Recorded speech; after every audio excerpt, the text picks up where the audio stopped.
1. The House of Loring. In the month of July of the year 1348, between the feasts of St. Benedict and of St. Swithin, a strange thing came upon England, for out of the east there drifted a monstrous cloud, purple and piled, heavy with evil, climbing slowly up the hushed heaven. In the shadow of that strange cloud the leaves drooped in the trees, the birds ceased their calling, and the cattle and the sheep gathered cowering under the hedges. A gloom fell upon all the land, and men stood with their eyes upon the strange cloud, and a heaviness upon their hearts. They crept into the churches where the trembling people were blessed and shriven by the trembling priests. Outside no bird flew, and there came no rustling from the woods, nor any of the homely sounds of nature. All was still and nothing moved, save only the great cloud which rolled up and onward, with fold on fold from the black horizon. To the west was the light summer sky, to the east this brooding cloud-bank, creeping ever slowly across, until the last thin blue gleam faded away, and the whole vast sweep of the heavens was one great leaden arch. Then the rain began to fall. All day it rained, and all the night and all the week and all the month, until folk had forgotten the blue heavens and the gleam of the sunshine.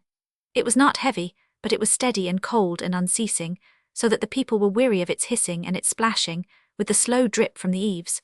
Always the same thick evil cloud flowed from east to west with the rain beneath it. None could see for more than a bowshot from their dwellings for the drifting veil of the rainstorms. Every morning the folk looked upward for a break, but their eyes rested always upon the same endless cloud, until at last they ceased to look up, and their hearts despaired of ever seeing the change. It was raining at Lammerstide, and raining at the Feast of the Assumption, and still raining at Michaelmas. The crops and the hay, sodden and black, had rotted in the fields, for they were not worth the garnering. The sheep had died and the calves also, so there was little to kill when Martinmas came, and it was time to salt the meat for the winter. They feared a famine, but it was worse than famine which was in store for them. For the rain had ceased at last, and a sickly autumn sun shone upon a land which was soaked and sodden with water. Wet and rotten leaves reeked and festered under the foul haze which rose from the woods. The fields were spotted with monstrous fungi of a size and colour never matched before, scarlet and mauve and liver and black. It was as though the sick earth had burst into foul pustules. Mildew and lichen mottled the walls, and with that filthy crop death sprang also from the water-soaked earth. Men died, and women and children, the baron of the castle, the franklin on the farm, the monk in the abbey, and the villein in his wattle and daub cottage. All breathed the same polluted reek, and all died the same death of corruption. Of those who were stricken none recovered, and the illness was ever the same, gross boils, raving, and the black blotches which gave its name to the disease. All through the winter the dead rotted by the wayside for want of someone to bury them. In many a village no single man was left alive. Then at last the spring came with sunshine and health and lightness and laughter, the greenest, sweetest, tenderest spring that England had ever known, but only half of England could know it. The other half had passed away with the great purple cloud. Yet it was there in that stream of death, in that reek of corruption, that the brighter and freer England was born. There in that dark hour the first streak of the new dawn was seen, for in no way save by a great upheaval and change could the nation break away from that iron feudal system which held her limbs. But now it was a new country which came out from that year of death. The barons were dead in swaths. No high turret nor cunning moat could keep out that black commoner who struck them down. Oppressive laws slackened for want of those who could enforce them, and once slackened could never be enforced again. The labourer would be a slave no longer. The bondsman snapped his shackles. There was much to do and few left to do it. Therefore the few should be freemen, name their own price, and work where and for whom they would. It was the Black Death which cleared the way for that great rising 30 years later, which left the English peasant the freest of his class in Europe. But there were few so far-sighted that they could see that here, as ever, good was coming out of evil. At the moment misery and ruin were brought into every family. The dead cattle, the ungarnered crops, the untilled lands, every spring of wealth had dried up at the same moment. Those who were rich became poor, but those who were poor already, and especially those who were poor with the burden of gentility upon their shoulders, found themselves in a perilous state. All through England the smaller gentry were ruined, for they had no trade save war, and they drew their living from the work of others. On many a manor house there came evil times, and on none more than on the manor of Tilford, where for many generations the noble family of the Lorings had held their home. There was a time when the Lorings had held the country from the North Downs to the lakes of Frensham, and when their grim castle keep, rising above the green meadows, which border the river Wey, had been the strongest fortalice betwixt Guildford Castle in the east and Winchester in the west. But there came that Barons' War, in which the king used his Saxon subjects as a whip with which to scourge his Norman barons, and Castle Loring, like so many other great strongholds, was swept from the face of the land. From that time the Lorings, with estates sadly curtailed, lived in what had been the dower house, with enough for splendour. And then came their lawsuit with Waverley Abbey, and the Cistercians laid claim to their richest land, with peccary, turbary and feudal rights over the remainder. It lingered on for years, this great lawsuit, and when it was finished the men of the church and the men of the law had divided all that was richest of the estate between them. There was still left the old manor house, from which with each generation there came a soldier to uphold the credit of the name, and to show the 5 scarlet roses on the silver shield where it had always been shown. In the van there were 12 bronzes in the little chapel where Matthew the priest said mass every morning, all of men of the house of Loring. 2 lay with their legs crossed, as being from the Crusades.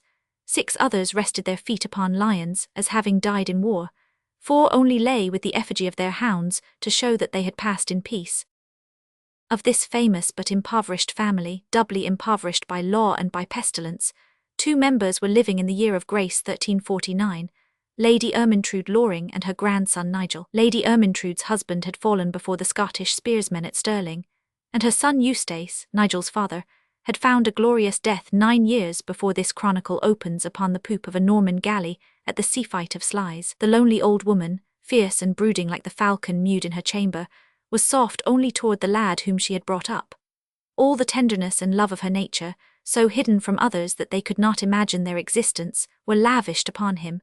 She could not bear him away from her, and he, with that respect for authority which the age demanded, would not go without her blessing and consent. So it came about that Nigel, with his lion heart, and with the blood of 100 soldiers thrilling in his veins, still at the age of 22, wasted the weary days reclaiming his hawks with leash and lure, or training the Allans and Spaniels, who shared with the family the big earthen-floored hall of the manor house. Day by day the aged Lady Ermintrude had seen him wax in strength and in manhood small of stature, it is true, but with muscles of steel, and a soul of fire. From all parts, from the warden of Guildford Castle, from the tiltyard of Farnham, tales of his prowess were brought back to her, of his daring as a rider, of his debonair courage, of his skill with all weapons. But still she, who had both husband and son torn from her by a bloody death, could not bear that this, the last of the Lorings, the final bud of so famous an old tree, should share the same fate. With a weary heart but with a smiling face, he bore with his uneventful days, while she would ever put off the evil time until the harvest was better, until the monks of Waverley should give up what they had taken, until his uncle should die and leave money for his outfit, or any other excuse with which she could hold him to her side. And indeed there was need for a man at Tilford, for the strife betwixt the abbey and the manor house had never been appeased, and still on one pretext or another the monks would clip off yet one more slice of their neighbour's land. Over the winding river, across the green meadows, rose the short square tower and the high grey walls of the grim abbey, with its bell tolling by day and night, a voice of menace and of dread to the little household. It is in the heart of the great Cistercian monastery that this chronicle of old days must take its start, as we trace the feud betwixt the monks and the house of Loring, with those events to which it gave birth, ending with the coming of Chandos, the strange spear-running of Tilford Bridge and the deeds with which Nigel won fame in the wars. Elsewhere in the Chronicle of the White Company, it has been set forth what manner of man was Nigel Loring. Those who love him may read herein those things which went to his making. Let us go back together and gaze upon this green stage of England, the scenery, hill, plain and river even as now, the actors in much our very selves, in much also so changed in thought, and act that they might be dwellers in another world to ours. Chapter 2. How the Devil Came to Waverley. The day was the 1st of May, which was the festival of the blessed apostles Philip and James. The year was the 1349th from man's salvation. From tierce to sext, and then again from sext to nones, Abbot John of the house of Waverley had been seated in his study, while he conducted the many high duties of his office. All around, for many a mile on every side, stretched the fertile and flourishing estate of which he was the master. In the centre lay the broad abbey buildings, with church and cloisters, hospitium, chapter house and frater house, all buzzing with a busy life. Through the open window came the low hum of the voices of the brethren as they walked in pious converse in the ambulatory below. From across the cloister there rolled the distant rise and fall of a Gregorian chant, where the precentor was hard at work upon the choir, while down in the chapter house sounded the strident voice of Brother Peter, expounding the rule of Saint Bernard to the novices. Abbot John rose to stretch his cramped limbs. He looked out at the greensward of the cloister, and at the graceful line of open Gothic arches which skirted a covered walk for the brethren within. Two and two in their black and white garb, with slow step and heads inclined, they paced round and round. Several of the more studious had brought their illuminating work from the scriptorium, and sat in the warm sunshine with their little platters of pigments and packets of gold leaf before them, their shoulders rounded, and their faces sunk low over the white sheets of vellum. There too was the copperworker with his burin and graver. Learning and art were not traditions with the Cistercians as with the parent order of the Benedictines, and yet the library of Waverley was well filled both with precious books and with pious students. But the true glory of the Cistercian lay in his outdoor work, and so ever and anon there passed through the cloister some sunburned monk, soiled mattock or shovel in hand, with his gown looped to his knee, fresh from the fields or the garden, the lush green water meadows speckled with the heavy-fleeced sheep, the acres of corn land reclaimed from heather and bracken, the vineyards on the southern slope of Crooksbury Hill, the rows of Hankley fish ponds, the Frencham marshes drained and sown with vegetables, the spacious pigeon-cotes, all circled the great abbey round with the visible labours of the order. The abbot's full and florid face shone with a quiet content as he looked out at his huge but well-ordered household. Like every head of a prosperous abbey, Abbot John, the fourth of the name, was a man of various accomplishments.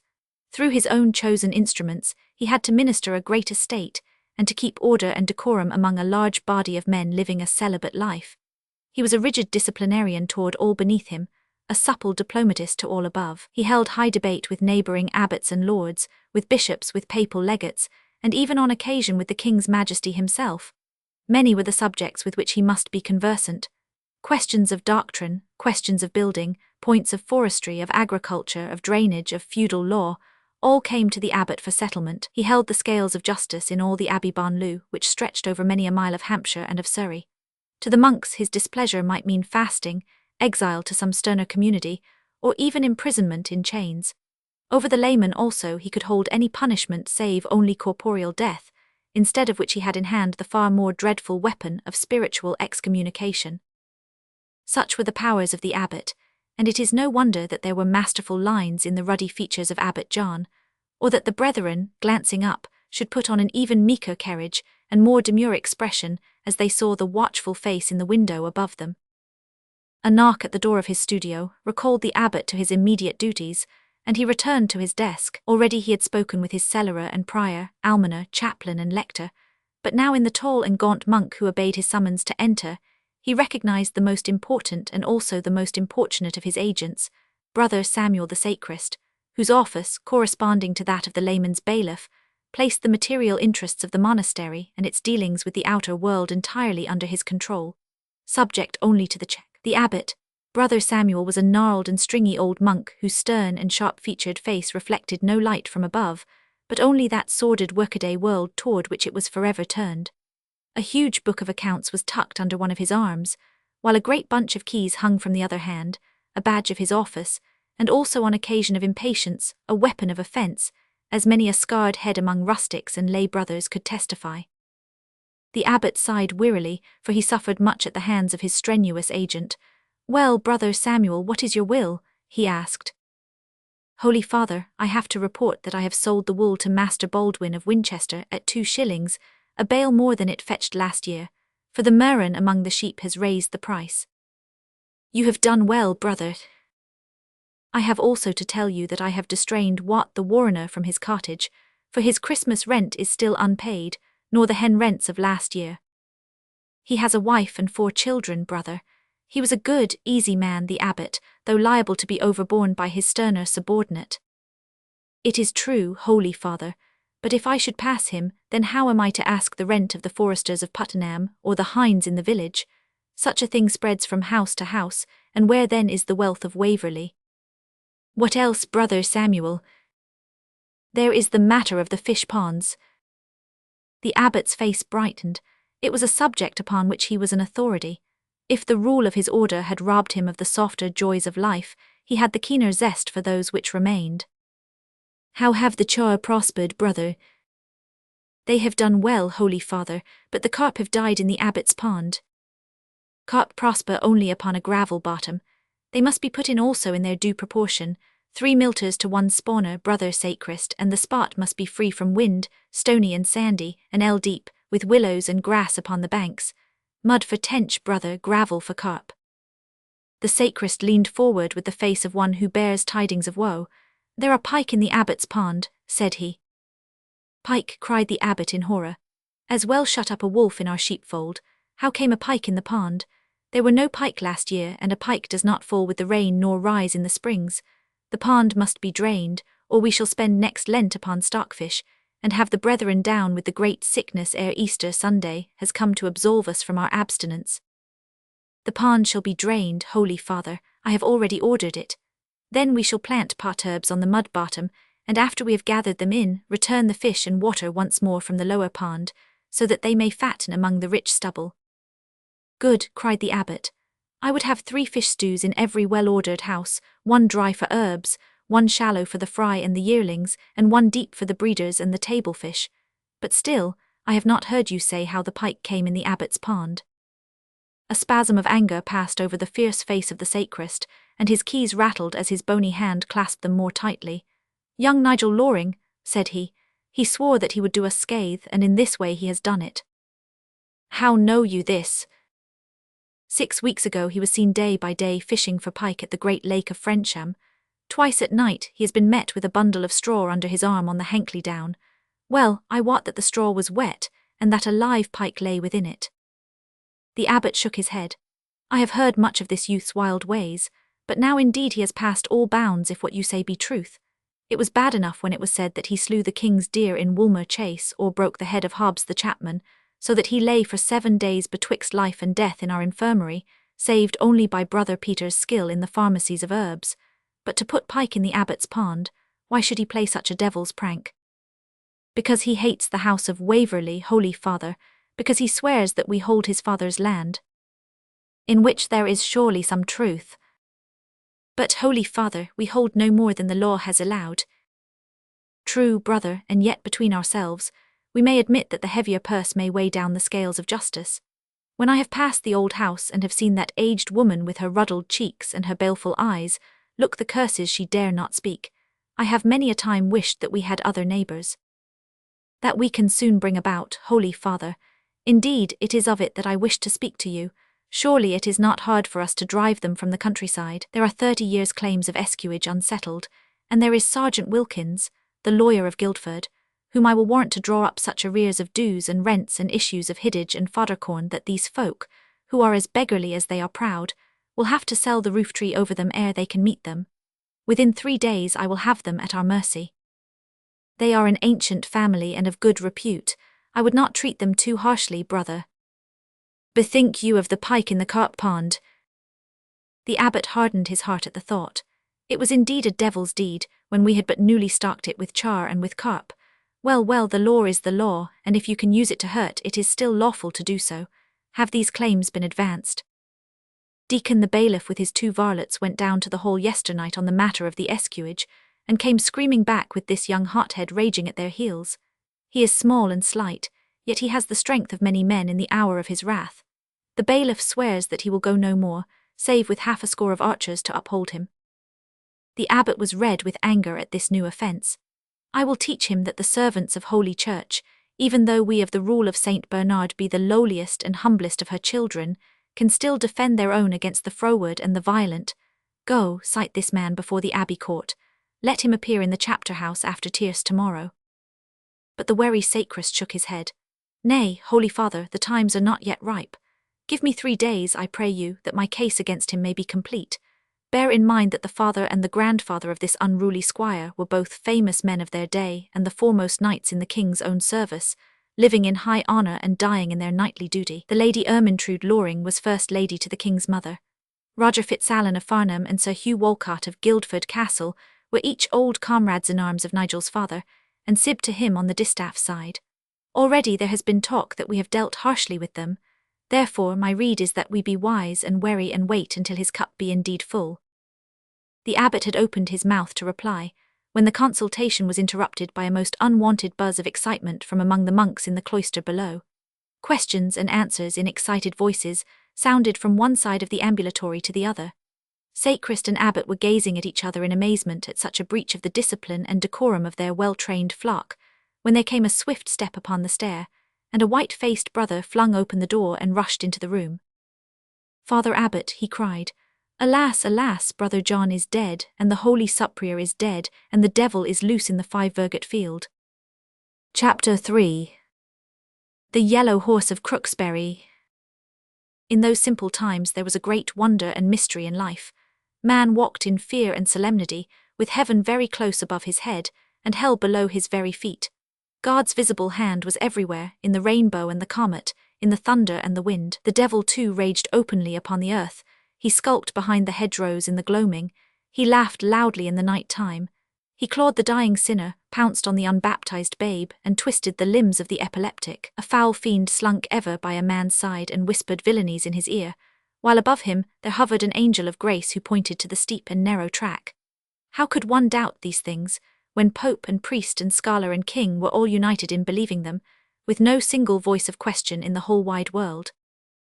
Every book read, every picture seen, every tale heard from nurse or mother, all taught the same lesson, and as a man travelled through the world his faith would grow the firmer, for go where he would there were the endless shrines of the saints, each with its holy relic in the centre, and around it the tradition of incessant miracles, with stacks of deserted crutches and silver votive hearts to prove them. At every turn he was made to feel how thin was the veil, and how easily rent, which screened him from the awful denizens of the unseen world. Hence the wild announcement of the frightened monk seemed terrible rather than incredible to those whom he addressed. The abbot's ruddy face paled for a moment, it is true, but he plucked the crucifix from his desk and rose valiantly to his feet. "Lead me to him," said he. "Show me the foul fiend who dares to lay his grip upon brethren of the holy house of St. Bernard. Run down to my chaplain, brother. Bid him bring the exorcist with him, and also the blessed barks of relics, and the bones of St. James from under the altar. With these and a contrite and humble heart we may show front to all the powers of darkness." But the sacrist was of a more critical turn of mind. He clutched the monk's arm with a grip which left its 5 purple spots for many a day to come. "Is this the way to enter the abbot's own chamber, without knock or reverence or so much as a pax vobiscum?" said he sternly. "You were wont to be our gentlest novice, of lowly carriage in chapter, devout in psalmody and strict in the cloister. Pull your wits together and answer me straightly. In what form has the foul fiend appeared, and how has he done this grievous scathe to our brethren? Have you seen him with your own eyes, or do you repeat from hearsay? Speak, man, or you stand on the penance stool in the chapter house this very hour." Thus adjured, the frightened monk grew calmer in his bearing, though his white lips and his startled eyes, with the gasping of his breath, told of his inward tremors. "If it please you, holy father, and you, reverend sacrist, it came about in this way. James the subprior, and Brother John and I had spent our day from Sext onward on Hankley, cutting bracken for the cow-houses. We were coming back over the 5-virgate field, and the holy superior was telling us a saintly tale from the life of Saint Gregory, when there came a sudden sound like a rushing torrent, and the foul fiend sprang over the high wall which skirts the water meadow and rushed upon us with the speed of the wind. The lay brother he struck to the ground and trampled into the mire. Then, seizing the good superior in his teeth, he rushed round the field, swinging him as though he were a fardel of old clothes. Amazed at such a sight, I stood without movement and had said a credo and 3 aves, when the devil dropped the superior and sprang upon me.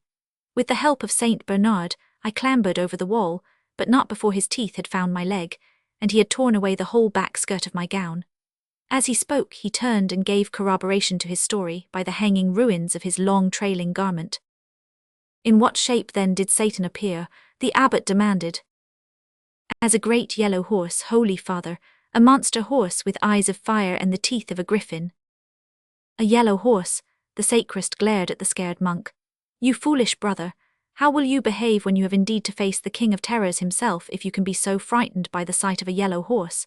It is the horse of Franklin Islewood, my father, which has been distrained by us because he owes the abbey 50 good shillings and can never hope to pay it. Such a horse, they say, is not to be found betwixt this and the king's stables at Windsor, for his sire was a Spanish destrier, and his dam an Arab mare of the very breed which Saladin, whose soul now reeks in hell, kept for his own use, and even it has been said under the shelter of his own tent. I took him in discharge of the debt, and I ordered the varlets who had haltered him to leave him alone in the water meadow, For I have heard that the beast has indeed a most evil spirit, and has killed more men than one. It was an ill day for Waverley that you brought such a monster within its bounds, said the abbot. If the subprior and brother John be indeed dead, then it would seem that if the horse be not the devil, he is at least the devil's instrument. Horse or devil, holy father, I heard him shout with joy as he trampled upon brother John, and had you seen him tossing the subprior as a dog shakes a rat, you would perchance have felt even as I did. Come then, cried the abbot, let us see with our own eyes what evil has been done. And the 3 monks hurried down the stair which led to the cloisters. They had no sooner descended than their more pressing fears were set at rest, for at that very moment, limping, dishevelled and mud-stained, the 2 sufferers were being led in amid a crowd of sympathizing brethren. Shouts and cries from outside showed, however, that some further drama was in progress, and both abbot and sacrist hastened onward as fast as the dignity of their office would permit, until they had passed the gates and gained the wall of the meadow. Looking over it, a remarkable sight presented itself to their eyes. Fetlock deep in the lush grass there stood a magnificent horse, such a horse as a sculptor or a soldier might thrill to see. His colour was a light chestnut, with mane and tail of a more tawny tint, 17 hands high, with a barrel and haunches which bespoke tremendous strength, he fine down to the most delicate lines of dainty breed in neck and crest and shoulder.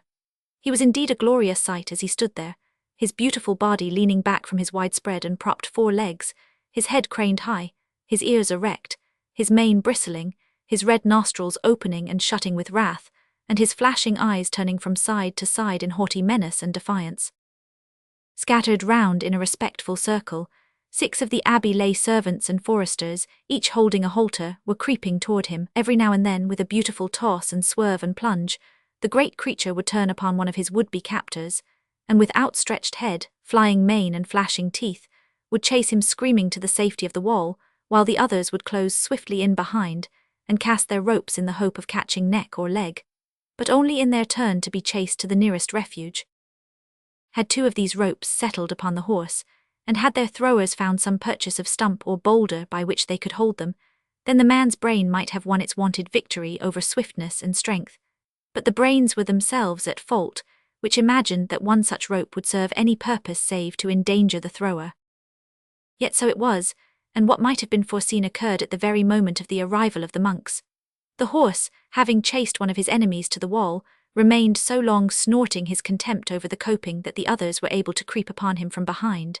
Several ropes were flung, and one noose settled over the proud crest and lost itself in the waving mane. In an instant the creature had turned and the men were flying for their lives, but he who had cast the rope lingered, uncertain what use to make of his own success. That moment of doubt was fatal.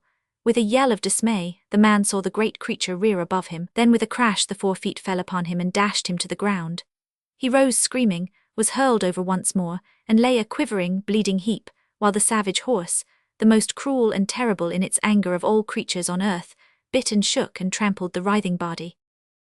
A loud wail of horror rose from the lines of tonsured heads which skirted the high wall, a wail which suddenly died away into a long hushed silence, broken at last by a rapturous cry of thanksgiving and of joy. On the road which led to the old dark manor house upon the side of the hill, a youth had been riding. His mount was a sorry one, a weedy, shambling, long-haired colt, and his patched tunic of faded purple with stained leather belt presented no very smart appearance. Yet in the bearing of the man, in the poise of his head, in his easy, graceful carriage, and in the bold glance of his large blue eyes, there was that stamp of distinction and of breed which would have given him a place of his own in any assembly. He was of small stature, but his frame was singularly elegant and graceful. His face, though tanned with the weather, was delicate in features, and most eager and alert in expression. A thick fringe of crisp yellow curls broke from under the dark flat cap which he was wearing, and a short golden beard hid the outline of his strong square chin.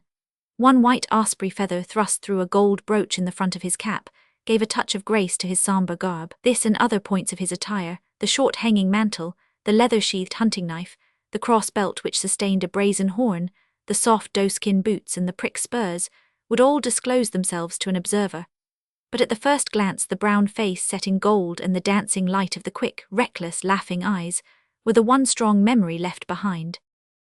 Such was the youth who, cracking his whip joyously, and followed by 50 of dogs, cantered on his rude pony down the Tilford lane, and thence it was that with a smile of amused contempt upon his face, he observed the comedy in the field and the impotent efforts of the servants of Waverley.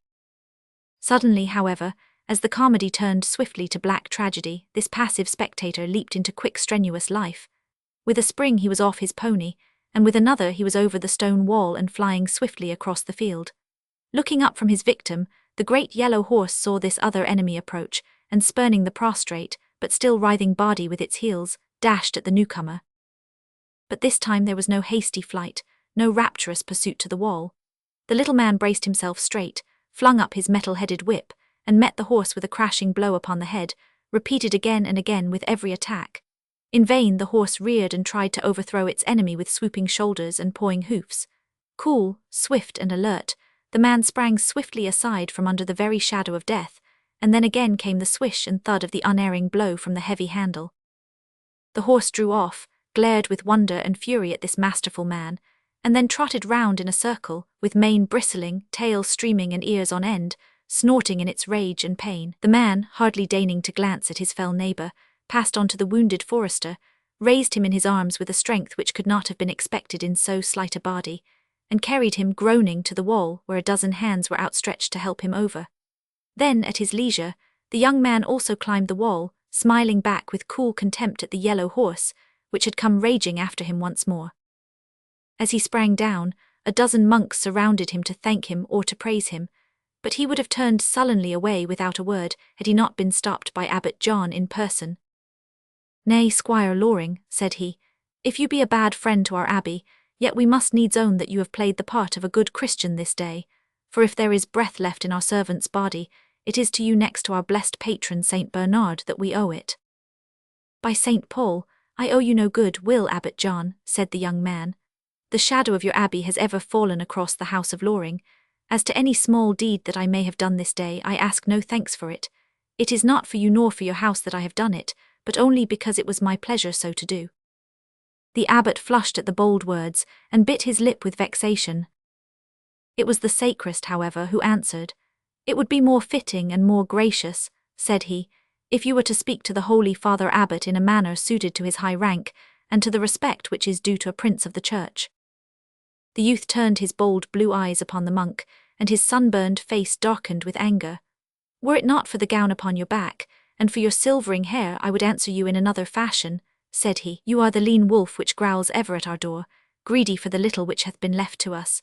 Say and do what you will with me, but by Saint Paul, if I find that Dame Ermintrude is baited by your ravenous pack, I will beat them off with this whip from the little patch which still remains of all the acres of my father's."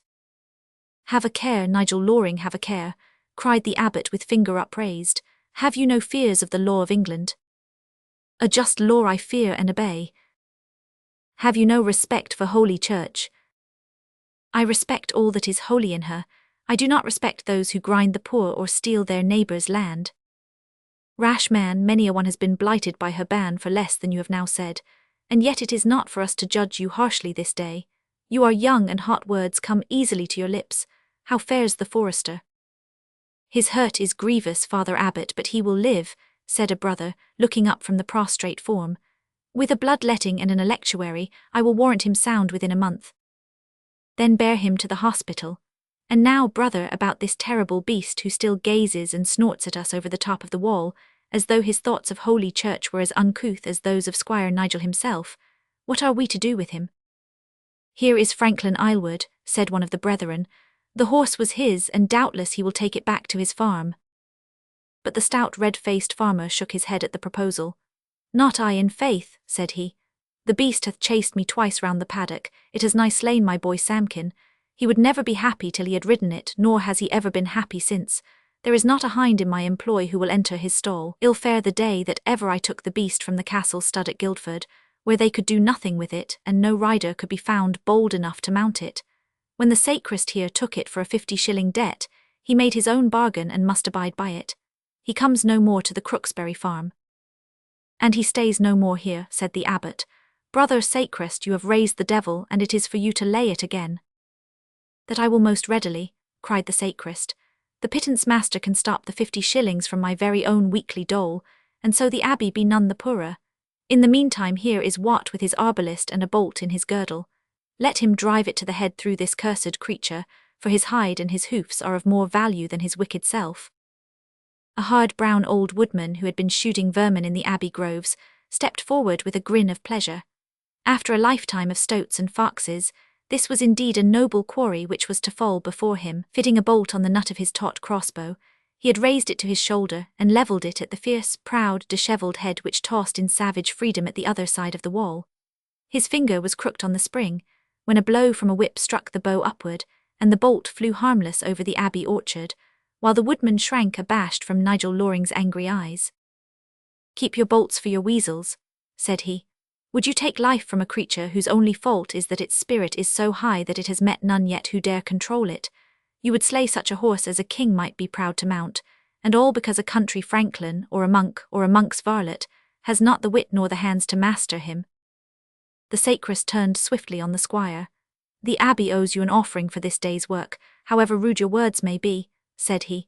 "If you think so much of the horse you may desire to own it. If I am to pay for it, then with the holy abbot's permission it is in my gift and I bestow it freely upon you." The abbot plucked at his subordinate's sleeve. "Bethink you, brother sacrist," he whispered, "shall we not have this man's blood upon our heads?" "His pride is as stubborn as the horse's, holy father," the sacrist answered, his gaunt fact breaking into a malicious smile. "Man or beast, one will break the other and the world will be the better for it, if you forbid me." "Nay, brother, you have bought the horse, and you may have the bestowal of it." "Then I give it, hide and hoofs, tail and temper, to Nigel Loring, and may it be as sweet and as gentle to him as he hath been to the Abbot of Waverley." The sacrist spoke aloud amid the tittering of the monks, for the man concerned was out of earshot. At the first words which had shown him the turn which affairs had taken, he had run swiftly to the spot where he had left his pony. From its mouth he removed the bit and the stout bridle which held it. Then, leaving the creature to nibble the grass by the wayside, he sped back whence he came. "I take your gift, monk," said he, "though I know well why it is that you give it. Yet I thank you, for there are two things upon earth for which I have ever yearned, and which my thin purse could never buy. The one is a noble horse, such a horse as my father's son should have betwixt his thighs, and here is the one of all others which I would have chosen, since some small deed is to be done in the winning of him, and some honourable advancement to be gained. How is the horse called?" "Its name," said the franklin, "is Palmer's. I warn you, young sir, that none may ride him, for many have tried, and the luckiest is he who has only a staved rib to show for it." "I thank you for your rede," said Nigel, "and now I see that this is indeed a horse which I would journey far to meet. I am your man, Palmer's, and you are my horse, and this night you shall own it, or I will never need horse again. My spirit against thine, and God hold thy spirit high, Palmer's, so that the greater be the adventure, and the more hope of honour gained." While he spoke, the young squire had climbed on to the top of the wall, and stood there balanced, the very image of grace and spirit and gallantry, his bridle hanging from one hand and his whip grasped in the other. With a fierce snort, the horse made for him instantly, and his white teeth flashed as he snapped. But again, a heavy blow from the loaded whip caused him to swerve, and even at the instant of the swerve, measuring the distance with steady eyes, and bending his supple body for the spring, Nigel bounded into the air and fell with his legs astride the broad back of the yellow horse. For a minute, with neither saddle nor stirrups to help him, and the beast ramping and rearing like a mad thing beneath him, he was hard-pressed to hold his own. His legs were like two bands of steel, welded on to the swelling arches of the great horse's ribs, and his left hand was buried deep in the tawny mane. Never had the dull round of the lives of the gentle brethren of Waverley been broken by so fiery a scene, springing to right and swooping to left, now with its tangled wicked head betwixt its forefeet, and now pawing 8 feet high in the air, with scarlet, furious nostrils and maddened eyes. The yellow horse was a thing of terror and of beauty, but the lithe figure on his back, bending like a reed in the wind to every movement, firm below, pliant above, with calm inexorable face, and eyes which danced and gleamed with the joy of contest, still held its masterful place for all that the fiery heart and the iron muscles of the great beast could do. Once a long drone of dismay rose from the monks, as rearing higher and higher yet a last mad effort sent the creature toppling over backward upon its rider. But swift and cool, he had writhed from under it ere it fell, spurned it with his foot as it rolled upon the earth, and then seizing its mane as it rose swung himself lightly on to its back once more. Even the grim sacrist could not but join the cheer as Palmer's, amazed to find the rider still upon his back, plunged and curveted down the field. But the wild horse only swelled into a greater fury. In the sullen gloom of its untamed heart, there rose the furious resolve to dash the life from this clinging rider, even if it meant destruction to beast and man. With red, blazing eyes, it looked round for death. On 3 sides the 5-virgate field was bounded by a high wall, broken only at one spot by a heavy 4-foot wooden gate, but on the 4th side was a low grey building, one of the granges of the abbey, presenting a long flank unbroken by door or window. The horse stretched itself into a gallop, and headed straight for that craggy 30-foot wall. He would break in red ruin at the base of it if he could but dash forever the life of this man, who claimed mastery over that which had never found its master yet.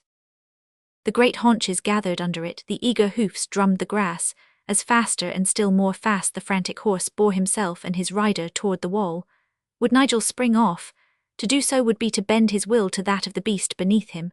There was a better way than that. Cool, quick and decided, the man swiftly passed both whip and bridle into the left hand which still held the mane. Then with the right he slipped his short mantle from his shoulders, and lying forward along the creature's strenuous, rippling back, he cast the flapping cloth over the horse's eyes. The result was but too successful, for it nearly brought about the downfall of the rider. When those red eyes straining for death were suddenly shrouded in unexpected darkness, the amazed horse propped on its 4 feet, and came to so dead a stop that Nigel was shot forward on to its neck, and hardly held himself by his hair-entwined hand. Ere he had slid back into position, the moment of danger had passed. For the horse, its purpose all blurred in its mind by this strange thing which had befallen, wheeled round once more, trembling in every fibre, and tossing its petulant head, until at last the mantle had been slipped from its eyes, and the chilling darkness had melted into the homely circle of sunlit grass once more. But what was this new outrage which had been inflicted upon it? What was this defiling bar of iron which was locked hard against its mouth? What were these straps which galled the tossing neck, this band which spanned its chest? In those instants of stillness ere the mantle had been plucked away, Nigel had lain forward, had slipped the snaffle between the champing teeth, and had deftly secured it. Blind, frantic fury surged in the yellow horse's heart once more at this new degradation, this badge of serfdom and infamy. His spirit rose high and menacing at the touch. He loathed this place, these people, all and everything which threatened his freedom. He would have done with them forever. He would see them no more. Let him away to the uttermost parts of the earth, to the great plains where freedom is. Anywhere over the far horizon where he could get away from the defiling bit and the insufferable mastery of man. He turned with a rush, and one magnificent deer-like bound carried him over the 4-foot gate. Nigel's hat had flown off, and his yellow curls streamed behind him as he rose and fell in the leap. They were in the water meadow now, and the rippling stream 20 feet wide gleamed in front of them, running down to the main current of the way. The yellow horse gathered his haunches under him and flew over like an arrow. He took off from behind a boulder and cleared a furze bush on the farther side. 2 stones still mark the leap from hoofmark to hoofmark, and they are 11 good paces apart. Under the hanging branch of the great oak tree on the farther side, that Quercus tilfordiensis ordiensis is still shown, as the bound of the abbey's immediate precincts. The great horse passed. He had hoped to sweep off his rider, but Nigel sank low on the heaving back with his face buried in the flying mane. The rough bough rasped him rudely, but never shook his spirit nor his grip. Rearing, plunging and struggling, Palmer's broke through the sapling grove and was out on the broad stretch of Hankley Down. And now came such a ride as still lingers in the gossip of the lowly country folk, and forms the rude jingle of that old Surrey ballad, now nearly forgotten, save for the refrain. The doe that sped on hind head, the kestrel on the wind, and Nigel on the yellow horse, can leave the world behind. Before them lay a rolling ocean of dark heather, knee-deep, swelling in billow on billow up to the clear-cut hill before them. Above stretched one unbroken arch of peaceful blue, with a sun which was sinking down toward the Hampshire hills. Through the deep heather, down the gullies, over the watercourses, up the broken slopes, Palmer's flew, his great heart bursting with rage, and every fibre quivering at the indignities which he had endured. And still, do what he would, the man clung fast to his heaving sides and to his flying mane, silent, motionless, inexorable, letting him do what he would, but fixed as fate upon his purpose. Over Hankley Down, through Thursley Marsh with the reeds up to his mud-splashed withers, onward up the long slope of the headland of the Hinds, down by the Nutcombe Gorge, slipping, blundering, bounding, but never slackening his fearful speed. On went the great yellow horse. The villagers of Shottermill heard the wild clatter of hoofs, but ere they could swing the ox-hide curtains of their cottage doors, horse and rider were lost amid the high bracken of the Haslemere valley. On he went, and on, tossing the miles behind his flying hoofs. No marshland could clog him, no hill could hold him back. Up the slope of Lynchmere and the long ascent of Fernhurst he thundered as on the level, and it was not until he had flown down the incline of Henley Hill, and the grey castle tower of Midhurst rose over the coppice in front, that at last the eager outstretched neck sank a little on the breast, and the breath came quick and fast. Look where he would in woodland and on down, his straining eyes could catch no sign of those plains of freedom which he sought. And yet another outrage. It was bad that this creature should still cling so tight upon his back, but now he would even go to the intolerable length of checking him and guiding him on the way that he would have him go. There was a sharp pluck at his mouth, and his head was turned north once more. As well go that way as another, but the man was mad indeed if he thought that such a horse as Palmer's was at the end of his spirit or his strength. He would soon show him that he was unconquered if it strained his sinews or broke his heart to do so. Back then he flew up the long, long ascent. Would he ever get to the end of it? Yet he would not own that he could go no farther while the man still kept his grip. He was white with foam and caked with mud.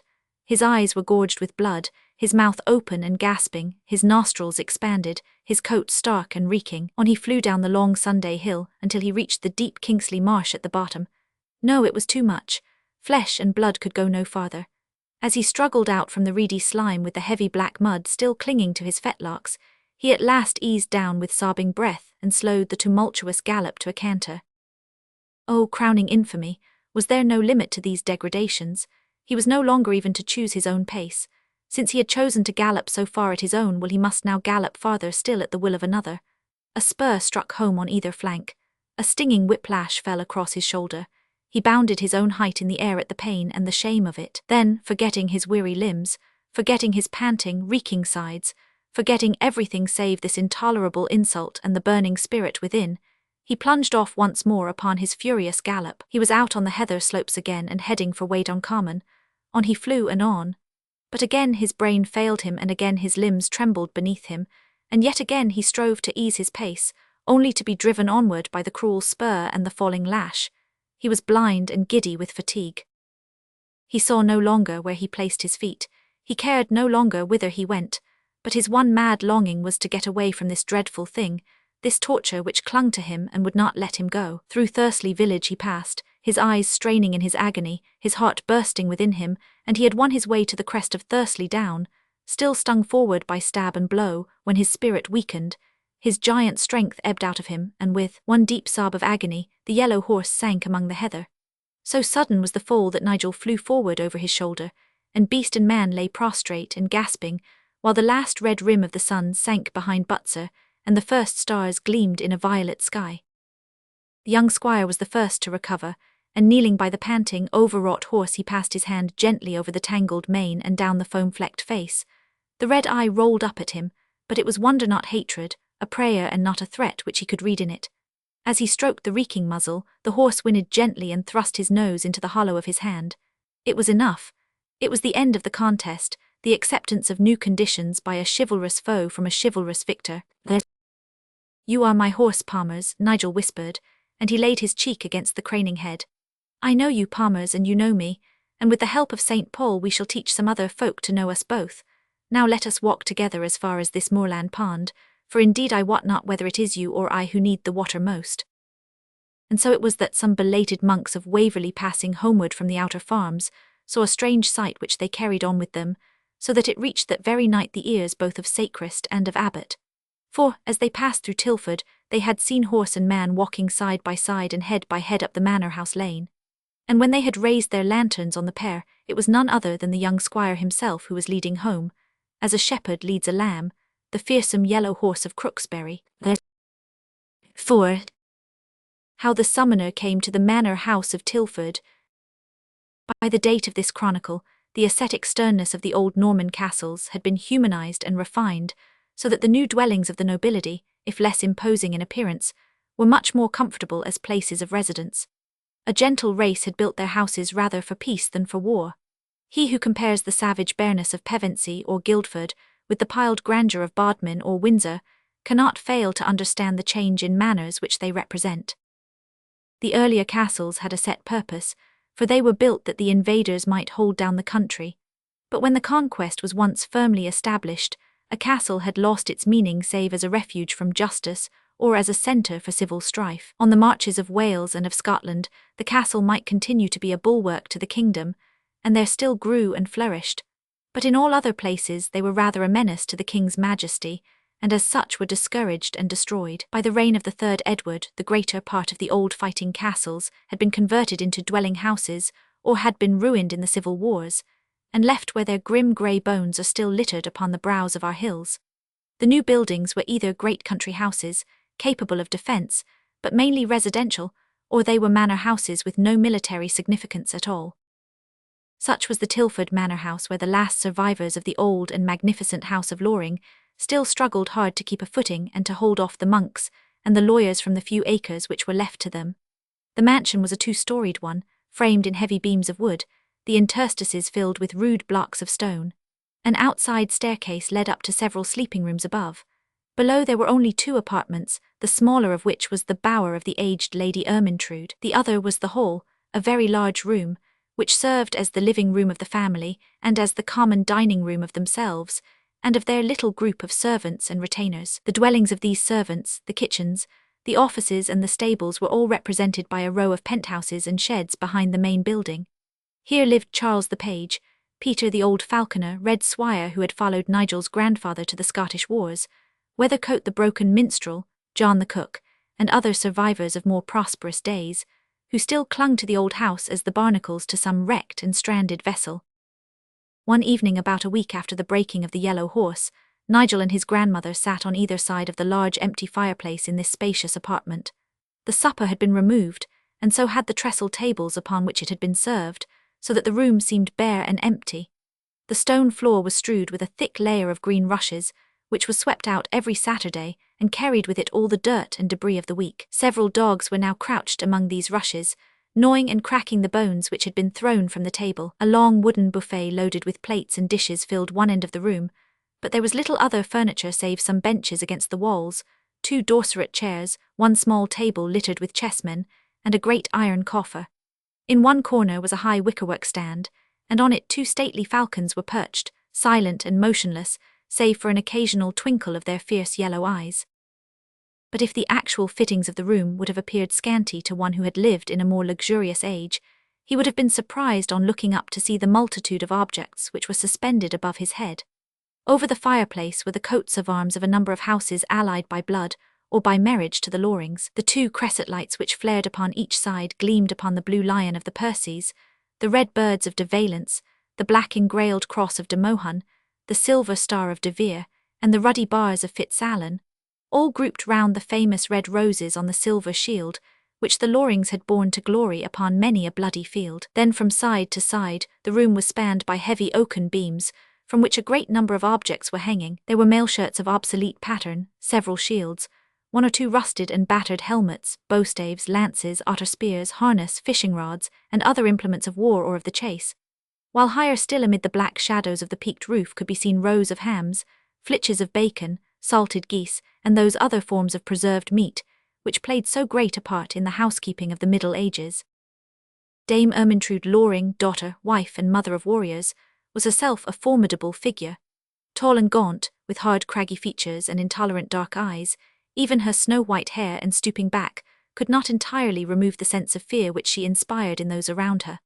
Her thoughts and memories went back to harsher times, and she looked upon the England around her as a degenerate and effeminate land which had fallen away from the old standard of knightly courtesy and valor.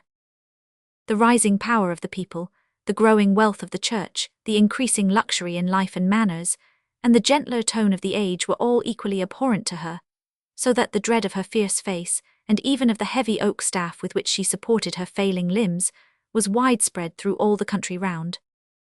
Yet if she was feared she was also respected, for in days when books were few and readers scarce, a long memory and a ready tongue were of the more value, and where, save from Dame Ermyntrude, could the young unlettered squires of Surrey and Hampshire hear of their grandfathers and their battles, or learn that lore of heraldry and chivalry which she handed down from a ruder but a more martial age? Poor as she was, there was no one in Surrey whose guidance would be more readily sought upon a question of precedence, or of conduct than the Dame Ermintrude Loring.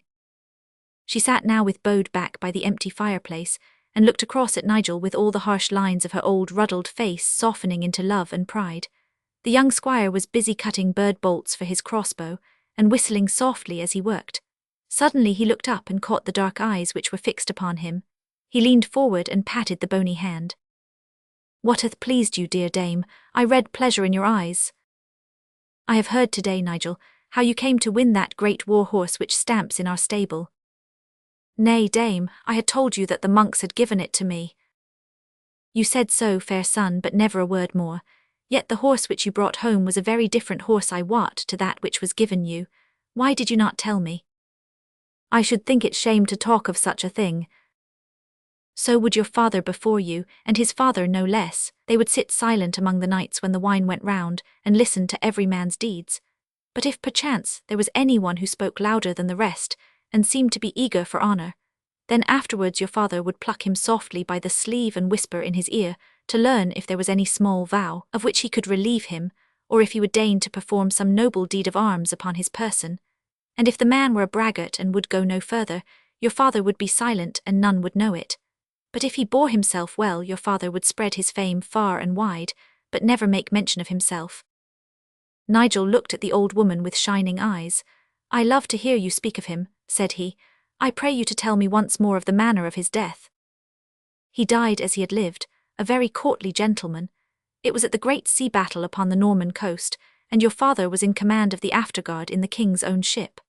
Now the French had taken a great English ship the year before when they came over and held the narrow seas, and burned the town of Southampton. This ship was the Christopher, and they placed it in the front of their battle, but the English closed upon it and stormed over its side, and slew all who were upon it.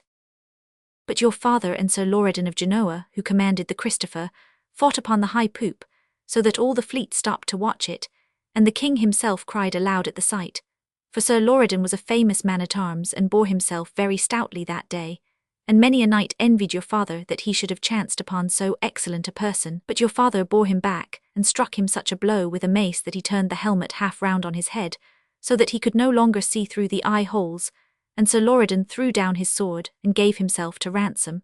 But your father took him by the helmet, and twisted it, until he had it straight upon his head. Then, when he could see once again, he handed him his sword, and prayed him that he would rest himself and then continue, for it was great profit and joy to see any gentleman carry himself so well. So they sat together and rested by the rail of the poop, but even as they raised their hands again your father was struck by a stone from a mangonel, and so died." "And this Sir Loring," cried Nigel, "he died also, as I understand." "I fear that he was slain by the archers, for they loved your father, and they do not see these things with our eyes." "It was a pity," said Nigel, "for it is clear that he was a good knight and bore himself very bravely. Time was when I was young, when commoners dared not have laid their grimy hands upon such a man.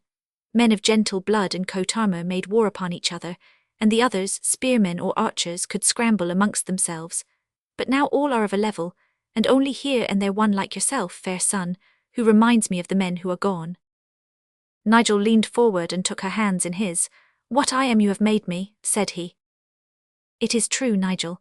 I have indeed watched over you as the gardener watches his most precious blossom, for in you alone are all the hopes of our ancient house, and soon, very soon, you will be alone." "Nay, dear lady, say not that. I am very old, Nigel, and I feel the shadow closing in upon me. My heart yearns to go, for all whom I have known and loved have gone before me. And you, it will be a blessed day for you, since I have held you back from that world into which your brave spirit longs to plunge." "Nay, nay, I have been happy here with you at Tilford." "We are very poor, Nigel. I do not know where we may find the money to fit you for the wars, yet we have good friends. There is Sir John Chandos, who has won such credit in the French wars and who rides ever by the king's bridle arm. He was your father's friend and they were squires together. If I sent you to court with a message to him, he would do what he could." Nigel's fair face flushed. "Nay, Dame Ermintrude, I must find my own gear, even as I have found my own horse, for I had rather ride into battle in this tunic than owe my suit to another." "I feared that you would say so, Nigel, but indeed I know not how else we may get the money," said the old woman sadly. "It was different in the days of my father. I can remember that a suit of mail was but a small matter in those days, for in every English town such things could be made. But year by year, since men have come to take more care of their bodies, there have been added a plate of proof here and a cunning joint there, and all must be from Toledo or Milan, so that a knight must have much metal in his purse, ere he puts any on his limbs. Nigel looked up wistfully at the old armour which was slung on the beams above him. "The ash spear is good," said he, "and so is the oaken shield with facings of steel. Sir Roger Fitzalan handled them and said that he had never seen better, but the armour—" Lady Ermyntrude shook her old head and laughed. "You have your father's great soul, Nigel, but you have not his mighty breadth of shoulder and length of limb. There was not in all the king's great host a taller or a stronger man. His harness would be little use to you. No, fair son, I rede you that when the time comes you sell this crumbling house, and the few acres which are still left, and so go forth to the wars in the hope that with your own right hand you will plant the fortunes of a new house of Loring." A shadow of anger passed over Nigel's fresh young face. "I know not if we may hold off these monks and their lawyers much longer. This very day there came a man from Guildford, with claims from the abbey extending back before my father's death." "Where are they, fair son?" "They are flapping on the furze bushes of Hankley, for I sent his papers and parchments down wind as fast as ever falcon flew." "Nay, you were mad to do that, Nigel, and the man, where is he?" "Red Swire and old George the archer threw him into the Thursley bog." "Alas, I fear me such things cannot be done in these days, though my father or my husband would have sent the rascal back to Guildford without his ears. But the church and the law are too strong now for us who are of gentler blood. Trouble will come of it, Nigel, for the Abbot of Waverley is not one who will hold back the shield of the church from those who are her servants. The abbot would not hurt us. It is that grey lean wolf of a sacrist who hungers for our land. Let him do his worst, I fear him not. He has such an engine at his back, Nigel, that even the bravest must fear him. The ban which blasts a man's soul is in the keeping of his church, and what have we to place against it? I pray you to speak him fair, Nigel." "Nay, dear lady, it is both my duty and my pleasure to do what you bid me, but I would die ere I ask as a favour that which we can claim as a right. Never can I cast my eyes from yonder window that I do not see the swelling down lands, and the rich meadows, glade and dingle, copse and wood, which have been ours since Norman William gave them to that Loring who bore his shield at Senlac. Now, by trick and fraud, they have passed away from us, and many a franklin is a richer man than I, but never shall it be said that I saved the rest by bending my neck to their yoke. Let them do their worst, and let me endure it or fight it as best I may." The old lady sighed and shook her head. "You speak as a Loring should, and yet I fear that some great trouble will befall us, but let us talk no more of such matters since we cannot mend them. Where is your cittle, Nigel? Will you not play and sing to me?"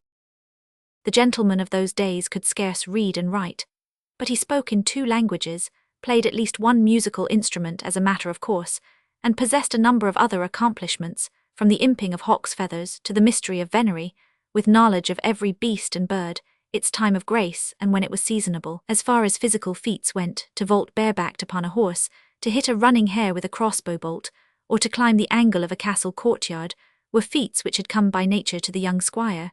But it was very different with music, which had called for many a weary hour of irksome work. Now at last he could master the strings, but both his ear and his voice were not of the best, so that it was well perhaps that there was so small and so unprejudiced an audience to the Norman French chanson, which he sang in a high reedy voice with great earnestness of feeling, but with many a slip and quaver, waving his yellow head in cadence to the music. A sword, ah, give me a sword. For the world is all to win. Though the way be hard and the door be barred, the strong man enters in. If chance and fate still hold the gate, give me the iron key. And turret high my plume shall fly, or you may weep for me. A horse, ah, give me a horse, to bear me out afar, where blackest need and grimmest deed, and sweetest perils are. Hold thou my ways from glutted days, where poisoned leisure lies, and point the path of tears and wraths, which mounts to high emprise. A heart, ah, give me a heart, to rise to circumstance, serene and high and bold to try the hazard of the chance, with strength to wait but fixed as fate, to plan and dare and do, the peer of all and only thrall. Sweet lady mine to you. It may have been that the sentiment went for more than the music, or it may have been the nicety of her own ears had been dulled by age, but old Dame Ermyntrude clapped her lean hands together and cried out in shrill applause. Weathercote has indeed had an apt pupil, she said. I pray you that you will sing again. Nay, dear dame, it is turn and turn betwixt you and me. I beg that you will recite a romance, you who know them all. For all the years that I have listened, I have never yet come to the end of them, and I dare swear that there are more in your head than in all the great books which they showed me at Guildford Castle. I would fain hear Doon of Mayence, or the Song of Roland, or Sir Isumbras. So the old dame broke into a long poem, slow and dull in the inception, but quickening as the interest grew, until with darting hands and glowing face she poured forth the verses which told of the emptiness of sordid life, the beauty of heroic death, the high sacredness of love and the bondage of honor. Nigel, with set, still features and brooding eyes, drank in the fiery words, until at last they died upon the old woman's lips, and she sank back weary in her chair. Nigel stooped over her and kissed her brow. Your words will ever be as a star upon my path, said he. Then, carrying over the small table and the chessmen, he proposed that they should play their usual game before they sought their rooms for the night. But a sudden and rude interruption broke in upon their gentle contest. A dog pricked its ears and barked, the others ran growling to the door, and then there came a sharp clash of arms, a dull heavy blow as from a club or sword pommel, and a deep voice from without summoned them to open in the king's name. The old dame and Nigel had both sprung to their feet, their table overturned and their chessmen scattered among the rushes. Nigel's hand had sought his crossbow, but the Lady Ermyntrude grasped his arm. Nay, fair son, have you not heard that it is in the king's name? Said she. Down, Talbot, down, Bayard, open the door and let his messenger in.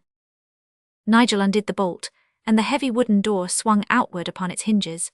The light from the flaring cressets beat upon steel caps and fierce bearded faces, with the glimmer of drawn swords and the yellow gleam of bowstaves. A dozen armed archers forced their way into the room. At their head were the gaunt sacrist of Waverley and a stout elderly man clad in a red velvet doublet, and breeches much stained and mottled with mud and clay. He bore a great sheet of parchment with a fringe of dangling seals, which he held aloft as he entered. I call on Nigel Loring, he cried. I, the officer of the King's Law and the lay summoner of Waverley, call upon the man named Nigel Loring. I am he. Yes, it is he, cried the sacrist. Archers, do as you were ordered. In an instant the band threw themselves upon him like the hounds on a stag. Desperately Nigel strove to gain his sword which lay upon the iron coffer. With the convulsive strength which comes from the spirit rather than from the body, he bore them all in that direction, but the sacrist snatched the weapon from its place, and the rest dragged the writhing squire to the ground and swathed him in a cord.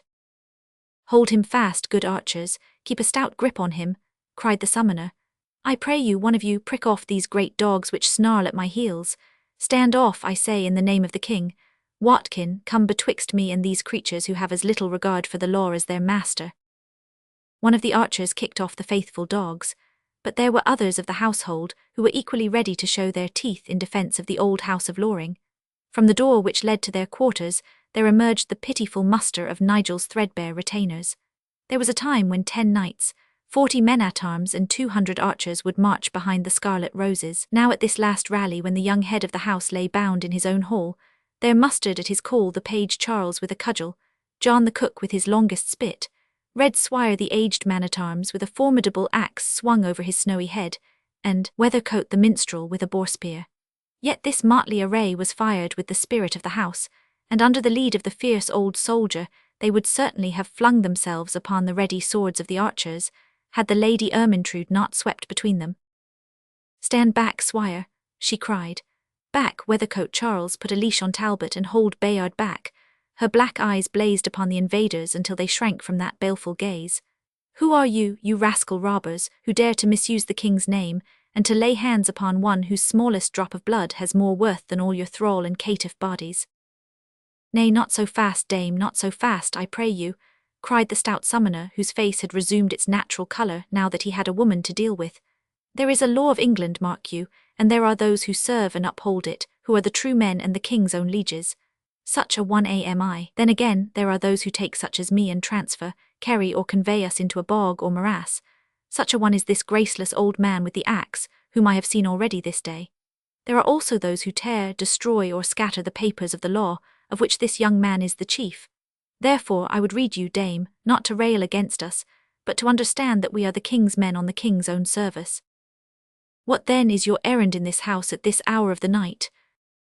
The summoner cleared his throat pompously, and turning his parchment to the light of the cressets, he read out a long document in Norman French, couched in such a style and such a language that the most involved and foolish of our forms were simplicity itself compared to those by which the men of the long gown made a mystery of that which of all things on earth should be the plainest and the most simple.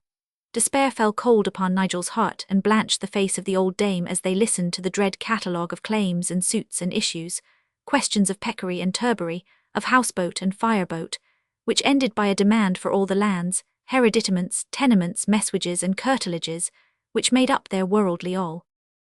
Nigel, still bound, had been placed with his back against the iron coffer, whence he heard with dry lips and moist brow this doom of his house. Now he broke in on the recital with a vehemence which made the summoner jump. "You shall rue what you have done this night," he cried.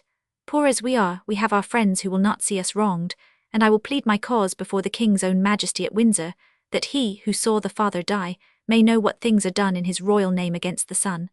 But these matters are to be settled in course of law in the king's courts, and how will you excuse yourself for this assault upon my house and person?" "Nay, that is another matter," said the sacrist. "The question of debt may indeed be an affair of a civil court, but it is a crime against the law and an act of the devil, which comes within the jurisdiction of the Abbey Court of Waverley when you dare to lay hands upon the summoner or his papers." "Indeed he speaks truth," cried the official. "I know no blacker sin." "Therefore," said the stern monk, "it is the order of the Holy Father Abbot that you sleep this night in the abbey cell, and that tomorrow you be brought before him at the court held in the chapter house, so that you receive the fit punishment for this, and the many other violent and froward deeds which you have wrought upon the servants of Holy Church. Enough is now said, worthy Master Summoner. Archers, remove your prisoner." As Nigel was lifted up by 4 stout archers, the Dame Ermintrude would have rushed to his aid, but the sacrist thrust her back. "Stand off, proud woman. Let the law take its course, and learn to humble your heart before the power of Holy Church. Has your life not taught its lesson, you, whose horn was exalted among the highest, and will soon not have a roof above your grey hairs? Stand back, I say, lest I lay a curse upon you." The old dame flamed suddenly into white wrath as she stood before the angry monk. "Listen to me while I lay a curse upon you and yours," she cried as she raised her shriveled arms and blighted him with her flashing eyes. "As you have done to the house of Loring, so may God do to you until your power is swept from the land of England, and of your great abbey of Waverley there is nothing left but a pile of grey stones in a green meadow. I see it, I see it. With my old eyes I see it. From scullion to abbot and from cellar to tower, may Waverley and all within it droop and wither from this night on." The monk, hard as he was, quailed before the frantic figure and the bitter, burning words. Already the summoner and the archers with their prisoner were clear of the house. He turned, and with a clang he shut the heavy door behind him. 5. How Nigel was tried by the Abbot of Waverley. The law of the Middle Ages, shrouded as it was in old Norman French dialect, and abounding in uncouth and incomprehensible terms, in diadans and heriots, in infang and outfang, was a fearsome weapon in the hands of those who knew how to use it. It was not for nothing that the first act of the rebel commoners was to hew off the head of the Lord Chancellor. In an age when few knew how to read or to write, these mystic phrases and intricate forms, with the parchments and seals which were their outward expression, struck cold terror into hearts which were steeled against mere physical danger. Even young Nigel Loring's blithe and elastic spirit was chilled as he lay that night in the penal cell of Waverley, and pondered over the absolute ruin which threatened his house from a source against which all his courage was of no avail. As well take up sword and shield to defend himself against the Black Death, as against this blight of Holy Church. He was powerless in the grip of the abbey. Already they had shorn off a field here and a grove there, and now in one sweep they would take in the rest, and where then was the home of the Lorings, and where should Lady Ermintrude lay her aged head, or his old retainers, broken and spent, eke out the balance of their days? He shivered as he thought of it. It was very well for him to threaten to carry the matter before the king, but it was years since Royal Edward had heard the name of Loring, and Nigel knew that the memory of princes was a short one. Besides, the church was the ruling power in the palace as well as in the cottage, and it was only for very good cause that a king could be expected to cross the purposes of so high a prelate as the Abbot of Waverley, as long as they came within the scope of the law. Where then was he to look for help? With the simple and practical piety of the age, he prayed for the aid of his own particular saints, of St. Paul, whose adventures by land and sea had always endeared him, of St. George, who had gained much honourable advancement from the dragon, and of St. Thomas, who was a gentleman of coat armour, who would understand and help a person of gentle blood. Then, much comforted by his naive orisons, he enjoyed the sleep of youth and health until the entrance of the lay brother with the bread and small beer, which served as breakfast in the morning. The abbey court sat in the chapter house at the canonical hour of tierce, which was 9 in the forenoon. At all times the function was a solemn one, even when the culprit might be a villain who was taken poaching on the abbey estate, or a chapman who had given false measure from his biased scales. But now, when a man of noble birth was to be tried, the whole legal and ecclesiastical ceremony was carried out with every detail, grotesque or impressive, which the full ritual prescribed. The distant roll of church music and the slow tolling of the abbey bell. The white-robed brethren, 2 and 2, walked thrice round the hall singing the Benedicite, and the Veni Creator before they settled in their places at the desks on either side. Then in turn each high officer of the abbey from below upward, the almoner, the lector, the chaplain, the subprior and the prior, swept to their wonted places. Finally there came the grim sacrist, with demure triumph upon his downcast features, and at his heels Abbot John himself, slow and dignified, with pompous walk and solemn, composed face, his iron-beaded rosary swinging from his waist, his breviary in his hand, and his lips muttering as he hurried through his office for the day. He knelt at his high prie-dieu. The brethren, at a signal from the prior, prostrated themselves upon the floor, and the low, deep voices rolled in prayer, echoed back from the arched and vaulted roof like the wash of waves from an ocean cavern. Finally the monks resumed their seats. There entered clerks in seemly black with pens and parchment. The red velveted summoner appeared to tell his tale. Nigel was led in with archers pressing close around him. And then, with much calling of old French and much legal incantation and mystery, the court of the abbey was open for business. It was the sacrist who first advanced to the oaken desk reserved for the witnesses, and expounded in hard, dry, mechanical fashion the many claims which the house of Waverley had against the family of Loring. Some generations back, in return for money advanced or for spiritual favour received, the Loring of the day had admitted that his estate had certain feudal duties toward the abbey. The sacrist held up the crackling yellow parchment with swinging leaden seals on which the claim was based. Amid the obligations was that of escuage, by which the price of a knight's fee should be paid every year. No such price had been paid, nor had any service been done. The accumulated years came now to a greater sum than the fee simple of the estate. There were other claims also. The sacrist called for his books, and with thin, eager forefinger he tracked them down. Dues for this and tailage for that, so many shillings this year, and so many marks that one. Some of it occurred before Nigel was born, some of it when he was but a child. The accounts had been checked and certified by the sergeant of the law. Nigel listened to the dread recital, and felt like some young stag who stands at bay with brave pose and heart of fire, but who sees himself compassed round and knows clearly that there is no escape. With his bold young face, his steady blue eyes and the proud poise of his head, he was a worthy scion of the old house, and the sun, shining through the high oriel window, and showing up the stained and threadbare condition of his once rich doublet, seemed to illuminate the fallen fortunes of his family. The sacrist had finished his exposition, and the sergeant-at-law was about to conclude a case which Nigel could in no way controvert, when help came to him from an unexpected quarter. It may have been a certain malignity with which the sacrist urged his suit, it may have been a diplomatic dislike to driving matters to extremes, or it may have been some genuine impulse of kindliness, for Abbot John was choleric but easily appeased.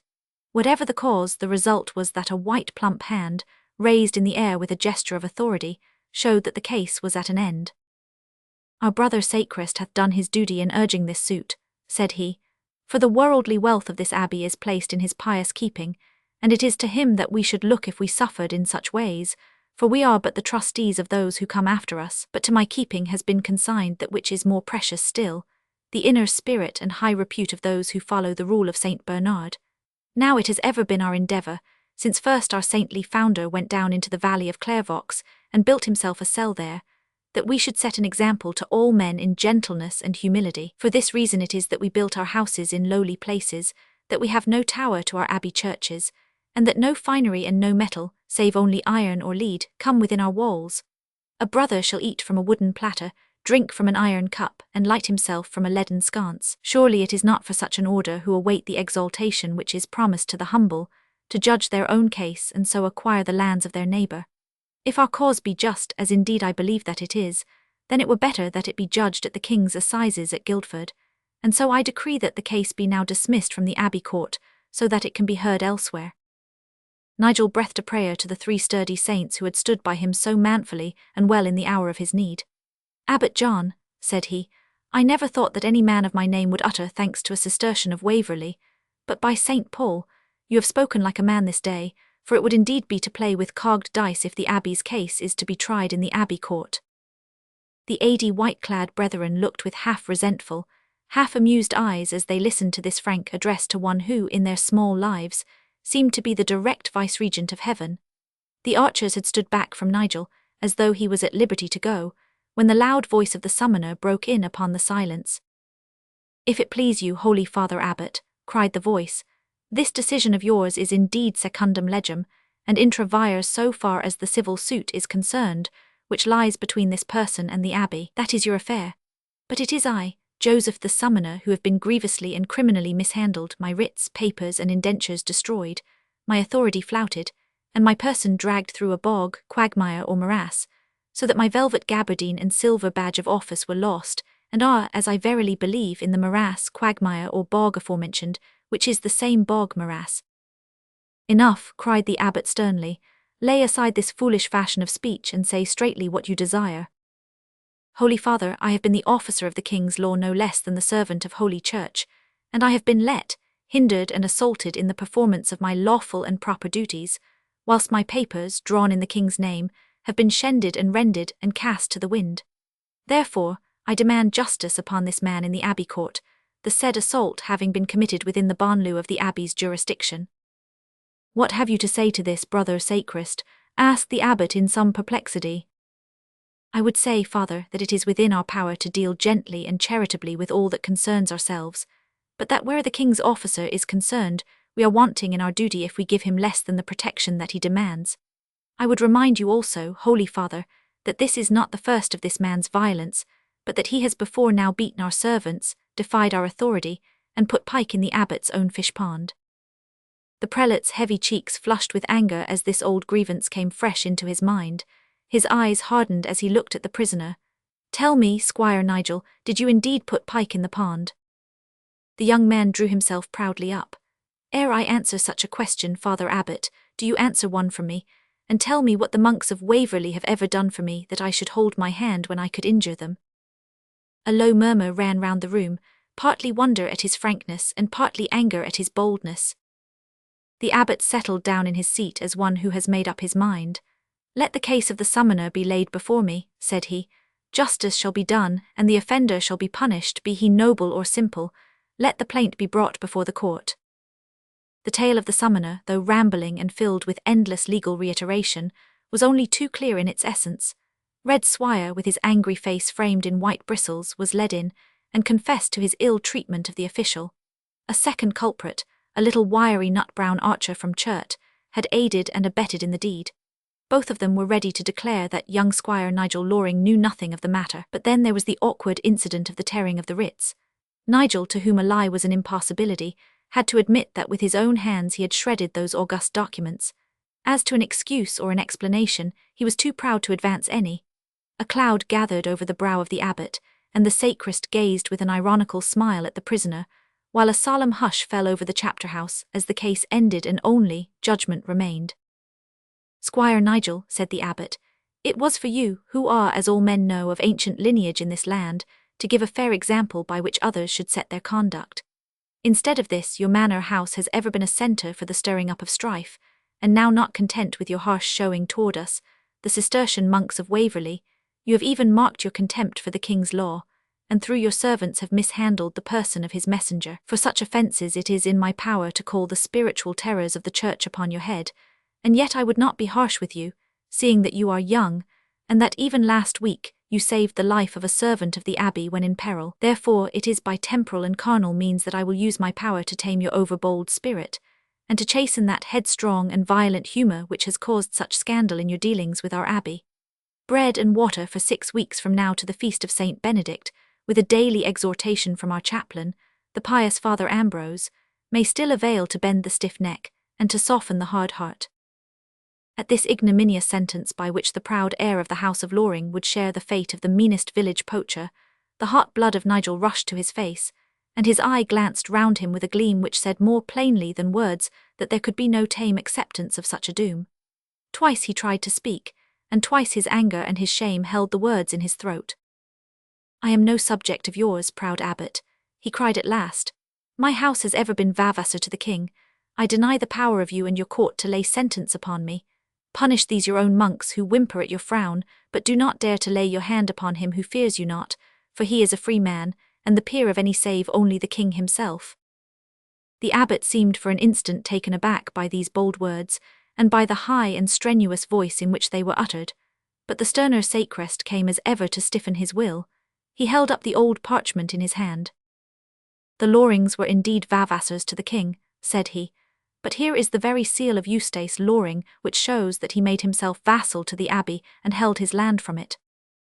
"Because he was gentle," cried Nigel, "because he had no thought of trick or guile." "Nay," said the summoner, "if my voice may be heard, Father Abbot, upon a point of the law, it is of no weight what the causes may have been why a deed is subscribed, signed, or confirmed, but a court is concerned only with the terms, articles, covenants, and contracts of the said deed. Besides," said the sacrist, "sentence is passed by the abbey court, and there is an end of its honour and good name if it be not upheld." "Brother sacrist," said the abbot angrily, "methinks you show overmuch zeal in this case, and certes, we are well able to uphold the dignity and honour of the abbey court without any rede of thine.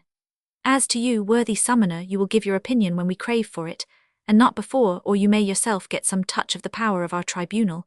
But your case hath been tried, Squire Loring, and judgment given. I have no more to say." He motioned with his hand, and an archer laid his grip upon the shoulder of the prisoner.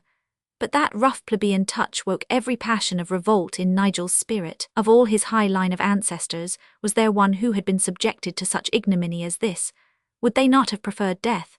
And should he be the first to lower their spirit or their traditions? With a quick, lithe movement, he slipped under the arm of the archer, and plucked the short, straight sword from the soldier's side as he did so. The next instant he had wedged himself into the recess of one of the narrow windows, and there were his pale set face, his burning eyes, and his ready blade turned upon the assembly. "By St. Paul," said he, "I never thought to find honourable advancement under the roof of an abbey, but perchance there may be some room for it ere you hale me to your prison." The chapter house was in an uproar. Never in the long and decorous history of the abbey had such a scene been witnessed within its walls. The monks themselves seemed for an instant to be infected by this spirit of daring revolt. Their own lifelong fetters hung more loosely as they viewed this unheard-of defiance of authority. They broke from their seats on either side and huddled half-scared, half-fascinated in a large half-circle round the defiant captive, chattering, pointing, grimacing, a scandal for all time. Scourges should fall and penance be done for many a long week before the shadow of that day should pass from Waverley. But meanwhile there was no effort to bring them back to their rule. Everything was chaos and disorder. The abbot had left his seat of justice and hurried angrily forward, to be engulfed and hustled in the crowd of his own monks like a sheep-dog who finds himself entangled amid a flock. Only the sacrist stood clear. He had taken shelter behind the half-dozen archers, who looked with some approval and a good deal of indecision at this bold fugitive from justice. "On him," cried the sacrist. "Shall he defy the authority of the court, or shall one man hold 6 of you at bay, close in upon him and seize him? You battle-smear, why do you hold back?" The man in question, a tall bushy-bearded fellow, clad like the others in green jerkin and breeches with high brown boots, advanced slowly, sword in hand, against Nigel. His heart was not in the business, for these clerical courts were not popular, and everyone had a tender heart for the fallen fortunes of the House of Loring and wished well to its young heir. "Come, young sir, you have caused scathe enough," said he. "Stand forth and give yourself up." "Come and fetch me, good fellow," said Nigel with a dangerous smile. The archer ran in. There was a rasp of steel, a blade flickered like a swift dart of flame, and the man staggered back, with blood running down his forearm and dripping from his fingers. He wrung them and growled a Saxon oath. "By the Black Rood of Bromholm," he cried. "I had as soon put my hand down a fox's earth to drag up a vixen from her cubs." "Stand off," said Nigel curtly. "I would not hurt you, but by St. Paul, I will not be handled, or someone will be hurt in the handling." So fierce was his eye, and so menacing his blade as he crouched in the narrow bay of the window, that the little knot of archers were at a loss what to do. The abbot had forced his way through the crowd, and stood, purple with outraged dignity, at their side. "He is outside the law," said he. "He hath shed blood in a court of justice, and for such a sin there is no forgiveness. I will not have my court so flouted and set at naught.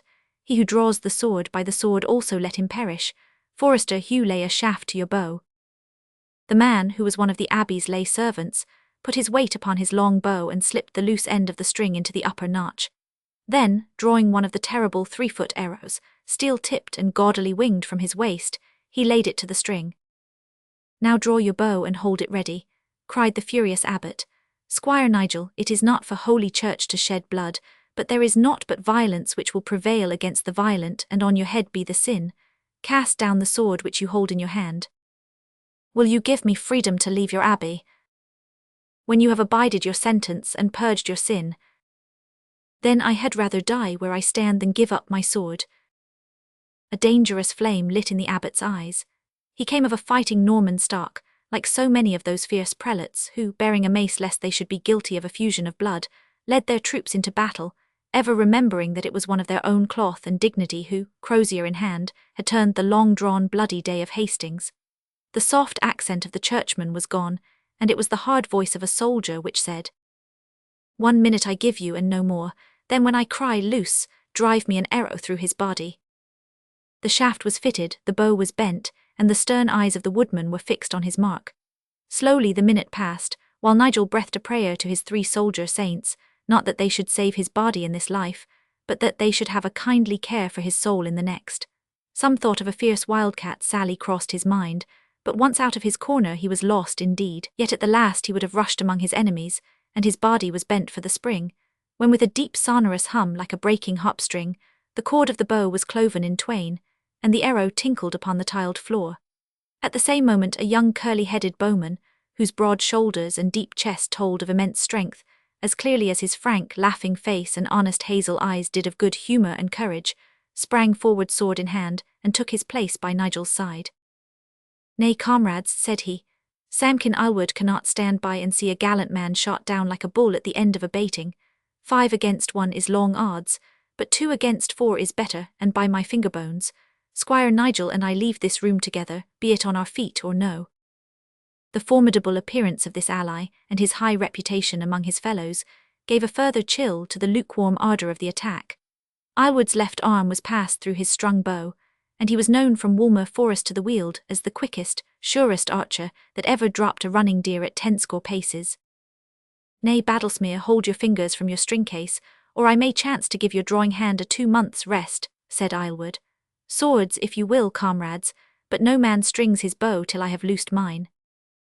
Yet the angry hearts of both abbot and sacrist rose higher with a fresh obstacle.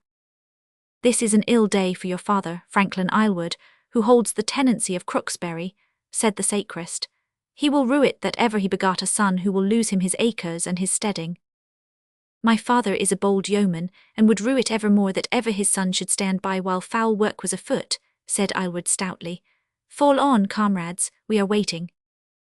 Encouraged by promises of reward if they should fall in the service of the abbey, and by threats of penalties if they should hold back, the 4 archers were about to close, when a singular interruption gave an entirely new turn to the proceedings.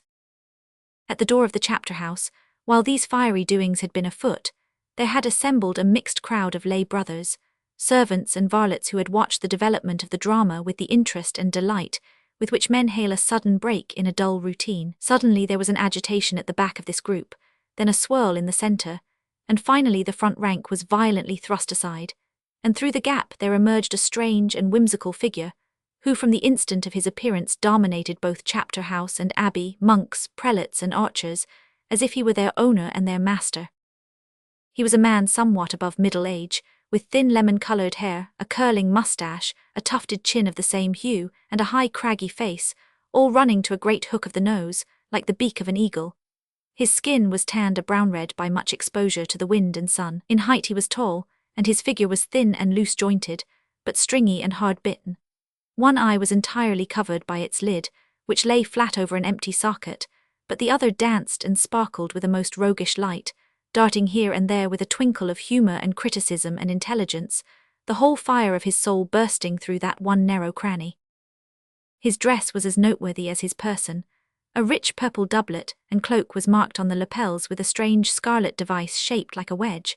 Costly lace hung round his shoulders, and amid its soft folds there smouldered the dull red of a heavy golden chain, a knight's belt at his waist, and a knight's golden spurs twinkling from his doeskin riding boots proclaimed his rank, and on the wrist of his left gauntlet there sat a demure little hooded falcon of a breed which in itself was a mark of the dignity of the owner. Of weapons he had none, but a mandolin was slung by a black silken band over his back, and the high brown end projected above his shoulder. Such was the man, quaint, critical, masterful, with a touch of what is formidable behind it, who now surveyed the opposing groups of armed men and angry monks with an eye which commanded their attention. "Excuses," said he in a lisping French. "Excuses, mes amis. I had thought to arouse from prayer or meditation, but never have I seen such a holy exercise as this under an abbey's roof, with swords for breviaries and archers for acolytes.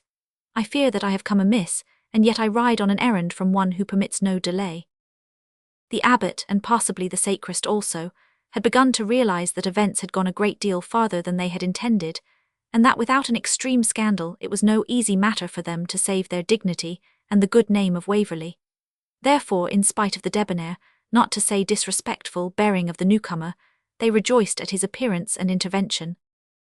"I am the abbot of Waverley, fair son," said the prelate.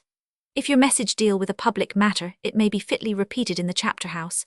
If not, I will give you audience in my own chamber, for it is clear to me that you are a gentle man of blood and coat armour who would not lightly break in upon the business of our court, a business which, as you have remarked, is little welcome to men of peace like myself, and the brethren of the rule of Saint Bernard." "Pardieu, Father Abbot," said the stranger. "One had but to glance at you and your men to see that the business was indeed little to your taste, and it may be even less so when I say that rather than see this young person in the window, who hath a noble bearing, further molested by these archers, I will myself adventure my person on his behalf." The abbot's smile turned to a frown at these frank words. "It would become you better, sir, to deliver the message of which you say that you are the bearer, than to uphold a prisoner against the rightful judgment of a court." The stranger swept the court with his questioning eye. "The message is not for you, good Father Abbot. It is for one whom I know not. I have been to his house, and they have sent me hither. The name is Nigel Loring." "It is for me, fair sir." "I had thought as much. I knew your father, Eustace Loring, and though he would have made two of you, yet he has left his stamp plain enough upon your face." "You know not the truth of this matter," said the abbot. "If you are a loyal man, you will stand aside, for this young man hath grievously offended against the law, and it is for the king's lieges to give us their support." "And you have haled him up for judgment," cried the stranger with much amusement. "It is as though a rookery sat in judgment upon a falcon. I warrant that you have found it easier to judge than to punish. Let me tell you, Father Abbot, that this standeth not aright. When powers such as these were given to the like of you, they were given that you might check a brawling underling or correct a drunken woodman, and not that you might drag the best blood in England to your bar, and set your archers on him if he questioned your findings." The abbot was little used to hear such words of reproof uttered in so stern a voice under his own abbey roof, and before his listening monks. "You may perchance find that an abbey court has more powers than you wot of, Sir Knight," said he, "if knight indeed you be who are so uncourteous and short in your speech. Ere we go further, I would ask your name and style." The stranger laughed. "It is easy to see that you are indeed men of peace," said he proudly. "Had I shown this sign," and he touched the token upon his lapels, "whether on shield or pennon in the marches of France or Scotland, there is not a cavalier but would have known the red pile of Chandos." Chandos, John Chandos, the flower of English chivalry, the pink of knight-errantry, the hero already of 50 desperate enterprises, a man known and honoured from end to end of Europe. Nigel gazed at him as one who sees a vision.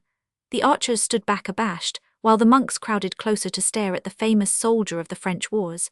The abbot abated his tone, and a smile came to his angry face.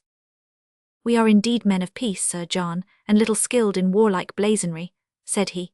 "Yet stout as are our abbey walls, They are not so thick that the fame of your exploits has not passed through them and reached our ears.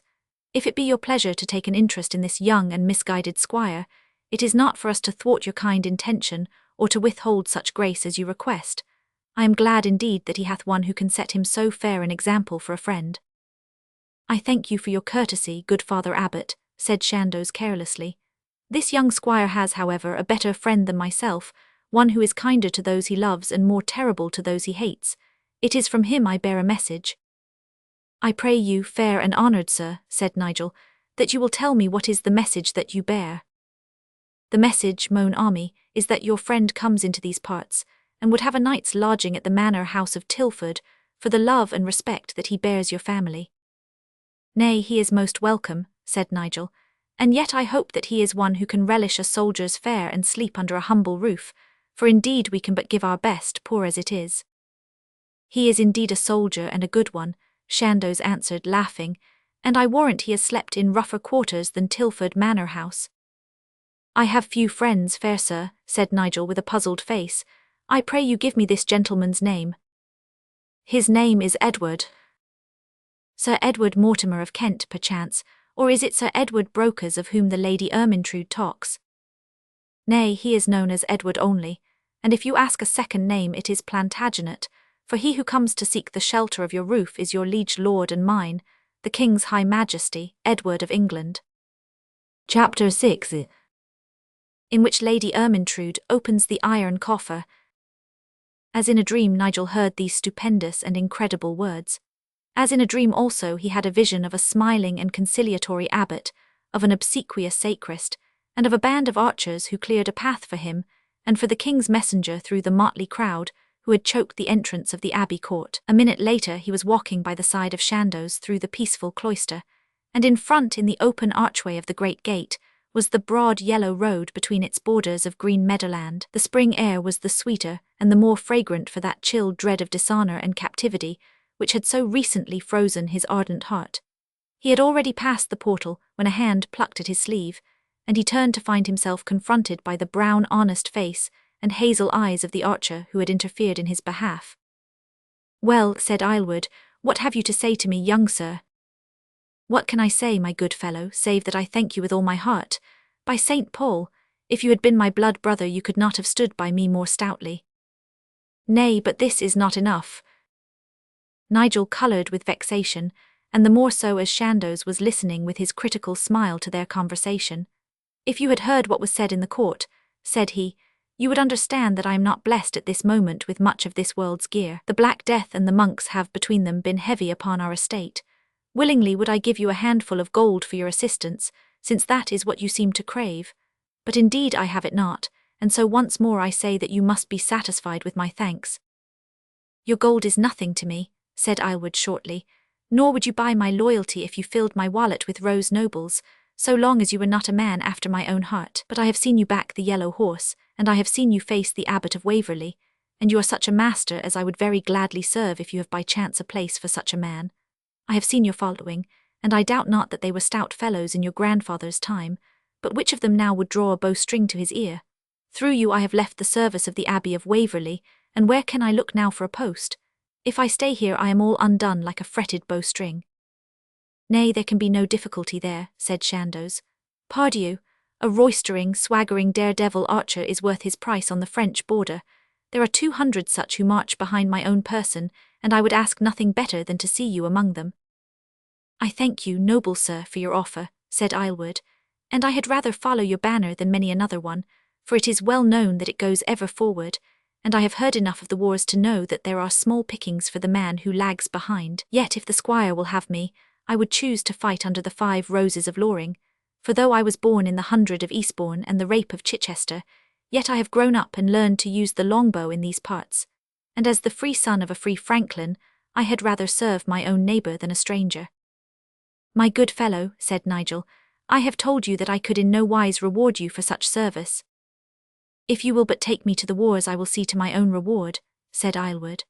Till then I ask for none, save a corner of your table and 6 feet of your floor, for it is certain that the only reward I would get from the Abbey for this day's work would be the scourge for my back, and the stocks for my ankles. Samkin Aylward is your man, Squire Nigel, from this hour on, and by these 10 finger bones he trusts the devil will fly away with him if ever he gives you cause to regret it. So saying, he raised his hand to his steel cap in salute, slung his great yellow bow over his back, and followed on some paces in the rear of his new master. "Pardieu, I have arrived à la bonne heure," said Chandos. "I rode from Windsor and came to your manor house, to find it empty save for a fine old dame who told me of your troubles. From her I walked across to the abbey, and none too soon, for what with cloth-yard shafts for your body, and bell, book and candle for your soul, it was no very cheerful outlook. But here is the very dame herself, if I mistake not." It was indeed the formidable figure of the Lady Ermyntrude, gaunt, bowed and leaning on her staff, which had emerged from the door of the manor-house and advanced to greet them. She croaked with laughter, and shook her stick at the great building as she heard of the discomfiture of the abbey court.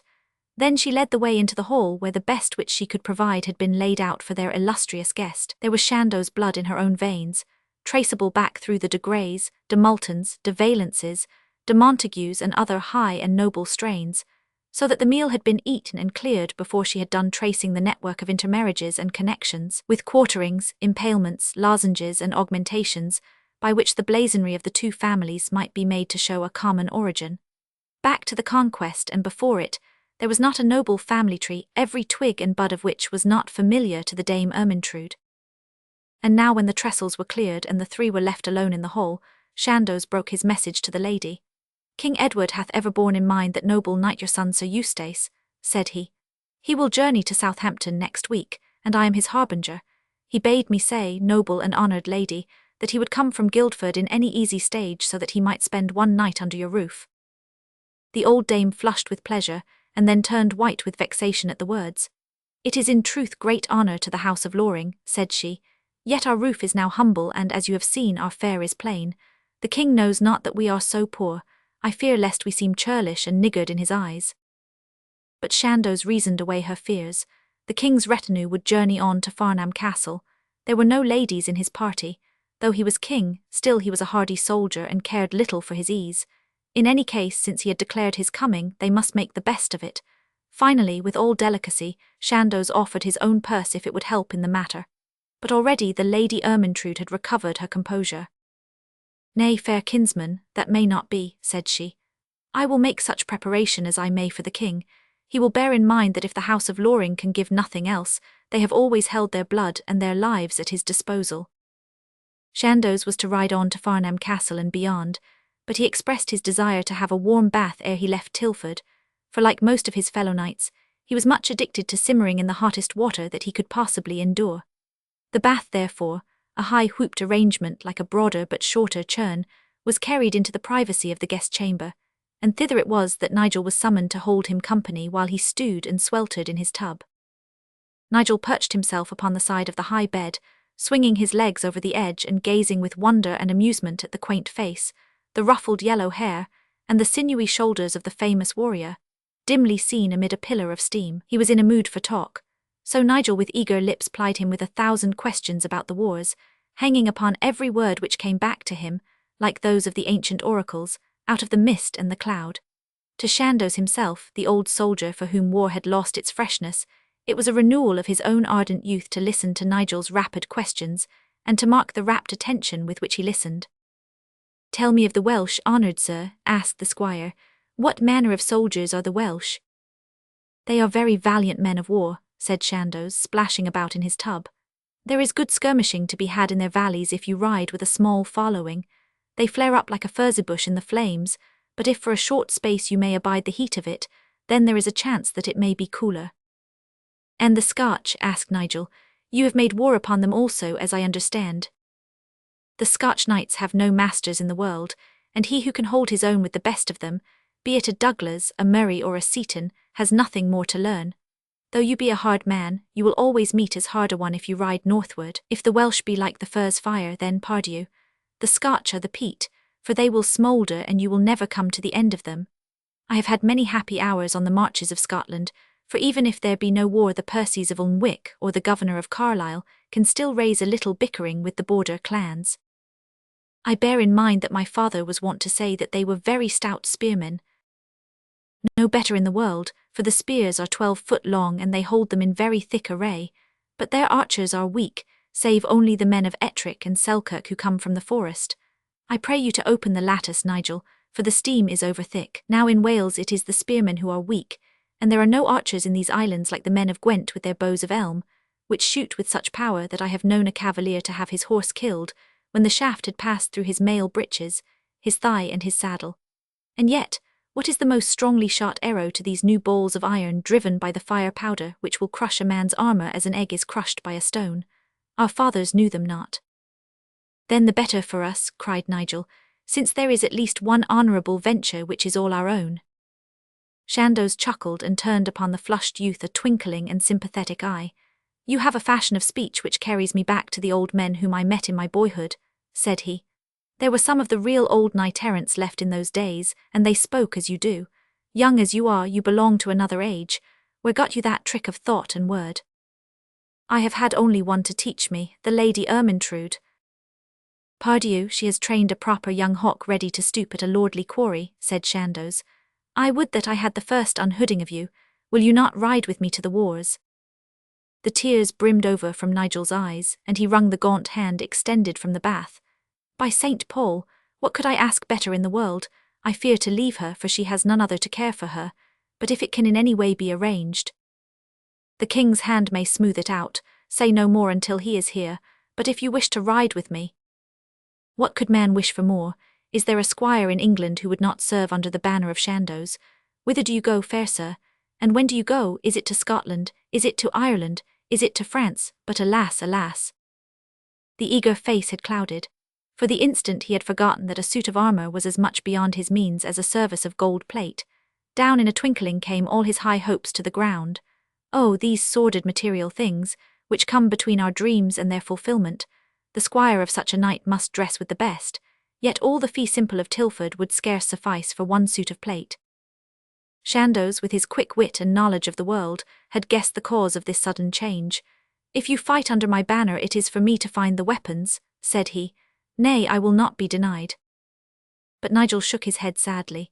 It may not be. The Lady Ermintrude would sell this old house and every acre round it, ere she would permit me to accept this gracious bounty which you offer. Yet I do not despair, for only last week I won for myself a noble war-horse for which I paid not a penny, so perchance a suit of armour may also come my way. And how won you the horse? It was given me by the monks of Waverley.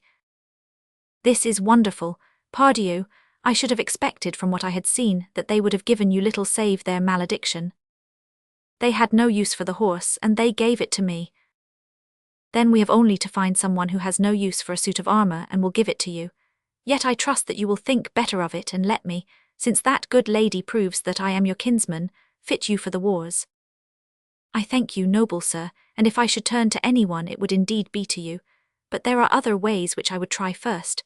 But I pray you, good Sir John, to tell me of some of your noble spear-runnings against the French, for the whole land rings with the tale of your deeds, and I have heard that in one morning 3 champions have fallen before your lance. Was it not so? That it was indeed so these scars upon my body will prove, but these were the follies of my youth. How can you call them follies? Are they not the means by which honourable advancement may be gained and one's lady exalted? It is right that you should think so, Nigel. At your age a man should have a hot head and a high heart. I also had both and fought for my lady's glove, or for my vow, or for the love of fighting. But as one grows older and commands men, one has other things to think of. One thinks less of one's own honour and more of the safety of the army. It is not your own spear, your own sword, your own arm, which will turn the tide of fight, but a cool head may save a stricken field. He who knows when his horsemen should charge, and when they should fight on foot. He who can mix his archers with his men-at-arms in such a fashion that each can support the other.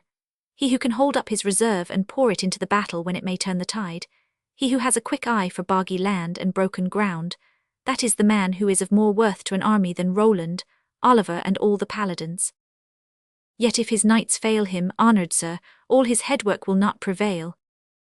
True enough, Nigel, so may every squire ride to the wars with his soul on fire as yours is now. But I must linger no longer, for the king's service must be done. I will dress, and when I have bid farewell to the noble Dame Ermintrude I will on to Farnham, but you will see me here again on the day that the king comes. So Chandos went his way that evening, walking his horse through the peaceful lanes and twanging his citole as he went, for he loved music, and was famous for his merry songs. The cottagers came from their huts and laughed and clapped as the rich full voice swelled and sank to the cheery tinkling of the strings. There were few who saw him pass that would have guessed that the quaint one-eyed man with the yellow hair was the toughest fighter and craftiest man of war in Europe. Once only, as he entered Farnham, an old broken man-at-arms ran out in his rags and clutched at his horse as a dog gambols round his master. Chandos threw him a kind word and a gold coin as he passed on to the castle. In the meanwhile young Nigel and the Lady Ermyntrude, left alone with their difficulties, looked blankly in each other's faces. "The cellar is well nigh empty," said Nigel. "There are 2 firkins of small beer and a tun of canary. How can we set such drink before the king and his court?" "We must have some wine of Bordeaux. With that and the mottled cow's calf and the fowls and a goose, we can set forth a sufficient repast if he stays only for the one night. How many will be with him?" "A dozen at the least." The old dame wrung her hands in despair. "Nay, take it not to heart, dear lady," said Nigel. "We have but to say the word and the king would stop at Waverley, where he and his court would find all that they could wish." "Never," cried the Lady Ermyntrude.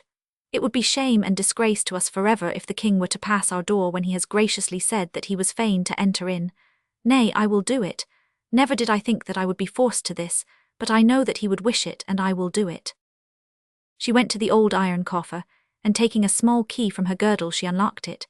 The rusty hinges, screaming shrilly as she threw back the lid, proclaimed how seldom it was that she had penetrated into the sacred recesses of her treasure chest.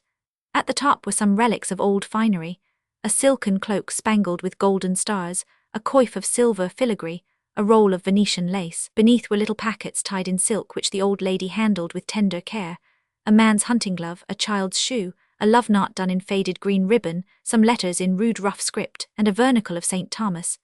Then from the very bottom of the box she drew 3 objects, swathed in silken cloth, which she uncovered and laid upon the table. The one was a bracelet of rough gold studded with uncut rubies, the second was a gold salver, and the third was a high goblet of the same metal. "You have heard me speak of these, Nigel, but never before have you seen them, for indeed I have not opened the hutch for fear that we might be tempted in our great need to turn them into money. I have kept them out of my sight, and even out of my thoughts, but now it is the honour of the house which calls, and even these must go.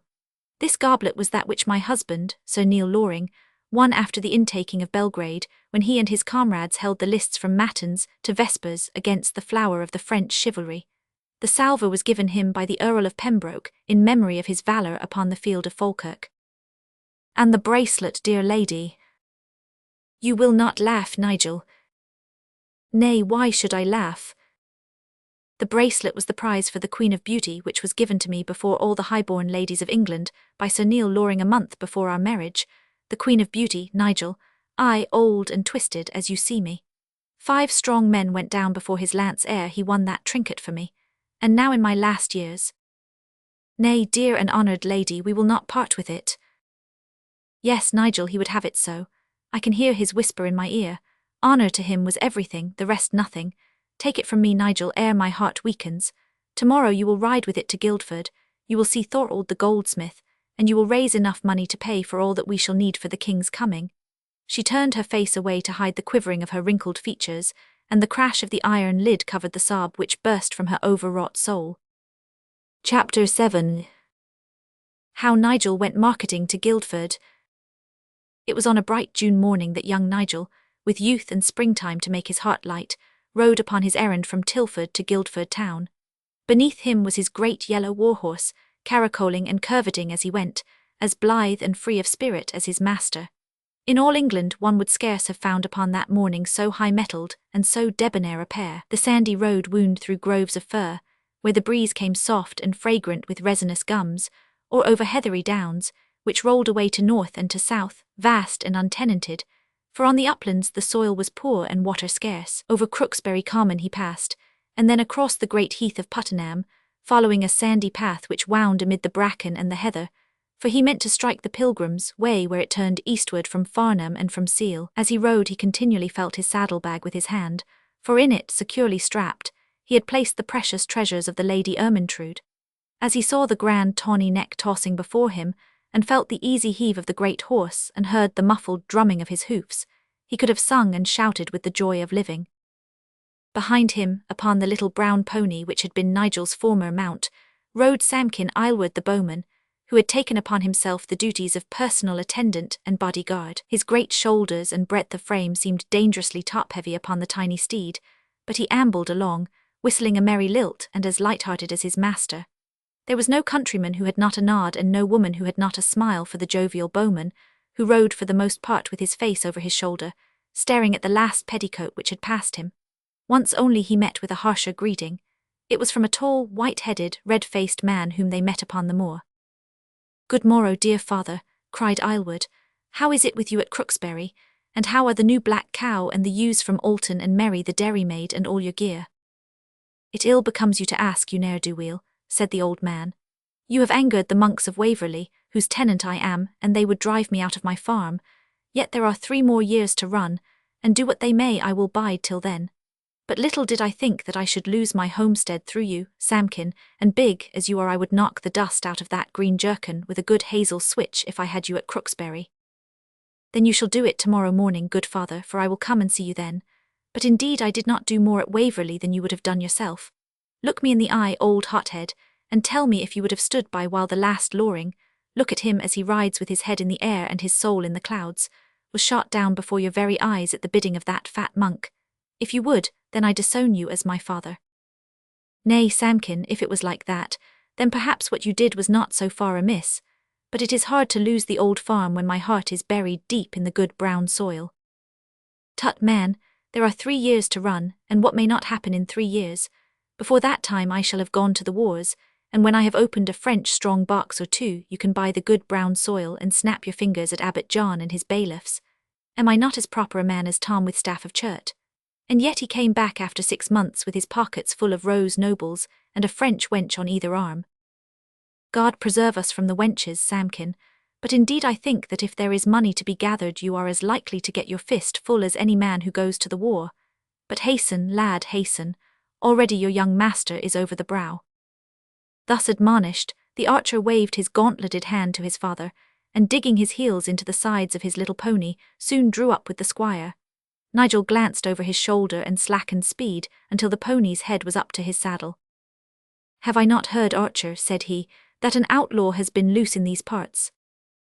"It is true, fair sir. He was villain to Sir Peter Mandeville, but he broke his bonds and fled into the forests. Men call him the Wild Man of Puttenham." "How comes it that he has not been hunted down? If the man be a draw-latch and a robber it would be an honourable deed to clear the country of such an evil. Twice the sergeants at arms from Guildford have come out against him, but the fox has many earths, and it would puzzle you to get him out of them. By St. Paul, were my errand not a pressing one I would be tempted to turn aside and seek him. Where lives he then?" "There is a great morass beyond Puttenham, and across it there are caves in which he and his people lurk." "His people, he hath a band." "There are several with him." "It sounds a most honourable enterprise," said Nigel. "When the king hath come and gone we will spare a day for the outlaws of Puttenham. I fear there is little chance for us to see them on this journey. They prey upon the pilgrims who pass along the Winchester road, and they are well loved by the folk in these parts, for they rob none of them and have an open hand for all who will help them." "It is right easy to have an open hand with the money that you have stolen," said Nigel, "but I fear that they will not try to rob 2 men with swords at their girdles like you and me, so we shall have no profit from them." They had passed over the wild moors, and had come down now into the main road by which the pilgrims from the west of England made their way to the national shrine at Canterbury. It passed from Winchester, and up the beautiful valley of the Itchen until it reached Farnham, where it forked into 2 branches, one of which ran along the Hog's Back, while the second wound to the south and came out at St. Catherine's Hill where stands the pilgrim shrine, a grey old ruin now, but once so august, so crowded and so affluent. It was this second branch upon which Nigel and Aylward found themselves as they rode to Guildford. No one, as it chanced, was going the same way as themselves, but they met one large drove of pilgrims returning from their journey with pictures of St. Thomas and snails, shells or little leaden ampullae in their hats and bundles of purchases over their shoulders. They were a grimy, ragged, travel-stained crew, the men walking, the women borne on asses. Man and beast, they limped along as if it would be a glad day when they saw their homes once more. These and a few beggars or minstrels, who crouched among the heather on either side of the track in the hope of receiving an occasional farthing from the passer-by, were the only folk they met until they had reached the village of Puttenham. Already there was a hot sun and just breeze enough to send the dust flying down the road, so they were glad to clear their throats with a glass of beer at the ale-stake in the village, where the fair alewife gave Nigel a cold farewell because he had no attentions for her, and Aylward a box on the ear because he had too many.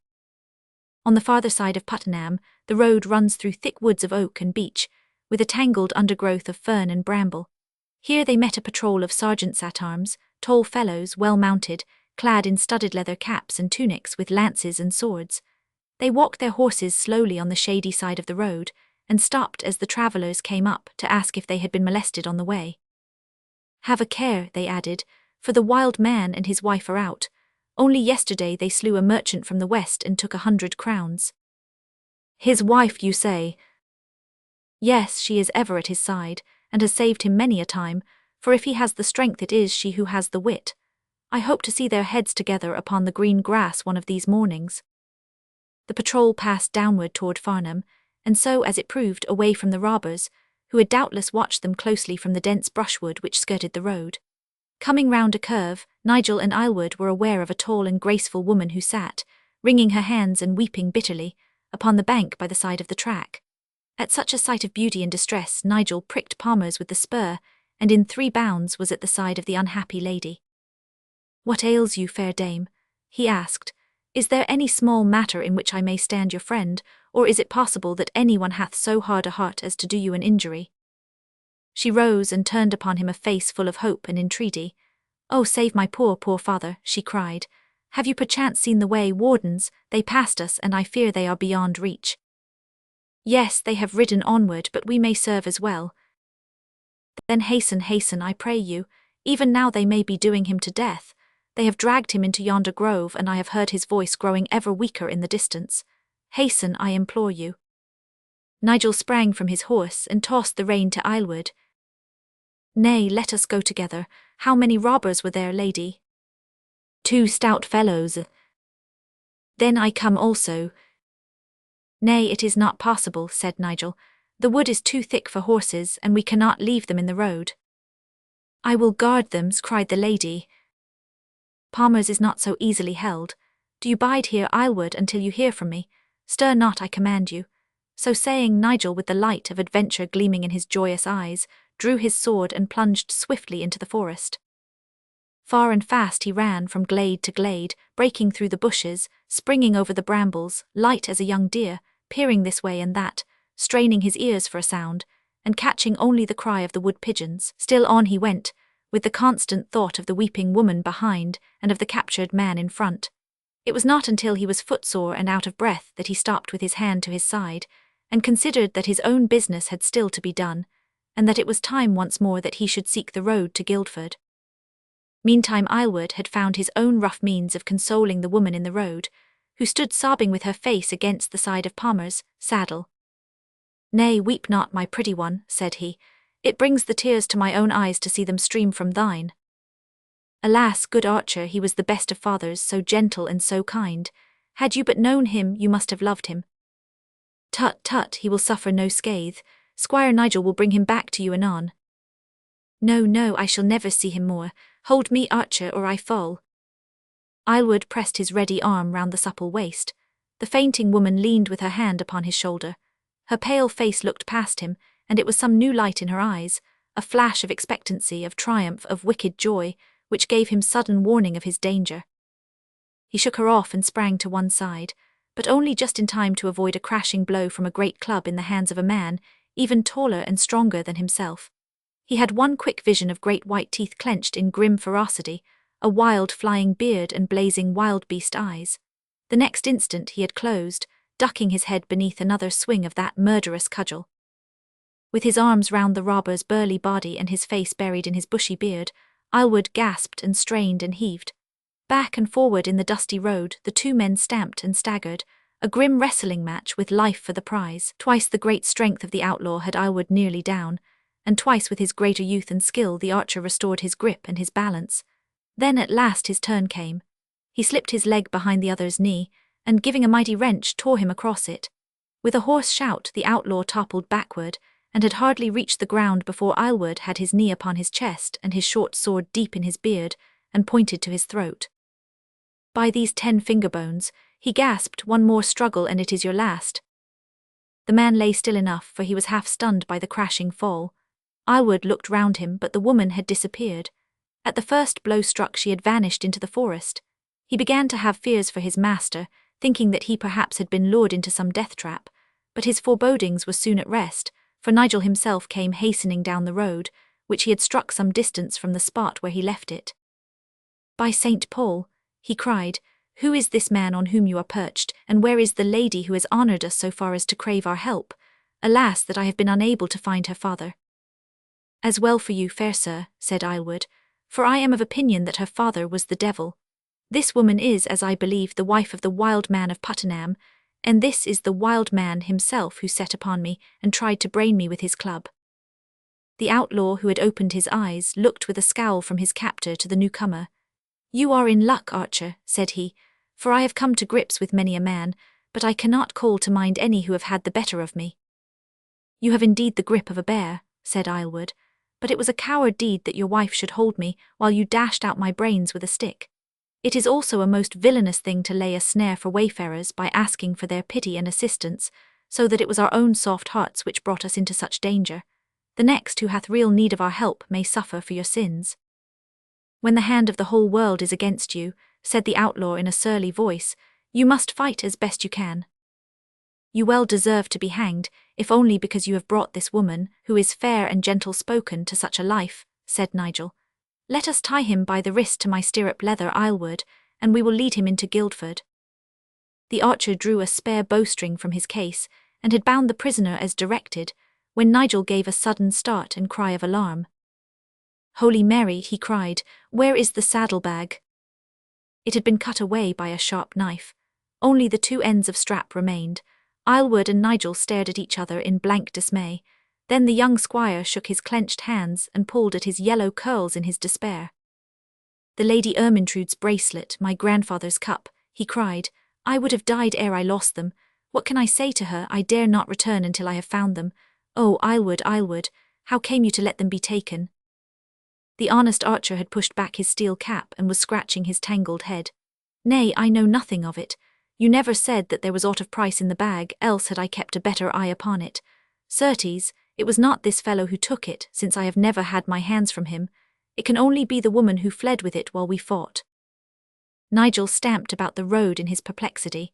"I would follow her to the world's end if I knew where I could find her, but to search these woods for her is to look for a mouse in a wheat field. Good St. George, thou who didst overcome the dragon, I pray you by that most honourable and knightly achievement that you will be with me now. And you also, great St. Julian, patron of all wayfarers in distress. 2 candles shall burn before your shrine at Godalming, if you will but bring me back my saddle-bag. What would I not give to have it back?" "Will you give me my life?" asked the outlaw. "Promise that I go free, and you shall have it back, if it be indeed true that my wife has taken it." "Nay, I cannot do that," said Nigel. "My honour would surely be concerned, since my loss is a private one, but it would be to the public scathe that you should go free. By St. Paul, it would be an ungentle deed if in order to save my own I let you loose upon the gear of 100 others." "I will not ask you to let me loose," said the wild man. "If you will promise that my life be spared, I will restore your bag."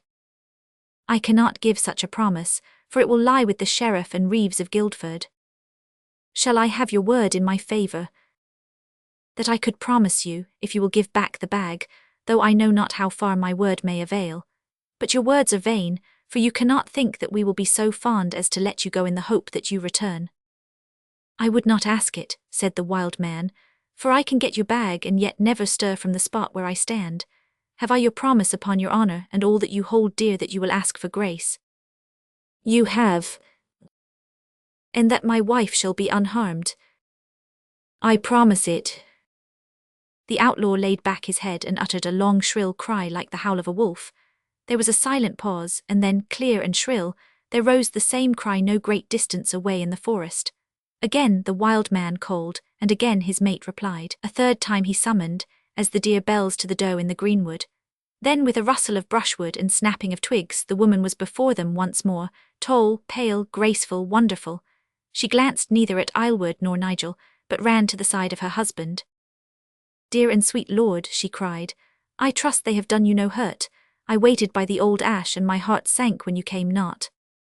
I have been taken at last, wife. Oh, cursed, cursed day! Let him go, kind, gentle sirs, do not take him from me."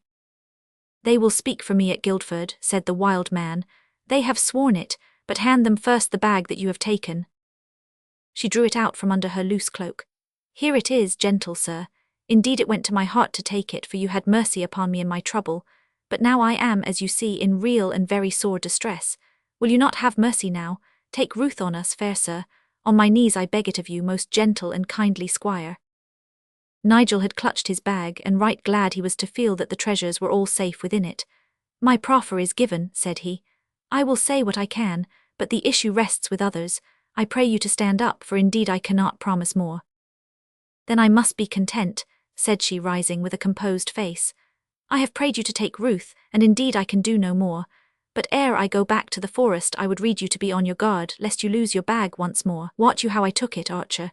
Nay, it was simple enough, and may happen again, so I make it clear to you. I had this knife in my sleeve, and though it is small it is very sharp. I slipped it down like this. Then when I seemed to weep with my face against the saddle, I cut down like this." In an instant she had shorn through the stirrup leather which bound her man, and he, diving under the belly of the horse, had slipped like a snake into the brushwood. In passing he had struck Palmer's from beneath, and the great horse, enraged and insulted, was rearing high, with 2 men hanging to his bridle. When at last he had calmed, there was no sign left of the wild man or of his wife. In vain did Aylward, an arrow on his string, run here and there among the great trees and peer down the shadowy glades. When he returned, he and his master cast a shamefaced glance at each other. "I trust that we are better soldiers than jailers," said Aylward, as he climbed on his pony. But Nigel's frown relaxed into a smile. "At least we have gained back what we lost," said he. "Here I place it on the pommel of my saddle, and I shall not take my eyes from it until we are safe in Guildford town." So they jogged on together until, passing St. Catherine's shrine, they crossed the winding way once more, and so found themselves in the steep High Street with its heavy-caved, gabled houses, its monkish hospitium upon the left, where good ale may still be quaffed, and its great square-keeped castle upon the right, no, grey and grim skeleton of ruin, but very quick and alert, with blazoned banner flying free, and steel caps twinkling from the battlement. A row of booths extended from the castle gate to the High Street, and 2 doors from the Church of the Trinity was that of Thorold the goldsmith, a rich burgess and mayor of the town. He looked long and lovingly at the rich rubies, and at the fine work upon the goblet. Then he stroked his flowing grey beard as he pondered whether he should offer 50 nobles or 60, for he knew well that he could sell them again for 200. If he offered too much his profit would be reduced. If he offered too little the youth might go as far as London with them, for they were rare and of great worth. The young man was ill-clad and his eyes were anxious. Perchance he was hard-pressed and was ignorant of the value of what he bore. He would sound him. "These things are old and out of fashion, fair sir," said he. "Of the stones I can scarce say if they are of good quality or not, but they are dull and rough. Yet if your price be low I may add them to my stock, though indeed this booth was made to sell and not to buy. What do you ask?" Nigel bent his brows in perplexity. Here was a game in which neither his bold heart nor his active limbs could help him. It was the new force mastering the old, the man of commerce conquering the man of war, wearing him down and weakening him through the centuries, until he had him as his bond-servant and his thrall. "I know not what to ask, good sir," said Nigel. "It is not for me, nor for any man who bears my name, to chaffer and to haggle. You know the worth of these things, for it is your trade to do so. The Lady Ermyntrude lacks money, and we must have it against the king's coming, so give me that which is right and just, and we will say no more." The goldsmith smiled. The business was growing more simple and more profitable. He had intended to offer 50, but surely it would be sinful waste to give more than 25. "I shall scarce know what to do with them when I have them," said he. "Yet I should not grudge 20 nobles if it is a matter in which the king is concerned." Nigel's heart turned to lead. This sum would not buy 1/2 what was needful. It was clear that the Lady Ermyntrude had overvalued her treasures. Yet he could not return empty-handed, so if 20 nobles was the real worth, as this good old man assured him, then he must be thankful and take it. "I am concerned by what you say," said he. "You know more of these things than I can do, however I will take." 150, whispered Aylward's voice in his ear. 150, said Nigel, only too relieved to have found the humblest guide upon these unwanted paths. The goldsmith started. This youth was not the simple soldier that he had seemed. That frank face, those blue eyes, were traps for the unwary. Never had he been more taken aback in a bargain. "This is fond talk and can lead to nothing, fair sir," said he, turning away and fiddling with the keys of his strong boxes. "Yet I have no wish to be hard on you. Take my outside price, which is 50 nobles. "And 100, whispered Aylward. "And 100, said Nigel, blushing at his own greed. "Well, well, take 100, cried the merchant. "Fleece me, skin me, leave me a loser, and take for your wares the full 100. "I should be shamed forever if I were to treat you so badly," said Nigel. "You have spoken me fair, and I would not grind you down. Therefore I will gladly take 100. "And 50, whispered Aylward. "And 50, said Nigel. "By St. John of Beverley," cried the merchant, "I came hither from the north country, and they are said to be shrewd at a deal in those parts. But I had rather bargain with a synagogue full of Jews than with you, for all your gentle ways. Will you indeed take no less than 150? Alas, you pluck from me my profits of a month. It is a fell morning's work for me. I would I had never seen you." With groans and lamentations he paid the gold pieces across the counter, and Nigel, hardly able to credit his own good fortune, gathered them into the leather saddlebag. A moment later, with flushed face, he was in the street, and pouring out his thanks to Aylward. "Alas, my fair lord, the man has robbed us now," said the archer. "We could have had another 20 had we stood fast." "How know you that, good Aylward?" "By his eyes, Squire Loring.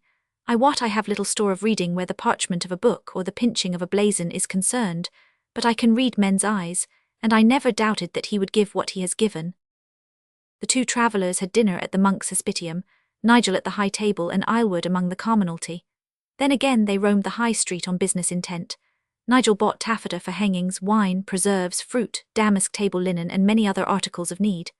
At last he halted before the armourer's shop at the castle yard, staring at the fine suits of plate, the engraved pectorals, the plumed helmets, the cunningly jointed gorgets, as a child at a sweet shop. "Well, Squire Loring," said Wat the armourer, looking sidewise from the furnace where he was tempering a sword blade, "what can I sell you this morning? I swear to you by Tubal Cain, the father of all workers in metal, that you might go from end to end of Cheapside, and never see a better suit than that which hangs from yonder hook." "And the price, armourer?" "To anyone else 250 rose nobles, to you 200. "And why cheaper to me, good fellow?" "Because I fitted your father also for the wars, and a finer suit never went out of my shop. I warrant that it turned many an edge before he laid it aside. We worked in mail in those days, and I had as soon have a well-made thick-meshed mail as any plates, but a young knight will be in the fashion like any dame of the court, and so it must be plate now, even though the price be trebled." "Your rede is that the mail is as good?" "I am well sure of it." "Hearken then, armourer, I cannot at this moment buy a suit of plate, and yet I sorely need steel harness on account of a small deed which it is in my mind to do. Now I have at my home at Tilford that very suit of mail of which you speak, with which my father first rode to the wars. Could you not so alter it that it should guard my limbs also?" The armourer looked at Nigel's small upright figure and burst out laughing. "You jest, Squire Loring. The suit was made for one who was far above the common stature of man." "Nay, I jest not. If it will but carry me through one spear running, it will have served its purpose." The armourer leaned back on his anvil and pondered, while Nigel stared anxiously at his sooty face. "Right gladly would I lend you a suit of plate for this one venture, Squire Loring, but I know well that if you should be overthrown your harness becomes prize to the victor. I am a poor man with many children, and I dare not risk the loss of it. But as to what you say of the old suit of mail, is it indeed in good condition?" "Most excellent, save only at the neck, which is much frayed. To shorten the limbs is easy. It is but to cut out a length of the mail and then loop up the links, but to shorten the body, nay, that is beyond the armourer's art. It was my last hope. Nay, good armourer, if you have indeed served and loved my gallant father, then I beg you by his memory that you will help me now." The armourer threw down his heavy hammer with a crash upon the floor. "It is not only that I loved your father, Squire Loring, but it is that I have seen you, half-armed as you were, ride against the best of them at the castle tilt-yard. Last Martinmas my heart bled for you when I saw how sorry was your harness, and yet you held your own against the stout Sir Oliver with his Milan suit. When go you to Tilford? Even now. Heh, Jenkin, fetch out the carb, cried the worthy Wat. May my right hand lose its cunning if I do not send you into battle in your father's suit. Tomorrow I must be back in my booth, but today I give to you without fee, and for the sake of the goodwill which I bear to your house. I will ride with you to Tilford, and before night you shall see what Wat can do. So it came about that there was a busy evening at the old Tilford manor house, where the Lady Ermyntrude planned and cut and hung the curtains for the hall, and stocked her cupboards with the good things which Nigel had brought from Guildford. Meanwhile the squire and the armourer sat with their heads touching, and the old suit of mail with its gorget of overlapping plates laid out across their knees. Again and again, old Wat shrugged his shoulders, as one who has been asked to do more than can be demanded from mortal man. At last, at a suggestion from the squire, he leaned back in his chair and laughed long and loudly in his bushy beard, while the Lady Ermyntrude glared her black displeasure at such plebeian merriment.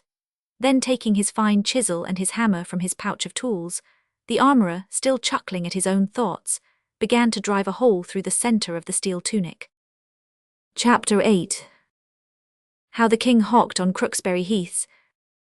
The King and his attendants had shaken off the crowd who had followed them from Guildford along the Pilgrims' Way, and now, the mounted archers having beaten off the more persistent of the spectators, they rode at their ease in a long, straggling, glittering train over the dark undulating plain of heather. In the van was the King himself, for his hawks were with him and he had some hope of sport. Edward at that time was a well-grown, vigorous man in the very prime of his years, a keen sportsman, an ardent gallant and a chivalrous soldier.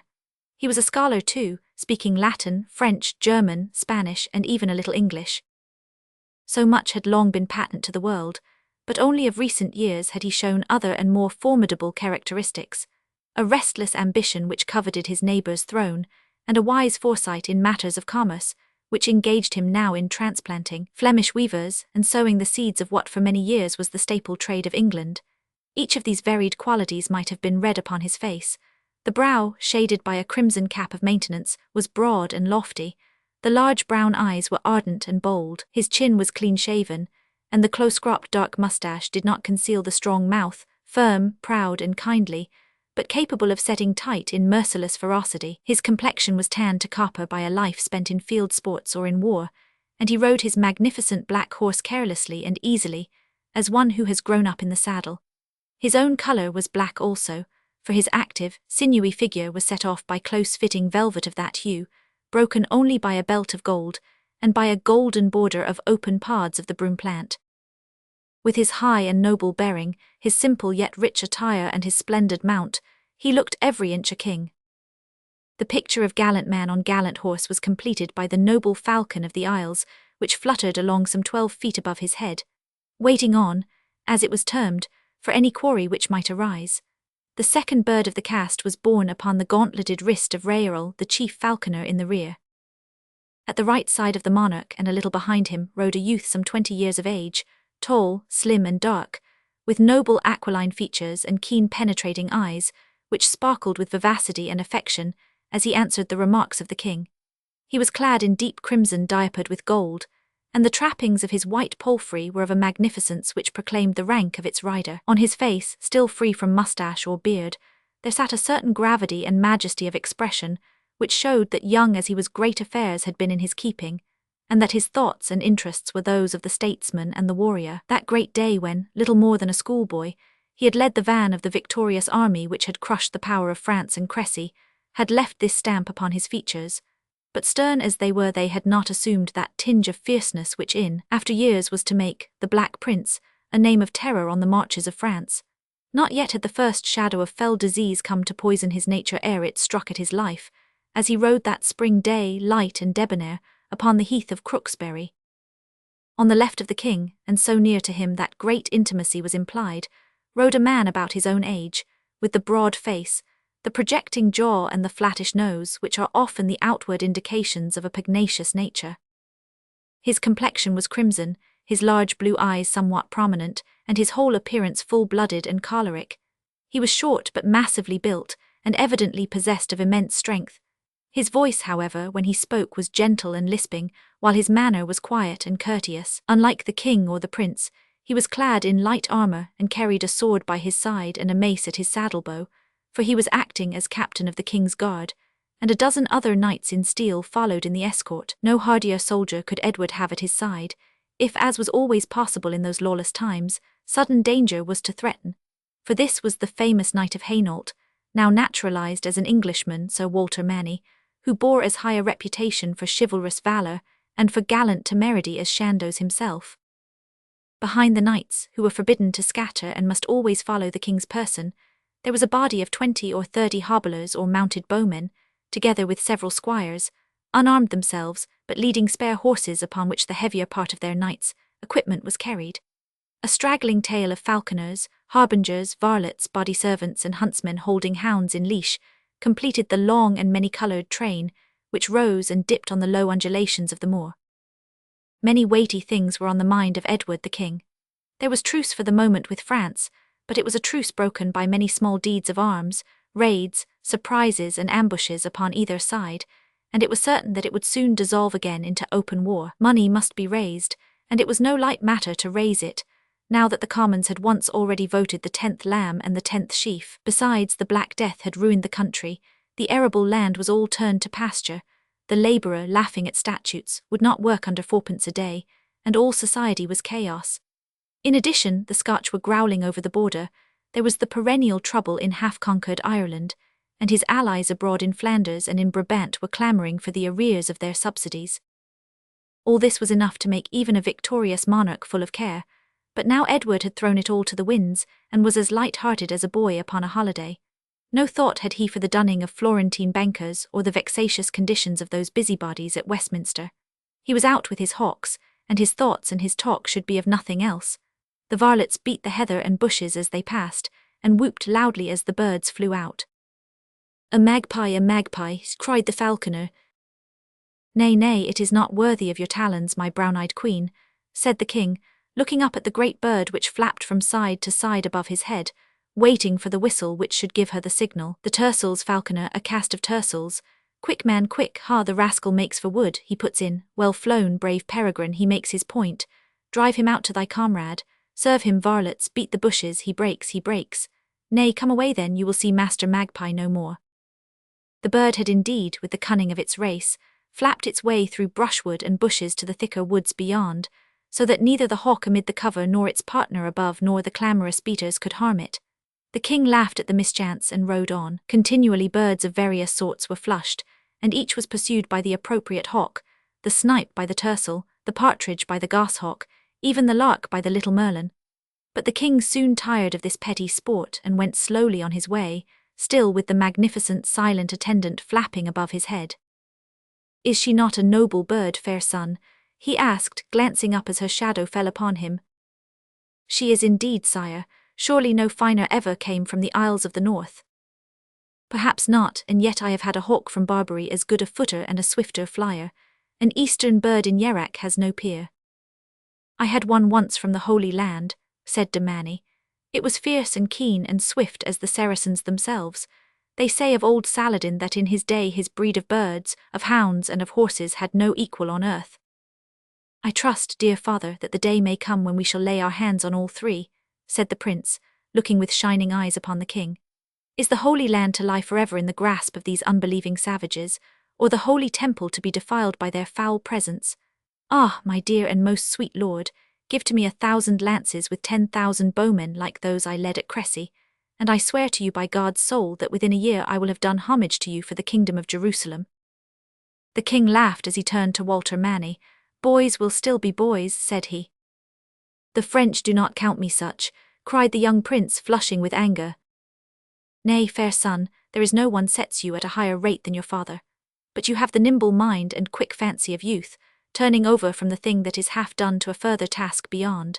How would we fare in Brittany and Normandy, while my young paladin with his lances and his bowmen was besieging a scallon or battering at Jerusalem? Heaven would help in heaven's work." "From what I have heard of the past," said the king dryly, "I cannot see that heaven has counted for much as an ally in these wars of the East. I speak with reverence, and yet it is but sooth to say that Richard of the Lion Heart or Louis of France might have found the smallest earthly principality of greater service to him than all the celestial hosts. How say you to that, my Lord Bishop? A stout churchman who had ridden behind the king on a solid bay cob, well suited to his weight and dignity, jogged up to the monarch's elbow. How say you, sire? I was watching the goshawk on the partridge and heard you not. Had I said that I would add 2 manors to the see of Chichester, I warrant that you would have heard me, my Lord Bishop. Nay, fair lord, test the matter by saying so, cried the jovial bishop. The king laughed aloud. A fair counter, your reverence, by the rood, you broke your lance that passage, but the question I debated was this: how is it that since the Crusades have manifestly been fought in God's quarrel, we Christians have had so little comfort or support in fighting them? After all our efforts and the loss of more men than could be counted, we are at last driven from the country, and even the military orders which were formed only for that one purpose can scarce hold a footing in the islands of the Greek Sea. There is not one seaport nor one fortress in Palestine over which the flag of the cross still waves. Where then was our ally? Nay, sire, you open a great debate which extends far beyond this question of the Holy Land, though that may indeed be chosen as a fair example. It is the question of all sin, of all suffering, of all injustice, why it should pass without the rain of fire and the lightnings of Sinai. The wisdom of God is beyond our understanding. The king shrugged his shoulders. This is an easy answer, my Lord Bishop. You are a prince of the church. It would fare ill with an earthly prince who could give no better answer to the affairs which concerned his realm. There are other considerations which might be urged, most gracious sire. It is true that the Crusades were a holy enterprise which might well expect the immediate blessing of God, but the Crusaders, is it certain that they deserved such a blessing? Have I not heard that their camp was the most dissolute ever seen? Camps are camps all the world over, and you cannot in a moment change a bowman into a saint. But the holy Louis was a crusader after your own heart, yet his men perished at Mansura and he himself at Tunis. Bethink you also that this world is but the antechamber of the next, said the prelate. By suffering and tribulation the soul is cleansed, and the true victor may be he who by the patient endurance of misfortune merits the happiness to come. If that be the true meaning of the Church's blessing, then I hope that it will be long before it rests upon our banners in France, said the king. But methinks that when one is out with a brave horse and a good hawk one might find some other subject than theology. Back to the birds, bishop, or reeral, the falconer will come to interrupt thee in thy cathedral. Straightway the conversation came back to the mystery of the woods, and the mystery of the rivers, to the dark-eyed hawks and the yellow-eyed, to hawks of the lure and hawks of the fist.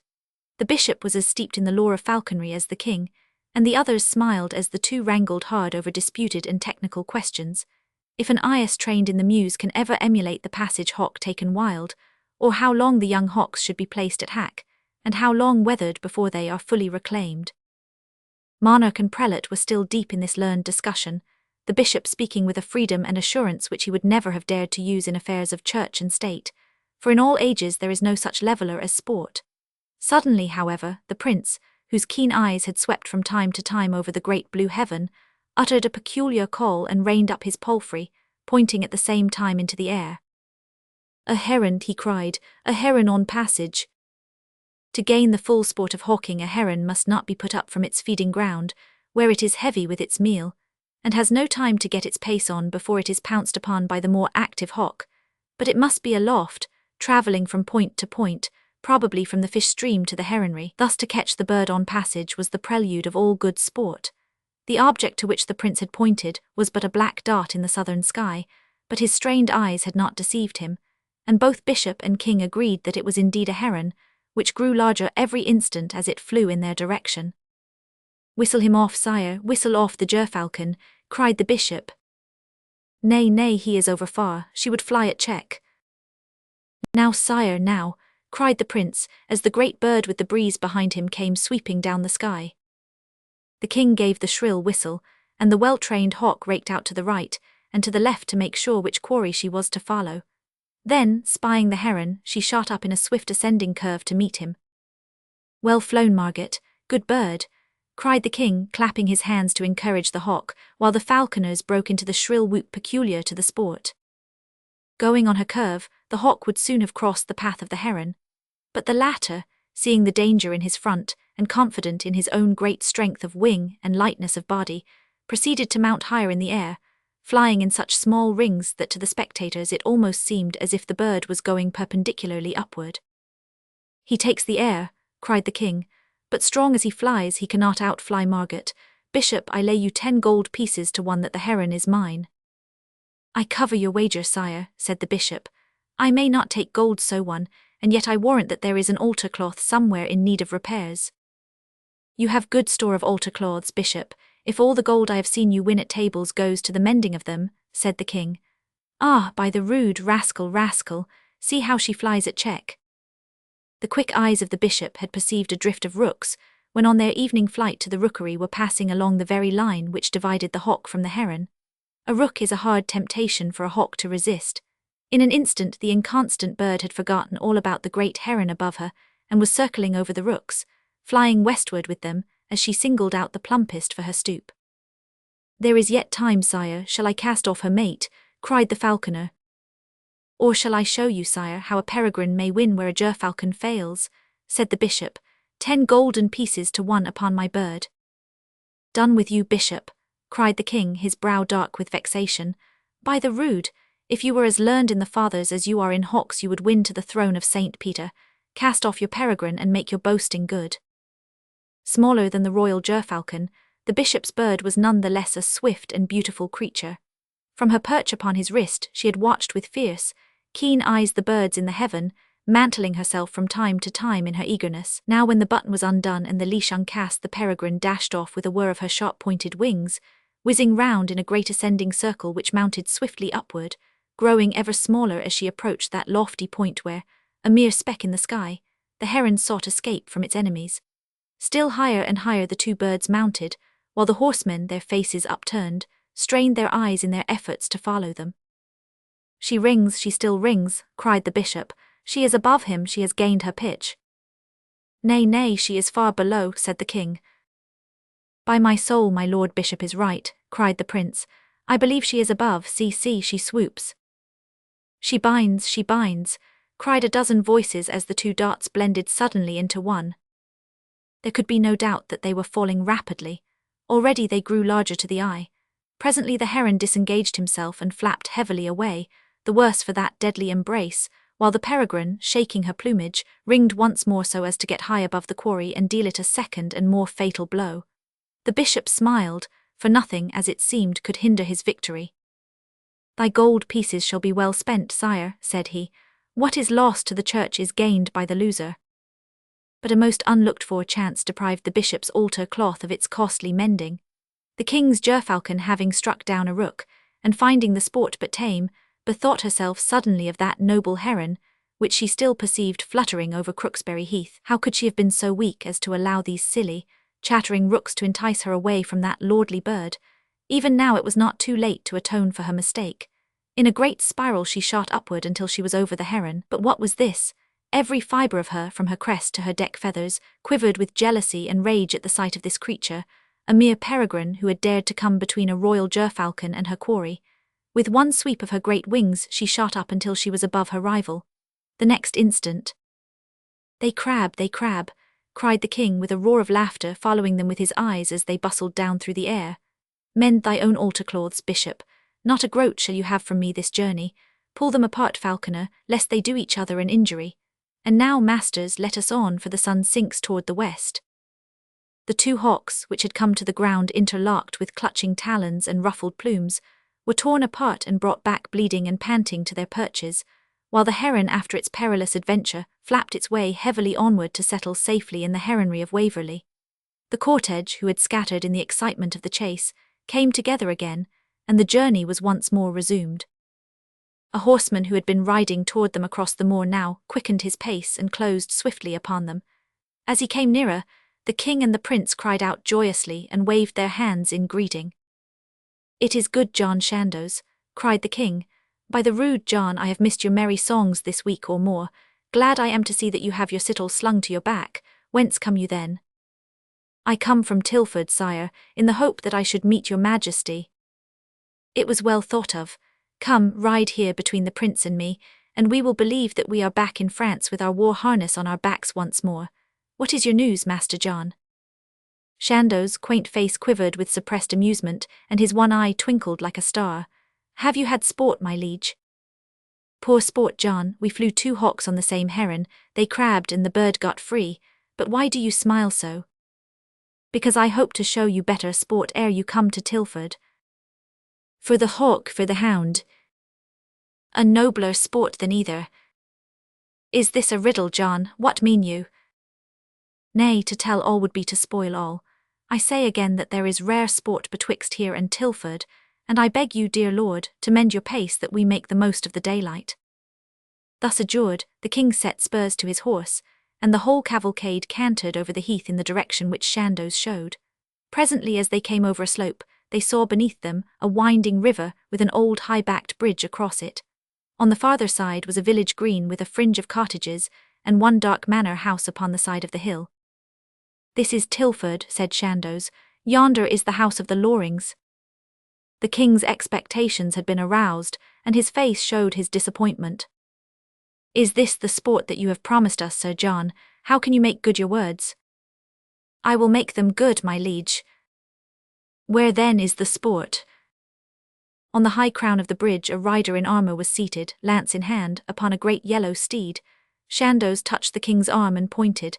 That is the sport, said he. Chapter 9. How Nigel held the bridge at Tilford. The king looked at the motionless figure, at the little crowd of hushed expectant rustics beyond the bridge, and finally at the face of Chandos, which shone with amusement. What is this, John? He asked. You remember Sir Eustace Loring, sire? Indeed, I could never forget him, nor the manner of his death. He was a knight-errant in his day. That indeed he was, none better have I known. So is his son Nigel, as fierce a young war-hawk as ever yearned to use beak and claws, but held fast in the mews up to now. This is his trial fight. There he stands at the bridgehead, as was the wont in our father's time, ready to measure himself against all comers. Of all Englishmen there was no greater knight-errant than the king himself, and none so steeped in every quaint usage of chivalry, so that the situation was after his own heart. He is not yet a knight. No, sire, only a squire. Then he must bear himself bravely this day if he is to make good what he has done. Is it fitting that a young untried squire should venture to couch his lance against the best in England? He hath given me his cartel and challenge, said Chandos, drawing a paper from his tunic. Have I your permission, sire, to issue it? Surely, John, we have no cavalier more versed in the laws of chivalry than yourself. You know this young man, and you are aware how far he is worthy of the high honour which he asks. Let us hear his defiance. The knights and squires of the escort, most of whom were veterans of the French war, had been gazing with interest and some surprise at the steel-clad figure in front of them. Now, at a call from Sir Walter Manny, they assembled round the spot where the king and Chandos had halted. Chandos cleared his throat and read from his paper. A tous seigneurs, chevaliers et esquires, so it is headed, gentlemen. It is a message from the good Squire Nigel Loring of Tilford, son of Sir Eustace Loring of honourable memory.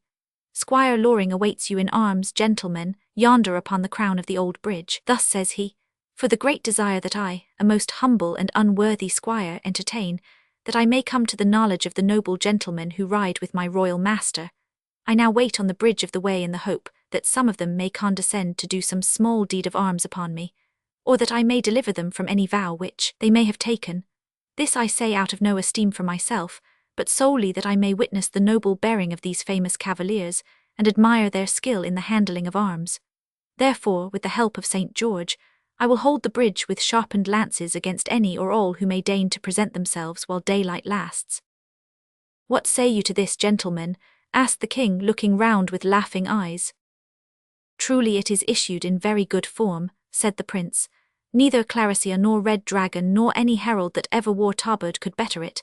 Did he draw it of his own hand? He hath a grim old grandmother who is one of the ancient breed, said Chandos. I doubt not that the Dame Ermintrude hath drawn a challenge or two before now.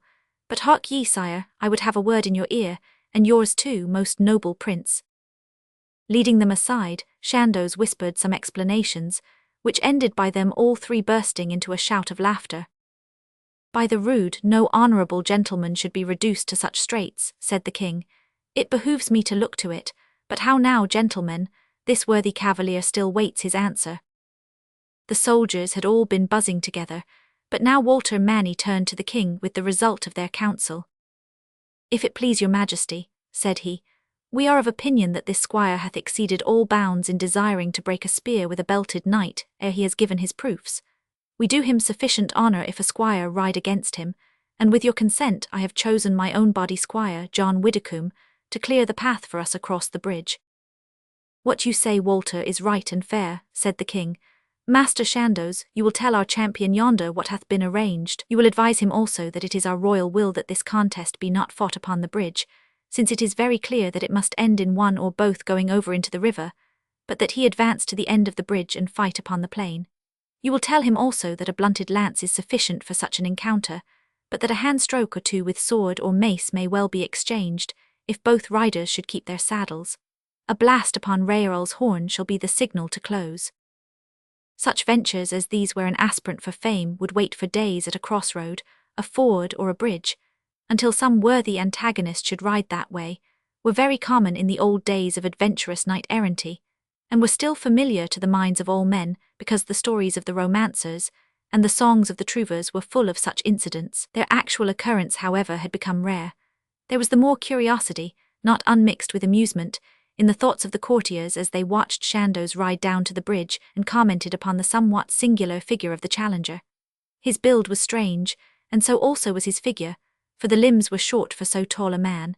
His head also was sunk forward as if he were lost in thought or overcome with deep dejection. "This is surely the cavalier of the heavy heart," said Manny. "What trouble has he that he should hang his head?" "Perchance he hath a weak neck," said the king. "At least he hath no weak voice," the prince remarked, as Nigel's answer to Chandos came to their ears. "By Our Lady, he booms like a bittern." As Chandos rode back again to the king, Nigel exchanged the old ash spear which had been his father's for one of the blunted tournament lances which he took from the hands of a stout archer in attendance. He then rode down to the end of the bridge, where 100-yard stretch of greensward lay in front of him. At the same moment the squire of Sir Walter Manny, who had been hastily armed by his comrades, spurred forward and took up his position. The king raised his hand. There was a clang from the falconer's horn, and the two riders, with a thrust of their heels and a shake of their bridles, dashed furiously at each other. In the centre the green strip of marshy meadowland, with the water squirting from the galloping hoofs, and the two crouching men, gleaming bright in the evening sun, on one side the half-circle of motionless horsemen, some in steel, some in velvet, silent and attentive dogs, hawks and horses all turned to stone. On the other the old peaked bridge, the blue lazy river, the group of open-mouthed rustics, and the dark old manor house with one grim face which peered from the upper window. A good man was John Widdicombe, but he had met a better that day.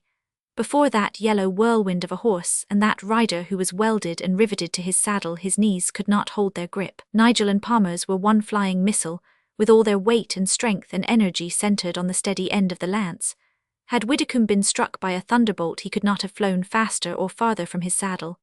2 full somersaults did he make, his plates clanging like cymbals, ere he lay prone upon his back.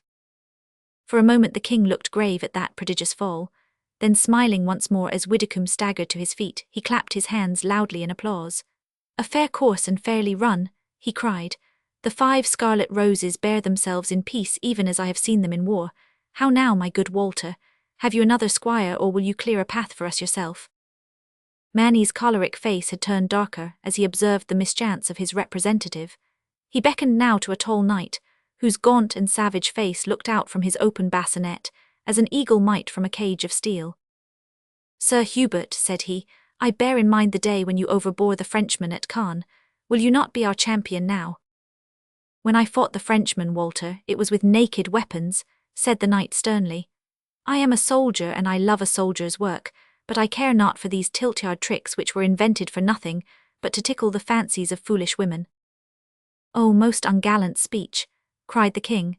"Had my good consort heard you, she would have arraigned you to appear at a court of love with a jury of virgins to answer for your sins, but I pray you to take a tilting spear, good Sir Hubert." "I had as soon take a peacock's feather, my fair lord, but I will do it if you ask me. Here, page, hand me one of those sticks and let me see what I can do." But Sir Hubert de Bourgh was not destined to test either his skill or his luck. The great bay horse which he rode was as unused to this warlike play as was its master, and had none of its master's stoutness of heart, so that when it saw the levelled lance, the gleaming figure and the frenzied yellow horse rushing down upon it, it swerved, turned and galloped furiously down the river-bank. Amid roars of laughter from the rustics on the one side and from the courtiers on the other, Sir Hubert was seen, tugging vainly at his bridle, and bounding onward, clearing gorse bushes and heather clumps until he was but a shimmering, quivering gleam upon the dark hillside. Nigel, who had pulled Palmer's on to his very haunches at the instant that his opponent turned, saluted with his lance and trotted back to the bridgehead, where he awaited his next assailant. "The ladies would say that a judgment hath fallen upon our good Sir Hubert for his impious words," said the king. "Let us hope that his charger may be broken in ere they venture to ride out between two armies," remarked the prince. "They might mistake the hardness of his horse's mouth for a softness of the rider's heart. See where he rides, still clearing every bush upon his path." "By the rood," said the king, "if the bold Hubert has not increased his repute as a jouster, he has gained great honour as a horseman. But the bridge is still closed, Walter. How say you now? Is this young squire never to be unhorsed, or is your king himself to lay lance in rest ere his way can be cleared? By the head of St. Thomas, I am in the very mood to run a course with this gentle youth." "Nay, nay, sire, too much honour hath already been done him," said Manny, looking angrily at the motionless horseman.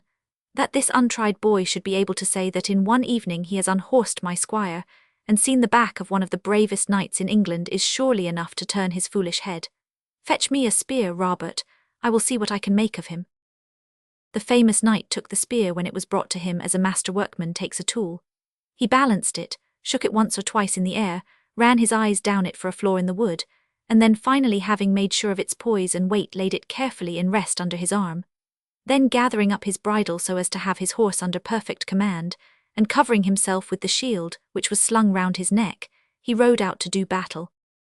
Now Nigel, young and inexperienced, all nature's aid will not help you against the mixed craft and strength of such a warrior. The day will come when neither Manny nor even Chandos could sweep you from your saddle. But now, even had you some less cumbrous armour, your chance was small, your downfall is near. But as you see the famous black chevrons on a golden ground, your gallant heart, which never knew fear, is only filled with joy and amazement at the honour done you. Your downfall is near, and yet in your wildest dreams you would never guess how strange your downfall is to be. Again, with a dull thunder of hoofs, the horses gallop over the soft water meadow. Again, with a clash of metal, the two riders meet. It is Nigel now, taken clean in the face of his helmet with the blunted spear, who flies backward off his horse and falls clanging on the grass. But good heavens, what is this? Manny has thrown up his hands in horror, and the lance has dropped from his nerveless fingers. From all sides, with cries of dismay, with oaths and shouts and ejaculations to the saints, the horsemen ride wildly in. Was ever so dreadful, so sudden, so complete an end to a gentle passage at arms? Surely their eyes must be at fault. Some wizard's trick has been played upon them to deceive their senses. But no, it was only too clear. There on the greensward lay the trunk of the stricken cavalier, and there, a good dozen yards beyond, lay his helmeted head.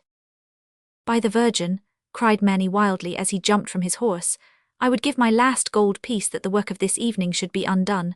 How came it? What does it mean? Hither, my lord bishop, for surely it smacks of witchcraft and the devil." With a white face the bishop had sprung down beside the prostrate body, pushing through the knot of horrified knights and squires. "I fear that the last offices of the Holy Church come too late," said he in a quivering voice. "Most unfortunate young man, how sudden an end! In medio vitae, as the Holy Book has it, one moment in the pride of his youth, the next his head torn from his body. Now God and his saints have mercy upon me and guard me from evil." The last prayer was shot out of the bishop with an energy and earnestness unusual in his orisons. It was caused by the sudden outcry of one of the squires who, having lifted the helmet from the ground, cast it down again with a scream of horror. "It is empty," he cried. "It weighs as light as a feather." "'Fore God, it is true," cried Manny, laying his hand on it. "There is no one in it. With what have I fought, Father Bishop? Is it of this world or of the next?" The bishop had clambered on his horse the better to consider the point. "If the foul fiend is abroad," said he, "my place is over yonder by the king's side. Certes, that sulphur-coloured horse hath a very devilish look. I could have sworn that I saw both smoke and flame from its nostrils. The beast is fit to bear a suit of armour which rides and fights, and yet hath no man within it." "Nay, not too fast, Father Bishop," said one of the knights. "It may be all that you say and yet come from a human workshop. When I made a campaign in South Germany, I have seen at Nuremberg a cunning figure, devised by an armourer, which could both ride and wield a sword. If this be such a one—" "I thank you all for your very gentle courtesy," said a booming voice from the figure upon the ground. At the words even the valiant Manny sprang into his saddle. Some rode madly away from the horrid trunk, a few of the boldest lingered. "Most of all," said the voice, "would I thank the most noble knight, Sir Walter Manny, that he should deign to lay aside his greatness and condescend to do a deed of arms upon so humble a squire." "'Fore God," said Manny, "if this be the devil, then the devil hath a very courtly tongue. I will have him out of his armour if he blast me."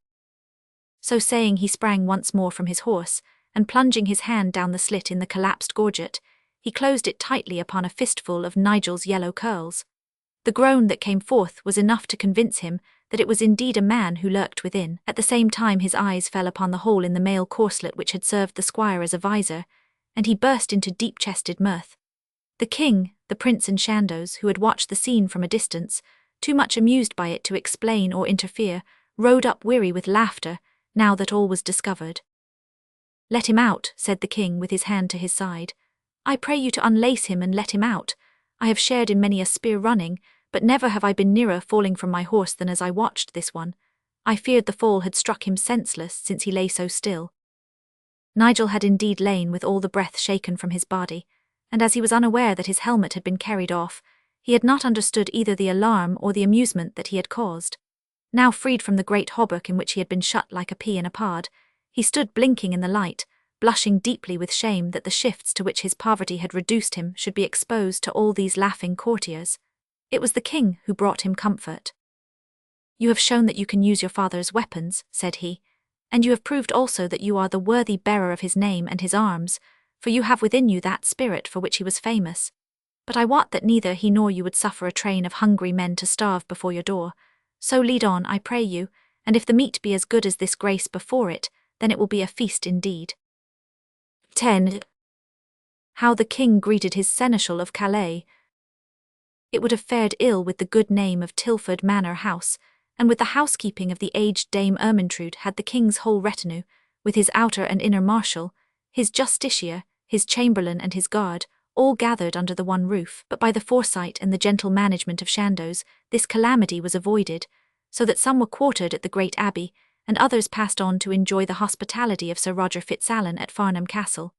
Only the king himself, the Prince Manny Chandos, Sir Hubert de Burgh, the bishop and 2 or 3 more remained behind as the guests of the Lorings. But small as was the party and humble the surroundings, the king in no way relaxed that love of ceremony, of elaborate form and of brilliant colouring, which was one of his characteristics. The sumpter mules were unpacked, squires ran hither and thither, baths smoked in the bed-chambers, silks and satins were unfolded, gold chains gleamed and clinked, so that when at last, to the long blast of 2 court trumpeters, the company took their seats at the board, it was the brightest, fairest scene which those old black rafters had ever spanned. The great influx of foreign knights who had come in their splendour from all parts of Christendom to take part in the opening of the Round Tower of Windsor 6 years before, and to try their luck and their skill at the tournament connected with it, had deeply modified the English fashions of dress. The old tunic, overtunic and cyclers were too sad and simple for the new fashions, so now strange and brilliant cote-hardies, pourpoints, curtepes, poltocks, hanselines and many other wondrous garments, party-coloured or diapered, with looped, embroidered or escalloped edges, flamed and glittered round the king. He himself, in black velvet and gold, formed a dark rich centre to the finery around him. On his right sat the prince, on his left the bishop, while Dame Ermintrude marshalled the forces of the household outside, alert and watchful, pouring in her dishes and her flagons at the right moment, rallying her tired servants, encouraging the van, hurrying the rear, hastening up her reserves, the tapping of her oak stick heard everywhere the pressure was the greatest. Behind the king, clad in his best, but looking drab and sorry amid the brilliant costumes round him, Nigel himself, regardless of an aching body and a twisted knee, waited upon his royal guests, who threw many a merry jest at him over their shoulders as they still chuckled at the adventure of the bridge. "By the rood," said King Edward, leaning back with a chicken bone held daintily between the courtesy fingers of his left hand, "the play is too good for this country stage. You must to Windsor with me, Nigel, and bring with you this great suit of harness in which you lurk. There you shall hold the lists with your eyes in your midriff, and unless some one cleave you to the waist, I see not how any harm can befall you. Never have I seen so small a nut in so great a shell.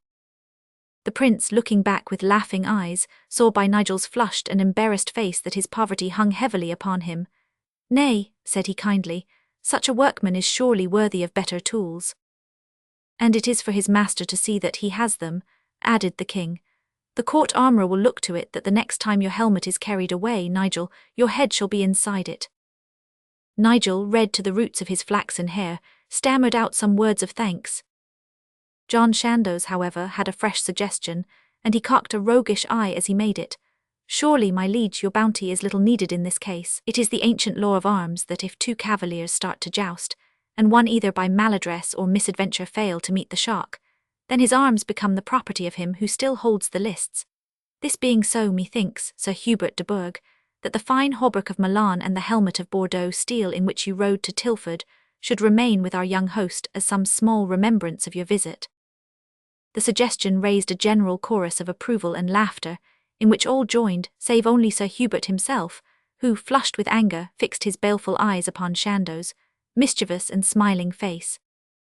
I said that I did not play that foolish game, and I know nothing of its laws, said he. But you know well, John, that if you would have a bout with sharpened spear or sword, where two ride to the ground and only one away from it, you have not far to go to find it. Nay, nay, would you ride to the ground? Surely you had best walk, Hubert, said Chandos.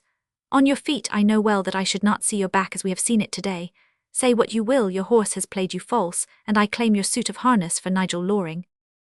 Your tongue is overlong, John, and I am weary of its endless clack, said Sir Hubert, his yellow moustache bristling from a scarlet face. If you claim my harness, do yourself come and take it. If there is a moon in the sky, you may try this very night when the board is cleared. Nay, fair sirs, cried the king, smiling from one to the other, this matter must be followed no further. Do you fill a bumper of Gascony, John, and you also, Hubert? Now pledge each other, I pray you, as good and loyal comrades who would scorn to fight save in your king's quarrel. We can spare neither of you while there is so much work for brave hearts over the sea. As to this matter of the harness, John Chandos speaks truly where it concerns a joust in the lists, but we hold that such a law is scarce binding in this, which was but a wayside passage and a gentle trial of arms. On the other hand, in the case of your squire, Master Manny, there can be no doubt that his suit is forfeit. It is a grievous hearing for him, my liege, said Walter Manny, for he is a poor man and hath been at sore pains to fit himself for the wars. Yet what you say shall be done, fair sire. So, if you will come to me in the morning, Squire Loring, John Widdicombe's suit will be handed over to you. Then with the king's leave I will hand it back to him, said Nigel, troubled and stammering, for indeed I had rather never ride to the wars than take from a brave man his only suit of plate. There spoke your father's spirit, cried the king. By the rood, Nigel, I like you full well, let the matter bide in my hands, but I marvel much that Sir Imary the Lombard hath not come to us yet from Windsor. From the moment of his arrival at Tilford, again and again, King Edward had asked most eagerly whether Sir Imary had come, and whether there was any news of him, so that the courtiers glanced at each other in wonder, for Imary was known to all of them as a famous mercenary of Italy lately appointed governor of Calais, and this sudden and urgent summons from the king might well mean some renewal of the war with France, which was the dearest wish of every soldier. Twice the king had stopped his meal and sat with sidelong head, his wine-cup in his hand, listening attentively when some sound like the clatter of hoofs was heard from outside, but the third time there could be no mistake.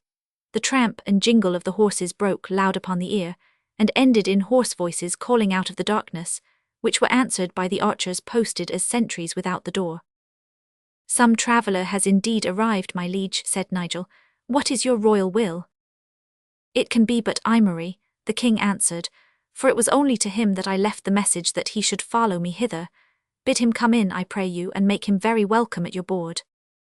Nigel cast open the door, plucking a torch from its bracket as he did so. Half a dozen men-at-arms sat on their horses outside, but one had dismounted, a short, squat, swarthy man with a rat face and quick, restless brown eyes, which peered eagerly past Nigel into the red glare of the well-lit hall. I am Sir Imary of Pavia, he whispered. For God's sake tell me, is the king within? He is at table, fair sir, and he bids you to enter. One moment, young man, one moment, and a secret word in your ear. Watch you why it is that the king has sent for me. Nigel read terror in the dark cunning eyes which glanced in sidelong fashion into his. Nay, I know not. I would I knew, I would I was sure ere I sought his presence. You have but to cross the threshold, fair sir, and doubtless you will learn from the king's own lips. Sir Imry seemed to gather himself as one who braces for a spring into ice-cold water. Then he crossed with a quick stride from the darkness into the light. The king stood up and held out his hand with a smile upon his long, handsome face, and yet it seemed to the Italian that it was the lips which smiled, but not the eyes. "Welcome," cried Edward. "Welcome to our worthy and faithful Seneschal of Calais. Come, sit here before me at the board, for I have sent for you that I may hear your news from over the sea, and thank you for the care that you have taken of that which is as dear to me as wife or child. Set a place for Sir Imry there, and give him food and drink, for he has ridden fast and far in our service today." Throughout the long feast which the skill of the Lady Ermyntrude had arranged, Edward chatted lightly with the Italian as well as with the barons near him. Finally, when the last dish was removed and the gravy-soaked rounds of coarse bread, which served as plates, had been cast to the dogs, the wine flagons were passed round, and old Weathercoat the minstrel entered timidly with his harp in the hope that he might be allowed to play before the king's majesty. But Edward had other sport afoot. "I pray you, Nigel, to send out the servants, so that we may be alone. I would have 2 men-at-arms at every door lest we be disturbed in our debate, for it is a matter of privacy. And now, Sir Imry, these noble lords as well as I, your master, would fain hear from your own lips how all goes forward in France." The Italian's face was calm, but he looked restlessly from one to another along the line of his listeners. "So far as I know, my liege, all is quiet on the French marches," said he. "You have not heard then that they have mustered or gathered to a head, with the intention of breaking the truce, and making some attempt upon our dominions?" "Nay, sire, I have heard nothing of it." "You set my mind much at ease, Imry," said the king, "for if nothing has come to your ears, then surely it cannot be. It was said that the wild knight de Chargny had come down to St. Omer with his eyes upon my precious jewel, and his mailed hands ready to grasp it." "Nay, sire, let him come. He will find the jewel safe in its strong box with a goodly guard over it." "You are the guard over my jewel, Imry." "Yes, sire, I am the guard." "And you are a faithful guard, and one whom I can trust, are you not? You would not barter away that which is so dear to me when I have chosen you out of all my army to hold it for me?" "Nay, sire, what reasons can there be for such questions? They touch my honour very nearly. You know that I would part with Calais only when I parted with my soul." "Then you know nothing of de Chargny's attempt?" "Nothing, sire." "Liar and villain," yelled the king, springing to his feet and dashing his fist upon the table until the glasses rattled again. "Seize him, archers, seize him this instant. Stand close by either elbow, lest he do himself a mischief. Now do you dare to tell me to my face, you perjured Lombard, that you know nothing of de Chargny and his plans?" "As God is my witness, I know nothing of him." The man's lips were white, and he spoke in a thin, sighing, reedy voice, his eyes wincing away from the fell gaze of the angry king. Edward laughed bitterly, and drew a paper from his breast. "You are the judges in this case, you, my fair son, and you, Chandos, and you, Manny, and you, Sir Hubert, and you also, my lord bishop. By my sovereign power I make your court that you may deal justice upon this man, for by God's eyes I will not stir from this room until I have sifted the matter to the bottom. And first I would read you this letter. It is superscribed to Sir Imry of Pavia, Nom le Lombard, Château de Calais. Is not that your name and style, you rogue?" "It is my name, sire, but no such letter has come to me." "Else had your villainy never been disclosed. It is signed Isidore de Chargny. What says my enemy de Chargny to my trusted servant? Listen. We could not come with the last moon, for we have not gathered sufficient strength, nor have we been able to collect the 20,000 crowns which are your price. But with the next turn of the moon in the darkest hour we will come, and you will be paid your money at the small postern gate with the rowan bush beside it. Well, rogue, what say you now?" "It is a forgery," gasped the Italian. "I pray you that you will let me see it, sire," said Chandos. "De Chargny was my prisoner, and so many letters passed ere his ransom was paid that his script is well known to me. Yes, yes, I will swear that this is indeed his. If my salvation were at stake I could swear it." "If it were indeed written by de Chargny it was to dishonour me," cried Sir Imry. "Nay, nay," said the young prince. We all know de Chargny and have fought against him. Many faults he has, a boaster and a brawler, but a braver man, and one of greater heart and higher of enterprise, does not ride beneath the lilies of France. Such a man would never stoop to write a letter for the sake of putting dishonour upon one of knightly rank. I, for one, will never believe it. A gruff murmur from the others showed that they were of one mind with the prince. The light of the torches from the walls beat upon the line of stern faces at the high table. They had sat like flint, and the Italian shrank from their inexorable eyes. He looked swiftly round, but armed men choked every entrance. The shadow of death had fallen athwart his soul. This letter, said the king, was given by de Chargny to one Dom Beauvais, a priest of St. Omer, to carry into Calais. The said priest, smelling a reward, brought it to one who is my faithful servant, and so it came to me. Straightway I sent for this man that he should come to me. Meanwhile the priest has returned, so that de Chargny may think that his message is indeed delivered. I know nothing of it, said the Italian doggedly, licking his dry lips. A dark flush mounted to the king's forehead, and his eyes were gorged with his wrath.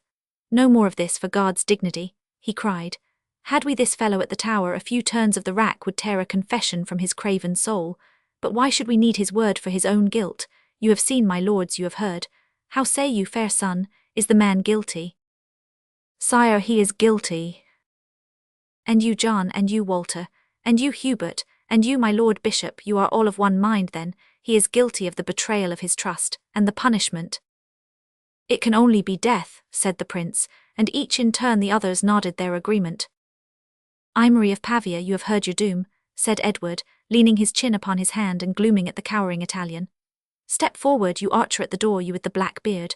Draw your sword. Nay, you white-faced rogue, I would not dishonour this roof-tree by your blood. It is your heels, not your head, that we want. Hack off these golden spurs of knighthood with your sword, archer. 'Twas I who gave them, and I who take them back. Ha, they fly across the hall, and with them every bond betwixt you and the worshipful order whose sign and badge they are. Now lead him out on the heath afar from the house where his carrion can best lie, and hew his scheming head from his body as a warning to all such traitors. The Italian, who had slipped from his chair to his knees, uttered a cry of despair, as an archer seized him by either shoulder. Writhing out of their grip, he threw himself upon the floor and clutched at the king's feet. Spare me, my most dread lord, spare me, I beseech you. In the name of Christ's passion, I implore your grace and pardon. Bethink you, my good and dear lord, how many years I have served under your banners, and how many services I have rendered. Was it not I who found the ford upon the Seine 2 days before the great battle? Was it not I also who marshalled the attack at the intaking of Calais? I have a wife and 4 children in Italy, great king, and it was the thought of them which led me to fall from my duty, for this money would have allowed me to leave the wars and to see them once again. Mercy, my liege, mercy, I implore. The English are a rough race, but not a cruel one. The king sat with a face of doom, but the others looked askance and fidgeted in their seats. Indeed, my fair liege, said Chandos, I pray you that you will abate somewhat of your anger. Edward shook his head curtly. Be silent, John, it shall be as I have said. I pray you, my dear and honoured liege, not to act with overmuch haste in the matter, said Manny. Bind him and hold him until the morning, for other counsels may prevail. Nay, I have spoken, lead him out. But the trembling man clung to the king's knees in such a fashion that the archers could not disengage his convulsive grip. Listen to me a moment, I implore you. Give me but 1 minute to plead with you, and then do what you will. The king leaned back in his chair. Speak and have done, said he. You must spare me, my noble liege. For your own sake I say that you must spare me, for I can set you in the way of such a knightly adventure as will gladden your heart. Bethink you, sire, that this de Chargny and his comrades know nothing of their plans having gone awry. If I do but send them a message, they will surely come to the postern gate. Then, if we have placed our bushment with skill, we shall have such a capture, and such a ransom as will fill your coffers. He and his comrades should be worth a good 100,000 crowns. Edward spurned the Italian away from him with his foot, until he sprawled among the rushes, but even as he lay there like a wounded snake, his dark eyes never left the king's face. You double traitor, you would sell Calais to de Chargny, and then in turn you would sell de Chargny to me. How dare you suppose that I or any noble knight had such a huckster's soul as to think only of ransoms where honour is to be won? Could I or any true man be so caitiff and so thrall? You have sealed your own doom. Lead him out. 1 instant, I pray you, my fair and most sweet lord, cried the prince. Assuage your wrath yet a little while, for this man's rede deserves perhaps more thought than we have given it. He has turned your noble soul sick with his talk of ransoms, but look at it, I pray you, from the side of honour, and where could we find such hope of worshipfully winning worship? I pray you to let me put my body in this adventure, for it is one from which, if rightly handled, much advancement is to be gained. Edward looked with sparkling eyes at the noble youth at his side. Never was hound more keen on the track of a stricken hart than you on the hope of honour, fair son, said he. How do you conceive the matter in your mind? De Chargny and his men will be such as are worth going far to meet, for he will have the pick of France under his banner that night. If we did as this man says, and awaited him with the same number of lances, then I cannot think that there is any spot in Christendom where one would rather be than in Calais that night. By the rood, fair son, you are right, cried the king, his face shining with the thought. Now which of you, John Chandos or Walter Manny, will take the thing in charge? He looked mischievously from one to the other like a master who dangles a bone betwixt two fierce old hounds. All they had to say was in their burning, longing eyes. Nay, John, you must not take it amiss, but it is Walter's turn, and he shall have it. Shall we not all go under your banner, sire, or that of the prince? Nay, it is not fitting that the royal banners of England should be advanced in so small an adventure. And yet, if you have space in your ranks for 2 more cavaliers, both the prince and I would ride with you that night. The young man stooped and kissed his father's hand. Take this man in your charge, Walter, and do with him as you will. Guard well lest he betray us once again. Take him from my sight, for his breath poisons the room. And now, Nigel, if that worthy greybeard of thine would fain twang his harp or sing to us, but what in God's name would you have? He had turned to find his young host upon his knee, and his flaxen head bent in entreaty. What is it, man, what do you crave? A boon, fair liege. Well, well, am I to have no peace tonight, with a traitor kneeling to me in front and a true man on his knees behind? Out with it, Nigel. What would you have? To come with you to Calais. By the rood, your request is fair enough, seeing that our plot is hatched beneath your very roof. How say you, Walter? Will you take him armour and all? Asked King Edward. Say rather, will you take me? Said Chandos. We too are rivals in honour, Walter, but I am very sure that you would not hold me back. Nay, John, I will be proud to have the best lance in Christendom beneath my banner. And I to follow so knightly a leader, but Nigel Loring is my squire, and so he comes with us also. Then that is settled, said the king, and now there is no need for hurry, since there can be no move until the moon has changed. So I pray you to pass the flagon once again, and to drink with me to the good knights of France. May they be of great heart and high of enterprise when we all meet once more within the castle wall of Calais. Chapter 11. In the hall of the Knight of Duplin. The king had come and had gone. Tilford Manor House stood once more dark and silent, but joy and contentment reigned within its walls. In one night every trouble had fallen away like some dark curtain which had shut out the sun. A princely sum of money had come from the king's treasurer, given in such fashion that there could be no refusal. With a bag of gold pieces at his saddlebow, Nigel rode once more into Guildford, and not a beggar on the way who had not cause to bless his name. There he had gone first to the goldsmith, and had bought back cup and salver and bracelet, mourning with the merchant over the evil chance that gold and goldwork had, for certain reasons, which only those in the trade could fully understand, gone up in value during the last week, so that already 50 gold pieces had to be paid more than the price which Nigel had received. In vain the faithful Aylward fretted and fumed, and muttered a prayer that the day would come when he might feather a shaft in the merchant's portly paunch. The money had to be paid. Thence Nigel hurried to Wat the armourer's, and there he bought that very suit for which he had yearned so short a time before. Then and there he tried it on in the booth, Wat and his boy walking round him with spanner and wrench, fixing bolts and twisting rivets. How is that, my fair sir? Cried the armourer as he drew the bassinet over the head and fastened it to the camel which extended to the shoulders. I swear by Tubal Cain that it fits you as the shell fits the crab. A finer suit never came from Italy or Spain. Nigel stood in front of a burnished shield which served as a mirror, and he turned this way and that, preening himself like a little shining bird, his smooth breastplate, his wondrous joints with their deft protection by the discs at knee and elbow and shoulder, the beautifully flexible gauntlets and salarets, the shirt of mail and the close-fitting greave-plates were all things of joy and of beauty in his eyes. He sprang about the shop to show his lightness, and then running out he placed his hand on the pommel and vaulted into Palmer's saddle, while Wat and his boy applauded in the doorway. Then springing off and running into the shop again, he clanked down upon his knees before the image of the Virgin upon the smithy wall. There from his heart he prayed that no shadow or stain should come upon his soul or his honour, whilst these arms encased his body, and that he might be strengthened to use them for noble and godly ends. A strange turn this to a religion of peace, and yet for many a century the sword and the faith had upheld each other, and in a darkened world the best ideal of the soldier had turned in some dim groping fashion toward the light.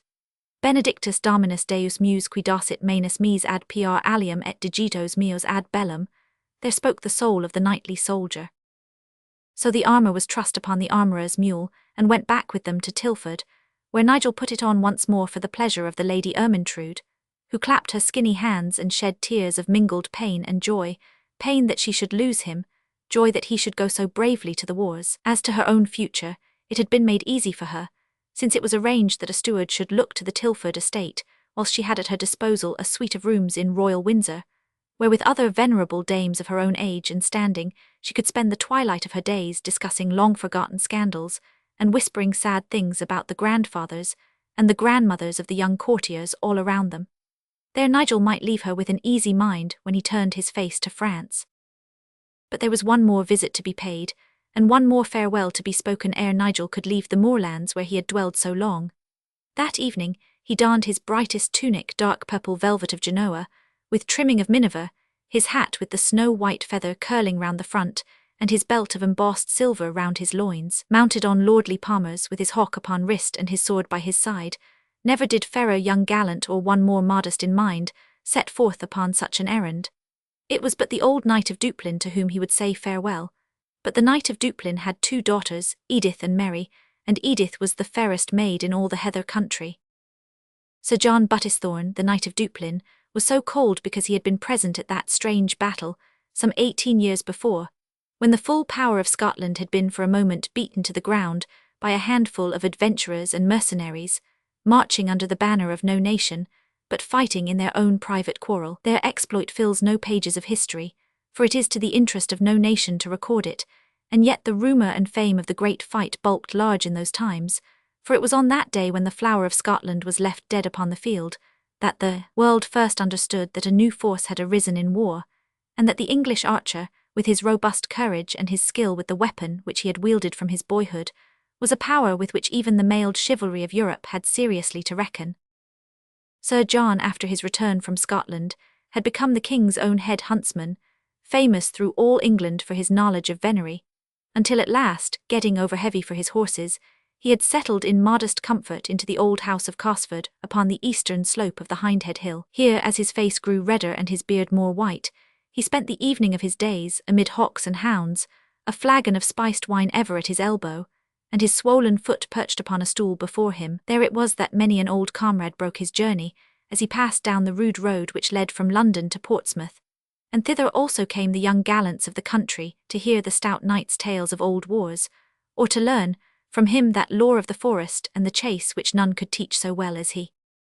But sooth to say, whatever the old knight might think, it was not merely his old tales and older wine which drew the young men to Cosford, but rather the fair face of his younger daughter, or the strong soul and wise counsel of the elder. Never had 2 more different branches sprung from the same trunk. Both were tall and of a queenly graceful figure, but their all resemblance began and ended. Edith was yellow as the ripe corn, blue-eyed, winning, mischievous, with a chattering tongue, a merry laugh, and a smile which a dozen of young gallants, Nigel of Tilford at their head, could share equally amongst them. Like a young kitten she played with all things that she found in life, and some there were who thought that already the claws could be felt amid the patting of her velvet touch.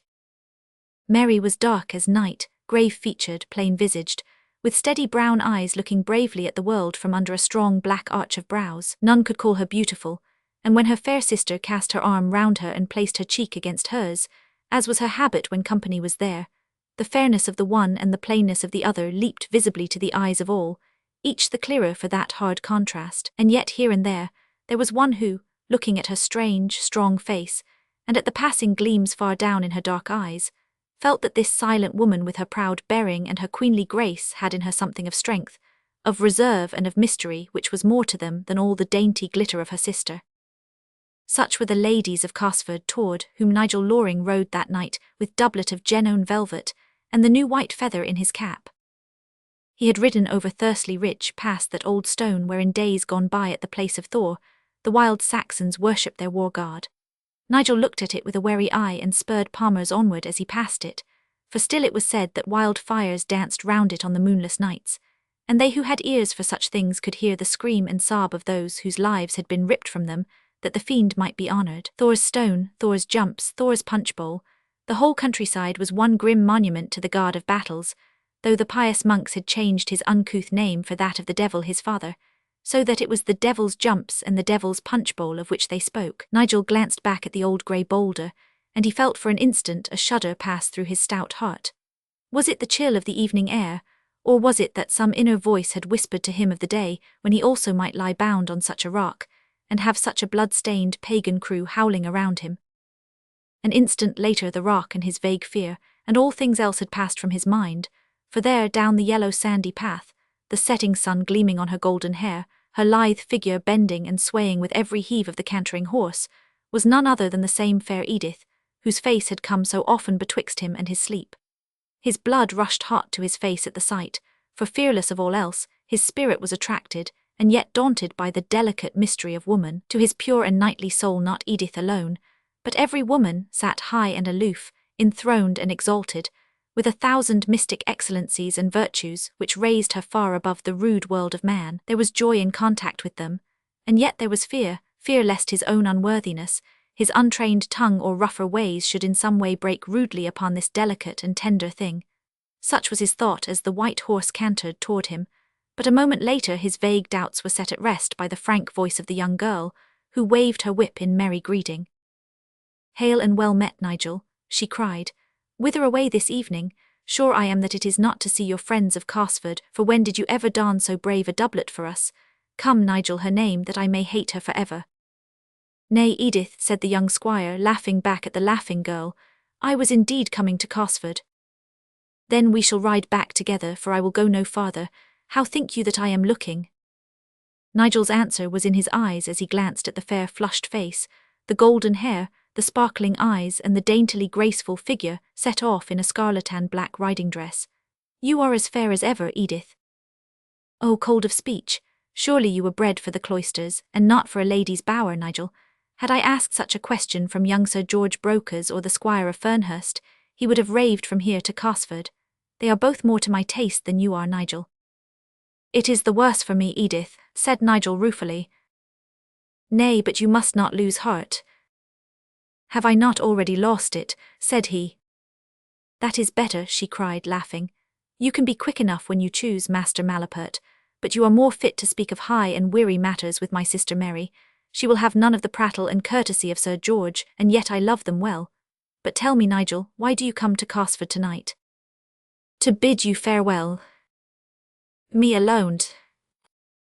"Nay, Edith, you and your sister Mary, and the good knight your father." "Sir George would have said that he had come for me alone. Indeed, you are but a poor courtier beside him. But is it true, Nigel, that you go to France?" "Yes, Edith." "It was so rumoured after the king had been to Tilford. The story goes that the king goes to France and you in his train. Is that true?" "Yes, Edith, it is true." "Tell me then to what part you go and when." "That, alas, I may not say." "Oh, in sooth." She tossed her fair head and rode onward in silence, with compressed lips and angry eyes. Nigel glanced at her in surprise and dismay. "Surely, Edith," said he at last, "you have overmuch regard for my honour that you should wish me to break the word that I have given." "Your honour belongs to you and my likings belong to me," said she. "You hold fast to the one and I will do the same by the other." They rode in silence through Thursley village. Then a thought came to her mind, and in an instant her anger was forgotten, and she was hot on a new scent. "What would you do if I were injured, Nigel? I have heard my father say that small as you are there is no man in these parts could stand against you. Would you be my champion if I suffered wrong?" "Surely I or any man of gentle blood would be the champion of any woman who had suffered wrong." "You or any and I or any, what sort of speech is that? Is it a compliment, think you, to be mixed with a drove in that fashion? My question was of you and me. If I were wronged, would you be my man?" "Try me and see, Edith." "Then I will do so, Nigel. Either Sir George Brokers or the squire of Fernhurst would gladly do what I ask, and yet I am of a mind, Nigel, to turn to you. I pray you to tell me what it is. You know Paul de la Farce of Shalford. You mean the small man with the twisted back? He is no smaller than yourself, Nigel, and as to his back there are many folk that I know who would be glad to have his face. Nay, I am no judge of that, and I spoke out of no discourtesy. What of the man? He has flouted me, Nigel, and I would have revenge. What on that poor twisted creature? I tell you that he has flouted me. But how? I should have thought that a true cavalier would have flown to my aid, without all these questions. But I will tell you, since I needs must. Know then that he was one of those who came around me and professed to be my own. Then, merely because he thought that there were others who were as dear to me as himself, he left me, and now he pays court to Maud Twynham, the little freckle-faced hussy in his village. But how has this hurt you, since he was no man of thine? He was one of my men, was he not? And he has made game of me to his wench. He has told her things about me. He has made me foolish in her eyes. Yes, yes, I can read it in her saffron face and in her watery eyes when we meet at the church door on Sundays. She smiles, yes, smiles at me. Nigel, go to him. Do not slay him, nor even wound him, but lay his face open with thy riding whip, and then come back to me and tell me how I can serve you. Nigel's face was haggard with the strife within, for desire ran hot in every vein, and yet reason shrank with horror. By St. Paul, Edith, he cried, I see no honour nor advancement of any sort in this thing which you have asked me to do. Is it for me to strike one who is no better than a cripple? For my manhood I could not do such a deed, and I pray you, dear lady, that you will set me some other task. Her eyes flashed at him in contempt. And you are a man-at-arms, she cried, laughing in bitter scorn. You are afraid of a little man who can scarce walk. Yes, yes, say what you will, I shall ever believe that you have heard of his skill at fence and of his great spirit, and that your heart has failed you. You are right, Nigel. He is indeed a perilous man. Had you done what I asked, he would have slain you, and so you have shown your wisdom. Nigel flushed and winced under the words, but he said no more, for his mind was fighting hard within him, striving to keep that high image of woman which seemed for a moment to totter on the edge of a fall. Together in silence, side by side, the little man and the stately woman, the yellow charger and the white jennet, passed up the sandy winding track with the gorse and the bracken head high on either side. Soon a path branched off through a gateway marked with the boar heads of the buttis thorns, and there was the low, widespread house heavily timbered, loud with the barking of dogs.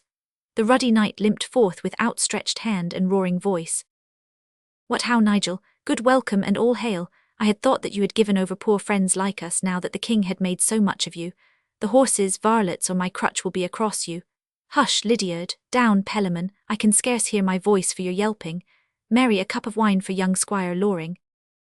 She stood framed in the doorway, tall, mystic, silent, with strange, wistful face and deep soul shining in her dark, questioning eyes.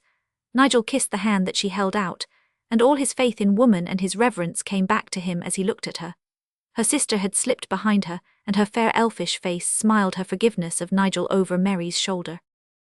The Knight of Duplin leaned his weight upon the young man's arm and limped his way across the great high-roofed hall to his capacious oaken chair. Come, come, the stool, Edith, he cried.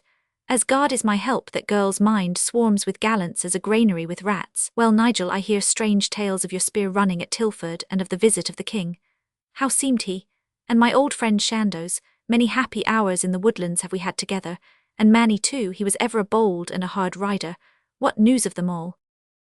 Nigel told to the old knight all that had occurred, saying little of his own success and much of his own failure, yet the eyes of the dark woman burned the brighter as she sat at her tapestry and listened.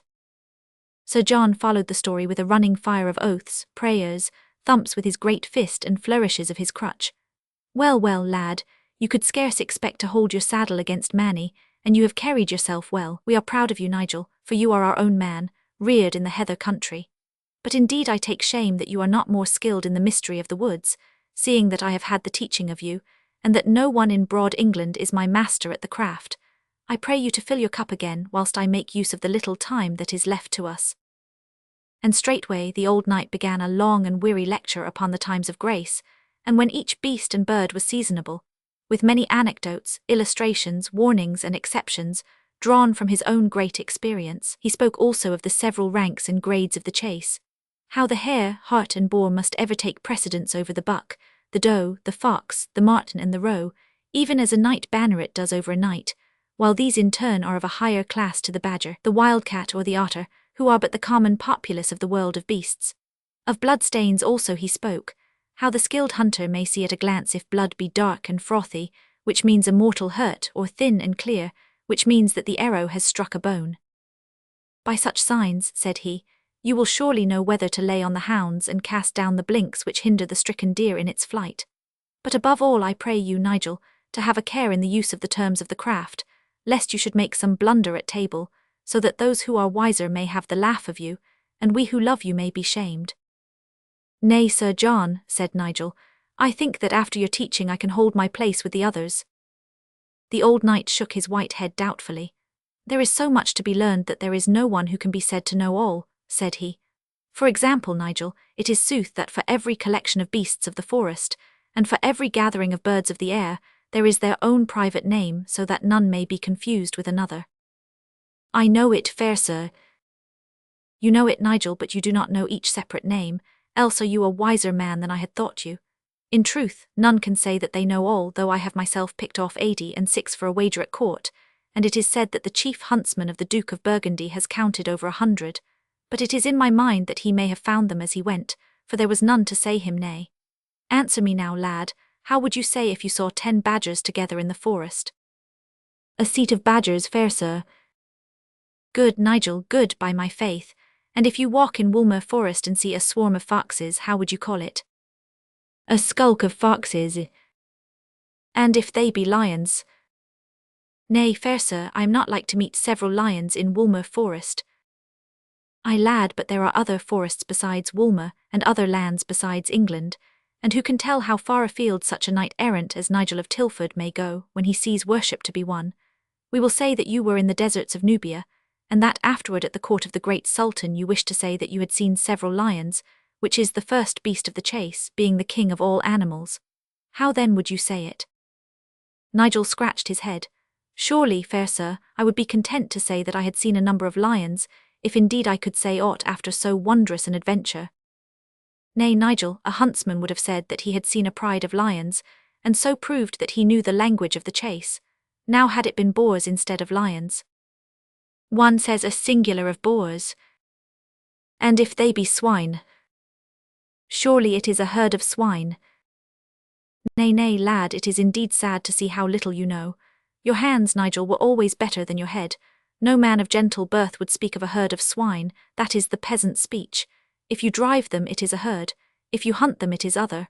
What call you them then, Edith? Nay, I know not, said the girl listlessly. A crumpled note brought in by a varlet was clinched in her right hand, and her blue eyes looked afar into the deep shadows of the roof. But you can tell us, Mary. Surely, sweet sir, one talks of a sounder of swine. The old knight laughed exultantly. Here is a pupil who never brings me shame, he cried. Be it lore, of chivalry or heraldry or woodcraft or what you will, I can always turn to Mary. Many a man can she put to the blush. Myself among them, said Nigel. Ah, lad, you are a Solomon to some of them. Hark ye, only last week that Jack Fool, the young lord of brokers, was here talking of having seen a covey of pheasants in the wood. One such speech would have been the ruin of a young squire at the court. How would you have said it, Nigel? Surely, fair sir, it should be a nigh of pheasants. Good Nigel, a nigh of pheasants, even as it is a gaggle of geese or a battling of ducks, a fall of woodcock or a wisp of snipe. But a covey of pheasants, what sort of talk is that? I made him sit even where you are sitting, Nigel, and I saw the bottom of 2 parts of Rhenish ere I let him up. Even then I fear that he had no great profit from his lesson, for he was casting his foolish eyes at Edith when he should have been turning his ears to her father. But where is the wench? She hath gone forth, father. She ever doth go forth when there is a chance of learning aught that is useful indoors.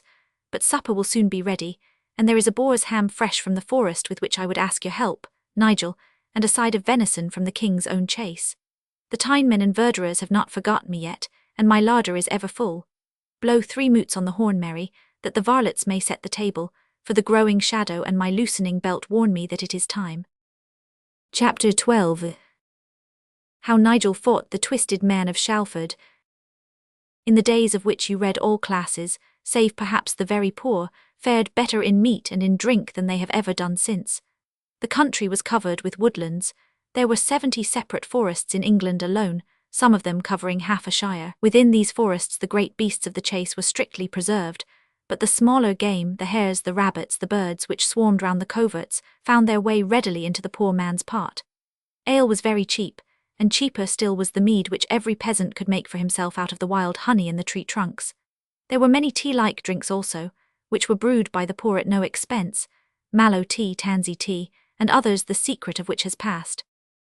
Amid the richer classes there was rude profusion, great joints ever on the sideboard, huge pies, beasts of the field and beasts of the chase, with ale and rough French or Rhenish wines to wash them down. But the very rich had attained to a high pitch of luxury in their food, and cookery was a science in which the ornamentation of the dish was almost as important as the dressing of the food. It was gilded, it was silvered, it was painted, it was surrounded with flame. From the boar and the peacock down to such strange food as the porpoise and the hedgehog, every dish had its own setting and its own sauce, very strange and very complex, with flavourings of dates, currants, cloves, vinegar, sugar and honey, of cinnamon, ground ginger, sandalwood, saffron, brawn and pines. It was the Norman tradition to eat in moderation, but to have a great profusion of the best and of the most delicate from which to choose. From them came this complex cookery, so unlike the rude and often gluttonous simplicity of the old Teutonic stock.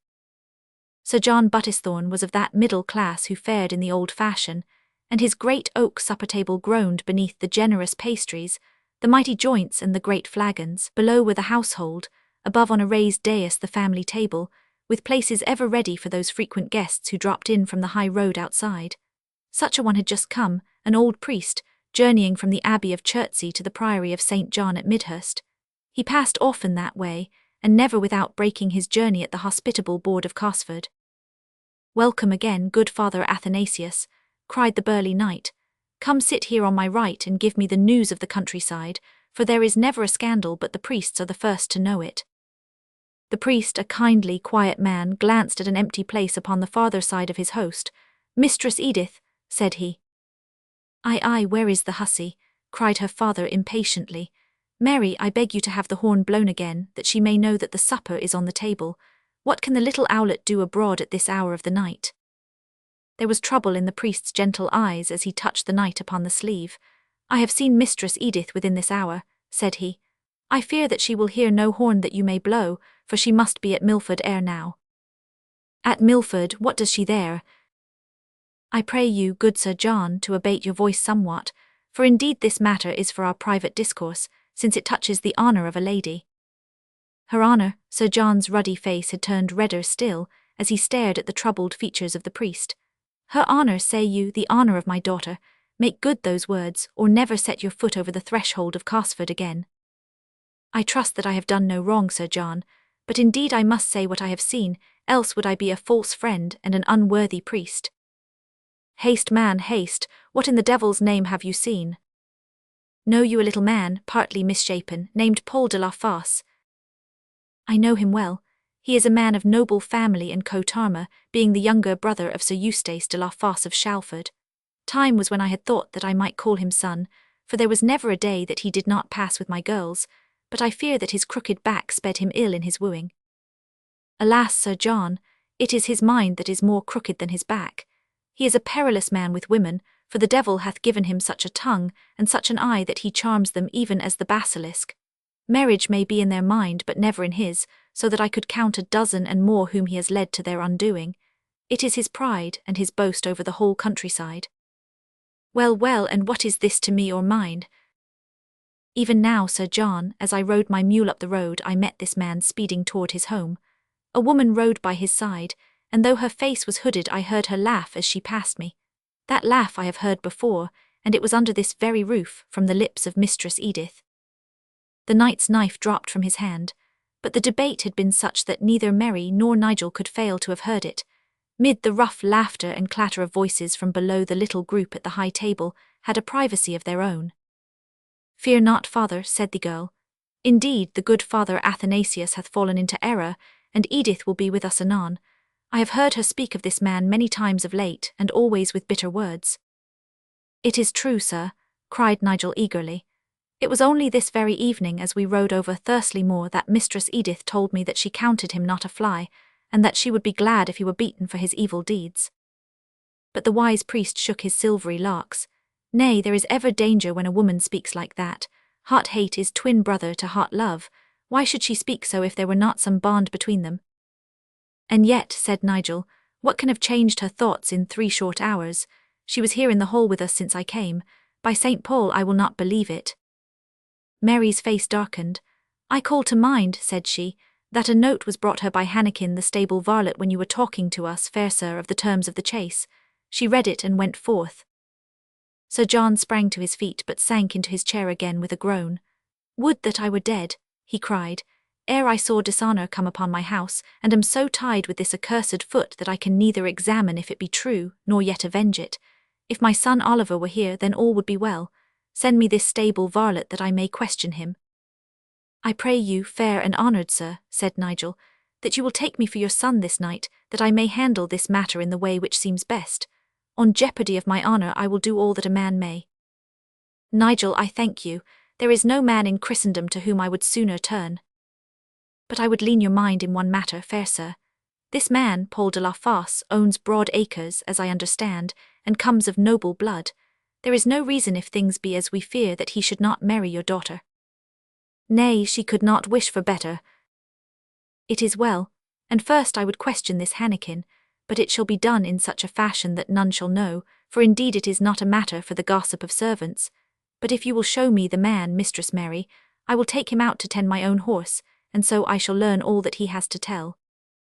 Nigel was absent for some time, and when he returned the shadow upon his face brought little hope to the anxious hearts at the high table. I have locked him in the stable loft, lest he talk too much, said he, for my questions must have shown him whence the wind blew. It was indeed from this man that the note came, and he had brought with him a spare horse for the lady. The old knight groaned, and his face sank upon his hands. Nay, father, they watch you, whispered Mary. For the honour of our house let us keep a bold face to all. Then, raising her young clear voice so that it sounded through the room, if you ride eastward, Nigel, I would fain go with you, that my sister may not come back alone. We will ride together, Mary, said Nigel, rising, then in a lower voice, but we cannot go alone, and if we take a servant all is known. I pray you to stay at home and leave the matter with me. Nay, Nigel, she may sorely need a woman's aid, and what woman should it be save her own sister? I can take my tirewoman with us. Nay, I shall ride with you myself if your impatience can keep within the powers of my mule, said the old priest. But it is not your road, father. The only road of a true priest is that which leads to the good of others. Come, my children, and we will go together. And so it was that stout Sir John Buttesthorn, the aged knight of Duplin, was left alone at his own high table, pretending to eat, pretending to drink, fidgeting in his seat, trying hard to seem unconcerned with his mind and body in a fever, while below him his varlets and handmaids laughed and jested, clattering their cups and clearing their trenchers, all unconscious of the dark shadow which threw its gloom over the lonely man upon the dais above. Meantime the Lady Mary upon the white jennet which her sister had ridden on the same evening, Nigel on his war-horse and the priest on the mule, clattered down the rude winding road which led to London. The country on either side was a wilderness of heather moors and of morasses from which came the strange crying of night fowl. A half-moon shone in the sky between the rifts of hurrying clouds.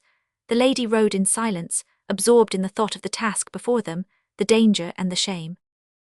Nigel chatted in a low tone with the priest. From him he learned more of the evil name of this man whom they followed. His house at Shalford was a den of profligacy and vice. No woman could cross that threshold and depart unstained. In some strange fashion, inexplicable and yet common, the man, with all his evil soul and his twisted body, had yet some strange fascination for women, some mastery over them which compelled them to his will. Again and again he had brought ruin to a household. Again and again his adroit tongue and his cunning wit had in some fashion saved him from the punishment of his deeds. His family was great in the county, and his kinsmen held favour with the king, so that his neighbours feared to push things too far against him. Such was the man, malignant and ravenous, who had stooped like some foul nighthawk and borne away to his evil nest the golden beauty of Cosford.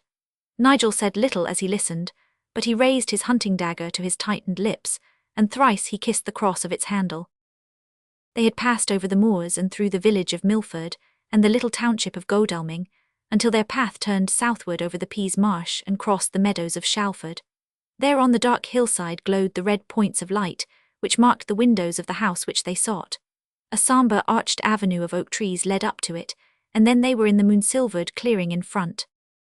From the shadow of the arched door there sprang 2 rough serving men, bearded and gruff, great cudgels in their hands, to ask them who they were and what their errand. The Lady Mary had slipped from her horse and was advancing to the door, but they rudely barred her way.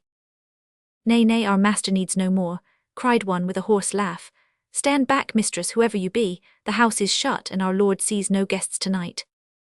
"Fellow," said Nigel, speaking low and clear, "stand back from us, our errand is with your master." "Bethink you, my children," cried the old priest, "would it not be best perchance that I go into him and see whether the voice of the church may not soften this hard heart? I fear bloodshed if you enter." "Nay, father, I pray you to stay here for the nonce," said Nigel. "And you, Mary, do you bide with the good priest, for we know not what may be within." Again he turned to the door, and again the 2 men barred his passage. "Stand back, I say, back for your lives," said Nigel. "By St. Paul, I should think it shame to soil my sword with such as you, but my soul is set, and no man shall bar my path this night." The men shrank from the deadly menace of that gentle voice. "Hold," said one of them, peering through the darkness, "is it not Squire Loring of Tilford?" "That is indeed my name." "Had you spoken it, I for one would not have stopped your way. Put down your staff, Wat, for this is no stranger but the Squire of Tilford." "As well for him," grumbled the other, lowering his cudgel with an inward prayer of thanksgiving. "Had it been otherwise I should have had blood upon my soul tonight, but our master said nothing of neighbours when he ordered us to hold the door. I will enter and ask him what is his will." But already Nigel was past them and had pushed open the outer door. Swift as he was, the Lady Mary was at his very heels, and the 2 passed together into the hall beyond.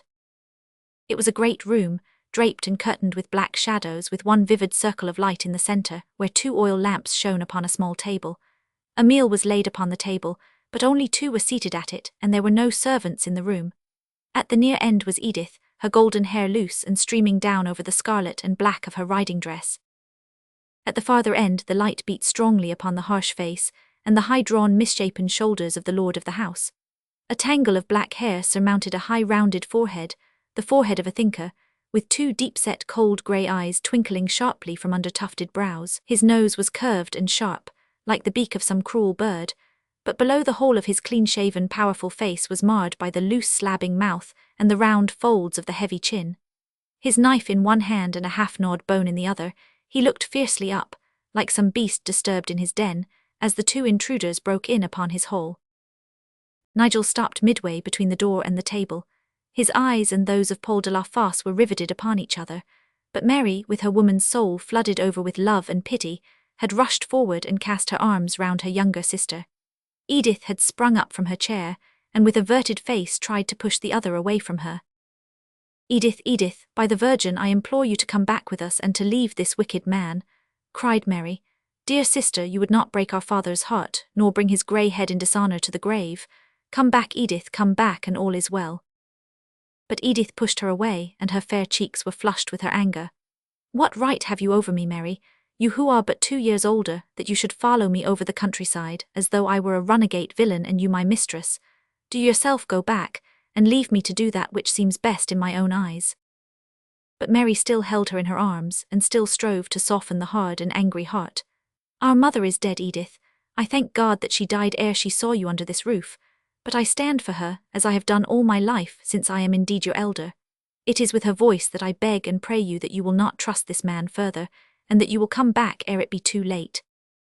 Edith writhed from her grasp, and stood flushed and defiant, with gleaming, angry eyes fixed upon her sister. "You may speak evil of him now," said she, "but there was a time when Paul de la Fosse came to Cosford, and who so gentle and soft-spoken to him then as wise, grave Sister Mary, but he has learned to love another.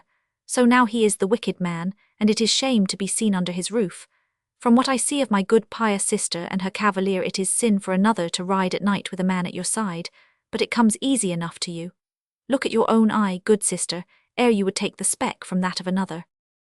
Mary stood irresolute and greatly troubled, holding down her pride and her anger, but uncertain how best to deal with this strong, wayward spirit. "It is not a time for bitter words, dear sister," said she, and again she laid her hand upon her sister's sleeve. "All that you say may be true. There was indeed a time when this man was friend to us both, and I know even as you do the power which he may have to win a woman's heart.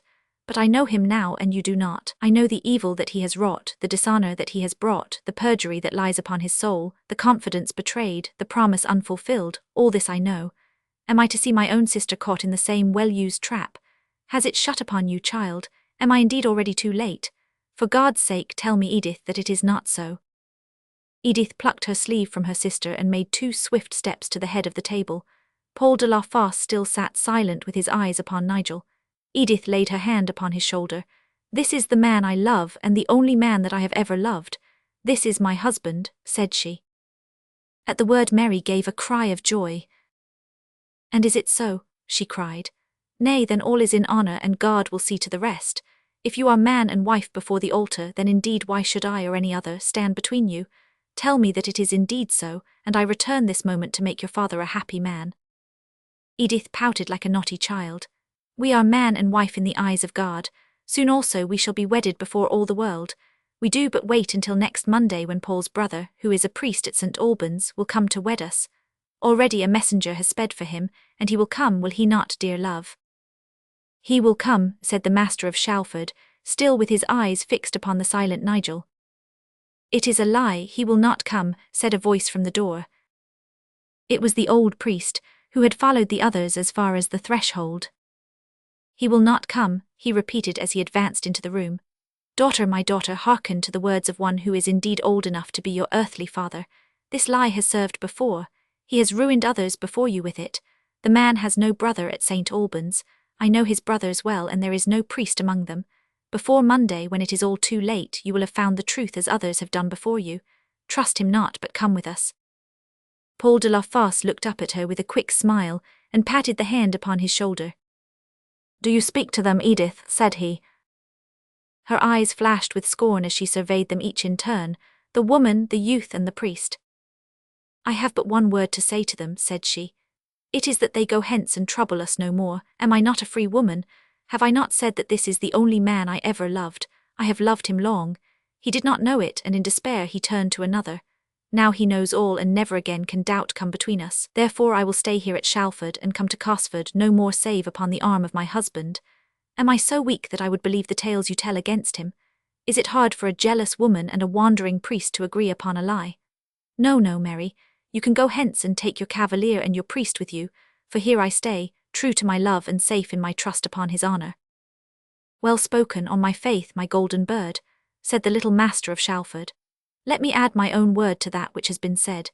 You would not grant me any virtue in your unkindly speech, good Lady Mary, and yet you must needs confess that at least I have good store of patience, since I have not set my dogs upon your friends who have come between me and my ease. But even to the most virtuous there comes at last a time when poor human frailty may prevail, and so I pray you to remove both yourself, your priest, and your valiant knight-errant, lest perhaps there be more haste and less dignity when at last you do take your leave. Sit down, my fair love, and let us turn once more to our supper." He motioned her to her chair, and he filled her wine-cup as well as his own.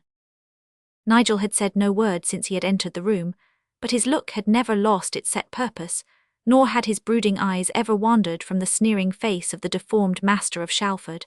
Now he turned with swift decision to Mary and to the priest. "That is over," said he in a low voice. "You have done all that you could, and now it is for me to play my part as well as I am able. I pray you, Mary, and you, good father, that you will await me outside." "Nay, Nigel, if there is danger—" "It is easier for me, Mary, if you are not there. I pray you to go. I can speak to this man more at my ease." She looked at him with questioning eyes and then obeyed. Nigel plucked at the priest's gown. "I pray you, father, have you your book of offices with you?" "Surely, Nigel, it is ever in my breast." "Have it ready, father." "For what, my son?" "There are 2 places you may mark. There is the service of marriage, and there is the prayer for the dying. Go with her, father, and be ready at my call." He closed the door behind them and was alone with this ill-matched couple. They both turned in their chairs to look at him, Edith with a defiant face, the man with a bitter smile upon his lips and malignant hatred in his eyes. "What," said he, "the knight-errant still lingers? Have we not heard of his thirst for glory? What new venture does he see that he should tarry here? Nigel walked to the table. There is no glory in little venture, said he, but I have come for a purpose and I must do it. I learn from your own lips, Edith, that you will not leave this man. If you have ears, you have heard it.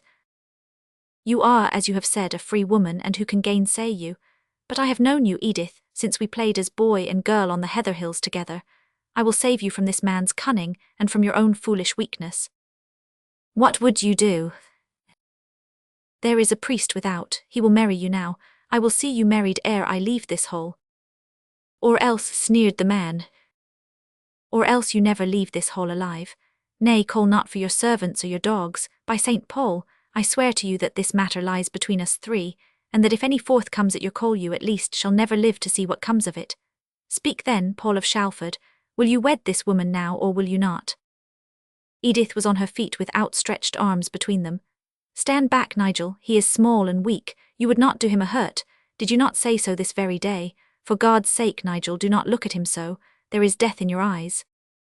A snake may be small and weak, Edith, yet every honest man would place his heel upon it.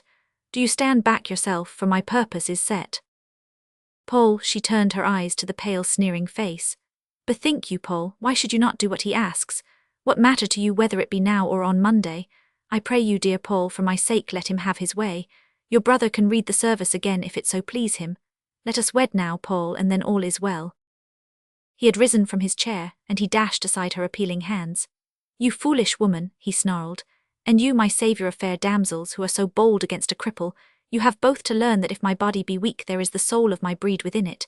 To marry because a boasting, ranting country squire would have me do so. No, by the soul of God, I will die first. On Monday I will marry, and no day sooner, so let that be your answer. It is the answer that I wished, said Nigel, for indeed I see no happiness in this marriage, and the other may well be the better way. Stand aside, Edith.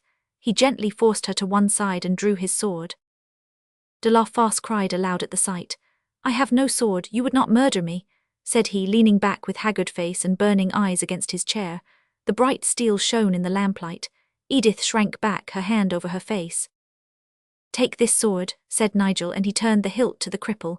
Now, he added as he drew his hunting knife, kill me if you can, Paul de la Fosse, for as God is my help I will do as much for you.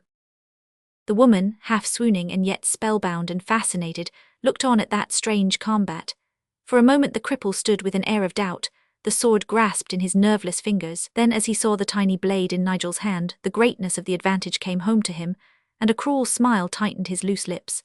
Slowly, step by step he advanced, his chin sunk upon his chest, his eyes glaring from under the thick tangle of his brows like fires through the brushwood. Nigel waited for him, his left hand forward, his knife down by his hip, his face grave, still and watchful. Nearer and nearer yet with stealthy step, and then with a bound and a cry of hatred and rage Paul de la Fosse had sped his blow. It was well judged and well swung, but point would have been wiser than edge against that supple body and those active feet.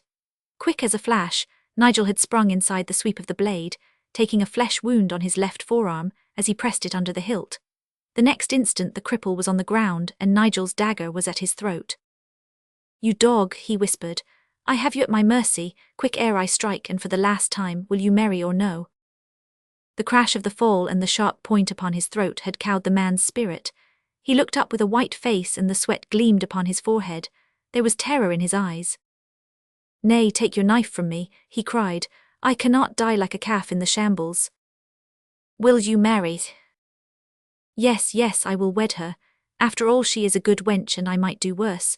Let me up, I tell you I will marry her. What more would you have? Nigel stood above him with his foot upon his misshapen body. He had picked up his sword, and the point rested upon the cripple's breast. Nay, you will bide where you are, if you are to live, and my conscience cries loud against it. At least your wedding will be such as your sins have deserved. Lie there like the crushed worm that you are. Then he raised his voice. Father Athanasius, he cried. What ho, Father Athanasius! The old priest ran to the cry, and so did the Lady Mary. A strange sight it was that met them now in the circle of light, the frightened girl, half unconscious against the table, the prostrate cripple, and Nigel with foot and sword upon his body. Your book, father, cried Nigel. I know not if what we do is good or ill, but we must wed them, for there is no way out. But the girl by the table had given a great cry, and she was clinging and sobbing with her arms round her sister's neck. "Oh, Mary, I thank the Virgin that you have come. I thank the Virgin that it is not too late." What did he say? He said that he was a de la Fosse and that he would not be married at the sword point. My heart went out to him when he said it. But am I not a buttisthorn, and shall it be said that I would marry a man who could be led to the altar with a knife at his throat? No, no, I see him as he is. I know him now, the mean spirit, the lying tongue. Can I not read in his eyes that he has indeed deceived me, that he would have left me as you say that he has left others? Take me home, Mary, my sister, for you have plucked me back this night from the very mouth of hell. And so it was that the master of Shalford, livid and brooding, was left with his wine at his lonely table, while the golden beauty of Cosford, hot with shame and anger, her fair face wet with tears, passed out safe from the house of infamy into the great calm and peace of the starry night. Chapter 13. How the comrades journeyed down the old road. And now the season of the moonless nights was drawing nigh, and the king's design was ripe. Very secretly his preparations were made. Already the garrison of Calais, which consisted of 500 archers and 200 men-at-arms, could, if forewarned, resist any attack made upon it. But it was the king's design not merely to resist the attack, but to capture the attackers. Above all, it was his wish to find the occasion for one of those adventurous passages of arms which had made his name famous throughout Christendom as the very pattern and leader of knight-errant chivalry. But the affair wanted careful handling. The arrival of any reinforcements, or even the crossing of any famous soldier, would have alarmed the French and warned them that their plot had been discovered. Therefore it was in twos and threes in the crayers and provision ships, which were continually passing from shore to shore, that the chosen warriors and their squires were brought to Calais. There they were passed at night through the watergate into the castle, where they could lie hidden, unknown to the townsfolk, until the hour for action had come. Nigel had received word from Chandos to join him at the sign of the Broompod in Winchelsea. 3 days beforehand he and Aylward rode from Tilford, all armed and ready for the wars. Nigel was in hunting costume, blithe and gay, with his precious armour, and his small baggage trussed upon the back of a spare horse which Aylward led by the bridle. The archer had himself a good black mare, heavy and slow, but strong enough to be fit to carry his powerful frame. In his brigandine of chain mail and his steel cap, with straight strong sword by his side, his yellow longbow jutting over his shoulder, and his quiver of arrows supported by a scarlet baldric, he was such a warrior as any knight might well be proud to have in his train. All Tilford trailed behind them, as they rode slowly over the long slope of heathland which skirts the flank of Crooksbury Hill. At the summit of the rise Nigel reined in Palmer's and looked back at the little village behind him. There was the old dark manor house, with one bent figure leaning upon a stick and gazing dimly after him from beside the door. He looked at the high-pitched roof, the timbered walls, the long trail of swirling blue smoke which rose from the single chimney, and the group of downcast old servants who lingered at the gate, John the cook, Weathercoat the minstrel, and Red Swire the broken soldier. Over the river amid the trees he could see the grim, grey tower of Waverley, and even as he looked, the iron bell, which had so often seemed to be the hoarse threatening cry of an enemy, clanged out its call to prayer. Nigel doffed his velvet cap and prayed also, prayed that peace might remain at home, and good warfare in which honour and fame should await him might still be found abroad. Then, waving his hand to the people, he turned his horse's head and rode slowly eastward. A moment later Aylward broke from the group of archers and laughing girls who clung to his bridle and his stirrup straps, and rode on, blowing kisses over his shoulder. So at last the two comrades, gentle and simple, were fairly started on their venture. There are two seasons of colour in those parts: the yellow, when the countryside is flaming with the gorse blossoms, and the crimson, when all the long slopes are smouldering with the heather. So it was now. Nigel looked back from time to time, as he rode along the narrow track where the ferns and the ling brushed his feet on either side, and as he looked it seemed to him that wander where he would never see a fairer scene than that of his own home. Far to the westward, glowing in the morning light, rolled billow after billow of ruddy heather land, until they merged into the dark shadows of Woolmer Forest and the pale clear green of the Butser Chalk Downs. Never in his life had Nigel wandered far beyond these limits, and the woodlands, the down and the heather were dear to his soul. It gave him a pang in his heart now as he turned his face away from them, but if home lay to the westward, out there to the eastward was the great world of adventure, the noble stage where each of his kinsmen in turn had played his manly part and left a proud name behind. How often he had longed for this day, and now it had come with no shadow cast behind it. Dame Ermintrude was under the king's protection, the old servants had their future assured, the strife with the monks of Waverley had been assuaged, he had a noble horse under him, the best of weapons, and a stout follower at his back. Above all, he was bound on a gallant errand with the bravest knight in England as his leader.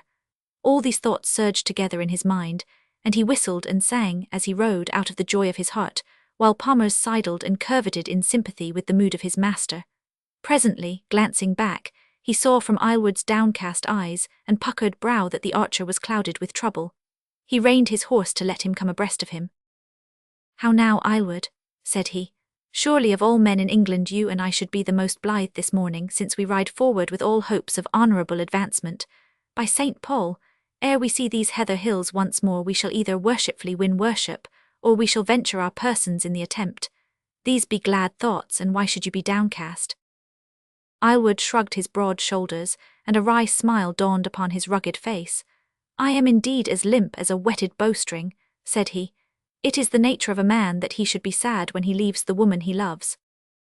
"In truth, yes," cried Nigel, and in a flash the dark eyes of Mary Buttesthorn rose before him, and he heard her low, sweet, earnest voice as he had heard it that night when they brought her frailer sister back from Shalford Manor, a voice which made all that was best and noblest in a man thrill within his soul. "Yet bethink you, Archer, that what a woman loves in man is not his gross body, but rather his soul, his honour, his fame, the deeds with which he has made his life beautiful. Therefore you are winning love as well as glory when you turn to the wars." "It may be so," said Aylward, "but indeed it goes to my heart to see the pretty dears weep, and I would fain weep as well to keep them company. When Mary, or was it Darley? Nay, it was Martha, the red-headed girl from the mill, when she held tight to my baldric it was like snapping my heartstring to pluck myself loose." "You speak of one name and then of another," said Nigel. "How is she called then, this maid whom you love?" Aylward pushed back his steel cap and scratched his bristling head with some embarrassment. "Her name," said he, "is Mary Darley Martha Susan Jane Cicely Theodosia Agnes Johanna Kate." Nigel laughed as Aylward rolled out this prodigious title. "I had no right to take you to the wars," said he, "for by St. Paul, it is very clear that I have widowed half the parish, but I saw your aged father the franklin. Bethink you of the joy that will fill his heart when he hears that you have done some small deed in France, and so won honour in the eyes of all." "I fear that honour will not help him to pay his arrears of rent to the sacrist of Waverley," said Aylward. "Out he will go on the roadside, honour and all, if he does not find 10 nobles by next Epiphany. But if I could win a ransom or be at the storming of a rich city, then indeed the old man would be proud of me. Thy sword must help my spade, Samkin," said he as he kissed me goodby. Ah, it would indeed be a happy day for him, and for all if I could ride back with a saddle-bag full of gold pieces, and please God, I shall dip my hand in somebody's pocket before I see Crooksbury Hill once more. Nigel shook his head, for indeed it seemed hopeless to try to bridge the gulf between them. Already they had made such good progress along the bridle path through the heather that the little hill of St. Catharine and the ancient shrine upon its summit loomed up before them. Here they crossed the road from the south to London, and at the crossing 2 wayfarers were waiting who waved their hands in greeting, the one a tall, slender, dark woman upon a white jennet, the other a very thick and red-faced old man, whose weight seemed to curve the back of the stout grey cob which he bestrode. "What how, Nigel?" he cried. "Mary has told me that you make a start this morning, and we have waited here this hour and more on the chance of seeing you pass. Come, lad, and have a last stoup of English ale, for many a time amid the sour French wines you will long for the white foam under your nose, and the good homely twang of it." Nigel had to decline the draught, for it meant riding into Guildford town, a mile out of his course, but very gladly he agreed with Mary that they should climb the path to the old shrine, and offer a last orison together. The knight and Aylward waited below with the horses, and so it came about that Nigel and Mary found themselves alone under the solemn old Gothic arches, in front of the dark-shadowed recess in which gleamed the golden reliquary of the saint. In silence they knelt side by side in prayer, and then came forth once more out of the gloom and the shadow into the fresh sunlit summer morning. They stopped ere they descended the path, and looked to right and left at the fair meadows and the blue way curling down the valley. "What have you prayed for, Nigel?" said she. "I have prayed that God and his saints will hold my spirit high, and will send me back from France in such a fashion that I may dare to come to you, and to claim you for my own." "Bethink you well what it is that you say, Nigel," said she.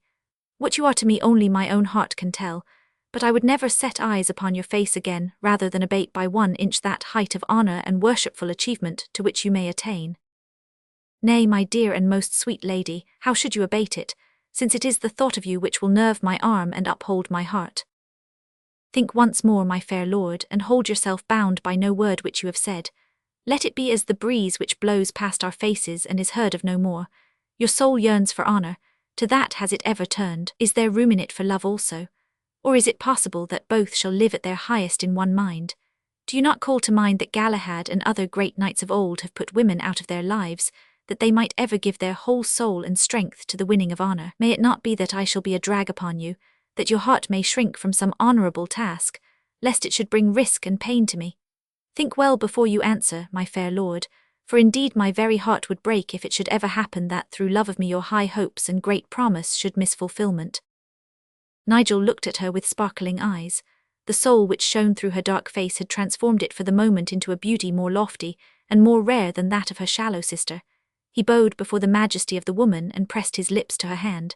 "You are like a star upon my path which guides me on the upward way," said he. "Our souls are set together upon the finding of honour, and how shall we hold each other back when our purpose is the same?" She shook her proud head. "So it seems to you now, fair lord, but it may be otherwise as the years pass. How shall you prove that I am indeed a help and not a hindrance?" "I will prove it by my deeds, fair and dear lady," said Nigel. "Here at the shrine of the Holy Catherine, on this, the feast of St. Margaret, I take my oath that I will do 3 deeds in your honour as a proof of my high love before I set eyes upon your face again, and these 3 deeds shall stand as a proof to you that if I love you dearly, still, I will not let the thought of you stand betwixt me and honourable achievement." Her face shone with her love and her pride. "I also make my oath," said she, "and I do it in the name of the Holy Catherine whose shrine is hard by. I swear that I will hold myself for you until these 3 deeds be done and we meet once more, also that if, which may dear Christ forfend, you fall in doing them, then I shall take the veil in Shalford nunnery and look upon no man's face again. Give me your hand, Nigel." She had taken a little bangle of gold filigree work from her arm and fastened it upon his sunburnt wrist, reading aloud to him the engraved motto in Old French: "Fais si que dois, et vigni que pora, se command au chevalier." Then for one moment they fell into each other's arms, and with kiss upon kiss, a loving man and a tender woman, they swore their troth to each other. But the old knight was calling impatiently from below, and together they hurried down the winding path to where the horses waited under the sandy bluff.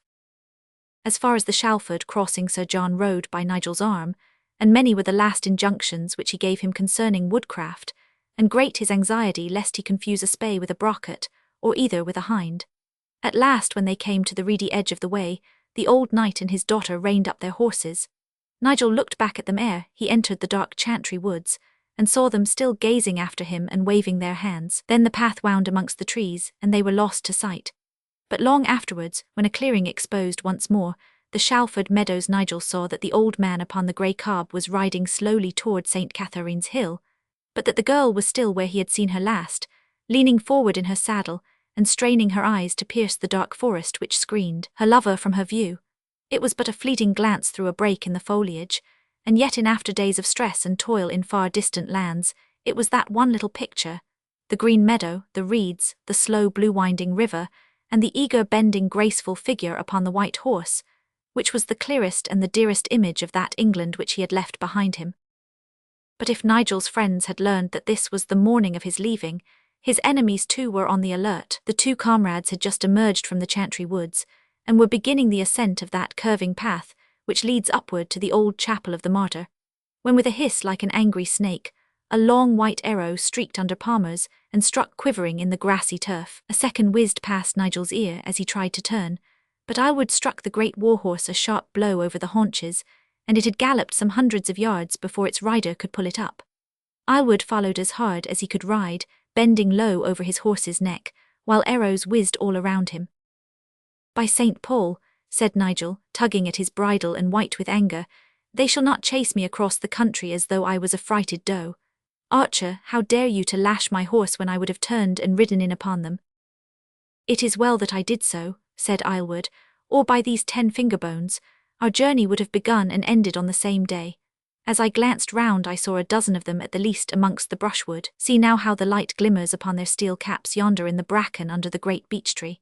Nay, I pray you, my fair lord, do not ride forward. What chance has a man in the open against all these who lie at their ease in the underwood? If you will not think of yourself, then consider your horse, which would have a cloth-yard shaft feathered in its hide, ere it could reach the wood. Nigel chafed in impotent anger. Am I to be shot at like a popinjay at a fair by any reaver or outlaw that seeks a mark for his bow? He cried. By St. Paul, Aylward, I will put on my harness and go further into the matter. Help me to untruss, I pray you. Nay, my fair lord, I will not help you to your own downfall. It is a match with cogged dice betwixt a horseman on the moor and archers amid the forest. But these men are no outlaws, or they would not dare to draw their bows within a league of the Sheriff of Guildford. Indeed, Aylward, I think that you speak truth, said Nigel. It may be that these are the men of Paul de la Fosse of Shalford, whom I have given little cause to love me. Ah, there is indeed the very man himself. They sat their horses with their backs to the long slope, which leads up to the old chapel on the hill. In front of them was the dark, ragged edge of the wood, with a sharp twinkle of steel here and there in its shadows, which spoke of these lurking foes. But now there was a long moot upon a horn, and at once a score of russet-clad bowmen ran forward from amid the trees, spreading out into a scattered line and closing swiftly in upon the travellers. In the midst of them, upon a great grey horse, sat a small misshapen man, waving and cheering as one sets hounds on a badger, turning his head this way, and that as he whooped and pointed, urging his bowmen onward up the slope. Draw them on, my fair lord, draw them on until we have them out on the down, cried Aylward, his eyes shining with joy. 500 paces more, and then we may be on terms with them. Nay, linger not, but keep them always just clear of arrow-shot until our turn has come. Nigel shook and trembled with eagerness, as with his hand on his sword hilt he looked at the line of eager, hurrying men. But it flashed through his mind what Chandos had said of the cool head, which is better for the warrior than the hot heart. Aylward's words were true and wise. He turned Palmer's head, therefore, and amid a cry of derision from behind them the comrades trotted over the down.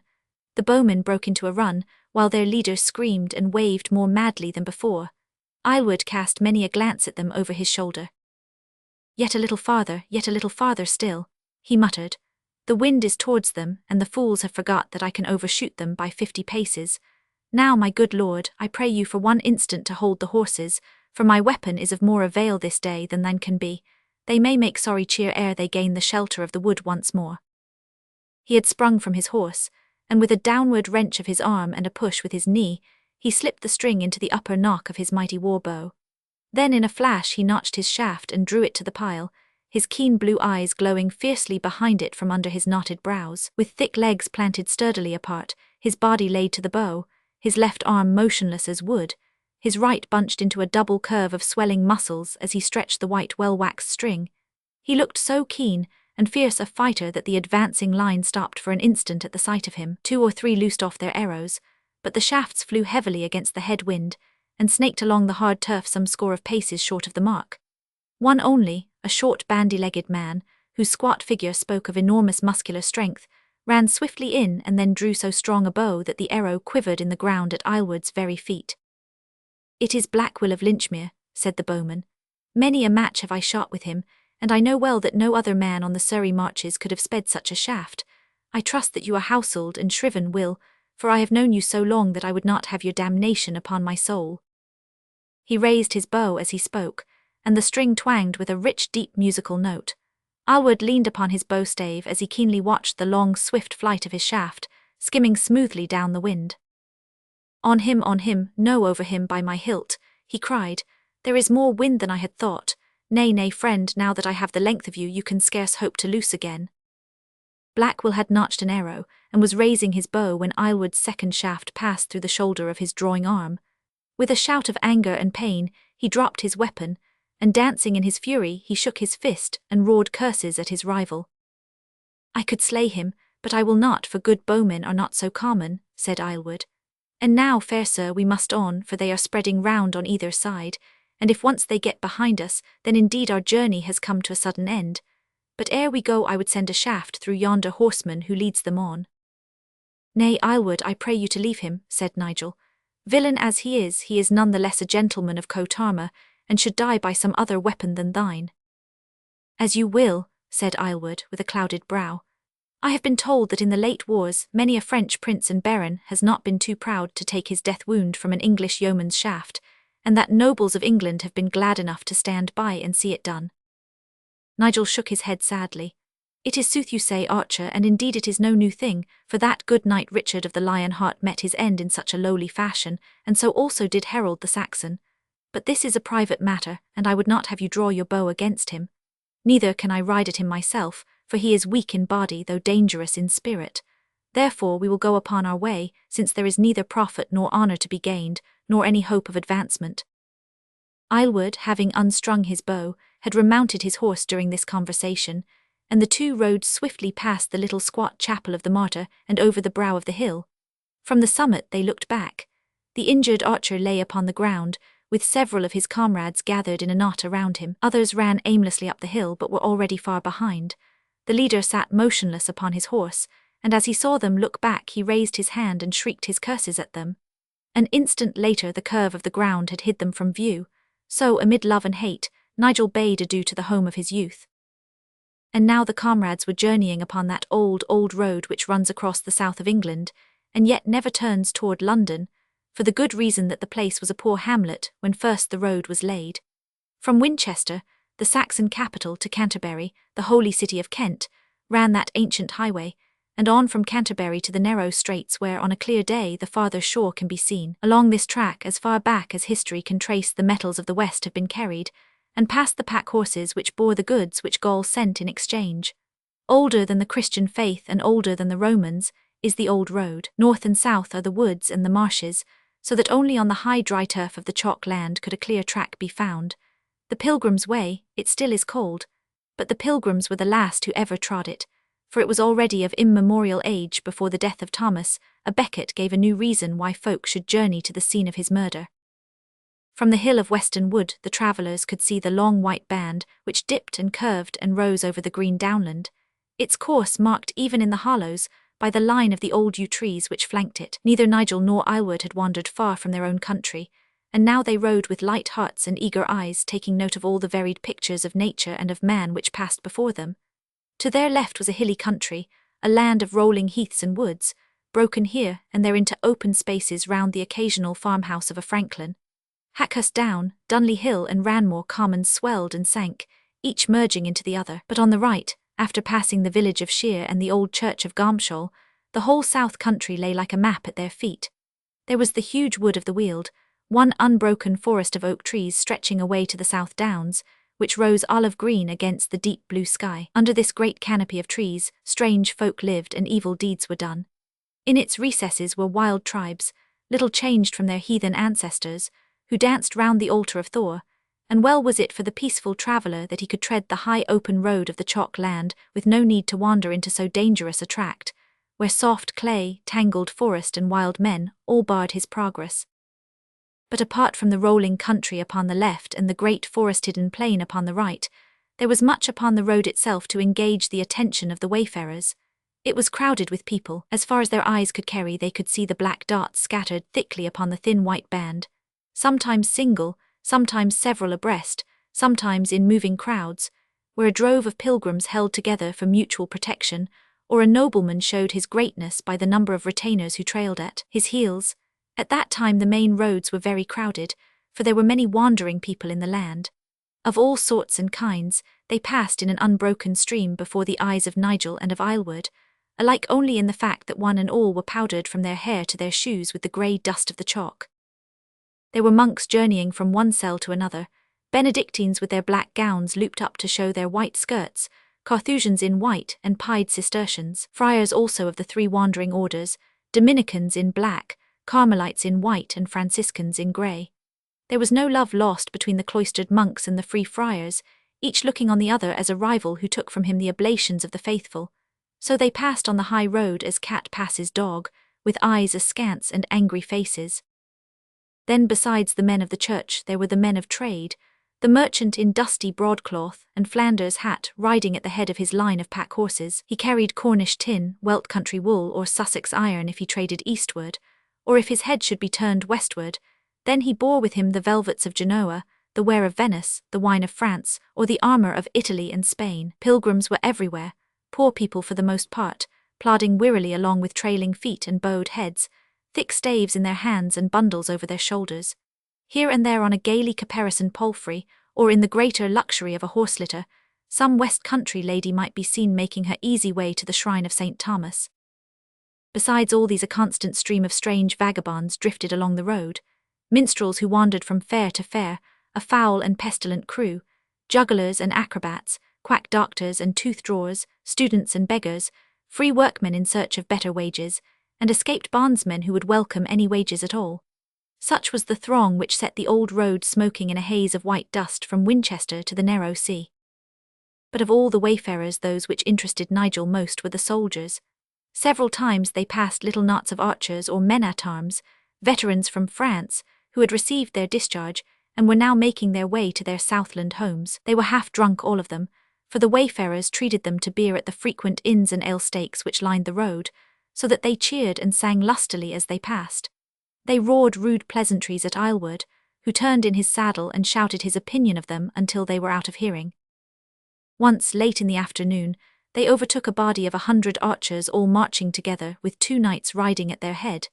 They were passing from Guildford Castle to Reigate Castle, where they were in garrison. Nigel rode with the knights for some distance, and hinted that if either was in search of honourable advancement, or wished to do some small deed or to relieve himself of any vow, it might be possible to find some means of achieving it. They were both, however, grave and elderly men, intent upon their business, and with no mind for fond wayside adventures, so Nigel quickened his pace and left them behind.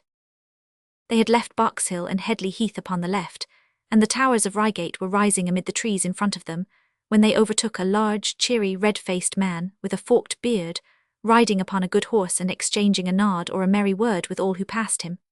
With him they rode nearly as far as Bletchingley, and Nigel laughed much to hear him talk.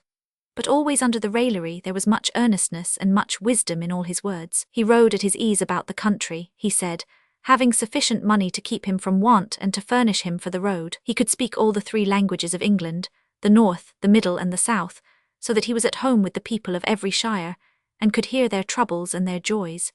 In all parts in town and in country there was unrest, he said, for the poor folk were weary of their masters both of the church and state, and soon there would be such doings in England as had never been seen before. But above all, this man was earnest against the church, its enormous wealth, its possession of nearly 1/3 of the whole land of the country, its insatiable greed for more at the very time when it claimed to be poor and lowly. The monks and friars, too, he lashed with his tongue, their roguish ways, their laziness and their cunning. He showed how their wealth and that of the haughty lord must always be founded upon the toil of poor humble Peter the ploughman, who worked and strove in rain and cold out in the fields, the butt and laughing-stock of everyone, and still bearing up the whole world upon his weary shoulders. He had set it all out in a fair parable, so now as he rode he repeated some of the verses, chanting them and marking time with his forefinger, while Nigel and Islewood on either side of him with their heads inclined inward listened with the same attention, but with very different feelings, Nigel shocked at such an attack upon authority, and Islewood chuckling as he heard the sentiments of his class so shrewdly expressed. At last the stranger halted his horse outside the 5 Angels, at Gatton. "It is a good inn, and I know the ale of old," said he. "When I had finished that dream of Piers the ploughman from which I have recited to you, the last verses were thus: Now have I brought my little book to an end. God's blessing be on him who a drink will me send. I pray you come in with me and share it." "Nay," said Nigel, "we must on our way, for we have far to go. But give me your name, my friend, for indeed we have passed a merry hour listening to your words." "Have a care," the stranger answered, shaking his head. "You and your class will not spend a merry hour when these words are turned into deeds, and Peter the ploughman grows weary of swinking in the fields, and takes up his bow and his staff in order to set this land in order. By St. Paul, I expect that we shall bring Peter to reason, and also those who have put such evil thoughts into his head," said Nigel. "So once more I ask your name, that I may know it if ever I chance to hear that you have been hanged." The stranger laughed good-humouredly. "You can call me Thomas Lackland," said he. "I should be Thomas Lackbrain if I were indeed to give my true name, since a good many robbers, some in black gowns and some in steel, would be glad to help me upwards in the way you speak of. So good day to you, squire, and to you also, archer, and may you find your way back with whole bones from the wars." That night the comrades slept in Godstone Priory, and early next morning they were well upon their road down the Pilgrim's Way. At Titsey it was said that a band of villeins were out in Westerham Wood, and had murdered 3 men the day before, so that Nigel had high hopes of an encounter, but the brigands showed no sign, though the travellers went out of their way to ride their horses along the edges of the forest. Farther on they found traces of their work, for the path ran along the hillside at the base of a chalk quarry, and there in the cutting a man was lying dead. From his twisted limbs and shattered frame, it was easy to see that he had been thrown over from above, while his pockets turned outward showed the reason for his murder. The comrades rode past without too close a survey, for dead men were no very uncommon objects on the king's highway, and if sheriff or bailiff should chance upon you near the body you might find yourself caught in the meshes of the law. Near Sevenoaks their road turned out of the old Canterbury way, and pointed south toward the coast, leaving the chalk lands and coming down into the clay of the Weald. It was a wretched, rutted mule track, running through thick forests with occasional clearings in which lay the small Kentish villages, where rude shark-headed peasants with smarks and galligaskins stared with bold, greedy eyes at the travellers. Once on the right they caught a distant view of the towers of Penshurst, and once they heard the deep tolling of the bells of Bayham Abbey, but for the rest of their days, journey savage peasants and squalid cottages were all that met their eyes, with endless droves of pigs who fed upon the litter of acorns. The throng of travellers who crowded the old road were all gone, and only here and there did they meet or overtake some occasional merchant or messenger bound for Battle Abbey, Pevensey Castle, or the towns of the south. That night they slept in a sordid inn, overrun with rats and with fleas, 1 mile south of the hamlet of Mayfield. Aylward scratched vigorously and cursed with fervour. Nigel lay without movement or sound.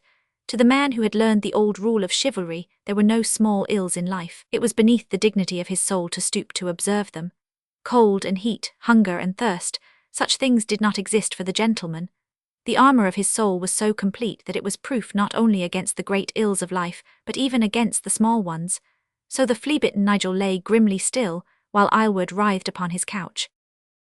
They were now but a short distance from their destination, but they had hardly started on their journey through the forest next morning, when an adventure befell them which filled Nigel with the wildest hopes. Along the narrow winding path between the great oak trees, there rode a dark sallow man in a scarlet tabard, who blew so loudly upon a silver trumpet that they heard the clanging call long before they set eyes on him. Slowly he advanced, pulling up every 50 paces to make the forest ring with another warlike blast. The comrades rode forward to meet him. "I pray you," said Nigel, "to tell me who you are and why you blow upon this trumpet." The fellow shook his head, so Nigel repeated the question in French, the common language of chivalry, spoken at that age by every gentleman in Western Europe. The man put his lips to the trumpet, and blew another long note before he answered. "I am Gaston de Castria," said he, "the humble squire of the most worthy and valiant knight Raoul de Toubiers, de Pestels, de Grimsard, de Mersac, de Lie, de Bastenac, who also writes himself Lord of Pons. It is his order that I ride always a mile in front of him to prepare all to receive him, and he desires me to blow upon a trumpet not out of vainglory, but out of greatness of spirit, so that none may be ignorant of his coming should they desire to encounter him." Nigel sprang from his horse with a cry of joy and began to unbutton his doublet. "Quick, Aylward, quick," he said. "He comes, a knight-errant comes. Was there ever such a chance of worshipfully winning worship? Untruss the harness whilst I loose my clothes. Good sir, I beg you to warn your noble and valiant master that a poor squire of England would implore him to take notice of him, and to do some small deed upon him as he passes." But already the Lord of Pons had come in sight. He was a huge man upon an enormous horse, so that together they seemed to fill up the whole long dark archway under the oaks. He was clad in full armour of a brazen hue with only his face exposed, and of this face there was little visible save a pair of arrogant eyes and a great black beard, which flowed through the open visor and down over his breastplate. To the crest of his helmet was tied a small brown glove, nodding and swinging above him. He bore a long lance with a red square banner at the end, charged with a black boar's head, and the same symbol was engraved upon his shield. Slowly he rode through the forest, ponderous, menacing, with dull thudding of his charger's hoofs and constant clank of metal, while always in front of him came the distant peal of the silver trumpet calling all men to admit his majesty, and to clear his path ere they be cleared from it. Never in his dreams had so perfect a vision come to cheer Nigel's heart, and as he struggled with his clothes, glancing up continually at this wondrous traveller, he pattered forth prayers of thanksgiving to the good Saint Paul, who had shown such loving kindness to his unworthy servant, and thrown him in the path of so excellent and debonair a gentleman.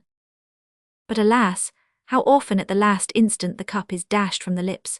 This joyful chance was destined to change suddenly to unexpected and grotesque disaster, disaster so strange and so complete that through all his life Nigel flushed crimson when he thought of it. He was busily stripping his hunting costume, and with feverish haste he had doffed boots, hat, hose, doublet and cloak, so that nothing remained save a pink juppon and pair of silken drawers. At the same time Aylward was hastily unbuckling the load, with the intention of handing his master his armour piece by piece, when the squire gave one last challenging peal from his silver trumpet into the very ear of the spare horse. In an instant it had taken to its heels, the precious armour upon its back, and thundered away down the road which they had traversed. Aylward jumped upon his mare, drove his prick spurs into her sides, and galloped after the runaway as hard as he could ride. Thus it came about that in an instant Nigel was shorn of all his little dignity, had lost his 2 horses, his attendant and his outfit, and found himself a lonely and unarmed man standing in his shirt and drawers upon the pathway down which the burly figure of the Lord of Pons was slowly advancing. The knight-errant, whose mind had been filled by the thought of the maiden whom he had left behind at St. Jean, the same whose glove dangled from his helmet, had observed nothing that had occurred. Hence all that met his eyes was a noble yellow horse, which was tethered by the track, and a small young man who appeared to be a lunatic since he had undressed hastily in the heart of the forest, and stood now with an eager, anxious face clad in his underlinen amid the scattered debris of his garments. Of such a person the High Lord of Pons could take no notice, and so he pursued his inexorable way, his arrogant eyes looking out into the distance, and his thoughts set intently upon the maiden of St. Jean. He was dimly aware that the little crazy man in the undershirt ran a long way beside him in his stockings, begging, imploring and arguing.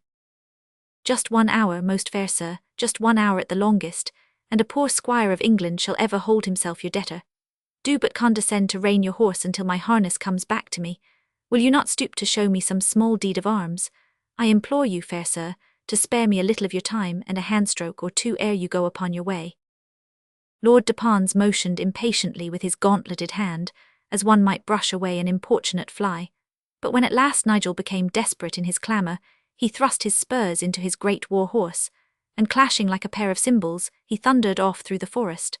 So he rode upon his majestic way, until 2 days later he was slain by Lord Reginald Cobham in a field near Weybridge.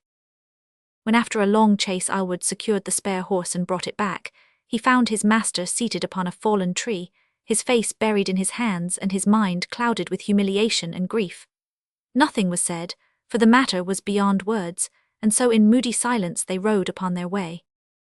But soon they came upon a scene which drew Nigel's thoughts away from his bitter trouble, for in front of them there rose the towers of a great building with a small grey sloping village around it, and they learned from a passing hind that this was the hamlet and abbey of Battle.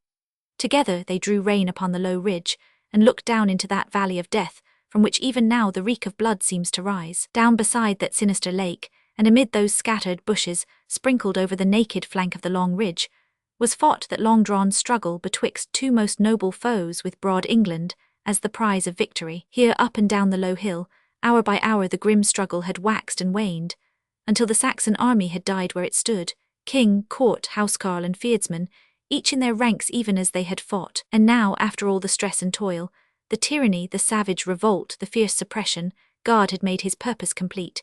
For here were Nigel the Norman and Aylward the Saxon with good fellowship in their hearts, and a common respect in their minds, with the same banner and the same cause, riding forth to do battle for their old mother England. And now the long ride drew to an end. In front of them was the blue sea, flecked with the white sails of ships. Once more the road passed upward from the heavy wooded plain to the springy turf of the chalk downs. Far to the right rose the grim fortalice of Pevensey, squat and powerful, like one great block of rugged stone, the parapet twinkling with steel caps and crowned by the royal banner of England. A flat expanse of reeded marshland lay before them, out of which rose a single wooded hill, crowned with towers, with a bristle of masts rising out of the green plain some distance to the south of it. Nigel looked at it with his hand shading his eyes, and then urged Palmers to a trot. The town was Winchelsea, and there amid that cluster of houses on the hill the gallant Chandos must be awaiting him. Chapter 14. How Nigel chased the red ferret. They passed a ferry, wound upward by a curving path, and then, having satisfied a guard of men-at-arms, were admitted through the frowning arch of the Pipewell Gate. There waiting for them in the middle of the East Street the sun gleaming upon his lemon-coloured beard, and puckering his single eye stood Chandos himself, his legs apart, his hands behind his back, and a welcoming smile upon his quaint high-nosed face. Behind him, a crowd of little boys were gazing with reverent eyes at the famous soldier. "Welcome, Nigel," said he, "and you also, good archer.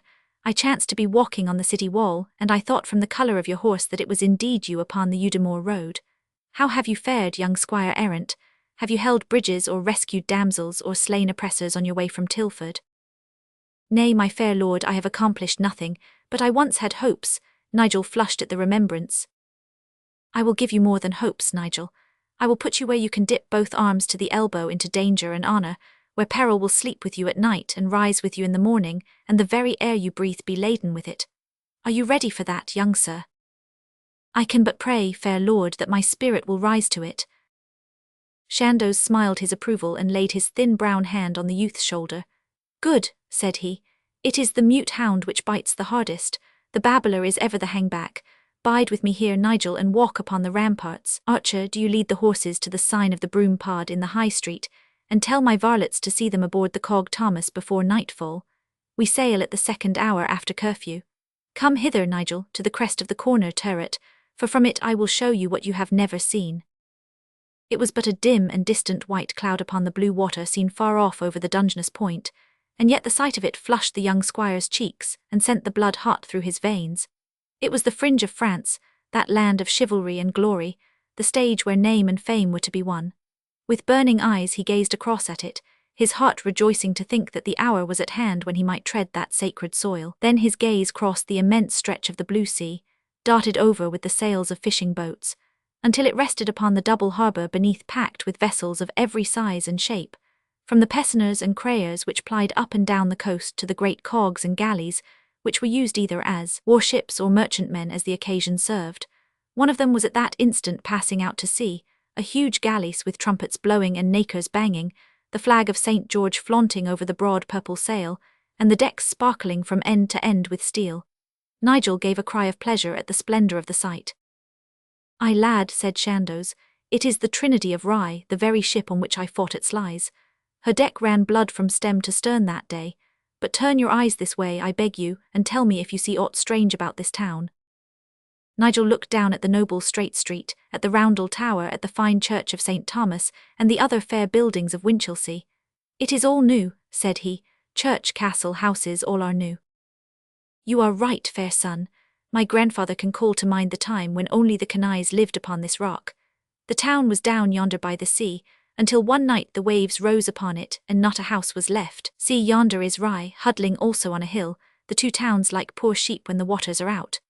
But down there under the blue water and below the camber sand lies the true Winchelsea, tower, cathedral, walls and all, even as my grandfather knew it, when the first Edward was young upon the throne." For an hour or more Chandos paced upon the ramparts with his young squire at his elbow, and talked to him of his duties, and of the secrets and craft of warfare, Nigel drinking in and storing in his memory every word from so revered a teacher. Many a time in after life, in stress and in danger, he strengthened himself by the memory of that slow walk with the blue sea on one side, and the fair town on the other, when the wise soldier and noble-hearted knight poured forth his precept and advice as the master workman to the apprentice. "Perhaps, fair son," said he, "you are like so many other lads who ride to the wars, and know so much already that it is waste of breath to advise them." "Nay, my fair lord, I know nothing save that I would fain do my duty, and either win honourable advancement, or die worshipful on the field." "You are wise to be humble," said Chandos, "for indeed he who knows most of war knows best that there is much to learn. As there is a mystery of the rivers and a mystery of woodcraft, even so there is a mystery of warfare by which battles may be lost and gained, for all nations are brave, and where the brave meets the brave it is he who is crafty and war-wise who will win the day. The best hound will run at fault if he be ill laid on, and the best hawk will fly at check if he be badly loosed, and even so the bravest army may go awry if it be ill handled. There are not in Christendom better knights and squires than those of the French, and yet we have had the better of them, for in our Scottish wars and elsewhere we have learned more of this same mystery of which I speak." "And wherein lies our wisdom, honoured sir?" asked Nigel. "I also would fain be war-wise and learn to fight with my wits as well as with my sword." Chandos shook his head and smiled. "It is in the forest and on the down that you learn to fly the hawk and loose the hound," said he. "So also it is in camp, and on the field that the mystery of war can be learned.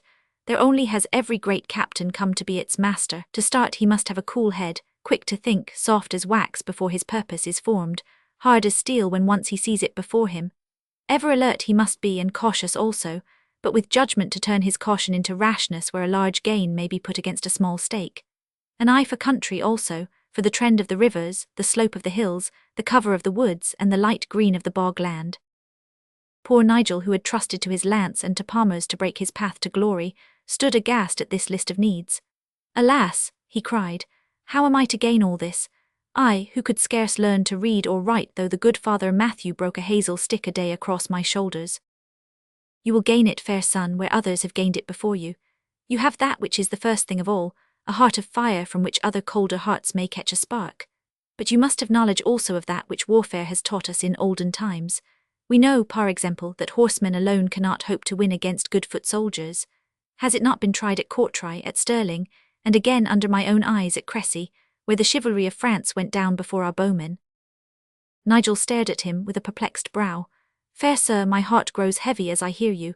Do you then say that our chivalry can make no head against archers, billmen, and the like?"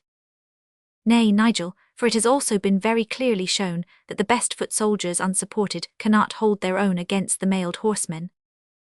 "To whom then is the victory?" asked Nigel. "To him who can mix his horse and foot, using each to strengthen the other.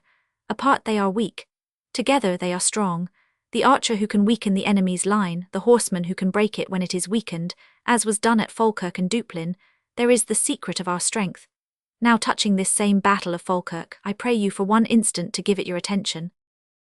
With his whip he began to trace a plan of the Scottish battle upon the dust, and Nigel with knitted brows was trying hard to muster his small stock of brains, and to profit by the lecture, when their conversation was interrupted by a strange new arrival. It was a very stout little man, wheezy and purple with haste, who scudded down the rampart as if he were blown by the wind, his grizzled hair flying and his long black gown floating behind him. He was clad in the dress of a respectable citizen, a black jerkin trimmed with sable, a black velvet beaver hat and a white feather. At the sight of Chandos he gave a cry of joy and quickened his pace so that when he did at last reach him, he could only stand gasping and waving his hands. "Give yourself time, good Master Wintersole, give yourself time," said Chandos in a soothing voice. "The papers," gasped the little man. "Oh, my Lord Chandos, the papers." "What of the papers, my worthy sir?" "I swear by our good patron Saint Leonard it is no fault of mine. I had locked them in my coffer, but the lock was forced and the coffer rifled." A shadow of anger passed over the soldier's keen face. "How now, Master Mayor? Pull your wits together and do not stand there babbling like a 3-year child. Do you say that someone hath taken the papers?" "It is sooth, fair sir. Thrice I have been mayor of the town, and 15 years burgess and jurat, but never once has any public matter gone awry through me. Only last month there came an order from Windsor on a Tuesday for a Friday banquet, 1,000 soles, 4,000 plaice, 2,000 mackerel, 500 crabs, 1,000 lobsters, 5,000 whiting. I doubt not, Master Mayor, that you are an excellent fishmonger, but the matter concerns the papers I gave into your keeping. Where are they?" "Taken, fair sir, gone." "And who hath dared to take them?" "Alas, I know not. It was but for as long as you would say an angelus that I left the chamber, and when I came back there was the coffer, broken and empty, upon my table." "Do you suspect no one?" "There was a varlet who hath come with the last few days into my employ. He is not to be found, and I have sent horsemen along both the Udimore road and that to Rye, that they may seize him. By the help of Saint Leonard they can scarce miss him, for one can tell him a bowshot off by his hair." "Is it red?" asked Chandos eagerly. "Is it fox red, and the man a small man parked with sunspots and very quick in his movements?" "It is the man himself." Chandos shook his clenched hand with annoyance, and then set off swiftly down the street. "It is Peter the Red Ferret once more," said he. "I knew him of old in France, where he has done us more harm than a company of men-at-arms. He speaks English as he speaks French, and he is of such daring and cunning that nothing is secret from him. In all France there is no more dangerous man, for though he is a gentleman of blood and coat armour, he takes the part of a spy, because it hath the more danger and therefore the more honour. "But, my fair lord," cried the mayor as he hurried along, keeping pace with the long strides of the soldier, "I knew that you warned me to take all care of the papers, but surely there was no matter of great import in it. It was but to say what stores were to be sent after you to Calais." "Is that not everything?" cried Chandos impatiently. "Can you not see, O foolish Master Wintersole, that the French suspect we are about to make some attempt, and that they have sent Peter the Red Ferret, as they have sent him many times before, to get tidings of whither we are bound? Now that he knows that the stores are for Calais, then the French near Calais will take his warning, and so the king's whole plan come to nothing. Then he will fly by water. We can stop him yet, he has not an hour's start. It may be that a boat awaits him at Rye or Hythe, but it is more like that he is all ready to depart from here. Ah, see yonder, I'll warrant that the Red Ferret is on board." Chandos had halted in front of his inn, and now he pointed down to the outer harbour, which lay 2 miles off across the green plain. It was connected by a long winding canal with the inner dock at the base of the hill, upon which the town was built. Between the two horns formed by the short curving piers, a small schooner was running out to sea, dipping and rising before a sharp southerly breeze. "It is no Winchelsea boat," said the mayor. "She is longer and broader in the beam than ours." "Horses, bring horses," cried Chandos. "Come, Nigel, let us go further into the matter." A busy crowd of varlets, archers, and men-at-arms swarmed round the gateway of the sign of the Broom Pod, singing, shouting, and jostling in rough good fellowship. The sight of the tall, thin figure of Chandos brought order amongst them, and a few minutes later the horses were ready and saddled. A breakneck ride down a steep declivity, and then a gallop of 2 miles over the sedgy plain carried them to the outer harbour. A dozen vessels were lying there, ready to start for Bordeaux or Rochelle, and the quay was thick with sailors, labourers, and townsmen, and heaped with wine barrels and wool packs. "Who is warden here?" asked Chandos, springing from his horse. "Badding, where is Cock Badding? Badding is warden," shouted the crowd. A moment later a short swarthy man, bull-necked and deep-chested, pushed through the people. He was clad in rough russet wool with a scarlet cloth tied round his black curly head. His sleeves were rolled up to his shoulders, and his brown arms, all stained with grease and tar, were like 2 thick gnarled branches from an oaken stump. His savage brown face was fierce and frowning, and was split from chin to temple with the long white wale of an ill-healed wound. "How now, gentles, will you never wait your turn?" he rumbled in a deep, angry voice. "Can you not see that we are warping the Rose of Guienne into midstream for the ebb tide? Is this a time to break in upon us? Your goods will go aboard in due season, I promise you, so ride back into the town and find such pleasure as you may, while I and my mates do our work without let or hindrance." "It is the gentle Chandos," cried someone in the crowd. "It is the good Sir John." The rough harbour master changed his gruffness to smiles in an instant. "Nay, Sir John, what would you? I pray you to hold me excused if I was short of speech, but we port wardens are sore plagued with foolish young lordlings, who get betwixt us and our work and blame us because we do not turn an ebb tide into a flood, or a south wind into a north. I pray you to tell me how I can serve you." "That boat," said Chandos, pointing to the already distant sail rising and falling on the waves. "What is it?" Cock Badding shaded his keen eyes with his strong brow's hand. "She has but just gone out," said he. "She is La Pucelle, a small wine sloop from Gascony, homebound and laden with beryl staves." "I pray you, did any man join her at the very last?" "Nay, I know not, I saw no one."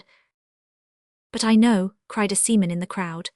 "I was standing at the wharf side and was nigh knocked into the water by a little red-headed fellow, who breathed as though he had run from the town. Ere I had time to give him a cuff he had jumped aboard, the ropes were cast off and her nose was seaward."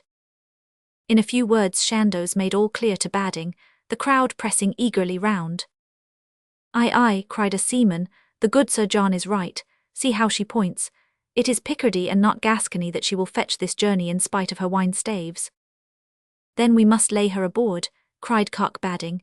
"Come, lads, here is my own Marie Rose ready to cast off, who's for a trip with a fight at the end of it." There was a rush for the boat, but the stout little seaman picked his men. "Go back, Jerry, your heart is good but you are overfat for the work. You, Luke, and you, Thomas, and the 2 Deeds and William of Sandgate, you will work the boat. And now we need a few men of their hands. Do you come, little sir?" "I pray you, my dear lord, to let me go," cried Nigel. "Yes, Nigel, you can go, and I will bring your gear over to Calais this night." "I will join you there, fair sir, and with the help of St. Paul I will bring this Red Ferret with me." Aboard, aboard, time passes, cried Badding impatiently, while already his seamen were hauling on the line and raising the mainsail. Now then, sirrah, who are you? It was Aylward, who had followed Nigel and was pushing his way aboard. Where my master goes I go also, cried Aylward, so stand clear, master shipman, or you may come by a hurt. By St. Leonard, Archer, said Cock Badding, had I more time I would give you a lesson ere I leave land. Stand back and give place to others. Nay, stand back and give place to me, cried Aylward, and seizing Badding round the waist he slung him into the dock. There was a cry of anger from the crowd, for Badding was the hero of all the Cinque Ports and had never yet met his match in manhood. The epitaph still lingers in which it was said that he could never rest until he had fought his fill. When, therefore, swimming like a duck, he reached a rope and pulled himself hand over hand up to the quay, all stood aghast to see what fell fate would befall this bold stranger. But Badding laughed loudly, dashing the salt water from his eyes and hair. You have fairly won your place, Archer, said he. You are the very man for our work. Where is Black Simon of Norwich? A tall, dark young man with a long, stern, lean face came forward. I am with you, Cock, said he, and I thank you for my place. You can come, Hugh Battlesmere, and you, Hal Masters, and you, Dickon of Rye, that is enough. Now off in God's name, or it will be night ere we can come up with them. Already the head sails and the mainsail had been raised, while 100 willing hands poled her off from the wharf. Now the wind caught her, heeling over, and quivering with eagerness like an unleashed hound she flew through the opening and out into the channel. She was a famous little schooner, the Marie Rose of Winchelsea, and under her daring owner Cock Badding, half trader and half pirate, had brought back into port many a rich cargo taken in mid-channel, and paid for in blood rather than money. Small as she was, her great speed and the fierce character of her master had made her a name of terror along the French coast, and many a bulky Eastlander or Fleming as he passed the narrow seas had scanned the distant Kentish shore, fearing lest that ill-omened purple sail with a gold Christopher upon it should shoot out suddenly from the dim grey cliffs. Now she was clear of the land, with the wind on her larboard quarter, every inch of canvas set, and her high sharp bows smothered in foam as she dug through the waves. Cock Badding trod the deck with head erect and jaunty bearing, glancing up at the swelling sails and then ahead at the little tilted white triangle, which stood out clear and hard against the bright blue sky. Behind was the lowland of the Camber marshes, with the bluffs of Rye and Winchelsea, and the line of cliffs behind them. On the larboard bow rose the great white walls of Folkestone and of Dover, and far on the distant skyline the grey shimmer of those French cliffs for which the fugitives were making. By St. Paul, cried Nigel, looking with eager eyes over the tossing waters, it seems to me, Master Badding, that already we draw in upon them. The master measured the distance with his keen, steady gaze, and then looked up at the sinking sun. We have still 4 hours of daylight, said he, but if we do not lay her aboard ere darkness falls she will save herself, for the nights are as black as a wolf's mouth, and if she alter her course I know not how we may follow her. Unless, indeed, you might guess to which port she was bound and reach it before her. Well thought of, little master, cried Badding. If the news be for the French outside Calais, then Ambleteuse would be nearest to St. Omer, but my sweeting sails 3 paces to that lubber's too, and if the wind holds we shall have time and to spare. How now, Archer? You do not seem so eager as when you made your way aboard this boat by slinging me into the sea. Aylward sat on the upturned keel of a skiff which lay upon the deck. He groaned sadly and held his green face between his 2 hands. I would gladly sling you into the sea once more, master shipman, said he, if by so doing I could get off this most accursed vessel of thine, or if you would wish to have your turn, then I would thank you if you would lend me a hand over the side, for indeed I am but a useless weight upon your deck. Little did I think that Samkin Aylward could be turned into a weakling by an hour of salt water. Alas the day that ever my foot wandered from the good red heather of Crooksbury.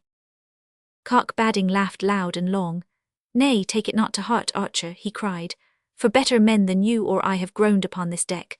The prince himself with 10 of his chosen knights crossed with me once, and 11 sadder faces I never saw. Yet within a month they had shown at Cressy that they were no weaklings, as you will do also, I dare swear, when the time comes. Keep that thick head of thine down upon the planks, and all will be well anon. But we raise her with every blast of the wind. It was indeed evident, even to the inexperienced eyes of Nigel, that the Marie Rose was closing in swiftly upon the stranger. She was a heavy, bluff-bowed, broad-sterned vessel which laboured clumsily through the seas, the swift, fierce little Winchelsea boat swooping and hissing through the waters behind her was like some keen hawk whizzing downwind at the back of a flapping heavy-bodied duck. Half an hour before La Pucelle had been a distant patch of canvas. Now they could see the black hull, and soon the cut of her sails and the lines of her bulwarks. There were at least a dozen men upon her deck, and the twinkle of weapons from amongst them showed that they were preparing to resist. Cock Badding began to muster his own forces. He had a crew of 7 rough, hardy mariners who had been at his back in many a skirmish.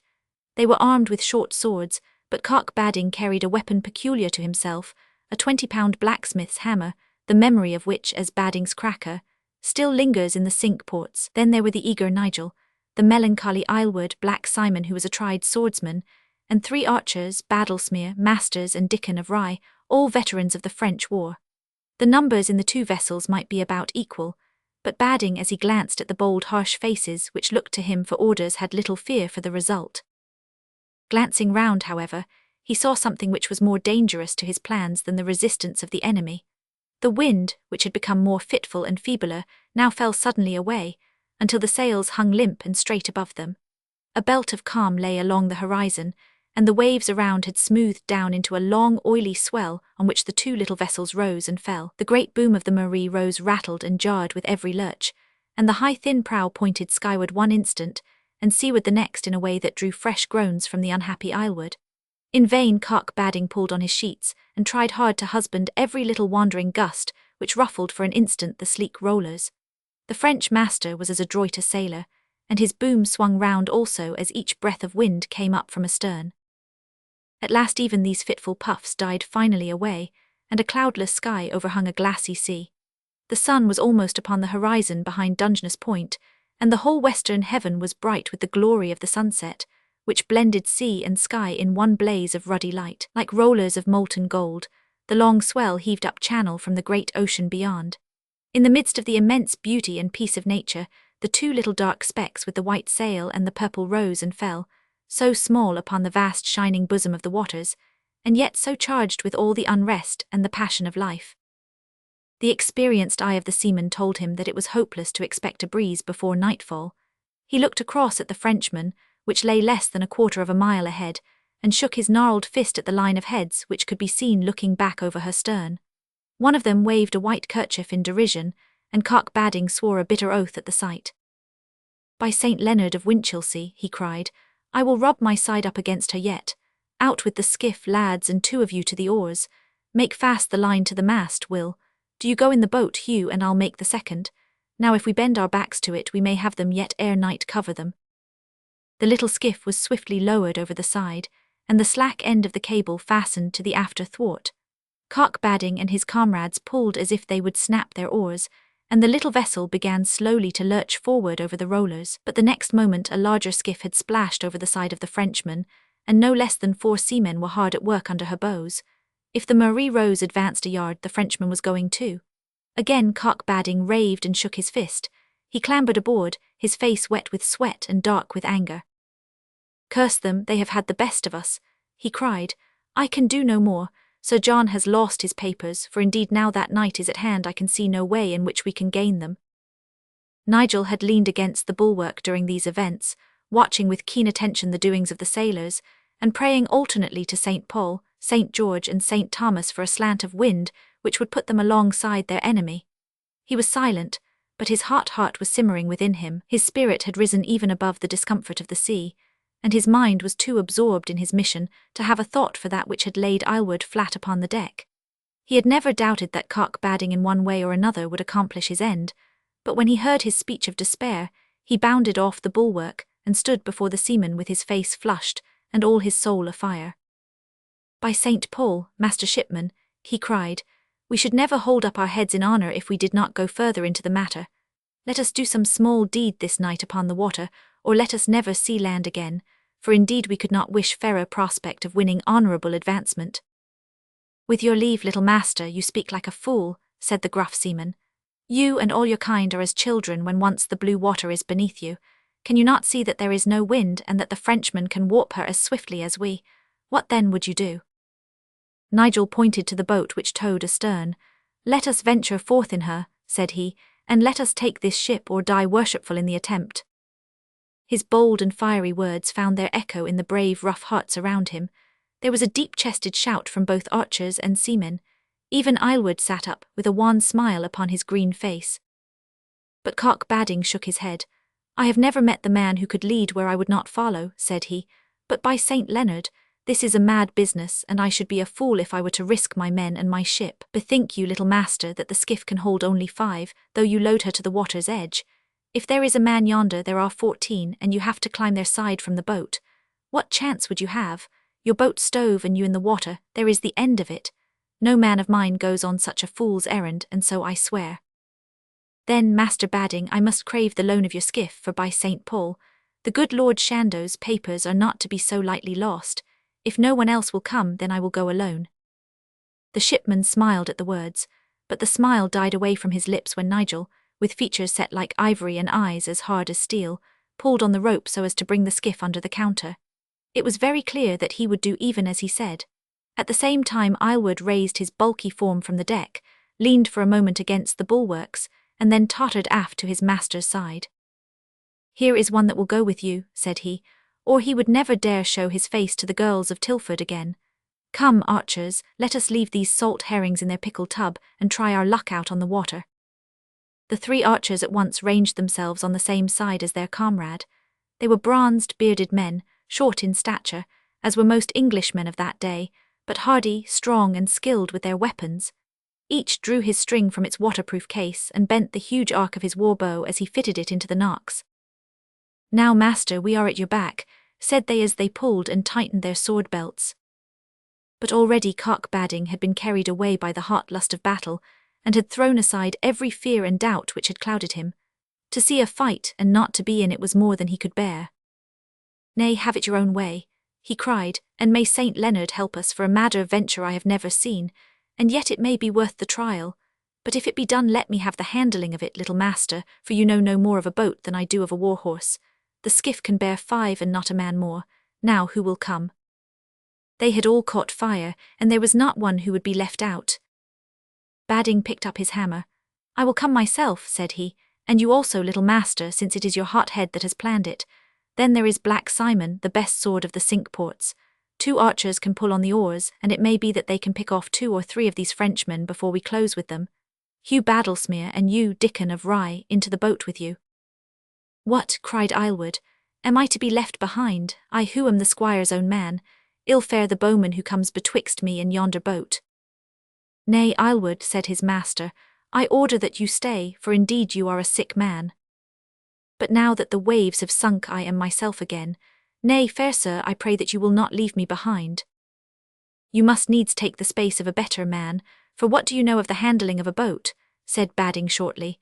"No more fool's talk, I pray you, for the night will soon fall. Stand aside." Aylward looked hard at the French boat. "I could swim 10 times up and down Frensham Pond," said he, "and it will be strange if I cannot go as far as that. By these finger bones, Samkin Aylward may be there as soon as you." The little boat with its 5 occupants pushed off from the side of the schooner, and dipping and rising, made its slow way toward the Frenchman.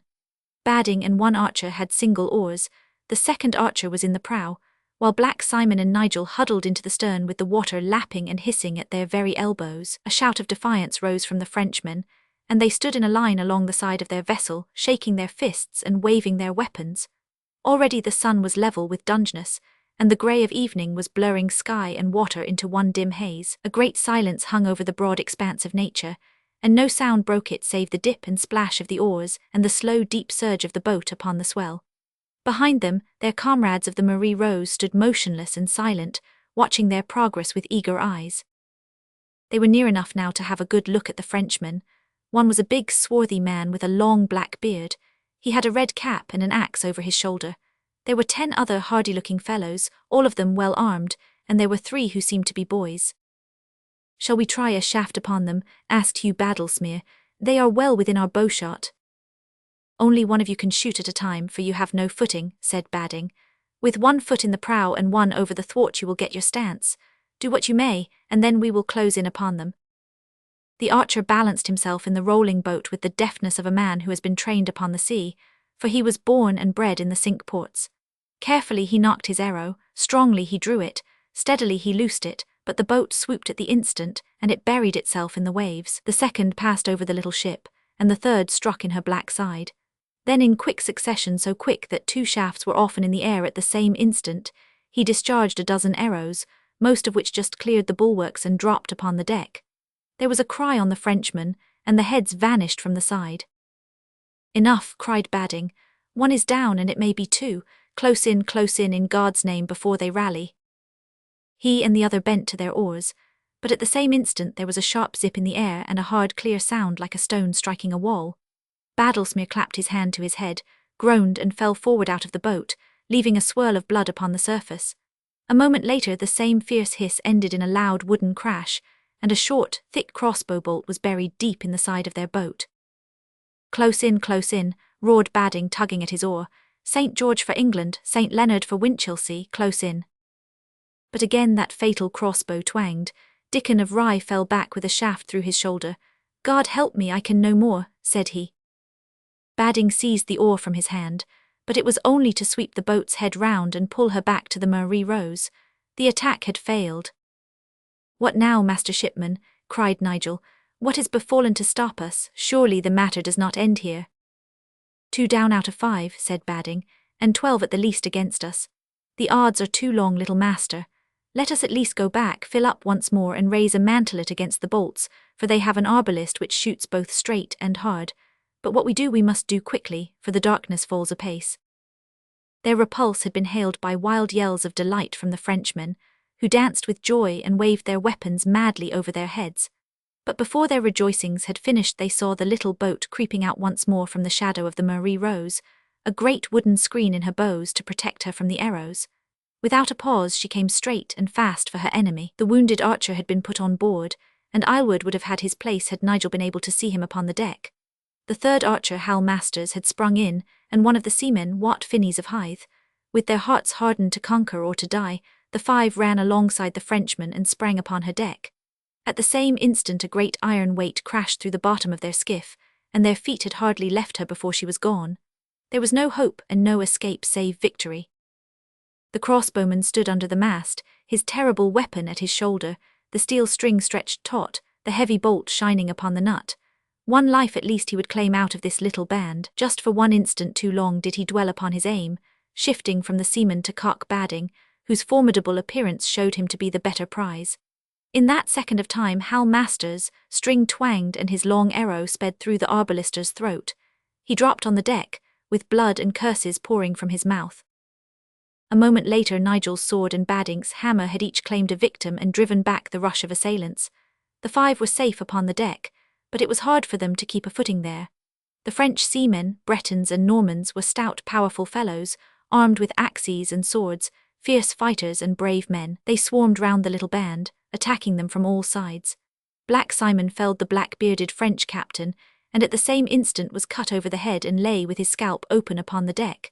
The seaman Wat of Hythe was killed by a crashing blow from an axe. Nigel was struck down, but was up again like a flash, and drove his sword through the man who had felled him. But Badding, Masters the archer, and he had been hustled back to the bulwark, and were barely holding their own from minute to minute against the fierce crowd who assailed them, when an arrow coming apparently from the sea struck the foremost Frenchman to the heart. A moment later a boat dashed up alongside, and 4 more men from the Marie Rose scrambled on to the blood-stained deck. With one fierce rush the remaining Frenchmen were struck down or were seized by their assailants.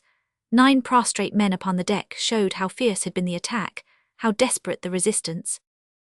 Badding leaned panting upon his blood-clotted hammer. "By St. Leonard," he cried, "I thought that this little master had been the death of us all. God wot you were but just in time, and how you came I know not. This archer has had a hand in it by the look of him." Aylward, still pale from his seasickness and dripping from head to foot with water, had been the first man in the rescue party. Nigel looked at him in amazement. "I sought you aboard the ship, Aylward, but I could not lay eyes on you," said he. "It was because I was in the water, fair sir, and by my hilt. It suits my stomach better than being on it," he answered. "When you first set forth I swam behind you, for I saw that the Frenchman's boat hung by a rope, and I thought that while you kept him in play I might gain it. I had reached it when you were driven back, so I hid behind it in the water and said my prayers as I have not said them for many a day. Then you came again, and no one had an eye for me, so I clambered into it, cut the rope, took the oars which I found there and brought her back for more men." "By St. Paul, you have acted very wisely and well," said Nigel, "and I think that of all of us it is you who have won most honour this day. But of all these men dead and alive, I see none who resembles that red ferret whom my Lord Chandos has described, and who has worked such despite upon us in the past. It would indeed be an evil chance if he has, in spite of all our pains, made his way to France in some other boat." "That we shall soon find out," said Badding. "Come with me, and we will search the ship from truck to keel ere he escapes us." There was a scuttle at the base of the mast which led down into the body of the vessel, and the Englishmen were approaching this when a strange sight brought them to a stand. A round brazen head had appeared in the square dark opening.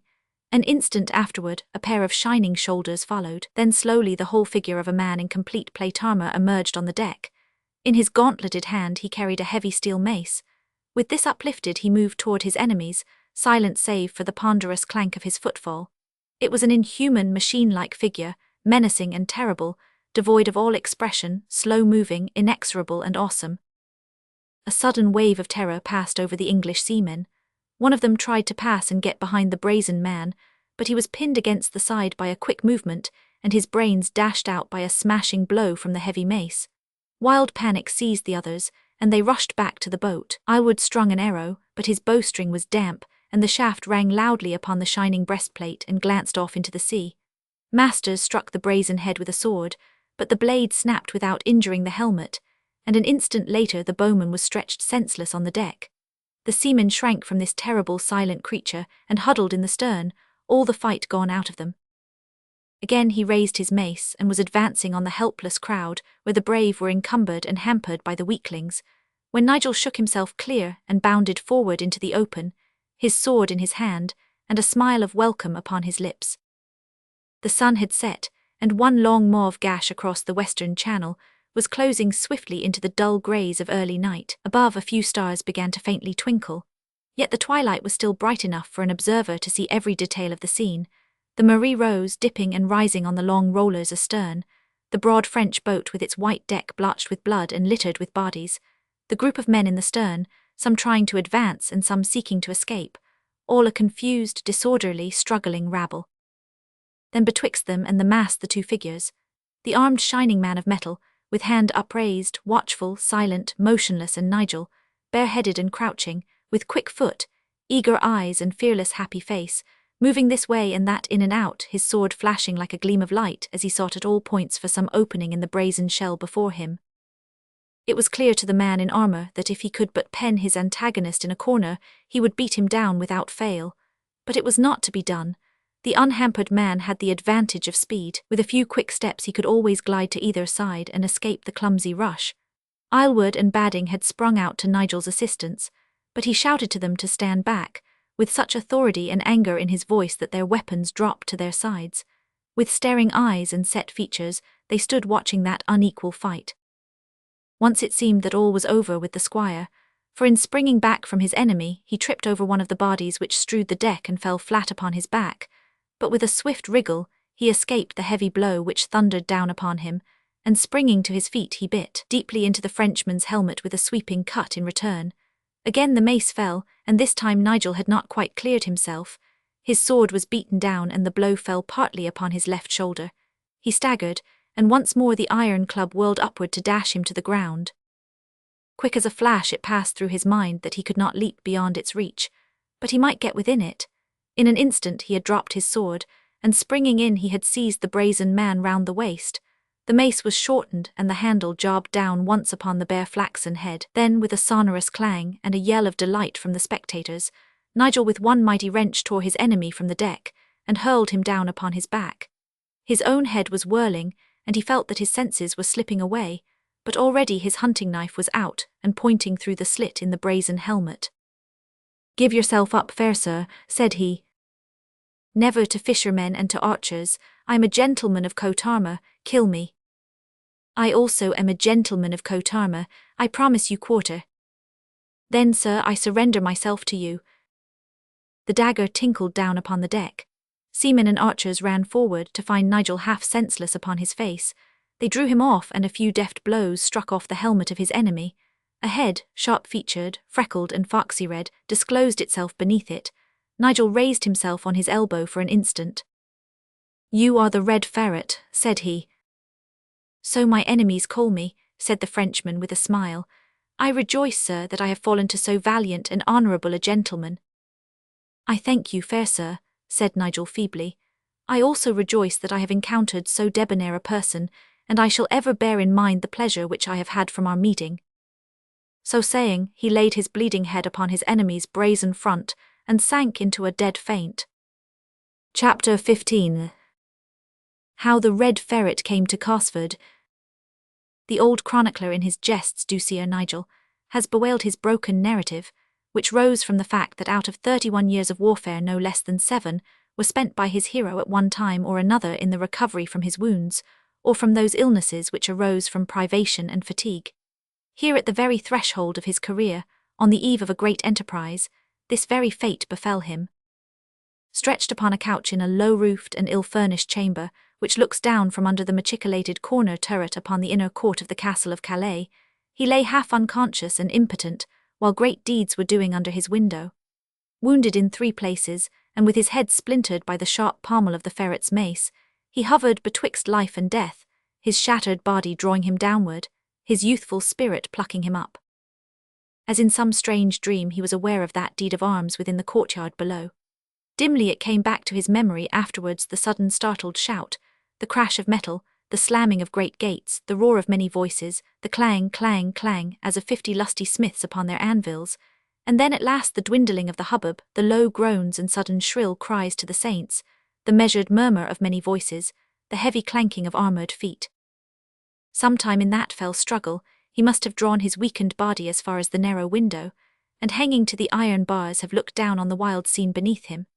In the red glare of torches held from windows and from roof, he saw the rush and swirl of men below, the ruddy light shining back from glowing brass and gleaming steel. As a wild vision it came to him afterward, the beauty and the splendour, the flying lambrequins, the jewelled crests, the blazonry and richness of surcoat and of shield, where sable and gules, argent and vair, in every pattern of saltire, bend, or chevron, glowed beneath him like a drift of many-coloured blossoms, tossing, sinking, stooping into shadow, springing into light. There glared the blood-red gules of Chandos, and he saw the tall figure of his master, a thunderbolt of war, raging in the van. There too were the 3 black chevrons on the golden shield, which marked the noble Manny. That strong swordsman must surely be the royal Edward himself, since only he and the black-armoured, swift-footed youth at his side were marked by no symbol of heraldry. "Manny, Manny, George for England," rose the deep-throated bay and ever the gallant counter-cry.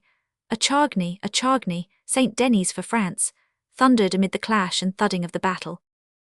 Such was the vague, whirling memory still lingering in Nigel's mind, when at last the mists cleared away from it, and he found himself weak but clear on the low couch in the corner turret. Beside him, crushing lavender betwixt his rough fingers and strewing it over floor and sheets, was Aylward the archer. His longbow leaned at the foot of the bed, and his steel cap was balanced on the top of it, while he himself, sitting in his shirt sleeves, fanned off the flies and scattered the fragrant herbs over his helpless master. "By my hilt," he cried with a sudden shout, every tooth in his head gleaming with joy, "I thank the Virgin and all the saints for this blessed sight. I had not dared to go back to Tilford had I lost you. 3 weeks have you lain there and babbled like a babe, but now I see in your eyes that you are your own man again." "I have indeed had some small hurt," said Nigel feebly, "but it is shame and sorrow that I should lie here if there is work for my hands. Whither go you, archer?" "To tell the good Sir John that you are mending." "Nay, bide with me a little longer, Aylward. I can call to mind all that has passed. There was a bickering of small boats, was there not, and I chanced upon a most worthy person and exchanged handstrokes with him. He was my prisoner, was he not?" "He was, fair sir." "And where is he now?" "Below in the castle." A smile stole over Nigel's pale face. "I know what I will do with him," said he. "I pray you to rest, fair sir," said Aylward anxiously. "The king's own leech saw you this morning, and he said that if the bandage was torn from your head you would surely die." "Nay, good archer, I will not move, but tell me what befell upon the boat." "There is little to tell, fair sir. Had this ferret not been his own squire and taken so long a time to don his harness, it is likely that they would have had the better of us. He did not reach the battle till his comrades were on their backs. Him we took to the Marie Rose because he was your man. The others were of no worth, so we threw them into the sea." "The quick and the dead." every man of them. It was an evil deed. Aylward shrugged his shoulders. I tried to save one boy, said he, but Cock Badding would not have it, and he had Black Simon and the others at his back. It is the custom of the narrow seas, said they. Today for them, tomorrow for us. Then they tore him from his hold and cast him screaming over the side. By my hilt, I have no love for the sea and its customs, so I care not if I never set foot on it again when it has once borne me back to England. Nay, there are great happenings upon the sea, and many worthy people to be found upon ships, said Nigel. In all parts, if one goes far enough upon the water, one would find those whom it would be joy to meet. If one crosses over the narrow sea, as we have done, we come on the French who are so needful to us, for how else would we win worship? Or if you go south, then in time one may hope to come to the land of the unbelievers, where there is fine skirmishing, and much honour for him who will venture his person. Bethink you, archer, how fair a life it must be when one can ride forth in search of advancement with some hope of finding many debonair cavaliers upon the same quest.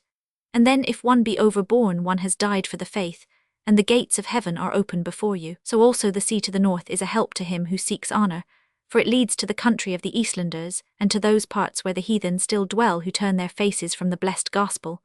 There also a man might find some small deeds to do, and by St. Paul, Aylward, if the French hold the truce and the good Sir John permits us, I would fain go down into those parts. The sea is a good friend to the cavalier, for it takes him where he may fulfil his vows. Aylward shook his head, for his memories were too recent, but he said nothing, because at this instant the door opened and Chandos entered. With joy in his face he stepped forward to the couch and took Nigel's hand in his. Then he whispered a word in Aylward's ear, who hurried from the room. "Pardieu, this is a good sight," said the knight. "I trust that you will soon be on your feet again." "I crave your pardon, my honoured lord, that I have been absent from your side," said Nigel. "In truth my heart was sore for you, Nigel, for you have missed such a night as comes seldom in any man's life. All went even as we had planned. The postern gate was opened and a party made their way in, but we awaited them, and all were taken or slain. But the greater part of the French had remained without upon the plain of Nearlit, so we took horse and went out against them. When we drew near them they were surprised, but they made good cheer among themselves, calling out to each other, 'If we fly we lose all. It is better to fight on in the hopes that the day may be ours.' This was heard by our people in the van, who cried out to them, 'By St. George, you speak truth, evil befall him who thinks of flying.' So they held their ground like worthy people for the space of an hour, and there were many there whom it is always good to meet. Sir Geoffrey himself and Sir Pepin de Ware, with Sir John de Landers, old Balliol of the Yellow Tooth, and his brother Hector the Leopard. But above all Sir Eustace de Ribemont was at great pains to meet us worthily, and he was at handstrokes with the king for a long time. Then, when we had slain or taken them, all the prisoners were brought to a feast which was ready for them, and the knights of England waited upon them at the table and made good cheer with them. And all this, Nigel, we owe to you." The squire flushed with pleasure at the words. "Nay, most honoured lord, it was but a small thing which I have been able to do, but I thank God and Our Lady that I have done some service, since it has pleased you to take me with you to the wars, should it chance."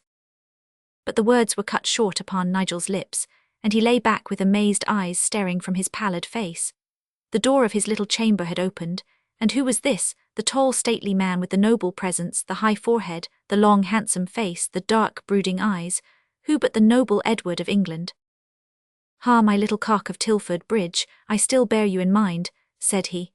"Right glad I was to hear that you had found your wits again, and I trust that I have not helped to make you take leave of them once more."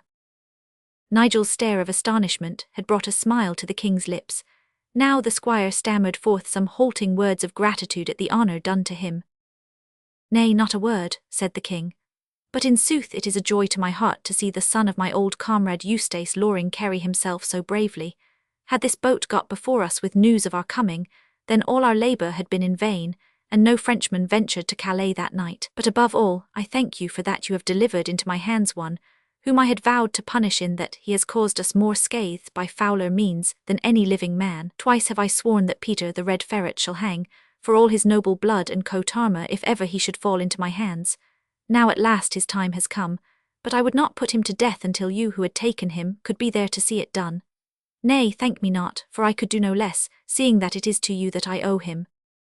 But it was not thanks which Nigel was trying to utter. It was hard to frame his words, and yet they must be said. "Sire," he murmured, "it ill becomes me to cross your royal will."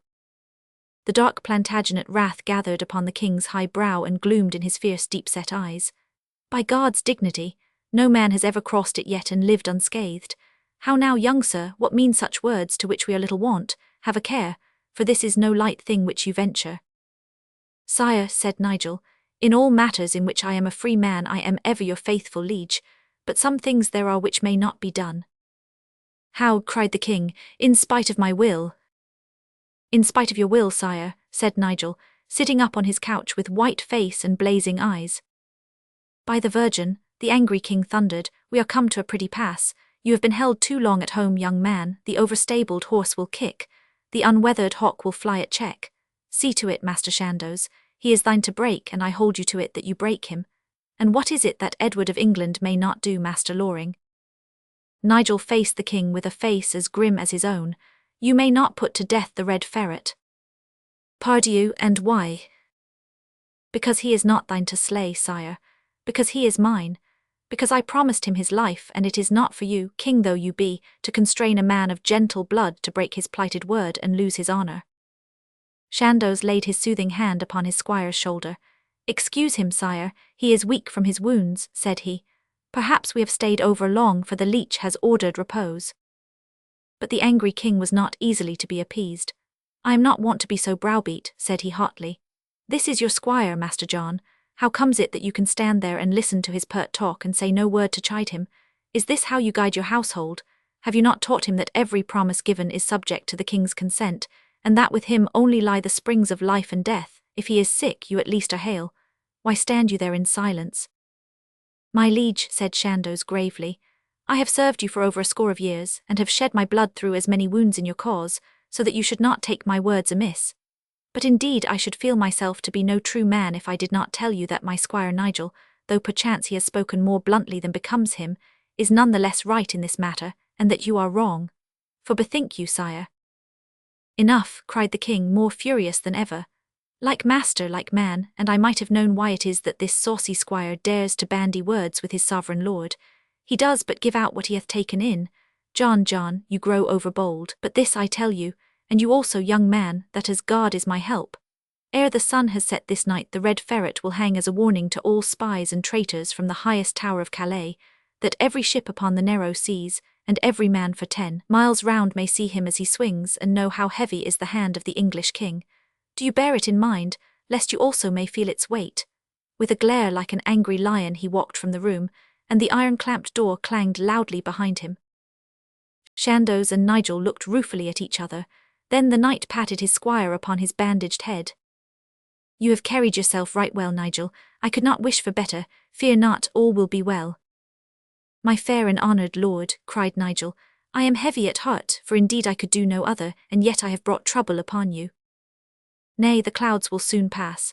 If he does indeed slay this Frenchman, you have done all that lay within your power, and your mind may rest easy. I pray that it will rest easy in paradise, said Nigel. For at the hour that I hear that I am dishonoured and my prisoner slain, I tear this bandage from my head, and so end all things. I will not live when once my word is broken. Nay, fair son, you take this thing too heavily, said Chandos with a grave face. When a man has done all, he may there remains no dishonour, but the king hath a kind heart for all his hot head, and it may be that if I see him I will prevail upon him. Bethink you how he swore to hang the 6 burghers of this very town, and yet he pardoned them. So keep a high heart, fair son, and I will come with good news ere evening. For 3 hours, as the sinking sun traced the shadow higher and ever higher upon the chamber wall, Nigel tossed feverishly upon his couch, his ears straining for the footfall of Islewood or of Chandos, bringing news of the fate of the prisoner. At last the door flew open, and there before him stood the one man whom he least expected, and yet would most gladly have seen. It was the red ferret himself, free and joyous. With swift, furtive steps he was across the room and on his knees beside the couch, kissing the pendant hand. You have saved me, most noble sir, he cried. The gallows was fixed and the rope slung, when the good Lord Chandos told the king that you would die by your own hand if I were slain. Curse this mule-headed squire, he cried. In God's name let him have his prisoner, and let him do what he will with him so long as he troubles me no more. So here I have come, fair sir, to ask you what I shall do. I pray you to sit beside me and be at your ease, said Nigel. In a few words I will tell you what I would have you do. Your armour I will keep, that I may have some remembrance of my good fortune in meeting so valiant a gentleman. We are of a size, and I make little doubt that I can wear it. Of ransom I would ask 1,000 crowns. Nay, nay, cried the ferret, it would be a sad thing if a man of my position was worth less than 5,000. 1,000 will suffice, fair sir, to pay my charges for the war. You will not again play the spy, nor do us harm until the truce is broken. That I will swear. And lastly, there is a journey that you shall make. The Frenchman's face lengthened. Where you order I must go, said he, but I pray you that it is not to the Holy Land. Nay, said Nigel, but it is to a land which is holy to me. You will make your way back to Southampton. I know it well, I helped to burn it down some years ago. I read you to say nothing of that matter when you get there. You will then journey as though to London, until you come to a fair town named Guildford. I have heard of it, the king hath a hunt there. The same, you will then ask for a house named Cosford, 2 leagues from the town on the side of a long hill. I will bear it in mind. At Cosford you will see a good knight named Sir John Buttisthorne, and you will ask to have speech with his daughter, the Lady Mary. I will do so, and what shall I say to the Lady Mary, who lives at Cosford on the slope of a long hill 2 leagues from the fair town of Guildford? Say only that I sent my greeting, and that Saint Catherine has been my friend, only that and nothing more. And now leave me, I pray you, for my head is weary and I would fain have sleep.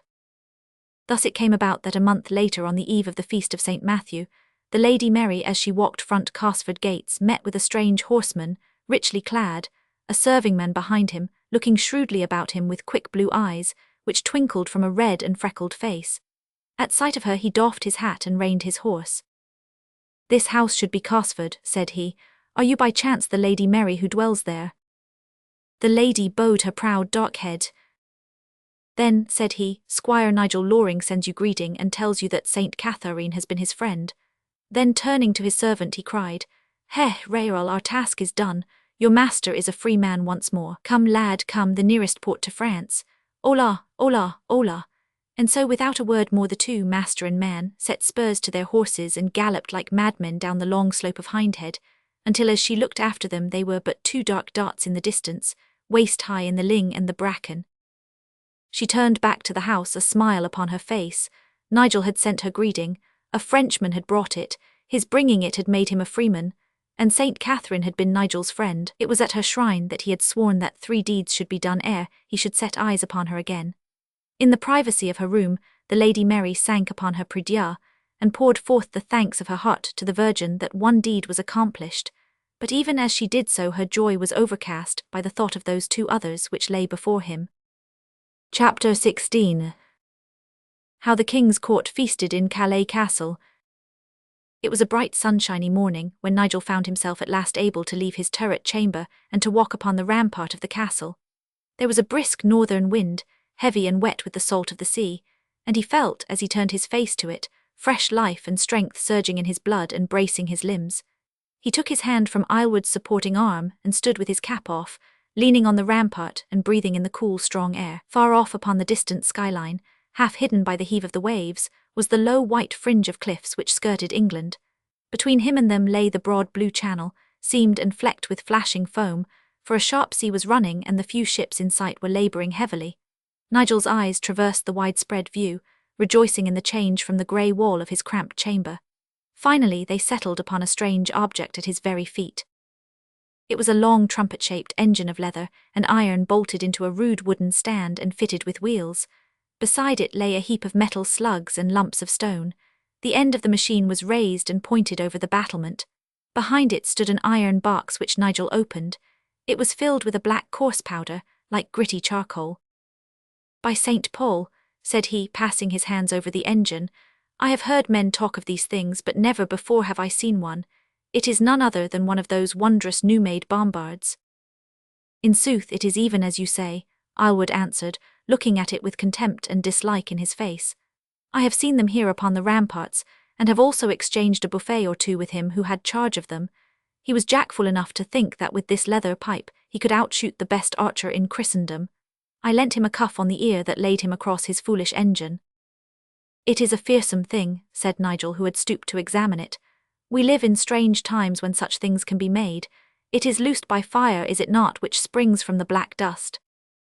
By my hilt, fair sir, I know not, and yet I call to mind that ere we fell out this foolish bombardman did say something of the matter. The fire dust is within, and so also is the bowl. Then you take more dust from this iron box and place it in the hole at the farther end, so, it is now ready. I have never seen one fired, but I wot that this one could be fired now. It makes a strange sound, Archer, does it not? Said Nigel wistfully. So I have heard, fair sir, even as the bow twangs, so it also has a sound when you loose it. There is no one to hear, since we are alone upon the rampart, nor can it do scathe, since it points to sea. I pray you to loose it, and I will listen to the sound. He bent over the bombard with an attentive ear, while Islewood, stooping his earnest brown face over the touch-hole, scraped away diligently with a flint and steel. A moment later both he and Nigel were seated some distance off upon the ground, while amid the roar of the discharge, and the thick cloud of smoke, they had a vision of the long black snake-like engine shooting back upon the recoil. For a minute or more they were struck motionless with astonishment, while the reverberations died away, and the smoke wreaths curled slowly up to the blue heavens. Good lack, cried Nigel at last, picking himself up and looking round him. Good lack, and heaven be my aid. I thank the Virgin that all stands as it did before. I thought that the castle had fallen. Such a bull's bellow I have never heard, cried Islewood, rubbing his injured limbs. One could hear it from French Pond to Guildford Castle. I would not touch one again, not for a hide of the best land in Puttenham. It may fare ill with your own hide, Archer, if you do, said an angry voice behind them. Chandos had stepped from the open door of the corner turret and stood looking at them with a harsh gaze. Presently, as the matter was made clear to him, his face relaxed into a smile. Hasten to the warden, Archer, and tell him how it befell. You will have the castle and the town in arms. I know not what the king may think of so sudden an alarm. And you, Nigel, how in the name of the saints came you to play the child like this? I knew not its power, fair lord. By my soul, Nigel, I think that none of us know its power. I can see the day when all that we delight in, the splendour and glory of war, may all go down before that which beats through the plate of steel as easily as the leathern jacket. I have bestrode my war-horse in my armour, and have looked down at the sooty, smoky bombardman beside me, and I have thought that perhaps I was the last of the old, and he the first of the new, that there would come a time when he and his engines would sweep you and me, and the rest of us from the field. But not yet, I trust, honoured sir. No, not yet, Nigel. You are still in time to win your spurs even as your fathers did. How is your strength? I am ready for any task, my good and honoured lord. It is well, for work awaits us. Good work, pressing work, work of peril and of honour. Your eyes shine and your face flushes, Nigel. I live my own youth over again as I look at you. Know then that though there is truce with the French here, there is not truce in Brittany, where the houses of Blois and of Montfort still struggle for the dukedom. Half Brittany fights for one, and half for the other. The French have taken up the cause of Blois, and we of Montfort, and it is such a war that many a great leader, such as Sir Walter Manny, has first earned his name there. Of late the war has gone against us, and the bloody hands of the Rohans, of Gaptooth Beaumanoir, of Oliver the Flesher and others have been heavy upon our people. The last tidings have been of disaster, and the king's soul is dark with wrath for that his friend and comrade Gilles de St. Paul has been done to death in the castle of La Brohinière. He will send succours to the country, and we go at their head. How like you that, Nigel? My honoured lord, what could I ask for better? Then have your harness ready, for we start within the week. Our path by land is blocked by the French, and we go by sea. This night the king gives a banquet ere he returns to England, and your place is behind my chair. Be in my chamber that you may help me to dress, and so we will to the hall together. With satin and with samite, with velvet and with fur, the noble Chandos was dressed for the king's feast, and Nigel too had donned his best silk juppon, faced with the 5 scarlet roses, that he might wait upon him. In the great hall of Calais Castle the tables were set, a high table for the lords, a second one for the less distinguished knights, and a third at which the squires might feast when their masters were seated. Never had Nigel in his simple life at Tilford pictured a scene of such pomp and wondrous luxury. The grim grey walls were covered from ceiling to floor with priceless tapestry of Arras, where hart, hounds and huntsmen circled the great hall with one long living image of the chase. Over the principal table drooped a line of banners, and beneath them, rows of emblazoned shields upon the wall carried the arms of the high noblemen who sat beneath.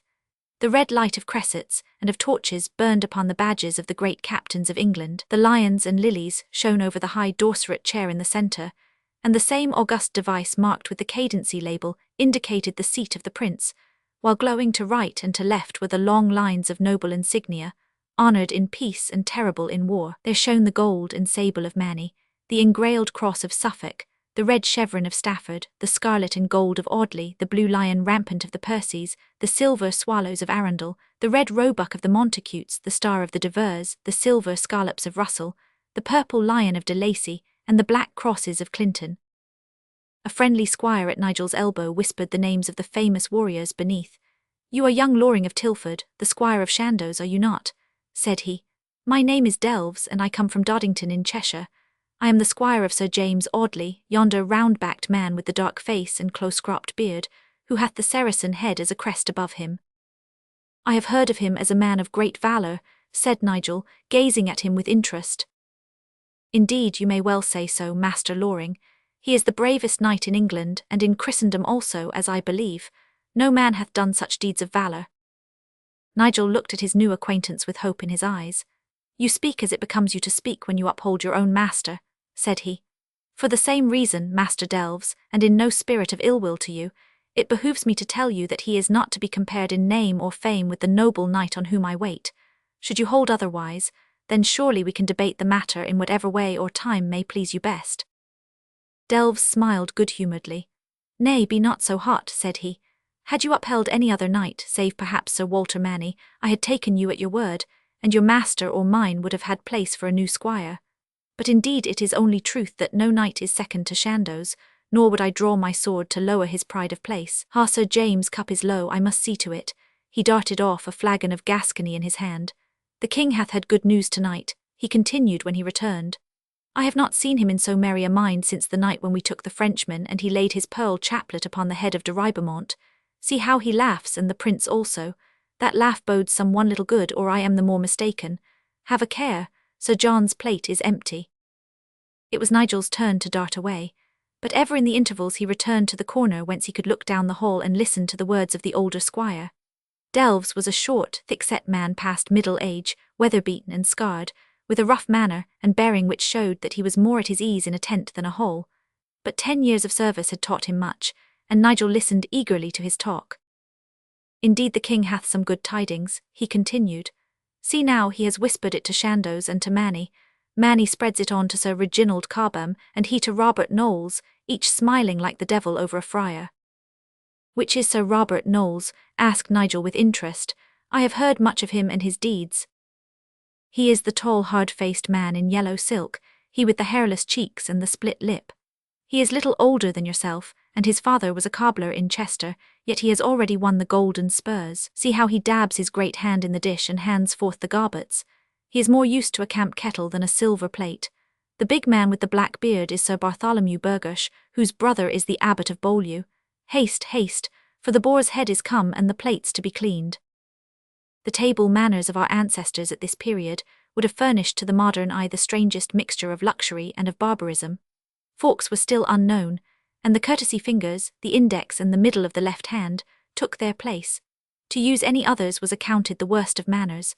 A crowd of dogs lay among the rushes growling at each other and quarrelling over the gnawed bones which were thrown to them by the feasters. A slice of coarse bread served usually as a plate, but the king's own high table was provided with silver platters, which were wiped by the squire or page after each course. On the other hand, the table linen was costly, and the courses, served with a pomp and dignity now unknown, comprised such a variety of dishes and such complex marvels of cookery as no modern banquet could show. Besides all our domestic animals and every kind of game, such strange delicacies as hedgehogs, bustards, porpoises, squirrels, bitterns and cranes lent variety to the feast. Each new course, heralded by a flourish of silver trumpets, was borne in by liveried servants walking 2 and 2, with rubicund marshals strutting in front and behind, bearing white wands in their hands, not only as badges of their office, but also as weapons with which to repel any impertinent inroad upon the dishes in the journey from the kitchen to the hall. Boars' heads, enarmed and endored with gilt tusks and flaming mouths, were followed by wondrous pasties moulded to the shape of ships, castles and other devices with sugar seamen or soldiers who lost their own bodies in their fruitless defence against the hungry attack. Finally came the great nef, a silver vessel upon wheels laden with fruit and sweetmeats, which rolled with its luscious cargo down the line of guests. Flagons of Gascony, of Rhine wine, of Canary and of Rochelle were held in readiness by the attendants, but the age, though luxurious, was not drunken, and the sober habits of the Norman had happily prevailed over the license of those Saxon banquets, where no guest might walk from the table without a slur upon his host. Honour and hardihood go ill with a shaking hand or a blurred eye. Whilst wine, fruit and spices were handed round the high tables, the squires had been served in turn at the farther end of the hall. Meanwhile, round the king, there had gathered a group of statesmen and soldiers, talking eagerly among themselves. The Earl of Stafford, the Earl of Warwick, the Earl of Arundel, Lord Beauchamp and Lord Neville were assembled at the back of his chair, with Lord Percy and Lord Mowbray at either side. The little group blazed with golden chains and jewelled chaplets, flame-coloured paltocks and purple tunics. Of a sudden the king said something over his shoulder to Sir William de Pakington the herald, who advanced and stood by the royal chair. He was a tall and noble-featured man, with long grizzled beard which rippled down to the gold-linked belt girdling his many-coloured tabard. On his head he had placed the heraldic barret cap which bespoke his dignity, and he slowly raised his white wand high in the air, while a great hush fell upon the hall. "My lords of England," said he, "knight bannerets, knights, squires, and all others here present of gentle birth and coat armour, know that your dread and sovereign lord, Edward, King of England and of France, bids me give you greeting and commands you to come hither that he may have speech with you." In an instant the tables were deserted, and the whole company had clustered in front of the king's chair. Those who had sat on either side of him crowded inward, so that his tall dark figure upreared itself amid the dense circle of his guests. With a flush upon his olive cheeks, and with pride smouldering in his dark eyes, he looked round him at the eager faces of the men who had been his comrades from Sluys and Cadson to Cressy and Calais. They caught fire from that warlike gleam in his masterful gaze, and a sudden wild, fierce shout pealed up to the vaulted ceiling, a soldierly thanks for what was past, and a promise for what was to come. The king's teeth gleamed in a quick smile, and his large white hand played with the jewelled dagger in his belt. "By the splendour of God," said he in a loud clear voice, "I have little doubt that you will rejoice with me this night, for such tidings have come to my ears as may well bring joy to every one of you. You know well that our ships have suffered great scathe from the Spaniards, who for many years have slain without grace or ruth all of my people who have fallen into their cruel hands. Of late they have sent their ships into Flanders, and 30 great cogs and galleys lie now at Sluys well filled with archers and men-at-arms, and ready in all ways for battle. I have it today from a sure hand that, having taken their merchandise aboard, these ships will sail upon the next Sunday, and will make their way through our narrow sea. We have for a great time been long-suffering to these people, for which they have done us many contraries and despites, growing ever more arrogant as we grow more patient. It is in my mind, therefore, that we hie us tomorrow to Winchelsea, where we have 20 ships, and make ready to sally out upon them as they pass. May God and St. George defend the right." A second shout, far louder and fiercer than the first, came like a thunderclap after the king's words. It was the bay of a fierce pack to their trusted huntsman. Edward laughed again as he looked round at the gleaming eyes, the waving arms and the flushed, joyful faces of his liegemen. "Who hath fought against these Spaniards?" he asked. "Is there anyone here who can tell us what manner of men they be?" A dozen hands went up into the air, but the king turned to the Earl of Suffolk at his elbow. "You have fought them, Thomas," said he. "Yes, sire, I was in the great sea fight 8 years ago at the island of Guernsey, when Lord Louis of Spain held the sea against the Earl of Pembroke." "How found you them, Thomas?" "Very excellent people, sire, and no man could ask for better. On every ship they have 100 crossbowmen of Genoa, the best in the world, and their spearmen also are very hardy men. They would throw great cantles of iron from the tops of the masts, and many of our people met their death through it. If we can bar their way in the narrow sea, then there will be much hope of honour for all of us." "Your words are very welcome, Thomas," said the king, "and I make no doubt that they will show themselves to be very worthy of what we prepare for them. To you I give a ship, that you may have the handling of it. You also, my dear son, shall have a ship, that evermore honour may be thine." "I thank you, my fair and sweet father," said the prince, with joy flushing his handsome boyish face. "The leading ship shall be mine, but you shall have one, Walter Manny, and you, Stafford, and you, Arundel, and you, Audley, and you, Sir Thomas Holland, and you, Brokers, and you, Berkeley, and you, Reginald. The rest shall be awarded at Winchelsea, whither we sail tomorrow. Nay, John, why do you pluck so at my sleeve?" Chandos was leaning forward with an anxious face. Surely, my honoured lord, I have not served you so long and so faithfully that you should forget me now. Is there then no ship for me? The king smiled but shook his head. Nay, John, have I not given you 200 archers and 100 men-at-arms to take with you into Brittany? I trust that your ships will be lying in St. Malo Bay, ere the Spaniards are abreast of Winchelsea. What more would you have, old war-dog? Wouldst be in 2 battles at once? I would be at your side, my liege, when the lion banner is in the wind once more. I have ever been there. Why should you cast me now? I ask little, dear lord, a galley, a bailinger, even a pinnace, so that I may only be there. Nay, John, you shall come. I cannot find it in my heart to say you nay. I will find you place in my own ship, that you may indeed be by my side. Chandos stooped and kissed the king's hand. My squire, he asked. The king's brows knotted into a frown. Nay, let him go to Brittany with the others, said he harshly. I wonder, John, that you should bring back to my memory this youth whose pertness is too fresh that I should forget it. But someone must go to Brittany in your stead, for the matter presses and our people are hard put to it to hold their own. He cast his eyes over the assembly, and they rested upon the stern features of Sir Robert Knowles. Sir Robert, he said, though you are young in years, you are already old in war, and I have heard that you are as prudent in council as you are valiant in the field. To you I commit the charge of this venture to Brittany in place of Sir John Chandos, who will follow thither when our work has been done upon the waters. 3 ships lie in Calais port, and 300 men are ready to your hand. Sir John will tell you what our mind is in the matter. And now, my friends and good comrades, you will haste you each to his own quarters, and you will make swiftly such preparations as are needful, for, as God is my aid, I will sail with you to Winchelsea tomorrow. Beckoning to Chandos, Manny, and a few of his chosen leaders, the king led them away to an inner chamber where they might discuss the plans for the future. At the same time the assembly broke up, the knights in silence and dignity, the squires in mirth and noise, but all joyful at heart for the thought of the great days which lay before them. Chapter 17.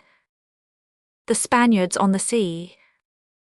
Day had not yet dawned when Nigel was in the chamber of Chandos preparing him for his departure, and listening to the last cheery words of advice and direction from his noble master. That same morning, before the sun was halfway up the heaven, the king's great-nephew Philippa, bearing within it the most of those present at his banquet the night before, set its huge sail, adorned with the lions and the lilies, and turned its brazen beak for England. Behind it went 5 smaller cogs crammed with squires, archers, and men-at-arms. Nigel and his companions lined the ramparts of the castle and waved their caps as the bluff, burly vessels, with drums beating and trumpets clanging, 100 knightly pennons streaming from their decks and the Red Cross of England over all, rolled slowly out to the open sea. Then, when they had watched them until they were hull down, they turned, with hearts heavy at being left behind, to make ready for their own more distant venture. It took them 4 days of hard work ere their preparations were complete, for many were the needs of a small force sailing to a strange country.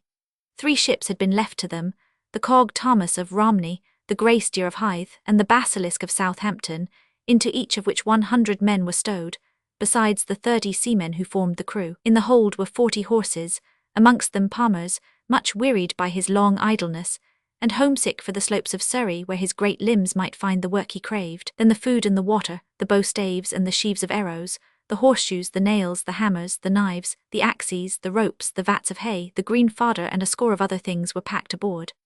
Always by the side of the ship stood the stern young knight Sir Robert, checking, testing, watching, and controlling, saying little, for he was a man of few words, but with his eyes, his hands, and if need be his heavy dog-whip, wherever they were wanted.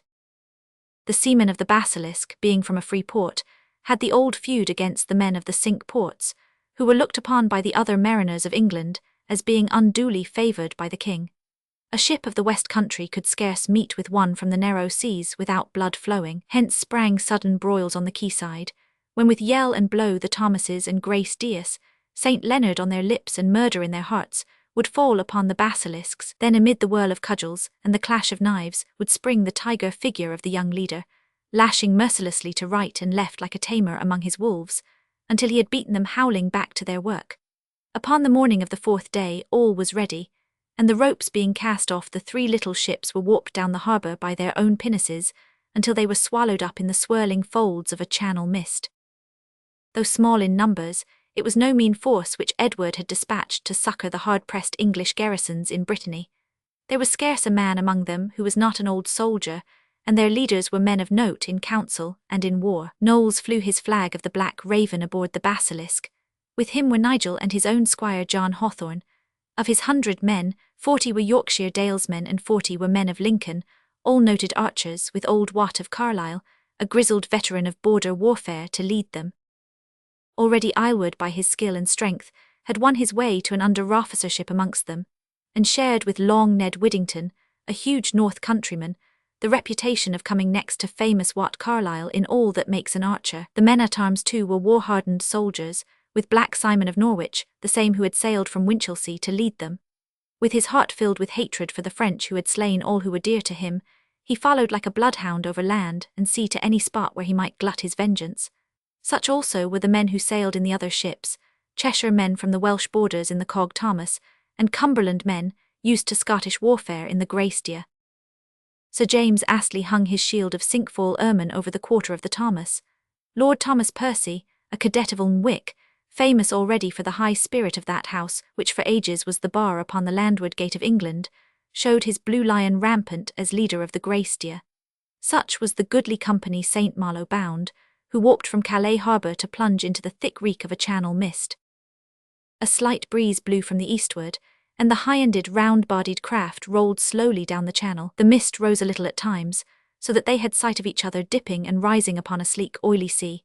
But again it would sink down, settling over the top, shrouding the great yard, and finally frothing over the deck until even the water alongside had vanished from their view, and they were afloat on a little raft in an ocean of vapour. A thin, cold rain was falling, and the archers were crowded under the shelter of the overhanging poop and forecastle, where some spent the hours at dice, some in sleep, and many in trimming their arrows or polishing their weapons.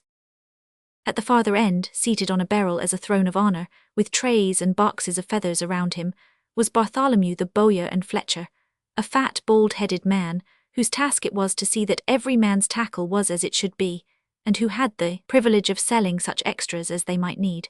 A group of archers with their staves and quivers filed before him with complaints or requests, while half a dozen of the seniors gathered at his back, and listened with grinning faces to his comments and rebukes. "Canst not string it?" he was saying to a young bowman. "Then surely the string is over short or the stave over long.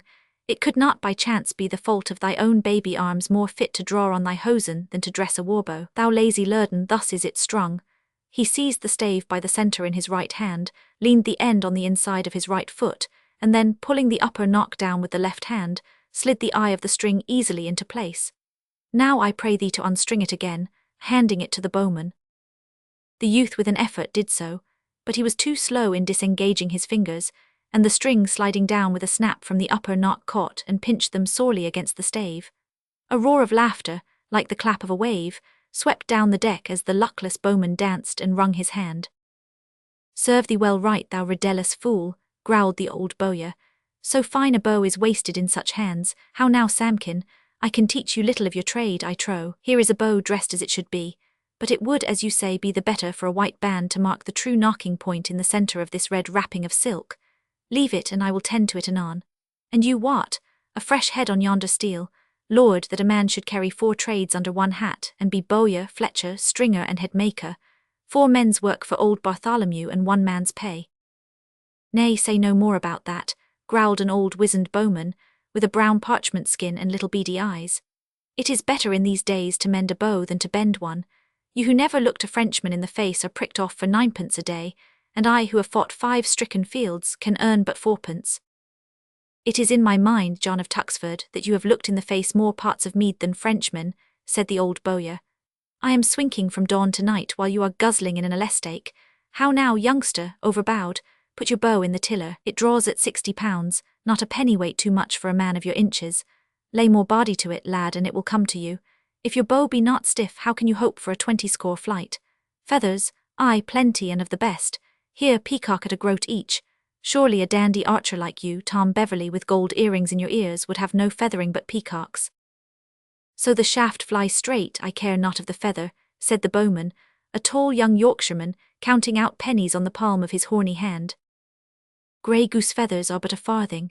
These on the left are a halfpenny, for they are of the wild goose, and the second feather of a fenny goose is worth more than the pinion of a tame one. These in the brass tray are dropped feathers, and a dropped feather is better than a plucked one. Buy a score of these, lad, and cut them saddle-backed or swine-backed, the one for a dead shaft and the other for a smooth flyer, and no man in the company will swing a better fletched quiver over his shoulder. It chanced that the opinion of the bowyer on this and other points differed from that of Long Ned of Widdington, a surly straw-bearded Yorkshireman, who had listened with a sneering face to his counsel. Now he broke in suddenly upon the bowyer's talk. "You would do better to sell bows than to try to teach others how to use them," said he. "For indeed, Bartholomew, that head of thine has no more sense within it than it has hairs without. If you had drawn string for as many months as I have years, you would know that a straight-cut feather flies smoother than a swine-backed, and pity it is that these young bowmen have none to teach them better." This attack upon his professional knowledge touched the old bowyer on the raw. His fat face became suffused with blood, and his eyes glared with fury as he turned upon the archer. "You 7-foot barrel of lies," he cried. "All Hallows be my aid, and I will teach you to open your slabbing mouth against me. Pluck forth your sword and stand out on yonder deck, that we may see who is the man of us twain. May I never twirl a shaft over my thumb-nail if I do not put Bartholomew's mark upon your thick head." A score of rough voices joined at once in the quarrel, some upholding the bowyer and others taking the part of the North countryman. A red-headed dalesman snatched up a sword, but was felled by a blow from the fist of his neighbour. Instantly, with a buzz like a swarm of angry hornets, the bowmen were out on the deck. But ere a blow was struck, Knowles was amongst them with granite face and eyes of fire. "Stand apart, I say. I will warrant you enough fighting to cool your blood ere you see England once more. Loring, Hawthorne, cut any man down who raises his hand. Have you aught to say, you fox-haired rascal?" He thrust his face within 2 inches of that of the red man who had first seized his sword. The fellow shrank back, cowed from his fierce eyes. "Now stint your noise, all of you, and stretch your long ears. Trumpeter, blow once more." A bugle call had been sounded every quarter of an hour so as to keep in touch with the other 2 vessels who were invisible in the fog. Now the high clear note rang out once more, the call of a fierce sea creature to its mates, but no answer came back from the thick wall which pent them in. Again and again they called, and again with bated breath they waited for an answer. "Where is the shipman?" asked Knowles. "What is your name, fellow? Do you dare call yourself Master Mariner?" "My name is Nat Dennis, fair sir," said the grey-bearded old seaman. "It is 30 years since first I showed my cartel and blew trumpet for a crew at the Watergate of Southampton. If any man may call himself Master Mariner, it is surely I." "Where are our 2 ships?" "Nay, sir, who can say in this fog?" "Fellow, it was your place to hold them together." "I have but the eyes God gave me, fair sir, and they cannot see through a cloud." "Had it been fair, I, who am a soldier, could have kept them in company. Since it was foul, we look to you, who are called a mariner, to do so. You have not done it. You have lost 2 of my ships ere the venture is begun." "Nay, fair sir, I pray you to consider." "Enough words," said Knowles sternly. "Words will not give me back my 200 men. Unless I find them before I come to St. Malo, I swear by St. Wilfrid of Ripon that it will be an evil day for you. Enough, go forth and do what you may." For 5 hours, with a light breeze behind them, they lurched through the heavy fog, the cold rain still matting their beards and shining on their faces. Sometimes they could see a circle of tossing water for a bowshot or so in each direction, and then the wreaths would crawl in upon them once more and bank them thickly round. They had long ceased to blow the trumpet for their missing comrades, but had hopes when clear weather came to find them still in sight. By the shipman's reckoning, they were now about midway between the 2 shores. Nigel was leaning against the bulwarks, his thoughts away in the dingle at Cosford and out on the heather-clad slopes of Hindhead, when something struck his ear. It was a thin, clear clang of metal, pealing out high above the dull murmur of the sea, the creak of the boom and the flap of the sail. He listened, and again it was borne to his ear. "Hark, my lord," said he to Sir Robert, "is there not a sound in the fog?" They both listened together with sidelong heads. Then it rang clearly forth once more, but this time in another direction. It had been on the bow, now it was on the quarter. Again it sounded, and again. Now it had moved to the other bow, now back to the quarter again. Now it was near, and now so far that it was but a faint tinkle on the ear. By this time every man on board, seamen, archers and men-at-arms, were crowding the sides of the vessel. All round them there were noises in the darkness, and yet the wall of fog lay wet against their very faces, and the noises were such as were strange to their ears, always the same high musical clashing. The old shipman shook his head and crossed himself. "In 30 years upon the waters I have never heard the like," said he. "The devil is ever loose in a fog, well is he named the Prince of Darkness." A wave of panic passed over the vessel, and these rough and hardy men who feared no mortal foe shook with terror at the shadows of their own minds. They stared into the cloud with blanched faces and fixed eyes, as though each instant some fearsome shape might break in upon them. And as they stared, there came a gust of wind. For a moment the fog bank rose and a circle of ocean lay before them. It was covered with vessels. On all sides they lay thick upon its surface.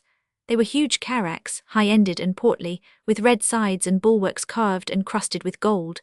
Each had one great sail set, and was driving down channel on the same course at the Basilisk. Their decks were thick with men, and from their high poops came the weird clashing which filled the air. For one moment they lay there, this wondrous fleet, surging slowly forward, framed in grey vapour. The next the clouds closed in and they had vanished from view. There was a long hush and then a buzz of excited voices. "The Spaniards!" cried a dozen bowmen and sailors. "I should have known it," said the shipman. "I call to mind on the Biscay coast how they would clash their cymbals after the fashion of the heathen Moor with whom they fight. But what would you have me do, fair sir? If the fog rises we are all dead men." "There were 30 ships at the least," said Knowles with a moody brow.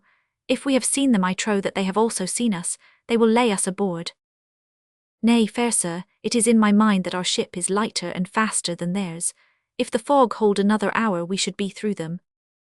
"Stand to your arms," yelled Knowles. "Stand to your arms, they are on us." The Basilisk had indeed been spied from the Spanish admiral's ship before the fog closed down. With so light a breeze and such a fog, he could not hope to find her under sail.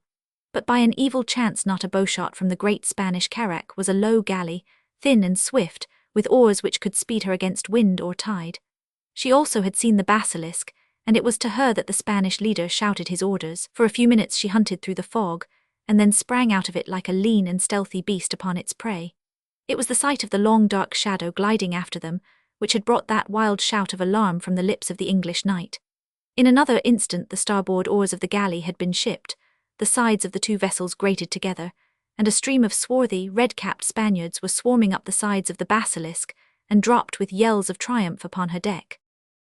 For a moment it seemed as if the vessel was captured without a blow being struck, for the men of the English ship had run wildly in all directions to look for their arms.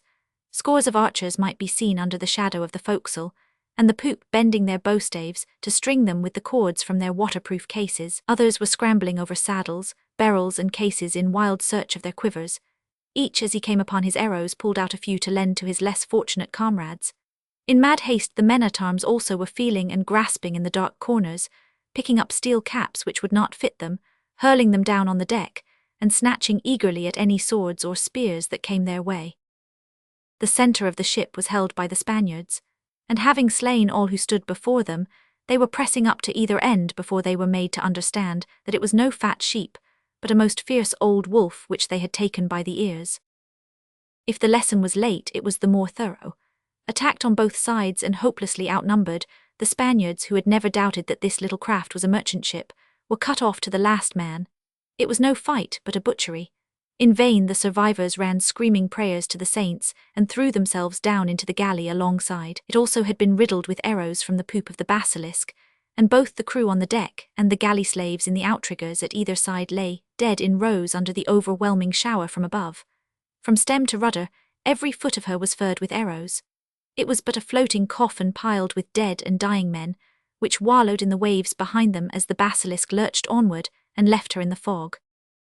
In their first rush on to the Basilisk, the Spaniards had seized 6 of the crew and 4 unarmed archers.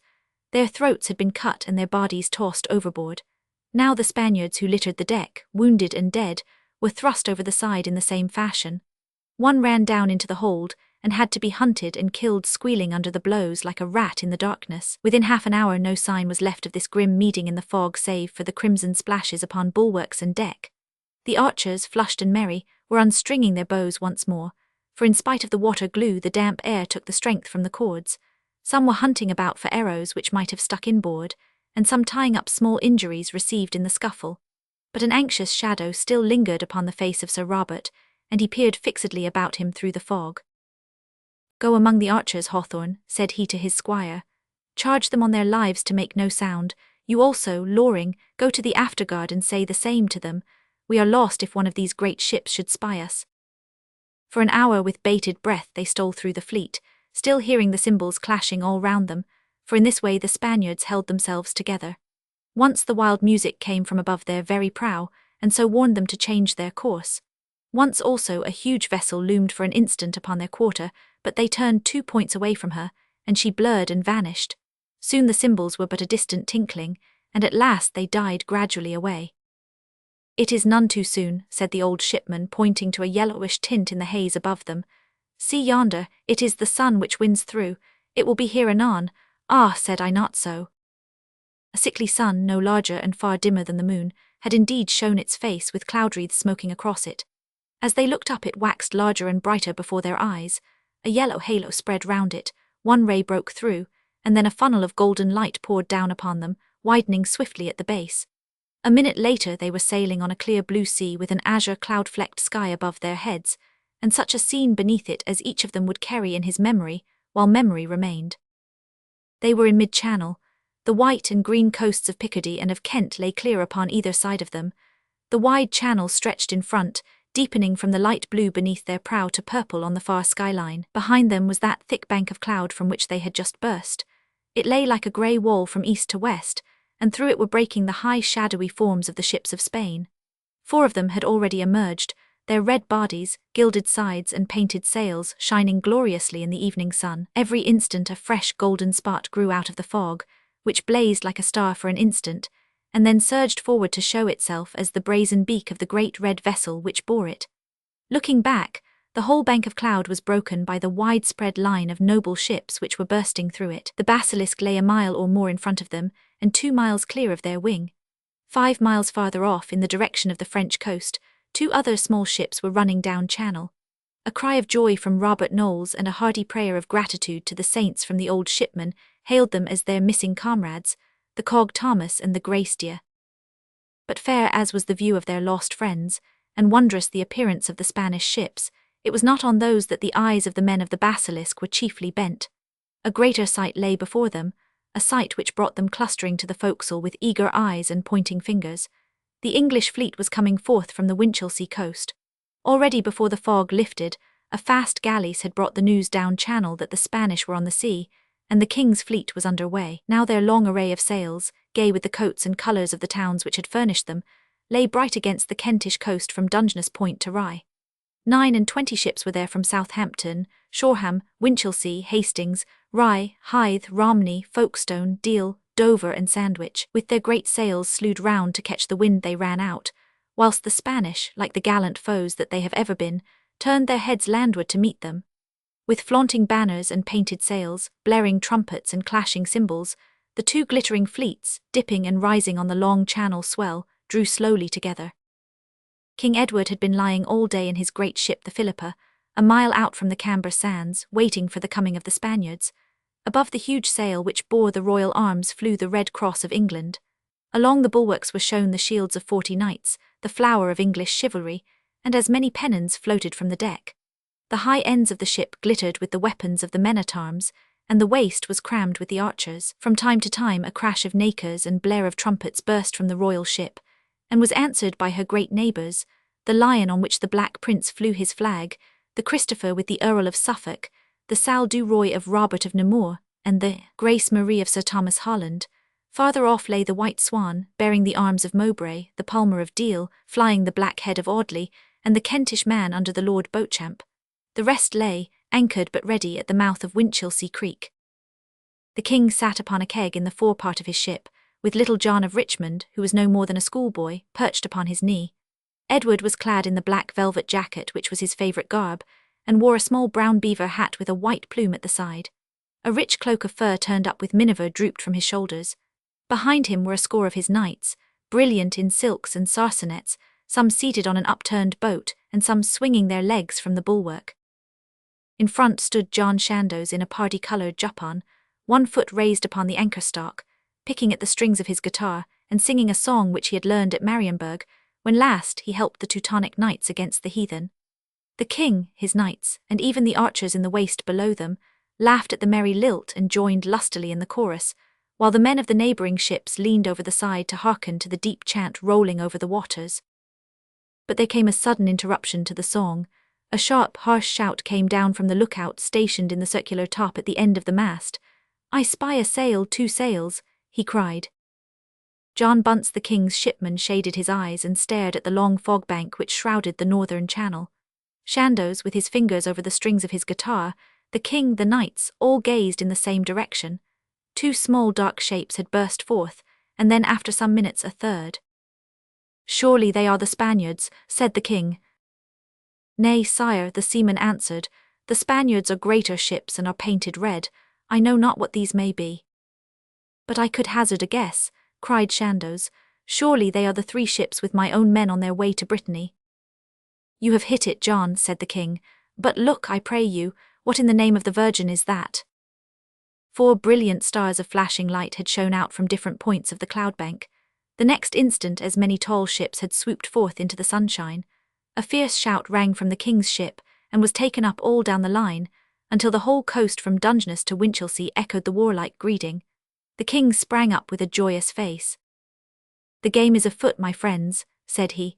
"Dress, John, dress, Walter, quick all of you, squires, bring the harness, let each tend to himself, for the time is short." A strange sight it was to see these 40 nobles tearing off their clothes, and littering the deck with velvets and satins, whilst the squire of each, as busy as an ostler before a race, stooped and pulled and strained and riveted, fastening the bassinets, the leg pieces, the front and the back plates, until the silken courtier had become the man of steel. When their work was finished, there stood a stern group of warriors where the light dandies had sung and jested round Sir John's guitar. Below, in orderly silence, the archers were mustering under their officers and taking their allotted stations. A dozen had swarmed up to their hazardous post in the little tower in the tops. "Bring wine, Nicholas," cried the king. "Gentlemen, ere you close your visors, I pray you to take a last rouse with me. You will be dry enough, I promise you, before your lips are free once more. To what shall we drink, John?" "To the men of Spain," said Chandos, his sharp face peering like a gaunt bird through the gap in his helmet. "May their hearts be stout and their spirits high this day." "Well said, John," cried the king, and the knights laughed joyously as they drank. "Now, fair sirs, let each to his post. I am warden here on the forecastle. Do you, John, take charge of the afterguard. Walter, James, William, Fitzalan, Goldesborough, Reginald, you will stay with me. John, you may pick whom you will, and the others will bide with the archers. Now bear straight at the centre, master shipman. Ere yonder sun sets we will bring a red ship back as a gift to our ladies, or never look upon a lady's face again." The art of sailing into a wind had not yet been invented, nor was there any fore and aft canvas, save for small headsails with which a vessel could be turned. Hence the English fleet had to take a long slant down channel to meet their enemies, but as the Spaniards, coming before the wind, were equally anxious to engage, there was the less delay. With stately pomp and dignity, the 2 great fleets approached. It chanced that one fine carrack had outstripped its consorts and came sweeping along, all red and gold, with a fringe of twinkling steel, a good half-mile before the fleet. Edward looked at her with a kindling eye, for indeed she was a noble sight with the blue water creaming under her gilded prow. "This is a most worthy and debonair vessel, Master Bunce," said he to the shipman beside him. "I would fain have a tilt with her. I pray you to hold us straight that we may bear her down." "If I hold her straight, then one or other must sink, and it may be both," the seaman answered. "I doubt not that with the help of Our Lady we shall do our part," said the king. "Hold her straight, master shipman, as I have told you." Now the 2 vessels were within arrow flight, and the bolts from the crossbowmen pattered upon the English ship. These short, thick devil's darts were everywhere humming like great wasps through the air, crashing against the bulwarks, beating upon the deck, ringing loudly on the armour of the knights, or with a soft, muffled thud sinking to the socket in a victim. The bowmen along either side of the Philippa had stood motionless waiting for their orders, but now there was a sharp shout from their leader, and every string twanged together. The air was full of their harping, together with the swish of the arrows, the long-drawn keening of the bowmen and the short, deep bark of the under-officers.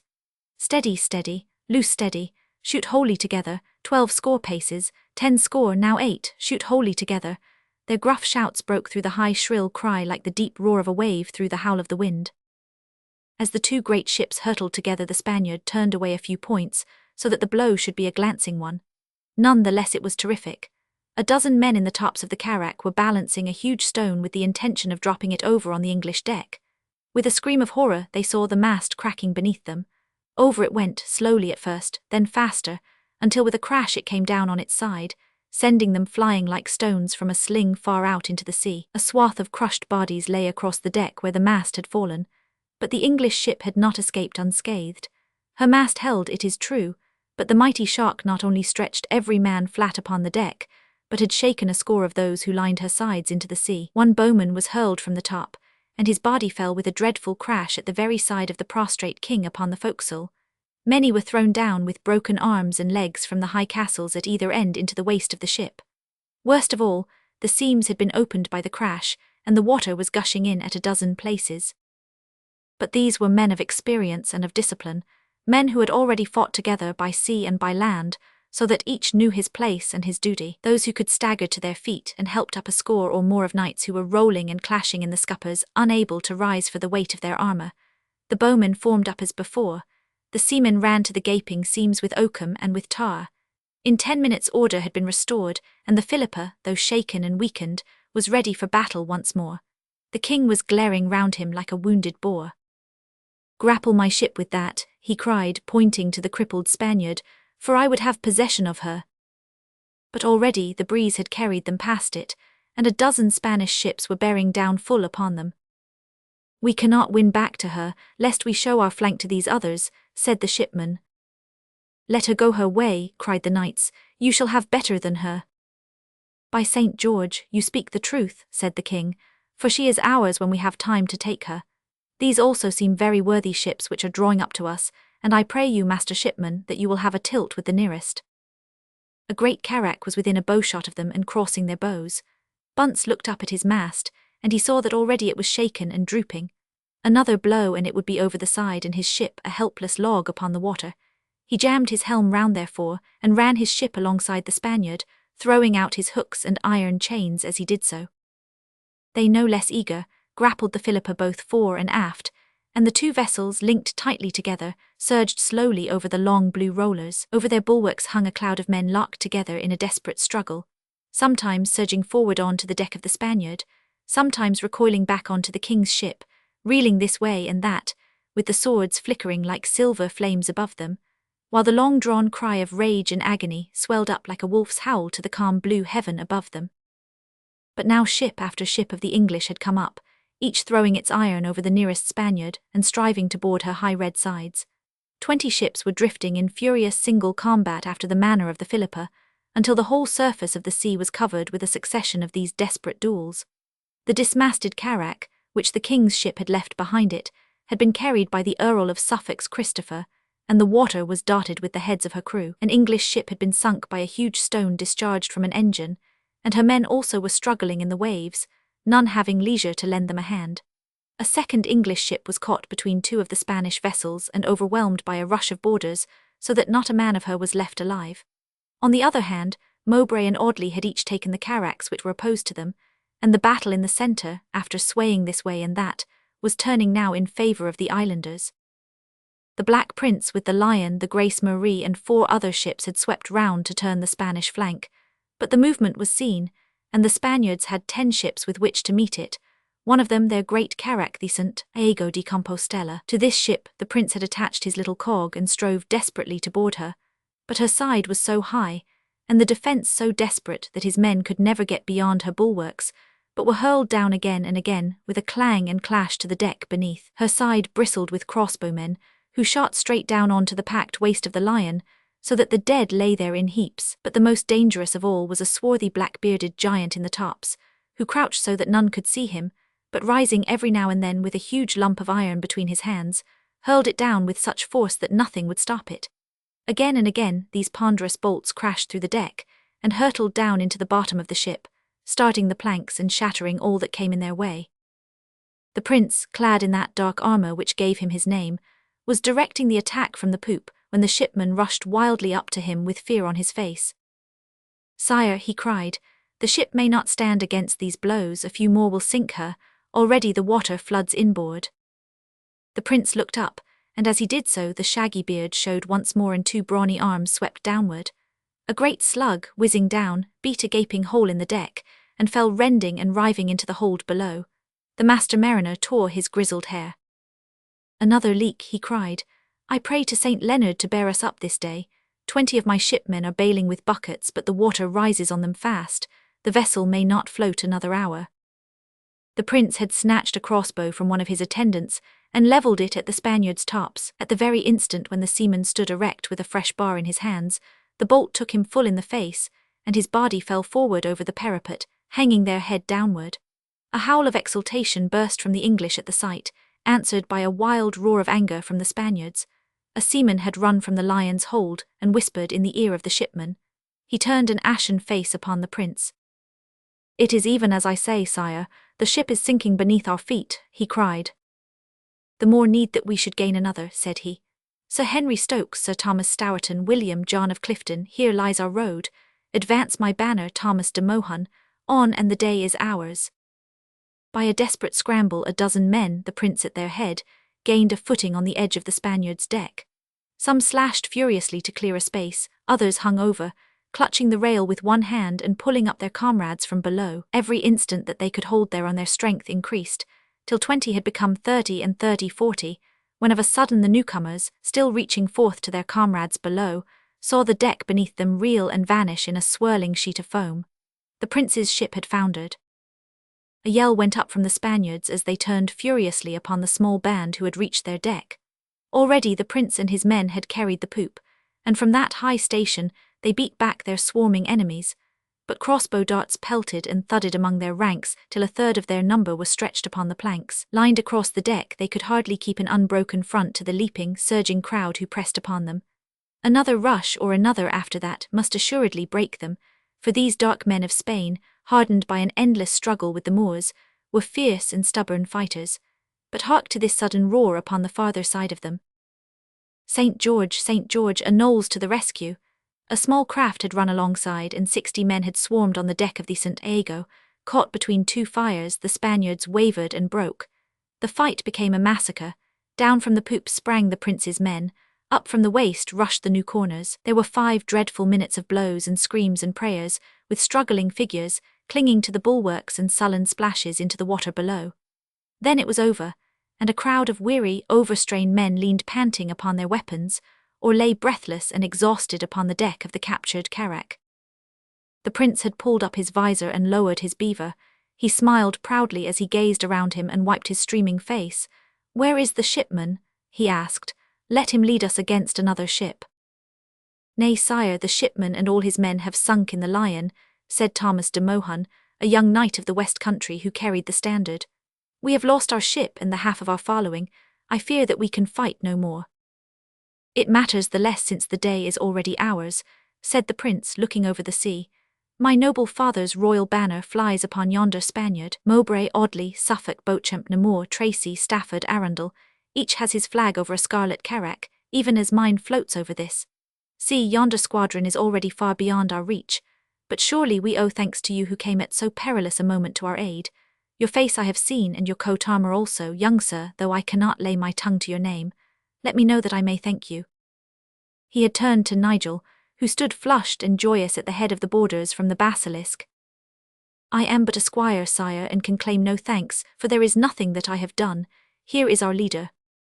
The prince's eyes fell upon the shield charged with the black raven, and the stern young face of him who bore it. "Sir Robert Knowles," said he, "I had thought you were on your way to Brittany." "I was so, sire, when I had the fortune to see this battle as I passed." The prince laughed. "It would indeed be to ask too much, Robert, that you should keep on your course when much honour was to be gathered so close to you. But now, I pray you that you will come back with us to Winchelsea, for well I know that my father would fain thank you for what you have done this day." But Robert Knowles shook his head. "I have your father's command, sire, and without his order I may not go against it. Our people are hard-pressed in Brittany, and it is not for me to linger on the way. I pray you, sire, if you must needs mention me to the king, to crave his pardon that I should have broken my journey thus." "You are right, Robert. God speed you on your way. And I would that I were sailing under your banner, for I see clearly that you will take your people where they may worshipfully win worship. Perchance I also may be in Brittany before the year is past." The prince turned to the task of gathering his weary people together, and the basilisks passed over the side once more and dropped down on to their own little ship. They poled her off from the captured Spaniard and set their sail with their prow for the south. Far ahead of them were their two consorts, beating towards them in the hope of giving help, while down channel were a score of Spanish ships with a few of the English vessels hanging upon their skirts. The sun lay low on the water, and its level beams glowed upon the scarlet and gold of 14 great carracks, each flying the cross of St. George, and towering high above the cluster of English ships which, with brave waving of flags and blaring of music, were moving slowly towards the Kentish coast. Chapter 18. How Black Simon claimed forfeit from the King of Sark. For a day and a half the small fleet made good progress, but on the second morning, after sighting Cape de la Hague, there came a brisk land wind which blew them out to sea. It grew into a squall with rain and fog, so that they were 2 more days beating back. Next morning they found themselves in a dangerous rock-studded sea with a small island upon their starboard quarter. It was girdled with high granite cliffs of a reddish hue, and slopes of bright green grassland lay above them. A second smaller island lay beside it. Dennis the shipman shook his head as he looked. "That is Bretchu," said he, "and the larger one is the island of Sark. If ever I be cast away, I pray the saints that I may not be upon yonder coast." Knowles gazed across at it. "You say well, Master Shipman," said he. "It does appear to be a rocky and perilous spot." "Nay, it is the rocky hearts of those who dwell upon it that I had in my mind," the old sailor answered. "We are well safe in 3 goodly vessels, but had we been here in a small craft, I make no doubt that they would have already had their boats out against us." "Who then are these people, and how do they live upon so small and windswept an island?" asked the soldier. "They do not live from the island, fair sir, but from what they can gather upon the sea around it. They are broken folk from all countries, justice flyers, prison breakers, reivers, escaped bondsmen, murderers and staff strikers who have made their way to this outland place and hold it against all comers. There is one here who could tell you of them and of their ways, for he was long time prisoner amongst them." The seaman pointed to Black Simon, the dark man from Norwich, who was leaning against the side lost in moody thought and staring with a brooding eye at the distant shore. "How now, fellow?" asked Knowles. "What is this I hear? Is it indeed sooth that you have been a captive upon this island?" "It is true, fair sir. For 8 months I have been servant to the man whom they call their king. His name is Larmuet, and he comes from Jersey, nor is there under God's sky a man whom I have more desire to see." "Has he then mishandled you?"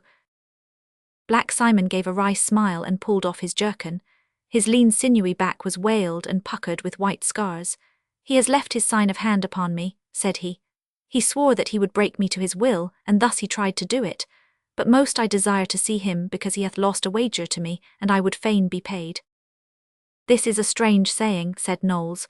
"What is this wager, and why should he pay you?" "It is but a small matter," Simon answered, "but I am a poor man, and the payment would be welcome. Should it have chanced that we stopped at this island, I should have craved your leave that I go ashore and ask for that which I have fairly won." Sir Robert Knowles laughed. "This business tickleth my fancy," said he. "As to stopping at the island, this shipman tells me that we must needs wait a day and a night, for that we have strained our planks. But if you should go ashore, how will you be sure that you will be free to depart, or that you will see this king of whom you speak?" Black Simon's dark face was shining with a fierce joy. "Fair sir, I will ever be your debtor if you will let me go. Concerning what you ask, I know this island even as I know the streets of Norwich, as you may well believe, seeing that it is but a small place, and I upon it for near a year. Should I land after dark, I could win my way to the king's house, and if he be not dead or distraught with drink, I could have speech with him alone, for I know his ways and his hours and how he may be found.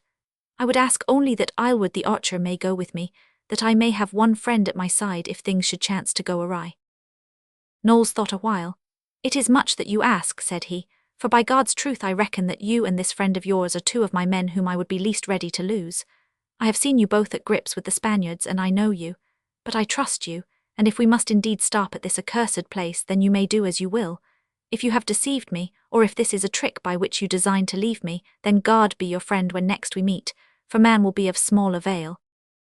It proved that not only the seams had to be calked, but that the cog Thomas was out of fresh water. The ships moored therefore near the Isle of Bretchu, where springs were to be found. There were no people upon this little patch, but over on the farther island many figures could be seen watching them, and the twinkle of steel from among them showed that they were armed men. One boat had ventured forth and taken a good look at them, but had hurried back with the warning that they were too strong to be touched. Black Simon found Aylward seated under the poop with his back against Bartholomew the bowyer. He was whistling merrily as he carved a girl's face upon the horn of his bow. "My friend," said Simon, "will you come ashore tonight, for I have need of your help?" Aylward crowed lustily. "Will I come, Simon? By my hilt, I shall be right glad to put my foot on the good brown earth once more. All my life I have trod it, and yet I would never have learned its worth had I not journeyed in these cursed ships. We will go on shore together, Simon, and we will seek out the women if there be any there, for it seems a long year since I heard their gentle voices, and my eyes are weary of such faces as Bartholomew's or thine." Simon's grim features relaxed into a smile. "The only face that you will see ashore, Samkin, will bring you small comfort," said he, "and I warn you that this is no easy errand, but one which may be neither sweet nor fair, for if these people take us our end will be a cruel one." "By my hilt," said Aylward, "I am with you, gossip, wherever you may go. Say no more, therefore, for I am weary of living like a canaille in a hole, and I shall be right glad to stand by you in your venture." That night, 2 hours after dark, a small boat put forth from the Basilisk. It contained Simon, Aylward, and 2 seamen. The soldiers carried their swords, and Black Simon bore a brown biscuit bag over his shoulder. Under his direction, the rowers skirted the dangerous surf which beat against the cliffs, until they came to a spot where an outlying reef formed a breakwater. Within was a belt of calm water, and a shallow cover with a sloping beach.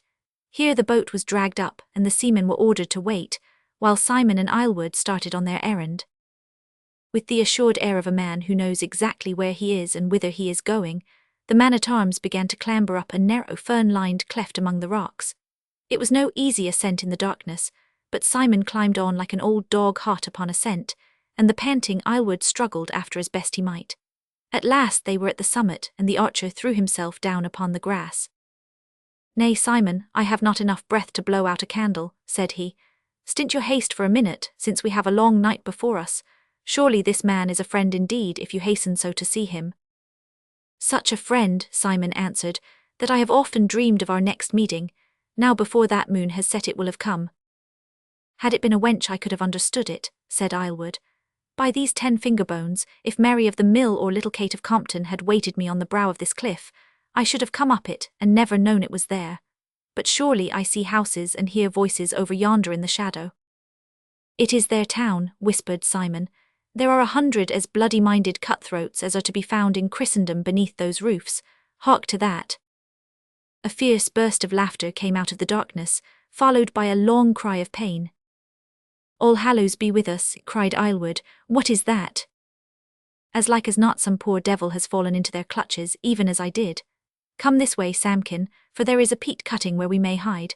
Aye, here it is, but deeper and broader than of old. Now follow me close, for if we keep within it we shall find ourselves a stone cast off the king's house." Together they crept along the dark cutting. Suddenly Simon seized Aylward by the shoulder and pushed him into the shadow of the bank. Crouching in the darkness, they heard footsteps and voices upon the farther side of the trench. 2 men sauntered along it and stopped almost at the very spot where the comrades were lying. Aylward could see their dark figures outlined against the starry sky. "Why should you scold, Jacques?" said one of them, speaking a strange half-French, half-English lingo. "Le diable t'emporte for a grumbling rascal. You won a woman and I got nothing. What more would you have?" "You will have your chance off the next ship," moaned Garcon, "but mine is past. A woman, it is true, an old peasant out of the fields with a face as yellow as a kite's claw. But Gaston, who threw a 9 against my 8, got as fair a little Normandy lass as ever your eyes have seen. Curse the dice, I say. And as to my woman, I will sell her to you for a firkin of Gascony." "I have no wine to spare, but I will give you a keg of apples," said the other. "I had it out of the Peter and Paul, the Falmouth boat that struck in Crewe Bay." "Well, well, your apples may be the worse for keeping, but so is old Marie, and we can cry quits on that. Come round and drink a cup over the bargain." They shuffled onward in the darkness. "Heard you ever such villainy?" cried Aylward, breathing fierce and hard. "Did you hear them, Simon? A woman for a keg of apples, and my heart's root is sad for the other one, the girl of Normandy. Surely we can land tomorrow and burn all these water-rats out of their nest." "Nay, Sir Robert will not waste time or strength ere he reach Brittany. Sure I am that if my little master Squire Loring had the handling of it, every woman on this island would be free ere another day had passed." "I doubt it not," said Simon. He is one who makes an idol of woman, after the manner of those crazy knight-errants, but Sir Robert is a true soldier and hath only his purpose in view.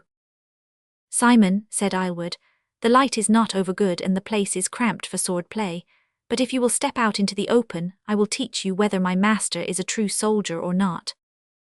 Tut, man, you are as foolish yourself, said Simon.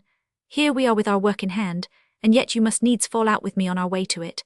I say nothing against your master save that he hath the way of his fellows who follow dreams and fancies, but Knowles looks neither to right nor left and walks forward to his mark. Now let us on, for the time passes. Simon, your words are neither good nor fair. When we are back on shipboard we will speak further of this matter. Now lead on, I pray you, and let us see some more of this Ten-Devil Island. For half a mile Simon led the way until they came to a large house which stood by itself. Peering at it from the edge of the cutting, Aylward could see that it was made from the wreckage of many vessels, for at each corner a prow was thrust out. Lights blazed within, and there came the sound of a strong voice singing a gay song which was taken up by a dozen others in the chorus. All is well, lad, whispered Simon in great delight. That is the voice of the king, it is the very song he used to sing. Lest you fills depear, fore guard, my back tingles at the very sound of it. Here we will wait until his company take their leave.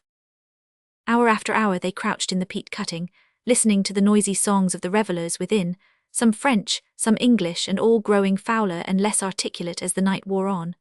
Once a quarrel broke out and the clamour was like a cageful of wild beasts at feeding time.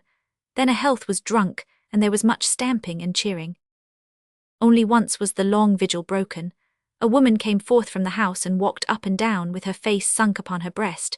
She was tall and slender, but her features could not be seen for a wimple over her head.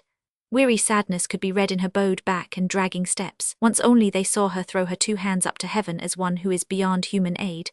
Then she passed slowly into the house again. A moment later the door of the hall was flung open, and a shouting, stumbling throng came crowding forth, with whoop and yell, into the silent night. Linking arms and striking up a chorus, they marched past the peat cutting, their voices dwindling slowly away as they made for their homes. Now, Samkin, now, cried Simon, and jumping out from the hiding-place he made for the door. It had not yet been fastened. The 2 comrades sprang inside.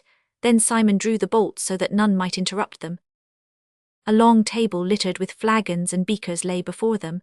It was lit up by a line of torches, which flickered and smoked in their iron sconces. At the farther end, a solitary man was seated. His head rested upon his 2 hands, as if he were befuddled with wine, but at the harsh sound of the snapping bolts he raised his face and looked angrily around him. It was a strange, powerful head, tawny and shaggy like a lioness, with a tangled beard and a large harsh face, bloated and blotched with vice. He laughed as the newcomers entered, thinking that 2 of his boon companions had returned to finish a flagon. Then he stared hard, and he passed his hand over his eyes like one who thinks he may be dreaming. Mon Dieu, he cried, who are you and whence come you at this hour of the night? Is this the way to break into our royal presence? Simon approached up one side of the table and Aylward up the other. When they were close to the king, the man-at-arms plucked a torch from its socket and held it to his own face. The king staggered back with a cry as he gazed at that grim visage. Le diable noir, he cried, Simon the Englishman, what make you here? Simon put his hand upon his shoulder. Sit here, said he, and he forced the king into his seat. Do you sit on the farther side of him, Aylward? We make a merry group, do we not? Often have I served at this table, but never did I hope to drink at it. Fill your cup, Samkin, and pass the flagon. The king looked from one to the other with terror in his bloodshot eyes. What would you do? He asked. Are you mad that you should come here? One shout and you are at my mercy. Nay, my friend, I have lived too long in your house not to know the ways of it. No manservant ever slept beneath your roof, for you feared lest your throat would be cut in the night time. You may shout and shout if it so please you. It chanced that I was passing on my way from England in those ships which lie off La Bretagne, and I thought I would come in and have speech with you. Indeed, Simon, I am right glad to see you, said the king, cringing away from the fierce eyes of the soldier. We were good friends in the past, were we not? And I cannot call to mind that I have ever done you injury. When you made your way to England by swimming to the Levanten, there was none more glad in heart than I. If I cared to doff my doublet I could show you the marks of what your friendship has done for me in the past, said Simon. It is printed on my back as clearly as on my memory. Why, you foul dog, there are the very rings upon the wall to which my hands were fastened, and there the stains upon the boards on which my blood has dripped. Is it not so, you king of butchers?" The pirate chief turned whiter still. "It may be that life here was somewhat rough, Simon, but if I have wronged you in any way I will surely make amends. What do you ask?" "I ask only one thing, and I have come hither that I may get it. It is that you pay me forfeit for that you have lost your wager." "My wager, Simon? I call to mind no wager." "But I will call it to your mind, and then I will take my payment. Often have you sworn that you would break my courage. By my head, you have cried to me, you will crawl at my feet, and again, I will wager my head that I will tame you. Yes, yes, a score of times you have said so. In my heart, as I listened, I have taken up your gage, and now, dog, you have lost, and I am here to claim the forfeit." His long, heavy sword flew from its sheath. The king, with a howl of despair, flung his arms round him, and they rolled together under the table. Aylward sat with a ghastly face, and his toes curled with horror at the sight, for he was still new to scenes of strife, and his blood was too cold for such a deed. When Simon rose, he tossed something into his bag and sheathed his bloody sword. "Come, Samkin, our work is well done," said he. "By my hilt, if I had known what it was I would have been less ready to come with you," said the archer. "Could you not have clapped a sword in his fist, and let him take his chance in the hall?" "Nay, Samkin, if you had such memories as I, you would have wished that he should die like a sheep and not like a man. What chance did he give me when he had the power? And why should I treat him better? But, Holy Virgin, what have we here?" At the farther end of the table, a woman was standing. An open door behind her showed that she had come from the inner room of the house. By her tall figure the comrades knew that she was the same that they had already seen. Her face had once been fair, but now was white and haggard, with wild dark eyes full of a hopeless terror and despair. Slowly she paced up the room, her gaze fixed not upon the comrades, but upon the dreadful thing beneath the table. Then, as she stooped and was sure, she burst into loud laughter and clapped her hands. "Who shall say there is no God?" she cried. "Who shall say that prayer is unavailing? Great sir, brave sir, let me kiss that conquering hand." "Nay, nay, dame, stand back. Well, if you must needs have one of them, take this which is the clean one." "It is the other I crave, that which is red with his blood. Oh, joyful night when my lips have been wet with it, now I can die in peace." "We must go Aylward," said Simon. "In another hour the dawn will have broken. In daytime a rat could not cross this island and pass unseen. Come, man, and at once." But Aylward was at the woman's side. "Come with us, fair dame," said he. "Surely we can at least take you from this island, and no such change can be for the worse." "Nay," said she, "the saints in heaven cannot help me now until they take me to my rest. There is no place for me in the world beyond, and all my friends were slain on the day I was taken. Leave me, brave men, and let me care for myself. Already it lights in the east, and black will be your fate if you are taken. Go, and may the blessing of one who was once a holy nun go with you and guard you from danger." Sir Robert Knowles was pacing the deck in the early morning, when he heard the sound of oars, and there were his 2 night birds climbing up the side. "So, fellow," said he, "have you had speech with the King of Sark?" "Fair sir, I have seen him." "And he has paid his forfeit?" "He has paid it, sir." Knowles looked with curiosity at the bag which Simon bore. "What carry you there?" he asked. "The stake that he has lost." "What was it then? A goblet, a silver plate?" For answer Simon opened his bag and shook it on the deck. Sir Robert turned away with a whistle. "'Fore God," said he, "it is in my mind that I carry some hard men with me to Brittany." Chapter 19. How a Squire of England met a Squire of France. Sir Robert Knowles with his little fleet had sighted the Breton coast near Cancale. They had rounded the Point du Gruin, and finally had sailed past the port of St. Malo and down the long narrow estuary of the Rance until they were close to the old walled city of Dinan, which was held by that Montfort faction whose cause the English had espoused. Here the horses had been disembarked, the stores were unloaded, and the whole force encamped outside the city, whilst the leaders waited for news as to the present state of affairs, and where there was most hope of honour and profit. The whole of France was feeling the effects of that war with England, which had already lasted some 10 years, but no province was in so dreadful a condition as this unhappy land of Brittany. In Normandy or Picardy, the inroads of the English were periodical with intervals of rest between, but Brittany was torn asunder by constant civil war apart from the grapple of the 2 great combatants, so that there was no surcease of her sufferings. The struggle had begun in 1341, through the rival claims of Montfort and of Blois to the vacant dukedom. England had taken the part of Montfort, France that of Blois. Neither faction was strong enough to destroy the other. And so after 10 years of continual fighting, history recorded a long, ineffectual list of surprises and ambushes, of raids and skirmishes, of towns taken and retaken, of alternate victory and defeat, in which neither party could claim a supremacy. It mattered nothing that Montfort and Blois had both disappeared from the scene, the one dead and the other taken by the English. Their wives caught up the swords which had dropped from the hands of their lords, and the long struggle went on even more savagely than before. In the south and east the Blois faction held the country, and not the capital was garrisoned and occupied by a strong French army. In the north and west the Montfort party prevailed, for the island kingdom was at their back, and always fresh sails broke the northern skyline bearing adventurers from over the channel. Between these two there lay a broad zone comprising all the centre of the country, which was a land of blood and violence, where no law prevailed save that of the sword. From end to end it was dotted with castles, some held for one side, some for the other, and many mere robber strongholds, the scenes of gross and monstrous deeds, whose brute owners, knowing that they could never be called to account, made war upon all mankind, and wrung with rack and with flame the last shilling from all who fell into their savage hands. The fields had long been untilled. Commerce was dead. From Rents in the east to Hennebon in the west, and from Dinan in the north to Nantes in the south, there was no spot where a man's life or a woman's honour was safe.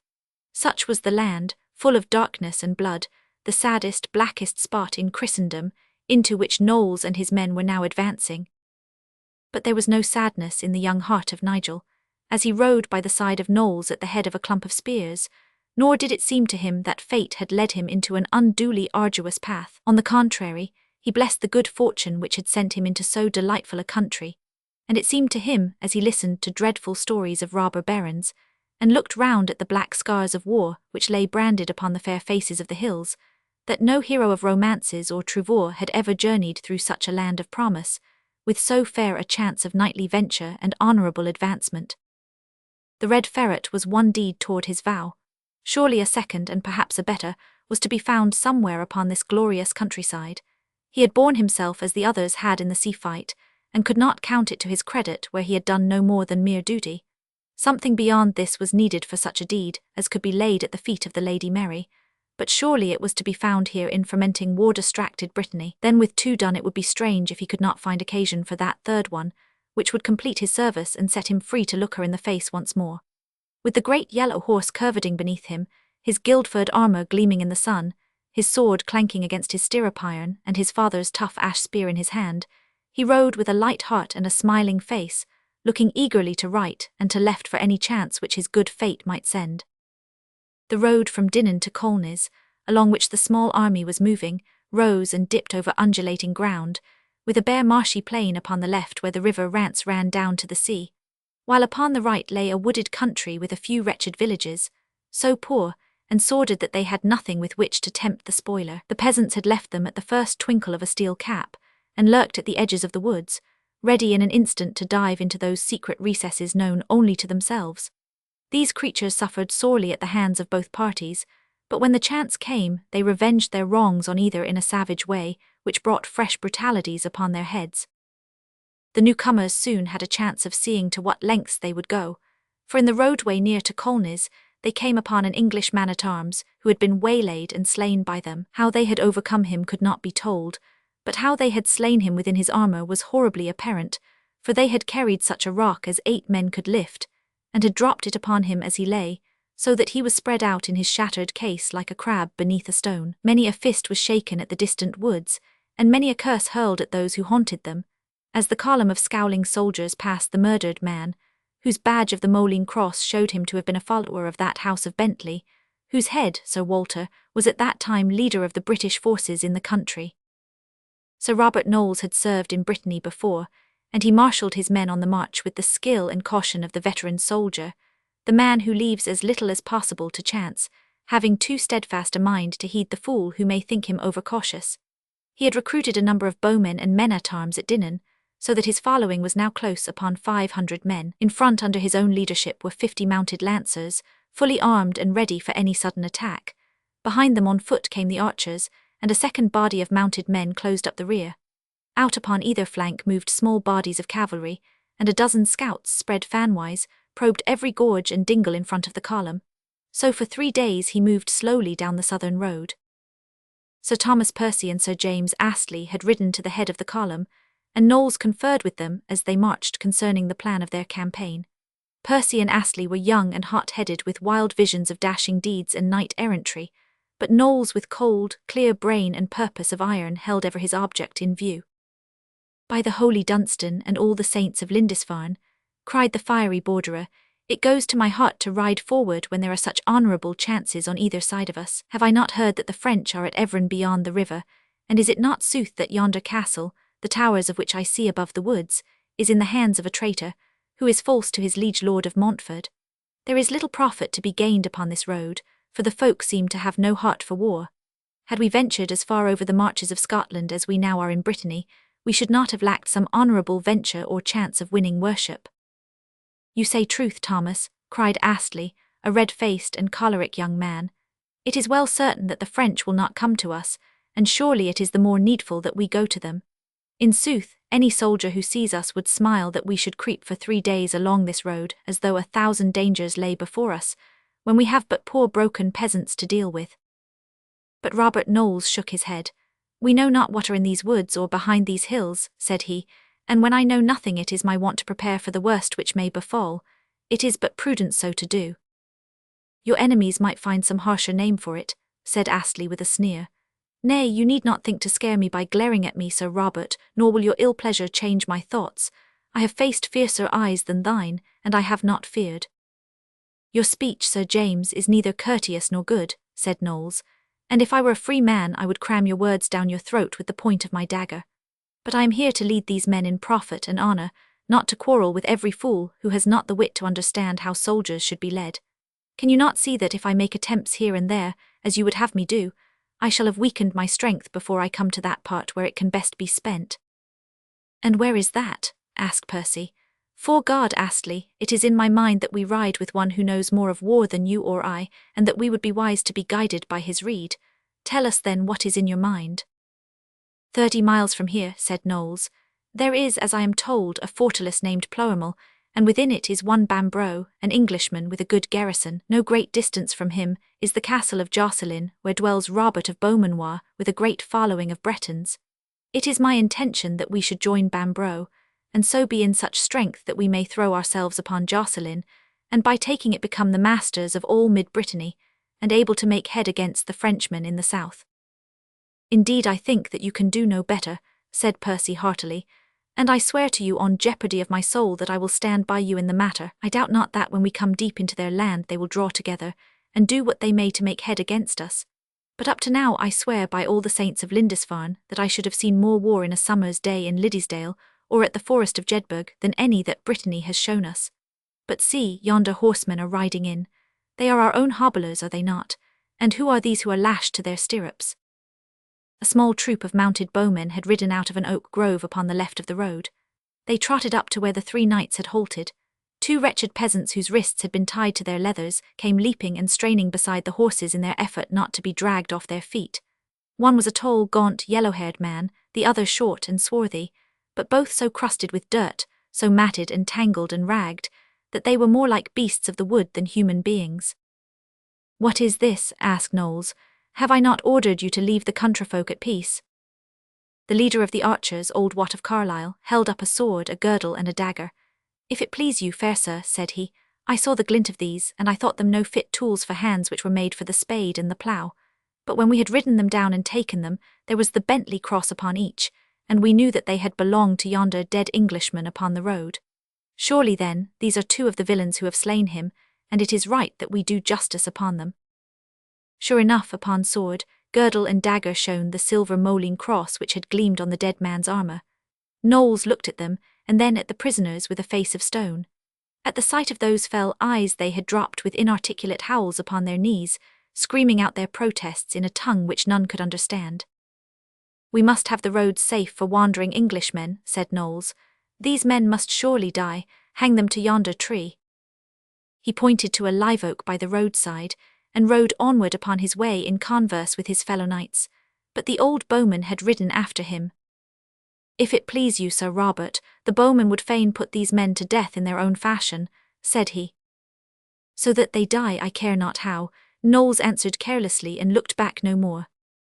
Human life was cheap in those stern days, when the footmen of a stricken army or the crew of a captured ship were slain without any question or thought of mercy by the victors. War was a rude game with death for the stake, and the forfeit was always claimed on the one side and paid on the other without doubt or hesitation. Only the knight might be spared, since his ransom made him worth more alive than dead. To men trained in such a school, with death forever hanging over their own heads, it may be well believed that the slaying of 2 peasant murderers was a small matter.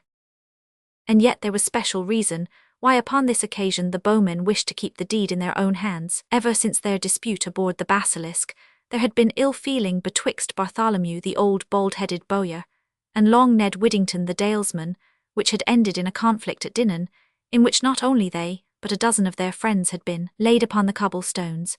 The dispute raged round their respective knowledge and skill with the bow, and now some quick wit amongst the soldiers had suggested a grim fashion in which it should be put to the proof, once for all, which could draw the surer shaft. A thick wood lay 200 paces from the road upon which the archers stood. A stretch of smooth grassy sward lay between. The 2 peasants were led out 50 yards from the road, with their faces toward the wood. There they stood, held on a leash, and casting many a wondering frightened glance over their shoulders at the preparations which were being made behind them. Old Bartholomew and the big Yorkshireman had stepped out of the ranks and stood side by side, each with his strung bow in his left hand and a single arrow in his right. With care they had drawn on and greased their shooting gloves and fastened their bracers. They plucked and cast up a few blades of grass to measure the wind, examined every small point of their tackle, turned their sides to the mark, and widened their feet in a firmer stance. From all sides came chaff and counsel from their comrades. "A 3/4 wind, bowyer," cried one, "aim a body's breadth to the right." "But not thy body's breadth, bowyer," laughed another, "else may you be overwide." "Nay, this wind will scarce turn a well-drawn shaft," said a third. "Shoot dead upon him and you will be clap in the clout." "Steady, Ned, for the good name of the Dales," cried a Yorkshireman. "Loose easy and pluck not, or I am 5 crowns the poorer man." "A week's pay on Bartholomew," shouted another. "Now, old fat pate, fail me not." "Enough, enough, stint your talk," cried the old bowman, Wat of Carlisle. "Were your shafts as quick as your tongues there would be no facing you. Do you shoot upon the little one, Bartholomew, and you, Ned, upon the other. Give them law until I cry the word, then loose in your own fashion and at your own time. Are you ready? Hola there, Hayward, Beddington, let them run." The leashes were torn away, and the 2 men, stooping their heads, ran madly for the shelter of the wood, amid such a howl from the archers as beaters may give when the hare starts from its form. The 2 bowmen, each with his arrow drawn to the pile, stood like russet statues, menacing, motionless, their eager eyes fixed upon the fugitives, their bowstaves rising slowly as the distance between them lengthened. The Bretons were halfway to the wood, and still old Wat was silent. It may have been mercy or it may have been mischief, but at least the chase should have a fair chance of life. At 60 paces he turned his grizzled head at last. "Loose," he cried. At the word the Yorkshireman's bowstring twanged. It was not for nothing that he had earned the name of being one of the deadliest archers of the north, and had twice borne away the silver arrow of Selby. Swift and true flew the fatal shaft and buried itself to the feather in the curved back of the long yellow-haired peasant. Without a sound he fell upon his face and lay stone-dead upon the grass, the one short white plume between his dark shoulders to mark where death had smote him. The Yorkshireman threw his bowstave into the air and danced in triumph, whilst his comrades roared their fierce delight in a shout of applause, which changed suddenly into a tempest of hooting and of laughter. The smaller peasant, more cunning than his comrade, had run more slowly, but with many a backward glance. He had marked his companion's fate, and had waited with keen eyes until he saw the bowyer loose his string. At the moment he had thrown himself flat upon the grass and had heard the arrow scream above him, and seen it quiver in the turf beyond. Instantly he had sprung to his feet again, and amid wild whoops and halloos from the bowmen had made for the shelter of the wood. Now he had reached it, and 10 good paces separated him from the nearest of his persecutors. Surely they could not reach him here. With the tangled brushwood behind him, he was as safe as a rabbit at the mouth of his burrow. In the joy of his heart he must needs dance in derision and snap his fingers at the foolish men who had let him slip. He threw back his head, howling at them like a dog, and at the instant an arrow struck him full in the throat and laid him dead among the bracken. There was a hush of surprised silence, and then a loud cheer burst from the archers. "By the rood of Beverley," cried old Wat, "I have not seen a finer roving shaft this many a year. In my own best day I could not have bettered it. Which of you loosed it?" "It was Aylward of Tilford, Samkin Aylward," cried a score of voices, and the bowman, flushed at his own fame, was pushed to the front. "Indeed I would that it had been at a nobler mark," said he. "He might have gone free for me, but I could not keep my fingers from the string when he turned to jeer at us." "I see well that you are indeed a master bowman," said old Wat, "and it is comfort to my soul to think that if I fall I leave such a man behind me to hold high the credit of our craft. Now gather your shafts and on, for Sir Robert awaits us on the brow of the hill." All day Knowles and his men marched through the same wild and deserted country, inhabited only by these furtive creatures, hares to the strong and wolves to the weak, who hovered in the shadows of the wood. Ever and anon upon the tops of the hills, they caught a glimpse of horsemen who watched them from a distance and vanished when approached. Sometimes bells rang an alarm from villages amongst the hills, and twice they passed castles which drew up their drawbridges at their approach, and lined their walls with hooting soldiers as they passed. The Englishmen gathered a few oxen and sheep from the pastures of each, but Knowles had no mind to break his strength upon stone walls, and so he went upon his way. Once at St. Meen they passed a great nunnery, girt with a high grey lichened wall, an oasis of peace in this desert of war, the black-robed nuns basking in the sun or working in the gardens, with the strong gentle hand of Holy Church shielding them ever from evil.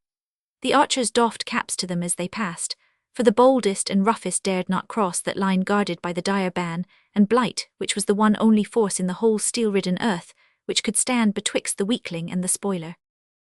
The little army halted at St. Meen and cooked its midday meal. It had gathered into its ranks again, and was about to start, when Knowles drew Nigel to one side. "Nigel," said he, "it seems to me that I have seldom set eyes upon a horse which hath more power and promise of speed than this great beast of thine." "It is indeed a noble steed, fair sir," said Nigel. Betwixt him and his young leader there had sprung up great affection and respect since the day that they set foot in the basilisk. "It will be the better if you stretch his limbs, for he grows over-heavy," said the knight. "Now mark me, Nigel, yonder betwixt the ash tree and the red rock, what do you see on the side of the far hill?" "There is a white dart upon it, surely it is a horse." "I have marked it all morning, Nigel.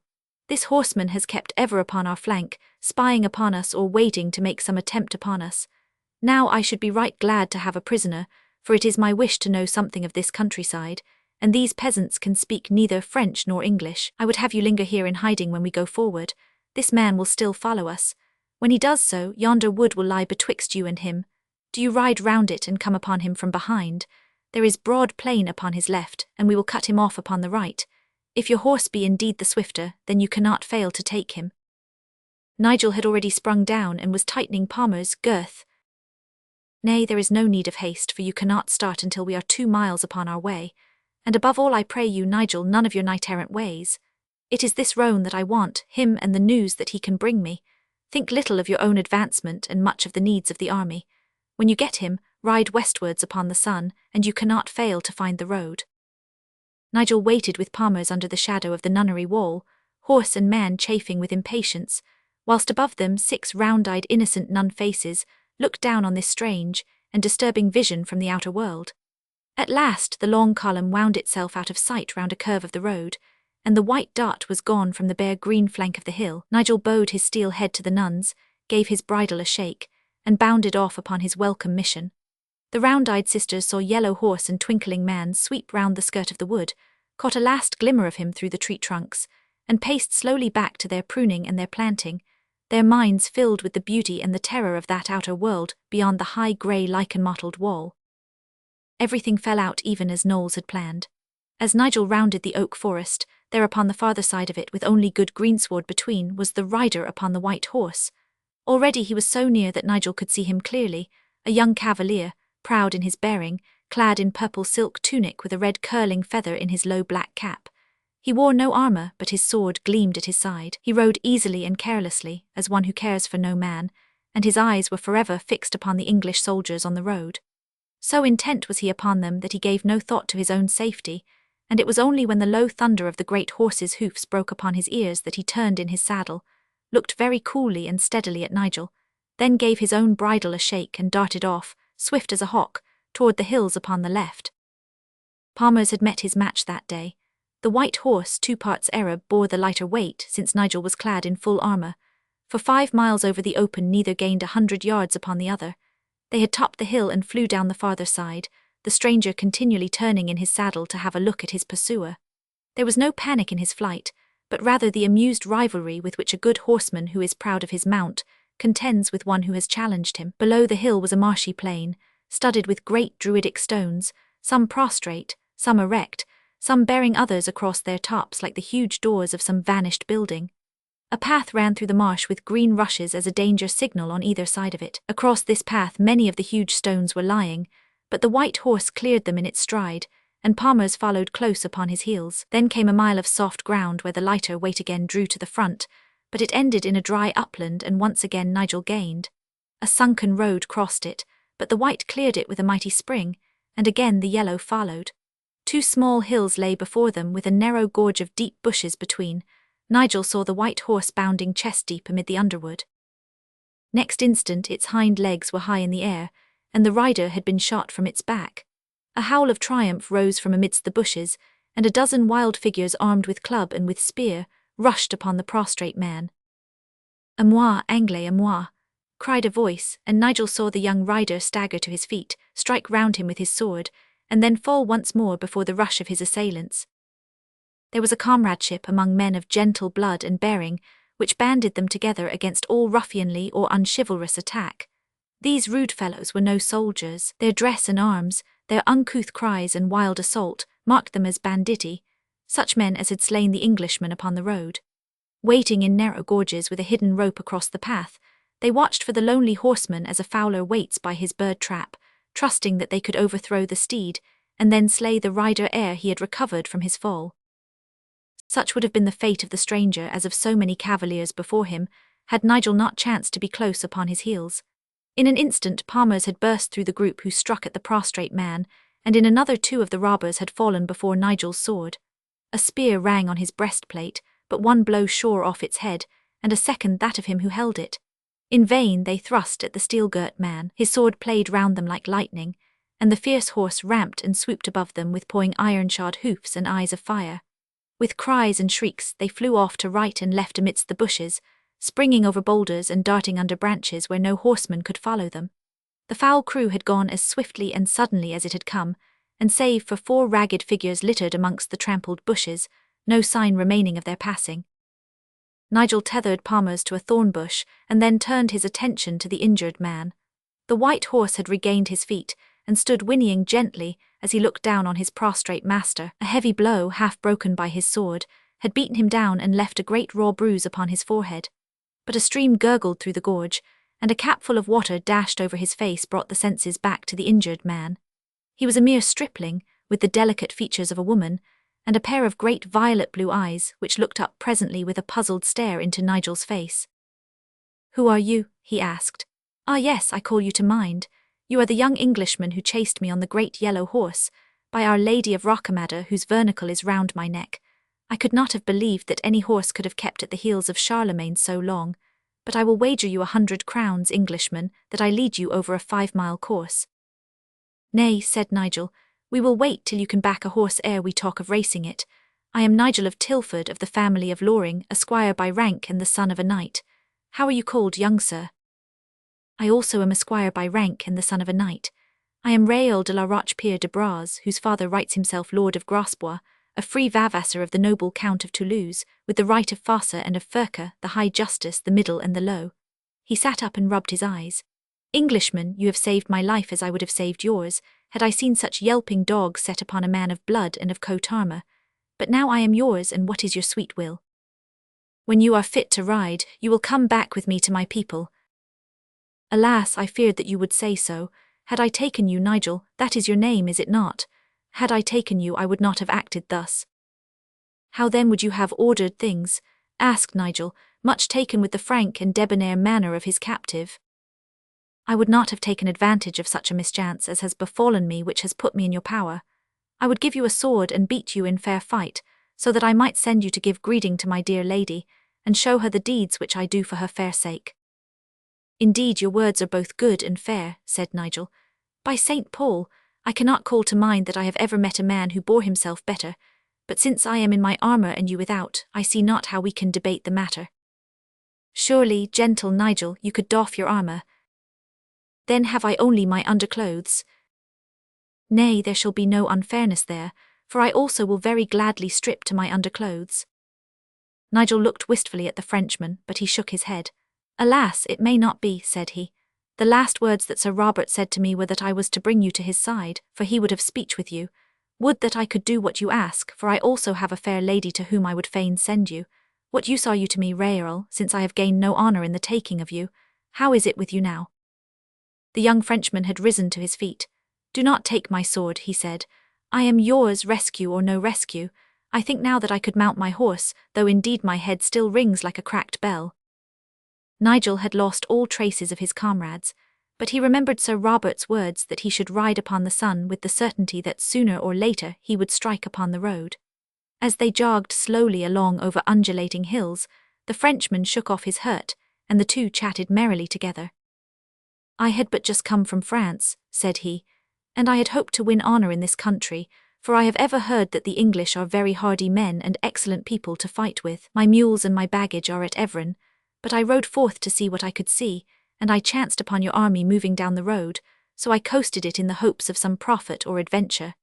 Then you came after me, and I would have given all the gold goblets upon my father's table if I had my harness so that I could have turned upon you. I have promised the Countess Beatrice that I will send her an Englishman or two to kiss her hands. One might perchance have a worse fate, said Nigel. Is this fair dame your betrothed?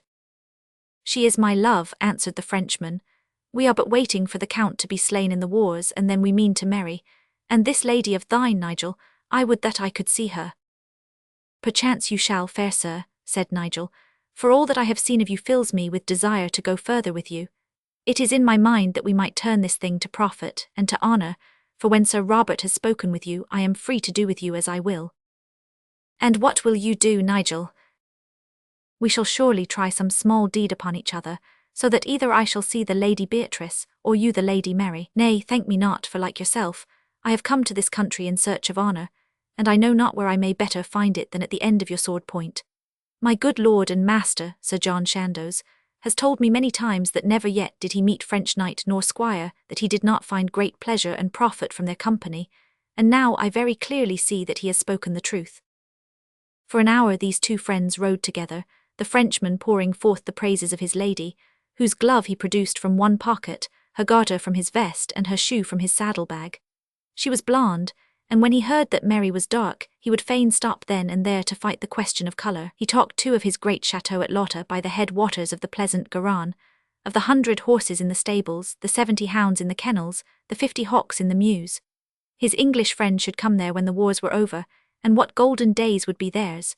Nigel too, with his English coldness thawing before this young sunbeam of the south, found himself talking of the heather slopes of Surrey, of the forest of Woolmer, even of the sacred chambers of Cosford. But as they rode onward towards the sinking sun, their thoughts far away in their distant homes, their horses striding together, there came that which brought their minds back in an instant to the perilous hillsides of Brittany. It was the long blast of a trumpet blown from somewhere on the farther side of a ridge toward which they were riding. A second long-drawn note from a distance answered it. "It is your camp," said the Frenchman. "Nay," said Nigel, "we have pipes with us and an acre or two, but I have heard no trumpet call from our ranks. It behooves us to take heed, for we know not what may be before us.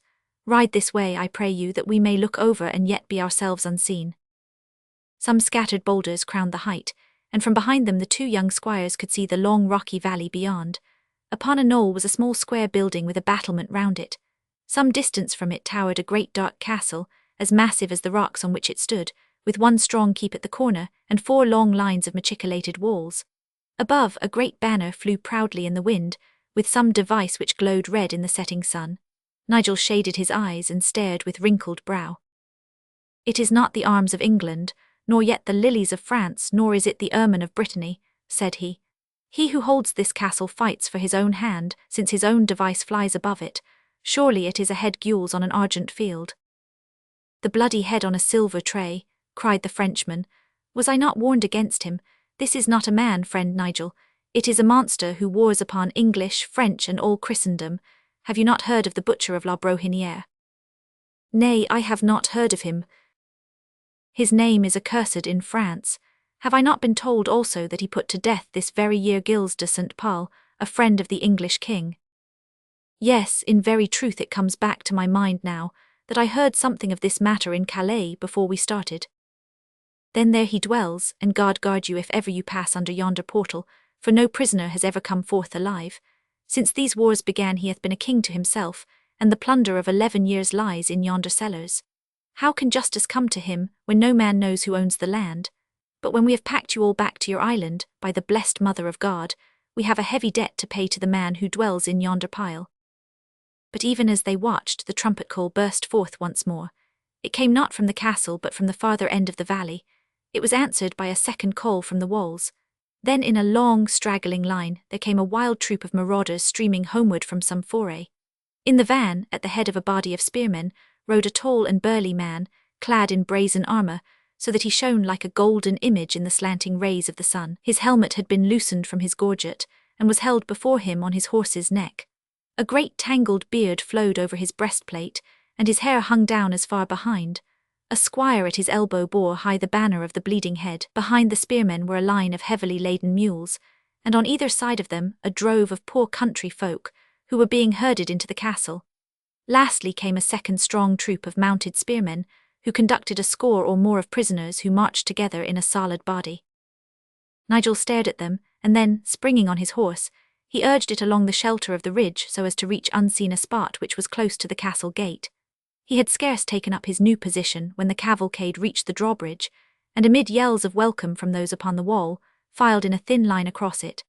Nigel stared hard once more at the prisoners in the rear, and so absorbed was he by the sight that he had passed the rocks and was standing sheer upon the summit. By St. Paul, he cried, it must indeed be so, I see their russet jackets, they are English archers. As he spoke, the hindmost one, a strongly built, broad-shouldered man, looked round and saw the gleaming figure above him upon the hill, with open helmet and the 5 roses glowing upon his breast. With a sweep of his hands he had thrust his guardians aside, and for a moment was clear of the throng. Squire Loring, he cried. It is I, Aylward the archer, it is I, Samkin Aylward. The next minute a dozen hands had seized him, his cries were muffled with a gag, and he was hurled, the last of the band, through the black and threatening archway of the gate. Then with a clang the 2 iron wings came together, the portcullis swung upward, and captives and captors, robbers and booty, were all swallowed up within the grim and silent fortress. Chapter 20. How the English attempted the castle of La Brohinière. For some minutes Nigel remained motionless upon the crest of the hill, his heart, like lead within him, and his eyes fixed upon the huge grey walls which contained his unhappy henchmen. He was roused by a sympathetic hand upon his shoulder, and the voice of his young prisoner in his ear. Peste, said he, they have some of your birds in their cage, have they not? What then, my friend, keep your heart high. Is it not the chance of war today to them, tomorrow to thee, and death at last for us all? And yet I had rather they were in any hands than those of Oliver the butcher. By St. Paul, we cannot suffer it, cried Nigel distractedly. This man has come with me from my own home. He has stood between me and death before now. It goes to my very heart that he should call upon me in vain. I pray you, Raoul, to use your wits, for mine are all curdled in my head. Tell me what I should do and how I may bring him help. The Frenchman shrugged his shoulders. As easy to get a lamb unscathed out of a wolf's lair as a prisoner safe from La Brohinière. Nay, Nigel, whither do you go? Have you indeed taken leave of your wits? The squire had spurred his horse down the hillside, and never halted until he was within a bowshot of the gate. The French prisoner followed hard behind him, with a buzz of reproaches and expostulations. You are mad, Nigel, he cried. What do you hope to do then? Would you carry the castle with your own hands? Halt, man, halt in the name of the Virgin. But Nigel had no plan in his head, and only obeyed the fevered impulse to do something to ease his thoughts. He paced his horse up and down, waving his spear, and shouting insults and challenges to the garrison. Over the high wall 100 jeering faces looked down upon him, so rash and wild was his action that it seemed to those within to mean some trap, so the drawbridge was still held high, and none ventured forth to seize him. A few long-range arrows pattered on the rocks, and then with a deep booming sound a huge stone, hurled from a mangonel, sang over the head of the two squires and crushed into splinters amongst the boulders behind them. The Frenchman seized Nigel's bridle and forced him farther from the gateway. "By the dear Virgin," he cried, "I care not to have those pebbles about my ears, yet I cannot go back alone, so it is very clear, my crazy comrade, that you must come also. Now we are beyond their reach, but see, my friend Nigel, who are those who crown the height?" The sun had sunk behind the western ridge, but the glowing sky was fringed at its lower edge by a score of ruddy, twinkling points. A body of horsemen showed hard and black upon the bare hill. Then they dipped down the slope into the valley, whilst a band of footmen followed behind. "They are my people," cried Nigel joyously. "Come, my friend, hasten, that we may take counsel what we shall do." Sir Robert Knowles rode a bowshot in front of his men, and his brow was as black as night. Beside him, with crestfallen face, his horse bleeding, his armour dinted and soiled, was the hot-headed knight, Sir James Astley. A fierce discussion raged between them. "I have done my devoir as best I might," said Astley. "Alone I had 10 of them at my sword point. I know not how I have lived to tell it." "What is your devoir to me? Where are my 30 bowmen?" cried Knowles in bitter wrath. "10 lie dead upon the ground, and 20 are worse than dead in yonder castle. And all because you must needs show all men how bold you are, and ride into a bushment such as a child could see. Alas for my own folly that ever I should have trusted such a one as you with the handling of men." "By God, Sir Robert, you shall answer to me for those words," cried Astley with a choking voice. "Never has a man dared to speak to me as you have done this day. As long as I hold the king's order I shall be master, and by the Lord I will hang you, James, on a near tree if I have further cause of offence. How now, Nigel? I see by yonder white horse that you at least have not failed me. I will speak with you anon. Percy, bring up your men, and let us gather round this castle, for, as I hope for my soul's salvation, I will not leave it until I have my archers, or the head of him who holds them." That night the English lay thick round the fortress of La Brohinière, so that none might come forth from it.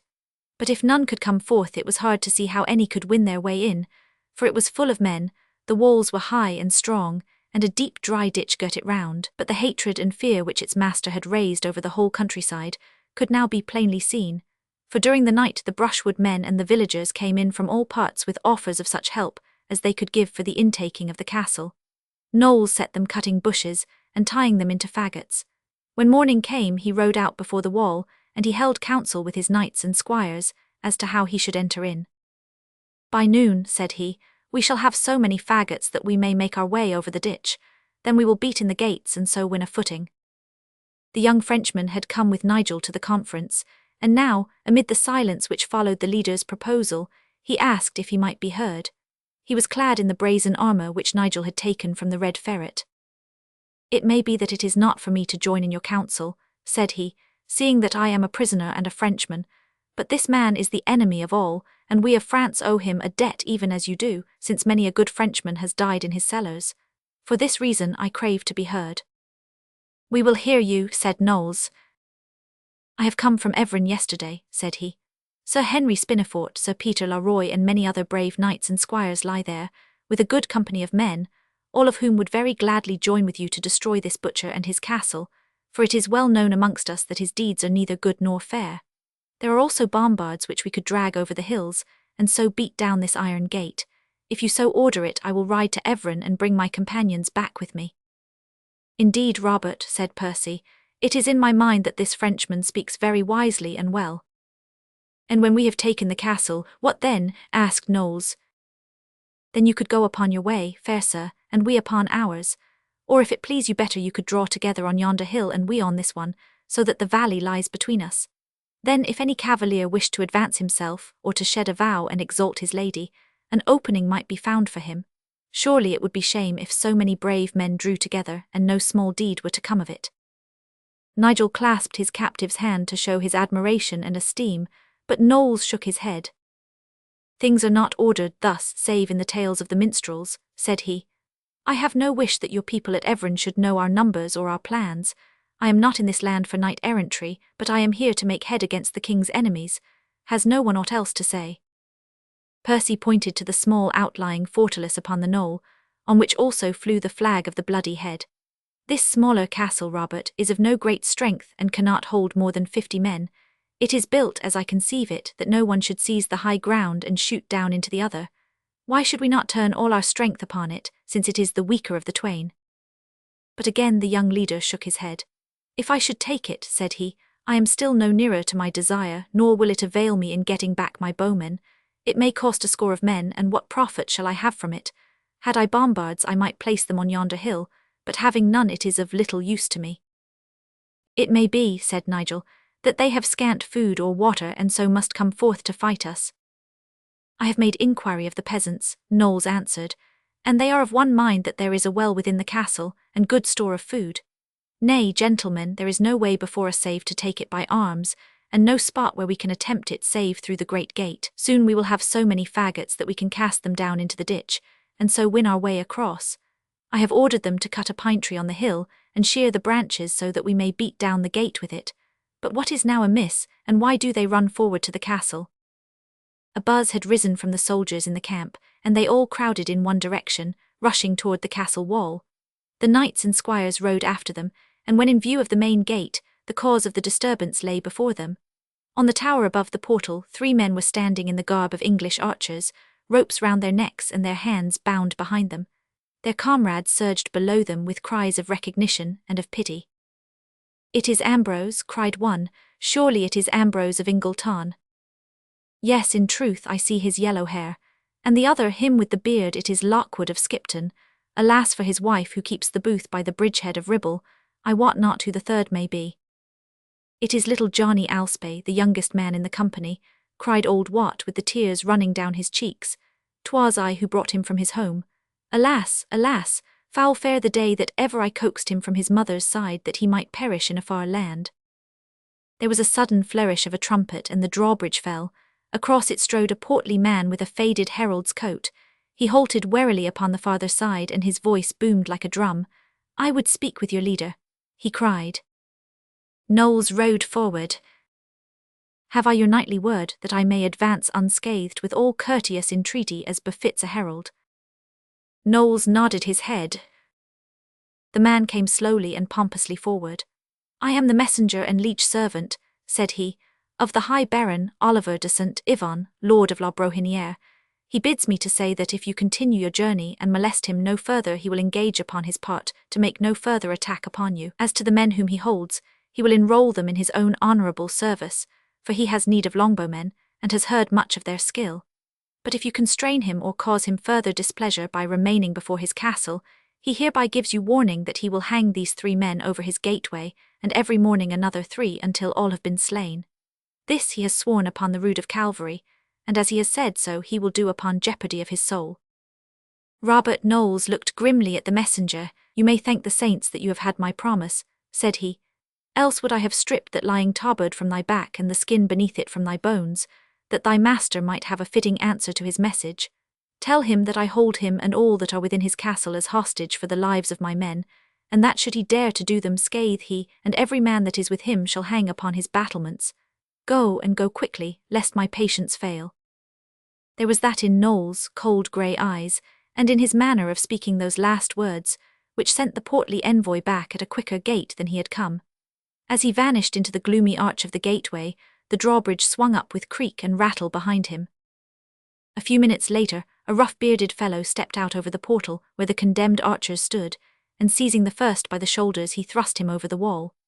A cry burst from the man's lips, and a deep groan from those of his comrades below as he fell with a jerk which sent him halfway up to the parapet again, and then, after dancing like a child's toy, swung slowly backward and forward with limp limbs and twisted neck. The hangman turned and bowed in mock reverence to the spectators beneath him.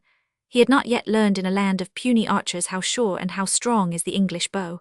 6 men, old Wat amongst them, had run forward toward the wall.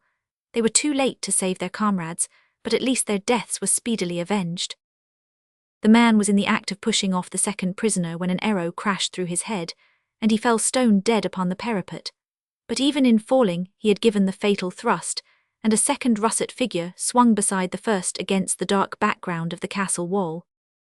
There only remained the young lad, Johnny Alspay, who stood shaking with fear, an abyss below him, and the voices of those who would hurl him over it behind. There was a long pause before anyone would come forth to dare those deadly arrows. Then a fellow, crouching double, ran forward from the shelter. keeping the young archer's body as a shield between him and danger.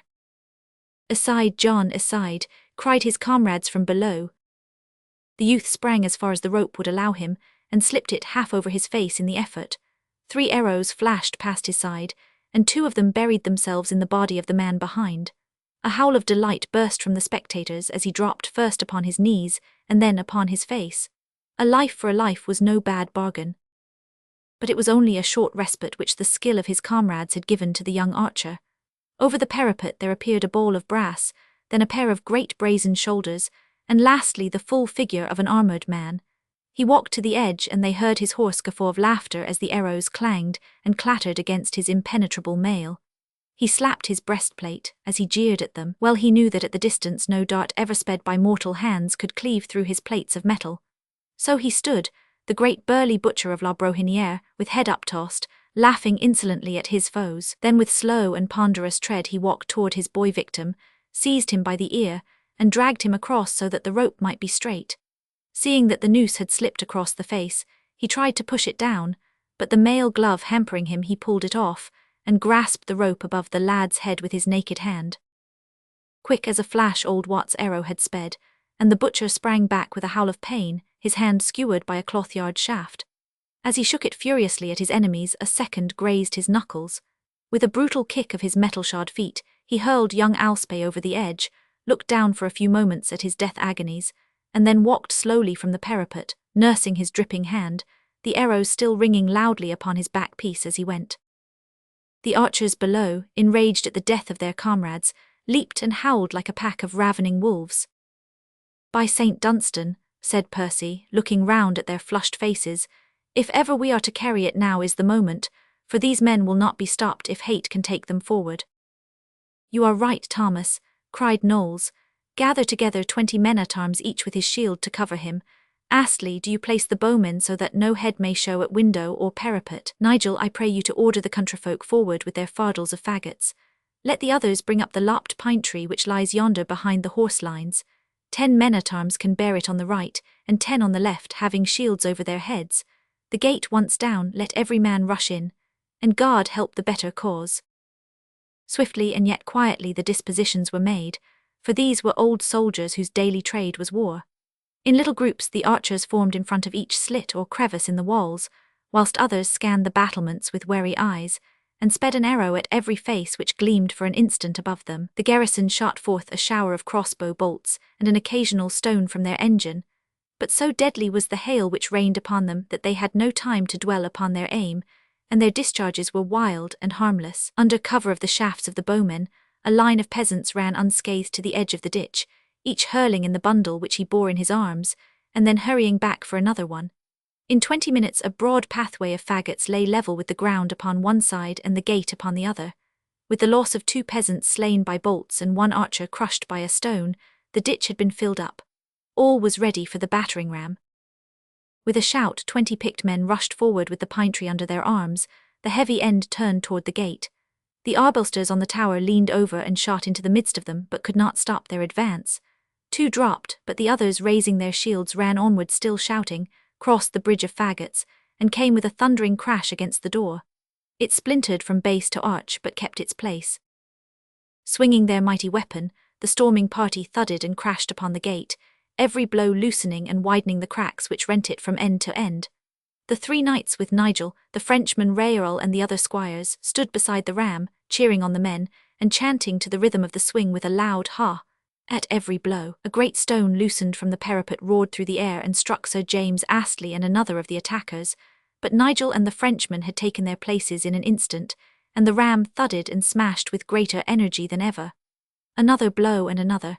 The lower part was staving inward, but the great central bar still held firm. Surely another minute would beat it from its sockets. But suddenly from above there came a great deluge of liquid. A hogshead of it had been tilted from the battlement until soldiers, bridge and ram were equally drenched in yellow slime. Knowles rubbed his gauntlet in it, held it to his visor and smelled it. "Back, back," he cried, "back before it is too late." There was a small barred window above their heads at the side of the gate. A ruddy glare shone through it, and then a blazing torch was tossed down upon them. In a moment the oil had caught and the whole place was a sheet of flame. The fir tree that they carried, the faggots beneath them, their very weapons, were all in a blaze.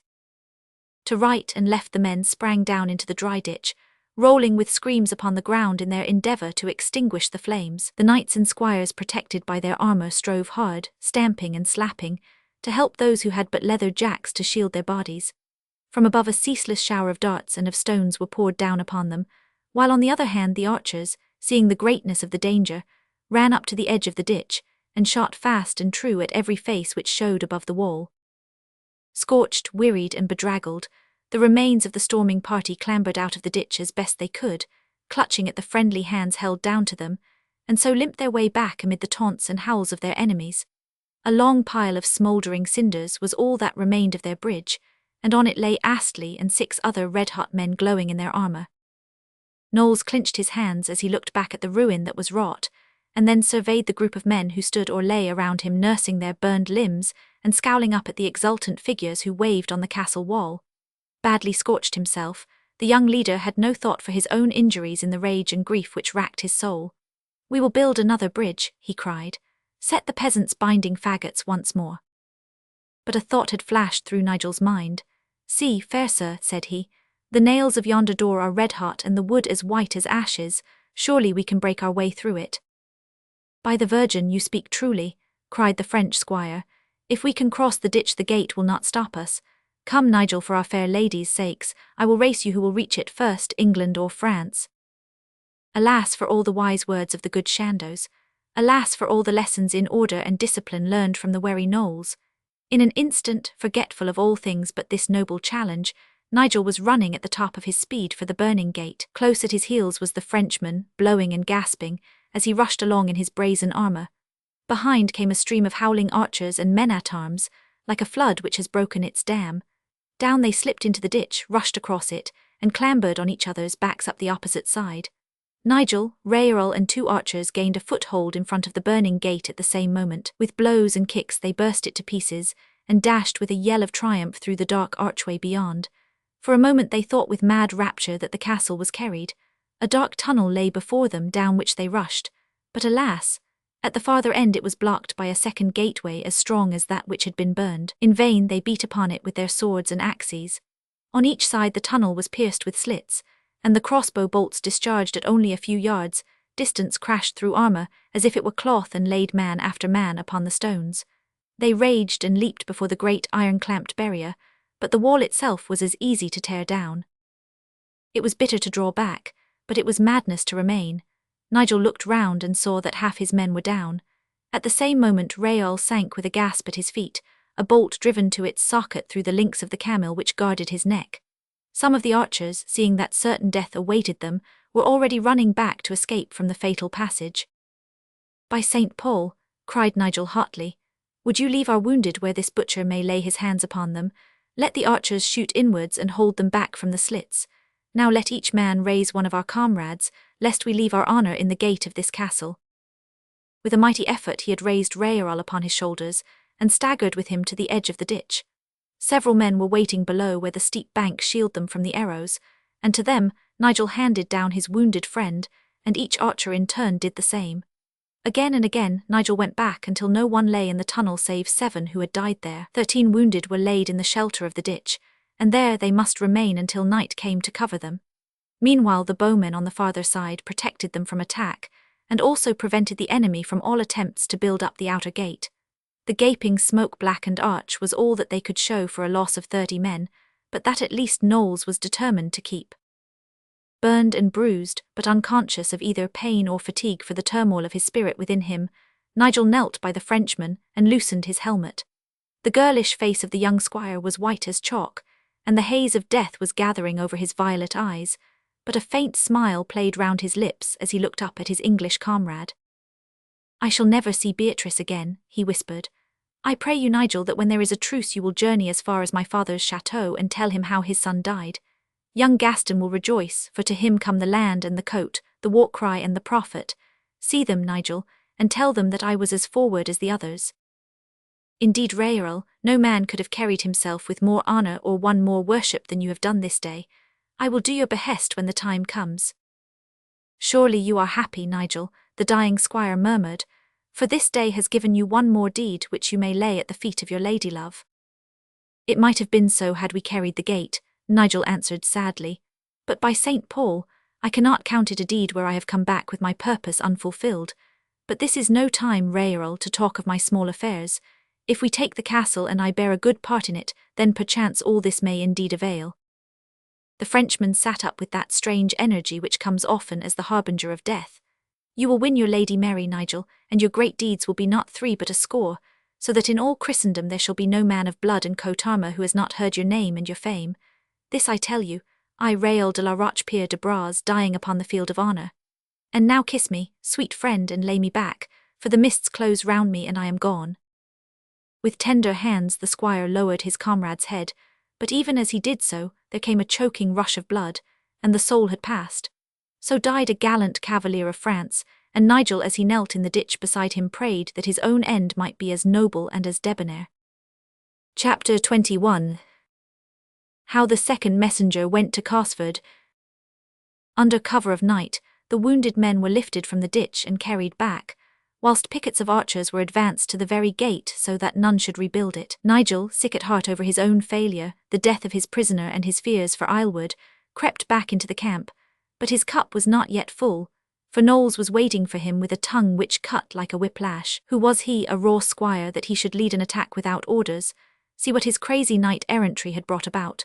20 men had been destroyed by it and nothing gained. Their blood was on his head. Chandos should hear of his conduct. He should be sent back to England when the castle had fallen. Such were the bitter words of Knowles, the more bitter because Nigel felt in his heart that he had indeed done wrong, and that Chandos would have said the same though, perchance, in kinder words. He listened in silent respect, as his duty was, and then having saluted his leader he withdrew apart, threw himself down amongst the bushes, and wept the hottest tears of his life, sobbing bitterly with his face between his hands. He had striven hard, and yet everything had gone wrong with him. He was bruised, burned, and aching from head to foot, yet so high is the spirit above the body that all was nothing compared to the sorrow and shame which racked his soul. But a little thing changed the current of his thoughts and brought some peace to his mind. He had slipped off his mail gauntlets, and as he did so his fingers lighted upon the tiny bangle which Mary had fastened there when they stood together upon St. Catharine's Hill on the Guildford road. He remembered the motto curiously worked in filigree of gold. It ran, Fais si que dois, ad vigni que pora, se commando chevalier. The words rang in his weary brain. He had done what seemed right, come what might. It had gone awry, it is true, but all things human may do that. If he had carried the castle, he felt that Knowles would have forgiven and forgotten all else. If he had not carried it, it was no fault of his. No man could have done more. If Mary could see, she would surely have approved. Dropping into sleep, he saw her dark face, shining with pride and with pity, stooping over him as he lay. She stretched out her hand in his dream and touched him on the shoulder. He sprang up and rubbed his eyes, for fact had woven itself into dream in the strange way that it does, and someone was indeed leaning over him in the gloom, and shaking him from his slumbers. But the gentle voice and soft touch of the Lady Mary had changed suddenly to the harsh accents and rough grip of Black Simon, the fierce Norfolk man-at-arms.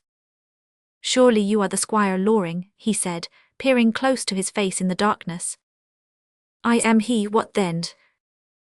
I have searched through the camp for you, but when I saw the great horse tethered near these bushes, I thought you would be found hard by. I would have a word with you." "Speak on."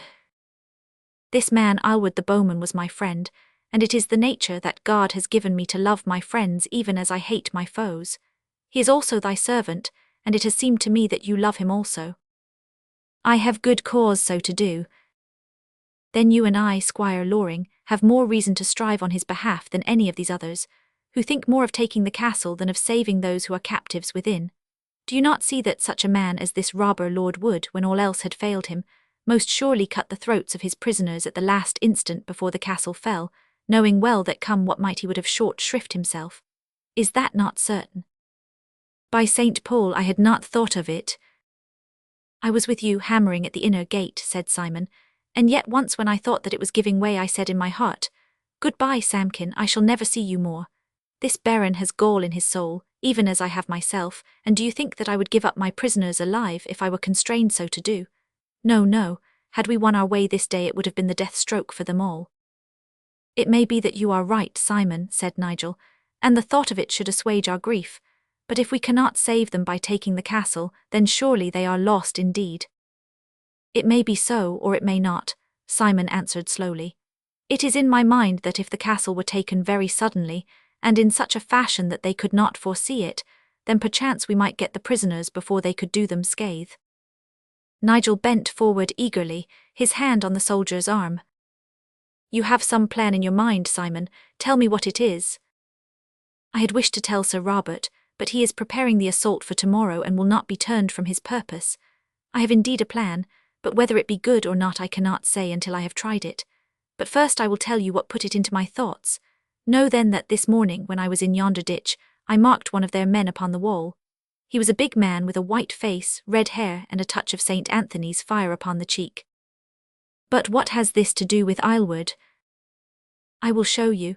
This evening after the assault I chanced to walk with some of my fellows round yonder small fort upon the knoll to see if we could spy a weak spot in it. Some of them came to the wall to curse us, and among them whom should I see but a big man with a white face, red hair, and a touch of Anthony's fire upon his cheek. What make you of that, Squire Nigel? That this man had crossed from the castle to the fort. In good sooth it must indeed be so. There are not two such ken-speckled men in the world, but if he crossed from the castle to the fort, it was not above the ground, for our own people were between.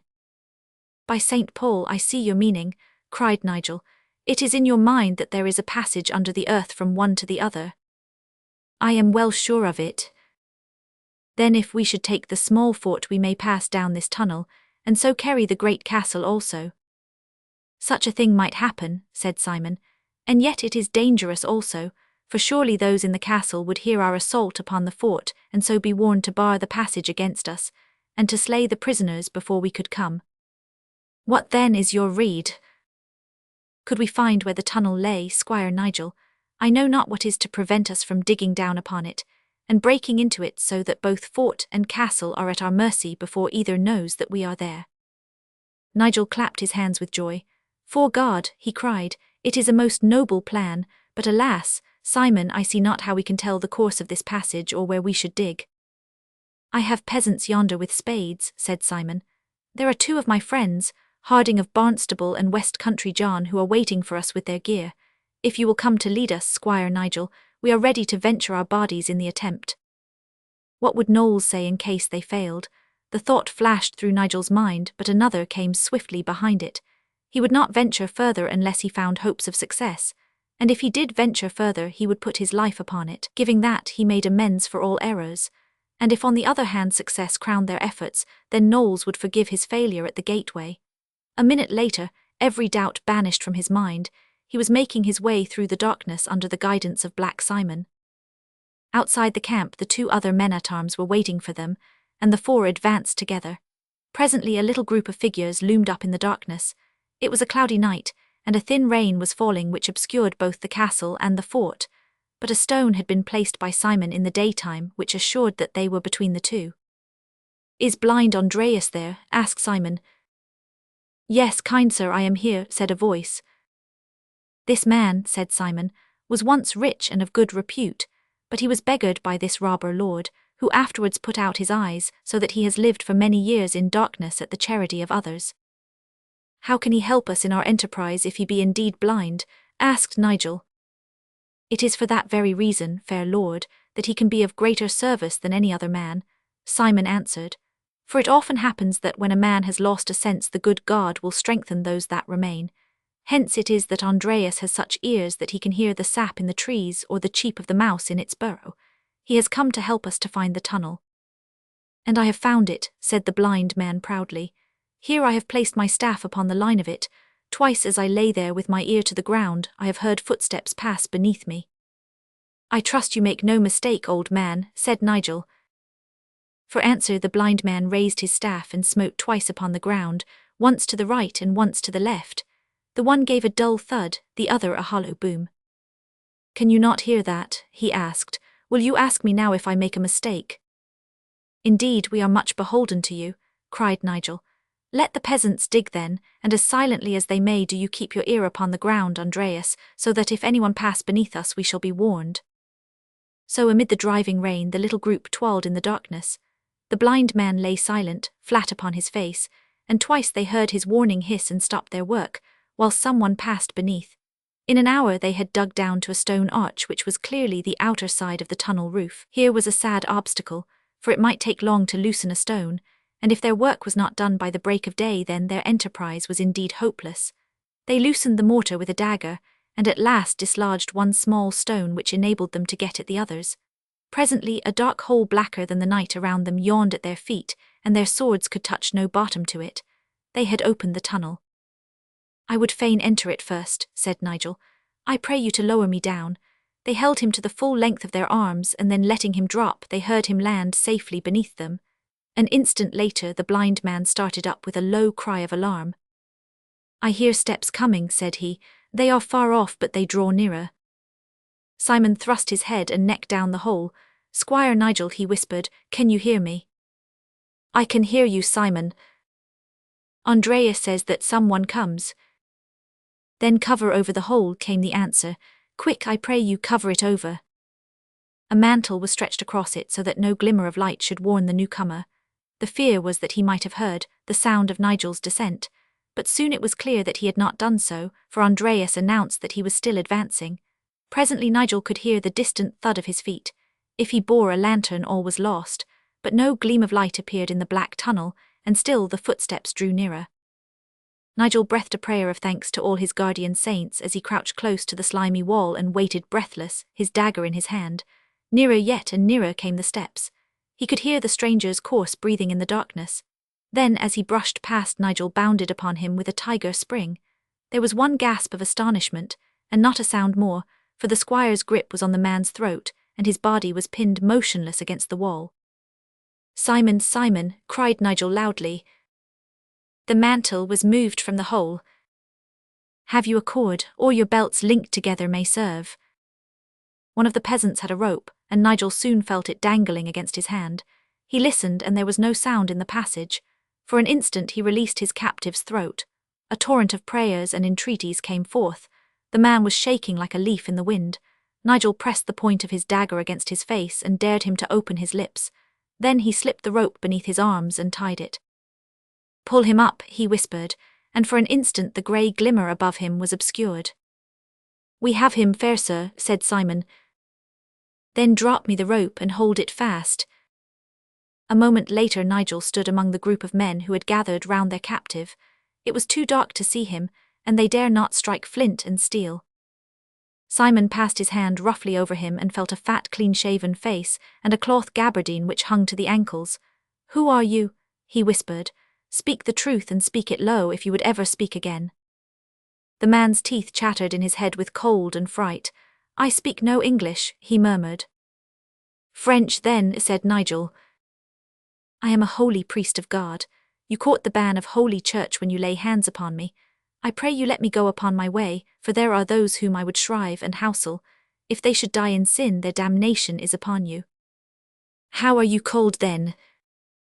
"I am Dom Peter de Servalles." "De Servalles, the archpriest, he who heated the brazier when they burned out my eyes," cried old Andreas. "Of all the devils in hell there is none fouler than this one. Friends, friends, if I have done aught for you this night, I ask but one reward, that ye let me have my will of this man." But Nigel pushed the old man back. "There is no time for this," he said.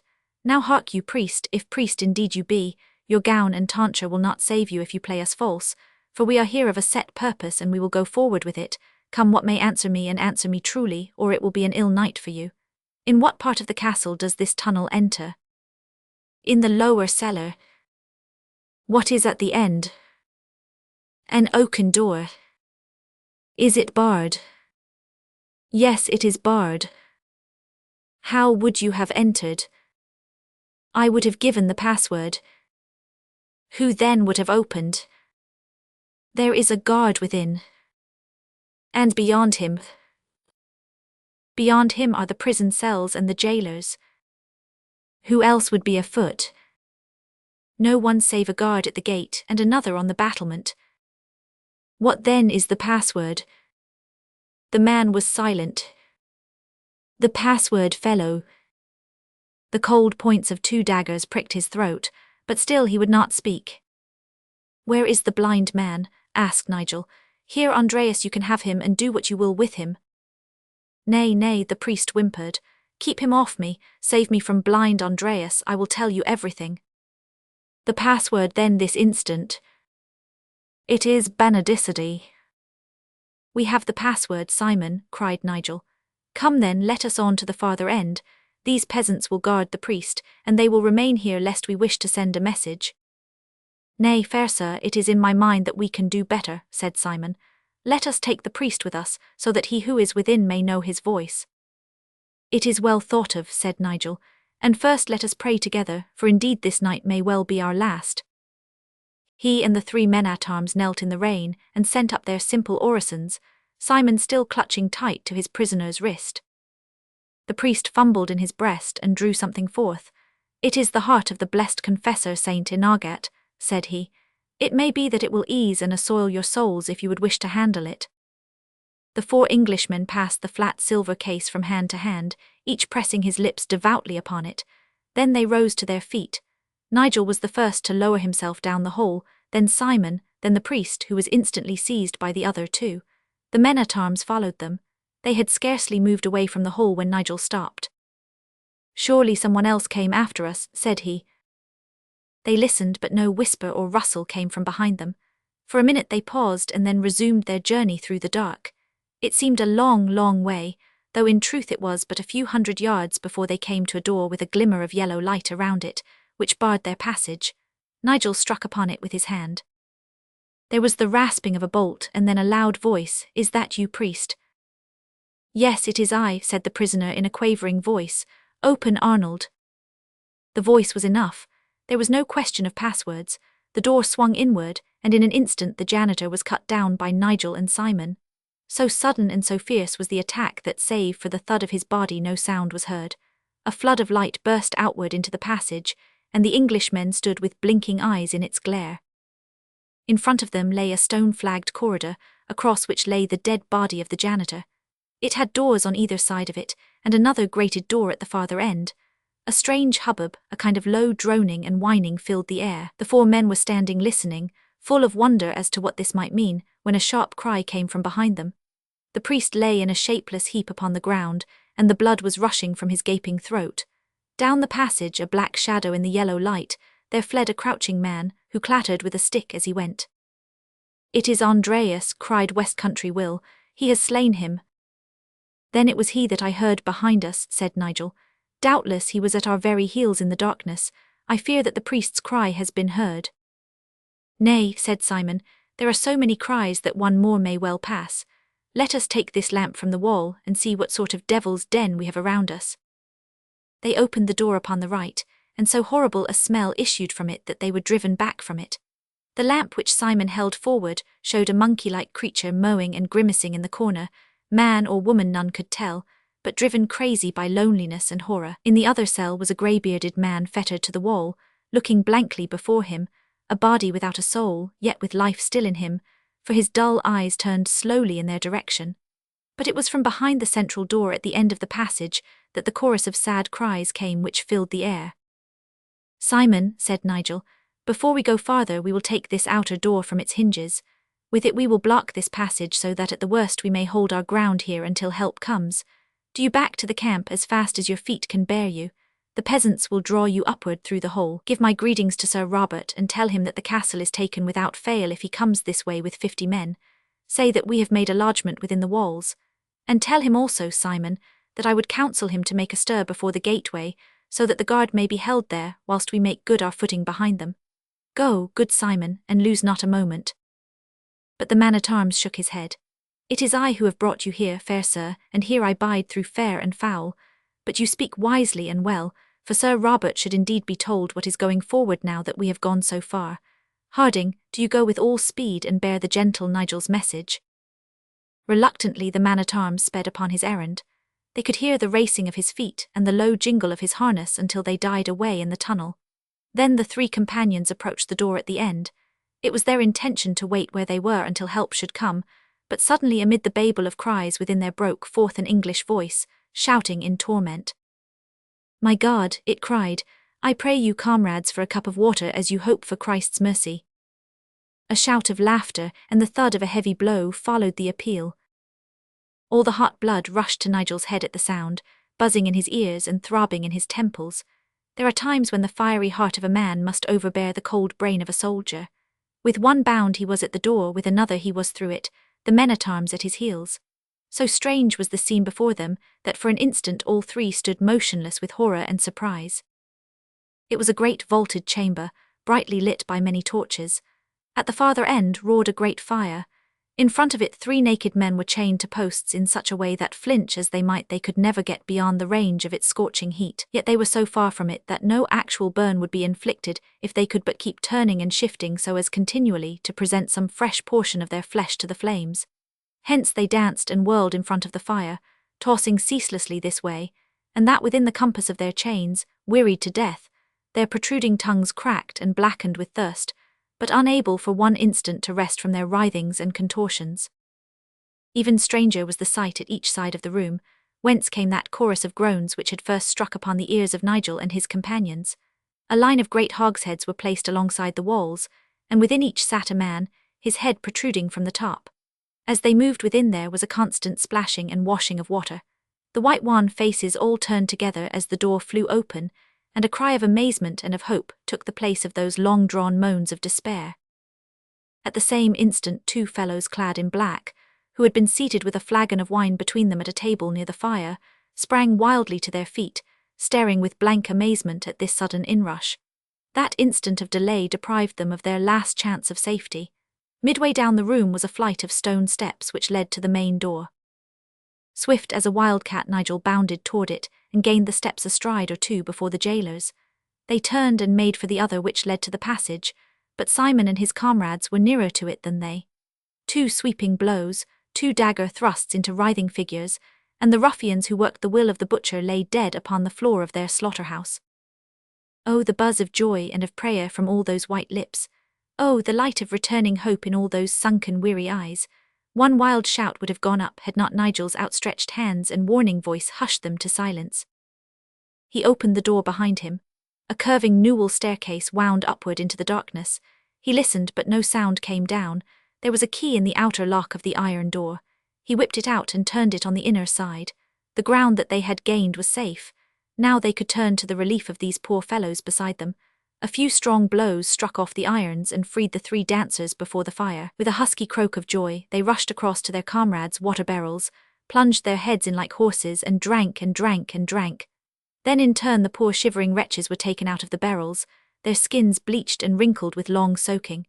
Their bonds were torn from them, but cramped and fixed, their limbs refused to act, and they tumbled and twisted upon the floor in their efforts to reach Nigel and to kiss his hand. In a corner lay Aylward, dripping from his barrel and exhausted with cold and hunger. Nigel ran to his side and raised his head.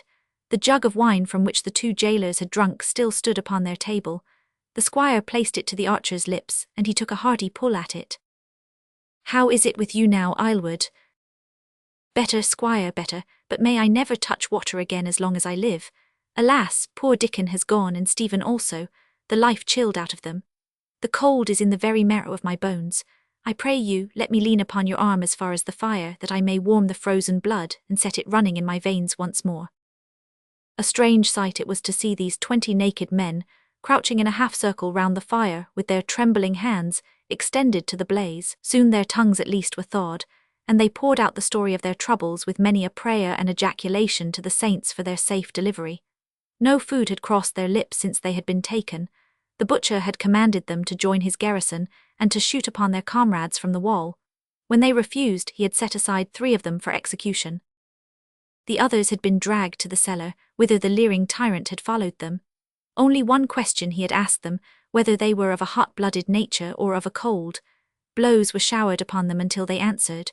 3 had said cold, and had been condemned to the torment of the fire. The rest who had said hot were delivered up to the torture of the water cask. Every few hours this man or fiend had come down to exult over their sufferings, and to ask them whether they were ready yet to enter his service. 3 had consented and were gone, but the others had all of them stood firm, 2 of them even to their death. Such was the tale to which Nigel and his comrades listened, whilst they waited impatiently for the coming of Knowles and his men. Many an anxious look did they cast down the black tunnel, but no glimmer of light and no clash of steel came from its depths. Suddenly, however, a loud and measured sound broke upon their ears. It was a dull metallic clang, ponderous and slow, growing louder and ever louder, the tread of an armoured man. The poor wretches round the fire, all unnerved by hunger and suffering, huddled together with wan, scared faces, their eyes fixed in terror on the door. "It is he," they whispered. "It is the butcher himself." Nigel had darted to the door and listened intently. There were no footfalls save those of one man. Once sure of that, he softly turned the key in the lock. At the same instant there came a bull's bellow from without. "Ives Bertrand," cried the voice, "can you not hear me coming, you drunken varlets? You shall cool your own heads in the water casks, you lazy rascals. What, not even now? Open, you dogs, open, I say." He had thrust down the latch, and with a kick he flung the door wide and rushed inward. For an instant he stood motionless, a statue of dull yellow metal, his eyes fixed upon the empty casks and the huddle of naked men. Then with the roar of a trapped lion he turned, but the door had slammed behind him, and Black Simon, with grim figure and sardonic face, stood between. The butcher looked round him helplessly, for he was unarmed save for his dagger. Then his eyes fell upon Nigel's roses. "You are a gentleman of Cotarma," he cried. "I surrender myself to you." "I will not take your surrender, you black villain," said Nigel. "Draw and defend yourself. Simon, give him your sword." "Nay, this is madness," said the blunt man-at-arms. "Why should I give the wasp a sting?"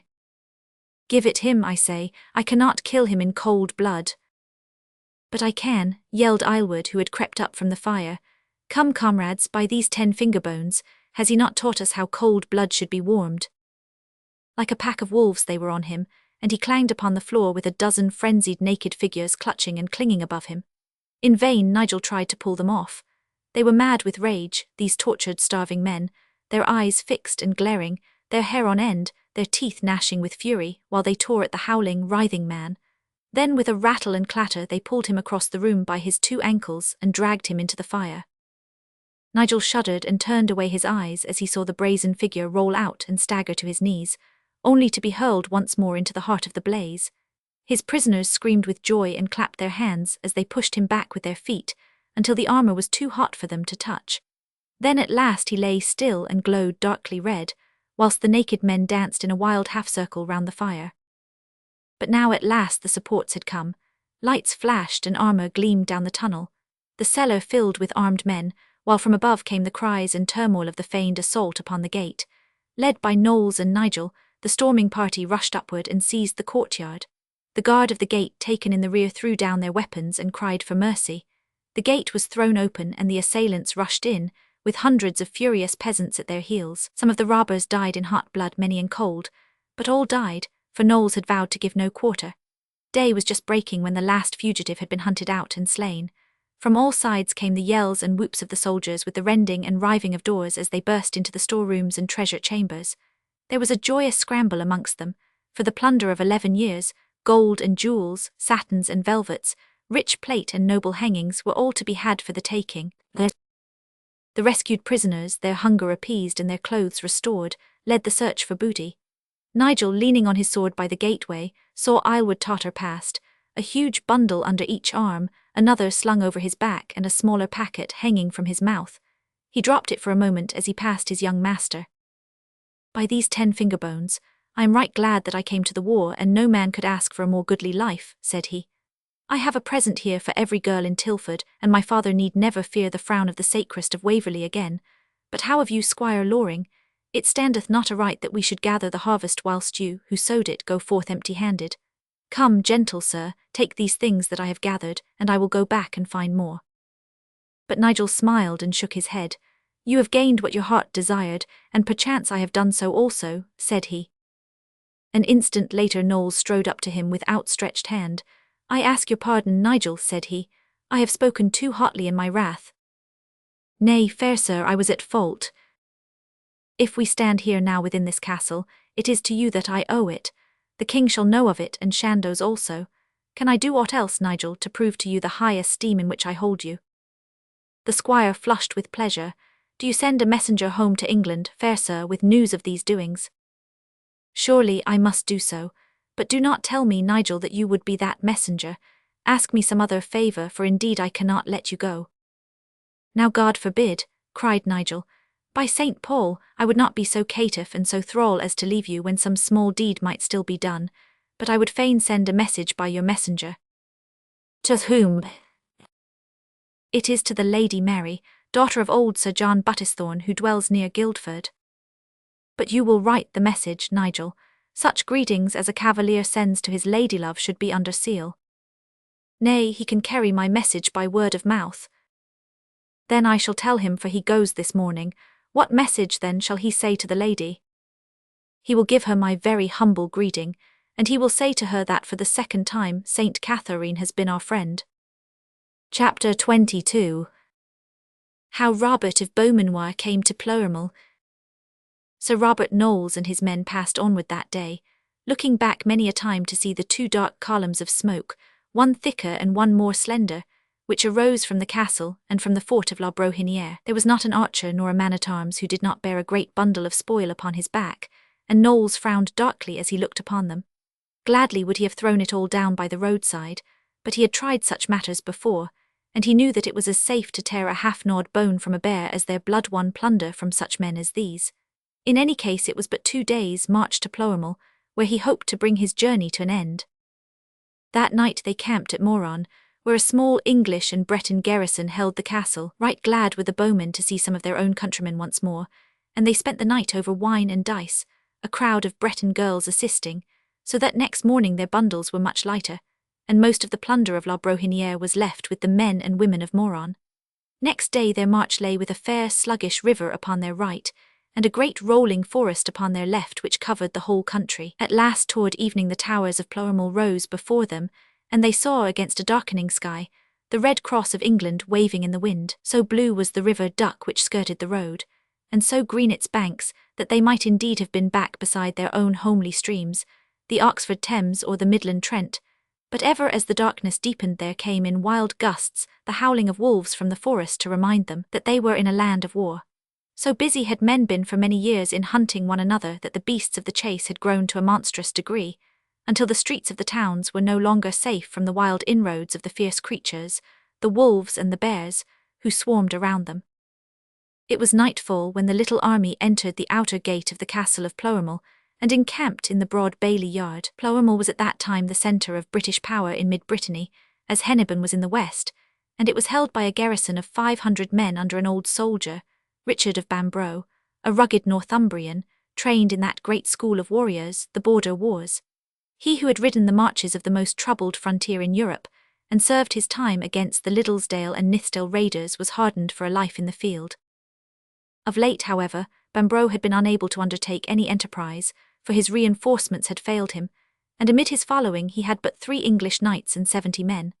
The rest were a mixed crew of Bretons, Hainaulters, and a few German mercenary soldiers, brave men individually, as those of that stock have ever been, but lacking interest in the cause, and bound together by no common tie of blood or tradition. On the other hand, the surrounding castles, and especially that of Josselin, were held by strong forces of enthusiastic Bretons, inflamed by a common patriotism, and full of warlike ardour. Robert of Beaumanoir, the fierce seneschal of the house of Rohan, pushed constant forays and excursions against Ploermel, so that town and castle were both in daily dread of being surrounded and besieged. Several small parties of the English faction had been cut off and slain to a man, and so straitened were the others that it was difficult for them to gather provisions from the country round. Such was the state of Bambro's garrison, when on that March evening Knowles and his men streamed into the bailey yard of his castle. In the glare of the torches at the inner gate Bambro was waiting to receive them, a dry, hard, wizened man, small and fierce, with beady black eyes and quick furtive ways. Beside him, a strange contrast, stood his squire, Crockwood, a German, whose name and fame as a man-at-arms were widespread, though like Robert Knowles himself he had begun as a humble page. He was a very tall man, with an enormous spread of shoulders, and a pair of huge hands with which he could crack a horseshoe. He was slow and lethargic, save in moments of excitement, and his calm blonde face, his dreamy blue eyes and his long fair hair gave him so gentle an appearance that none save those who had seen him in his berserk mood, raging, an iron giant in the forefront of the battle, could ever guess how terrible a warrior he might be. Little knight and huge squire stood together under the arch of the donjon, and gave welcome to the newcomers, whilst a swarm of soldiers crowded round to embrace their comrades, and to lead them off where they might feed and make merry together. Supper had been set in the hall of Ploermel, wherein the knights and squires assembled. Bambro and Croquart were there with Sir Hugh Calverley, an old friend of Knowles and a fellow townsman, for both were men of Chester.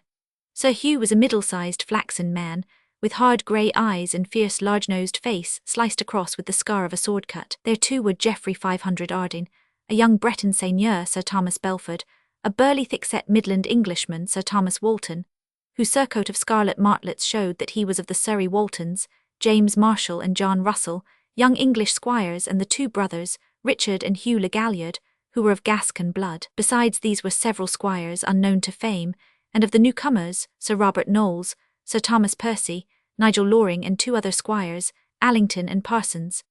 These were the company who gathered in the torchlight round the table of the Seneschal of Ploermel, and kept high revel with joyous hearts, because they thought that much honour and noble deeds lay before them. But one sad face there was at the board, and that belonged to him at the head of it. Sir Robert Bambro sat with his chin leaning upon his hand, and his eyes downcast upon the cloth, whilst all round him rose the merry clatter of voices, everyone planning some fresh enterprise which might now be attempted. Sir Robert Knowles was for an immediate advance upon Josselin. Calverley thought that a raid might be made into the south where the main French power lay. Others spoke of an attack upon Vannes. To all these eager opinions Bambro listened in a moody silence, which he broke at last by a fierce execration which drew a hushed attention from the company. "Say no more, fair sirs," he cried, "for indeed your words are like so many stabs in my heart. All this and more we might indeed have done, but of a truth you are too late." "Too late," cried Knowles. "What mean you, Richard?" "Alas, that I should have to say it, but you and all these fair soldiers might be back in England once more for all the profit that I am like to have from your coming. Saw you a rider on a white horse ere you reached the castle?" "Nay, I saw him not. He came by the western road from Hennebon. Would that he had broken his neck ere he came here. Not an hour ago he left his message, and now hath ridden on to warn the garrison of Maelstроit. A truce has been proclaimed for a year betwixt the French king and the English, and he who breaks it forfeits life and estate."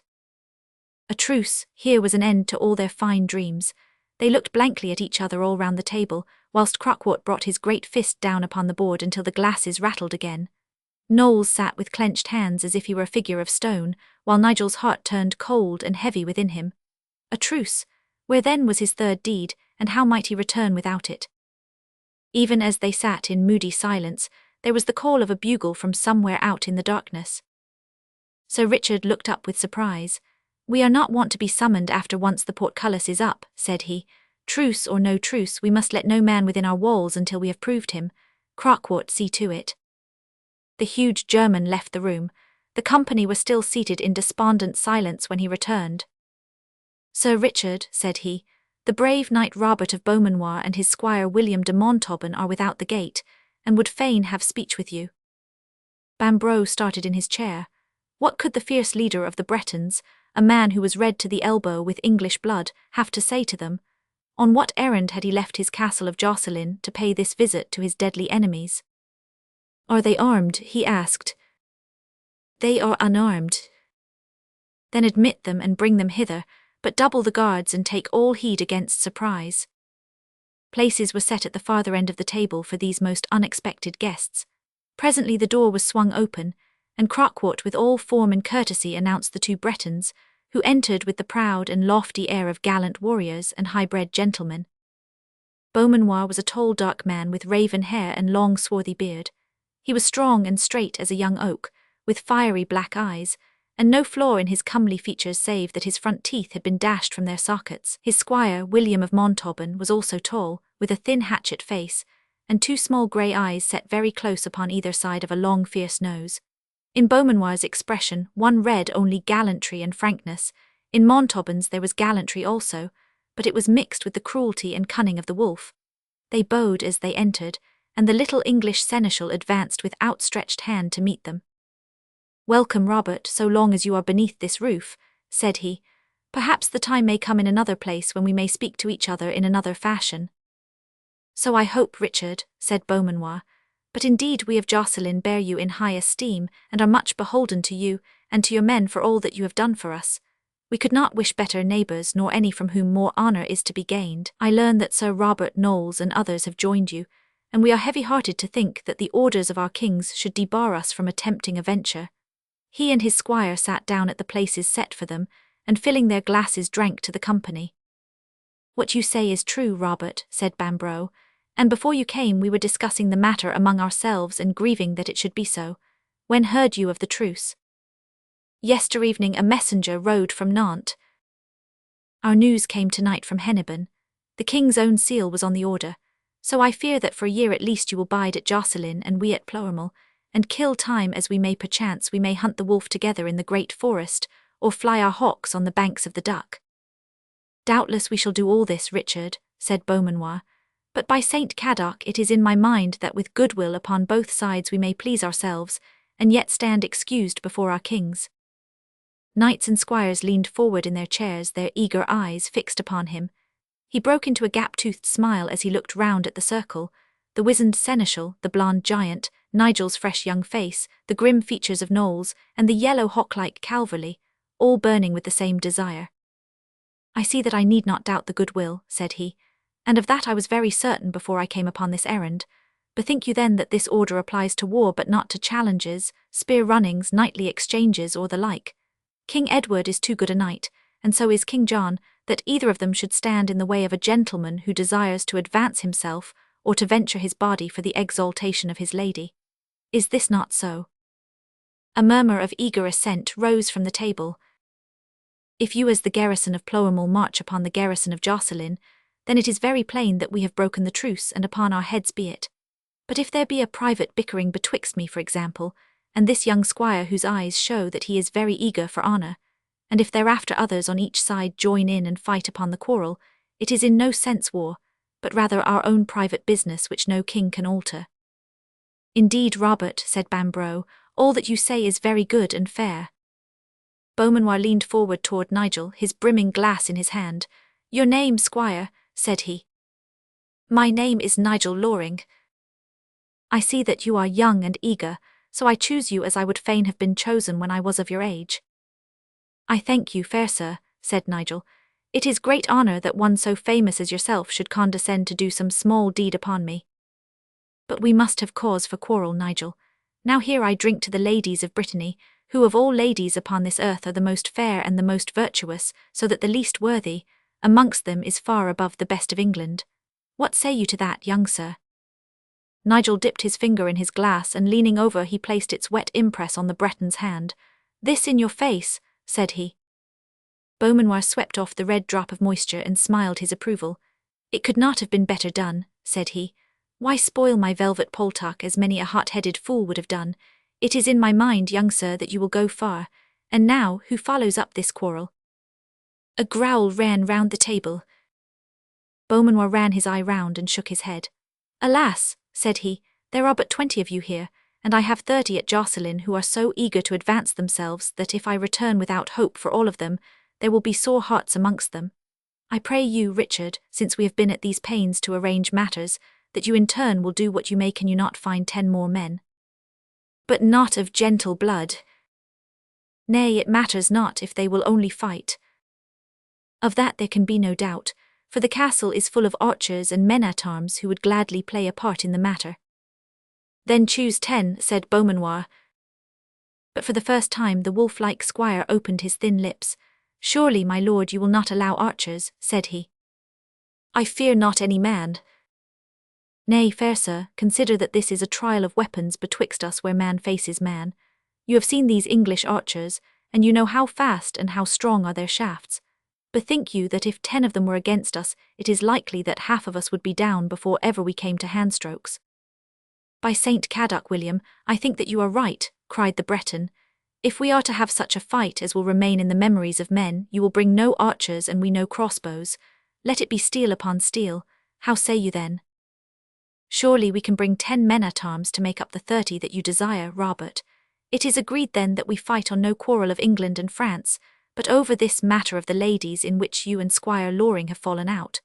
And now the time. At once. Surely at once, or perchance a second messenger may come, and this also be forbidden. We will be ready with tomorrow's sunrise. Nay, a day later, cried the Breton squire, bethink you, my lord, that the 3 lances of Radinac would take time to come over. They are not of our garrison, and they shall not have a place. But, fair sir, of all the lances of Brittany. Nay, William, I will not have it an hour later. Tomorrow it shall be, Richard. And where? I marked a fitting place even as I rode here this evening. If you cross the river and take the bridle path through the fields which leads to Jocelyn, you come midway upon a mighty oak, standing at the corner of a fair and level meadow. There let us meet at midday tomorrow. Agreed, cried Bambro, but I pray you not to rise, Robert. The night is still young, and the spices and hippocras will soon be served. Bide with us, I pray you, for if you would fain hear the latest songs from England, these gentlemen have doubtless brought them. To some of us perchance it is the last night, so we would make it a full one. But the gallant Breton shook his head. It may indeed be the last night for many, said he, and it is but right that my comrades should know it. I have no need of monk or friar, for I cannot think that harm will ever come beyond the grave to one who has borne himself as a knight should, but others have other thoughts upon these matters, and would fain have time for prayer and penitence. Adieu, fair sirs, and I drink a last glass to a happy meeting at the Midway Oak. Chapter 23. How 30 of Jocelyn encountered 30 of Ploermel. All night the castle of Ploermel rang with warlike preparations, for the smiths were hammering and filing and riveting, preparing the armour for the champions. In the stable yard, hostlers were testing and grooming the great war horses, whilst in the chapel knights and squires were easing their souls at the knees of old Father Benedict. Down in the courtyard, meanwhile, the men-at-arms had been assembled, and the volunteers weeded out until the best men had been selected. Black Simon had obtained a place, and great was the joy which shone upon his grim visage. With him were chosen young Nicholas Dagsworth, a gentleman adventurer who was nephew to the famous Sir Thomas, Walter the German Hulbite, a huge peasant whose massive frame gave promise which his sluggish spirit failed to fulfil, John Alcock, Robin Adair and Raerl Provost. These with 3 others made up the required 30. Great was the grumbling and evil the talk amongst the archers when it was learned that none of them were to be included, but the bow had been forbidden on either side. It is true that many of them were expert fighters both with axe and with sword, but they were unused to carry heavy armour, and a half-armed man would have short shrift in such a hand-to-hand struggle as lay before them. It was 2 hours after tierce, or 1 hour before noon, on the 4th Wednesday of Lent in the year of Christ 1351, that the men of Ploermel rode forth from their castle gate and crossed the bridge of the Dew. In front was Bambro with his squire Crockwood, the latter on a great roan horse bearing the banner of Ploermel, which was a black rampant lion holding a blue flag upon a field of ermine. Behind him came Robert Knowles and Nigel Loring, with an attendant at their side, who carried the pennon of the Black Raven. Then rode Sir Thomas Percy with his blue lion flaunting above him, and Sir Hugh Calverley, whose banner bore a silver owl, followed by the massive Belford who carried a huge iron club, weighing 60 pounds upon his saddle-bow, and Sir Thomas Walton, the Knight of Surrey. Behind them were 4 brave Anglo-Bretons, Perrot de Camelaine, Le Gaillart de Spremont and Dardin, who fought against their own countrymen because they were partisans of the Countess of Montfort. Her engrailed silver cross upon a blue field was carried at their head. In the rear were 5 German or Hainault mercenaries, the tall Hulbite and the men-at-arms. Altogether of these combatants 20 were of English birth, 4 were Breton and 6 were of German blood. So, with glitter of armour and flaunting of pennons, their war horses tossing and pawing, the champions rode down to the Midway Oak. Behind them streamed hundreds of archers and men-at-arms whose weapons had been wisely taken from them, lest a general battle should ensue. With them also went the townsfolk, men and women, together with wine-sellers, provisions merchants, armourers, grooms and heralds, with surgeons to tend the wounded and priests to shrive the dying. The path was blocked by this throng, but all over the face of the country horsemen and footmen, gentle and simple, men and women, could be seen speeding their way to the scene of the encounter. The journey was not a long one, for presently, as they threaded their way through the fields, there appeared before them a great grey oak which spread its gnarled leafless branches over the corner of a green and level meadow. The tree was black with the peasants who had climbed into it, and all round it was a huge throng, chattering and calling like a rookery at sunset. A storm of hooting broke out from them at the approach of the English, for Bambro was hated in the country where he raised money for the Montfort cause by putting every parish to ransom and maltreating those who refused to pay. There was little amenity in the warlike ways which had been learned upon the Scottish border. The champions rode onward without deigning to take notice of the taunts of the rabble, but the archers turned that way and soon beat the mob to silence. Then they resolved themselves into the keepers of the ground and pressed the people back until they formed a dense line along the edge of the field, leaving the whole space clear for the warriors. The Breton champions had not yet arrived, so the English tethered their horses at one side of the ground and then gathered round their leader. Every man had his shield slung round his neck and had cut his spear to the length of 5 feet so that it might be more manageable for fighting on foot. Besides the spear, a sword or a battle-axe hung at the side of each. They were clad from head to foot in armour, with devices upon the crests and surcoats to distinguish them from their antagonists. At present their visors were still up, and they chatted gaily with each other. "By St. Dunstan," cried Percy, slapping his gauntleted hands together and stamping his steel feet, "I shall be right glad to get to work, for my blood is chilled." "I warrant you will be warm enough ere you get through," said Calverley. "Or cold forever. Candle shall burn and bell toll at Unwick Chapel if I leave this ground alive, but come what may, fair sirs, it should be a famous joust, and one which will help us forward. Surely each of us will have worshipfully one worship, if we chance to come through." "You say truth, Thomas," said Knowles, bracing his girdle. "For my own part I have no joy in such encounters when there is warfare to be carried out, for it standeth not aright that a man should think of his own pleasure and advancement rather than of the king's cause and the weal of the army. But in times of truce I can think of no better way in which a day may be profitably spent. Why so silent, Nigel?" "Indeed, fair sir, I was looking toward Jocelyn, which lies, as I understand, beyond those woods. I see no sign of this debonair gentleman and of his following. It would be indeed grievous pity if any cause came to hold them back." Hugh Calverley laughed at the words. "You need have no fear, young sir," said he. "Such a spirit lies in Robert de Beaumanoir that if he must come alone he would ride against us none the less. I warrant that if he were on a bed of death he would be born here and die on the green field."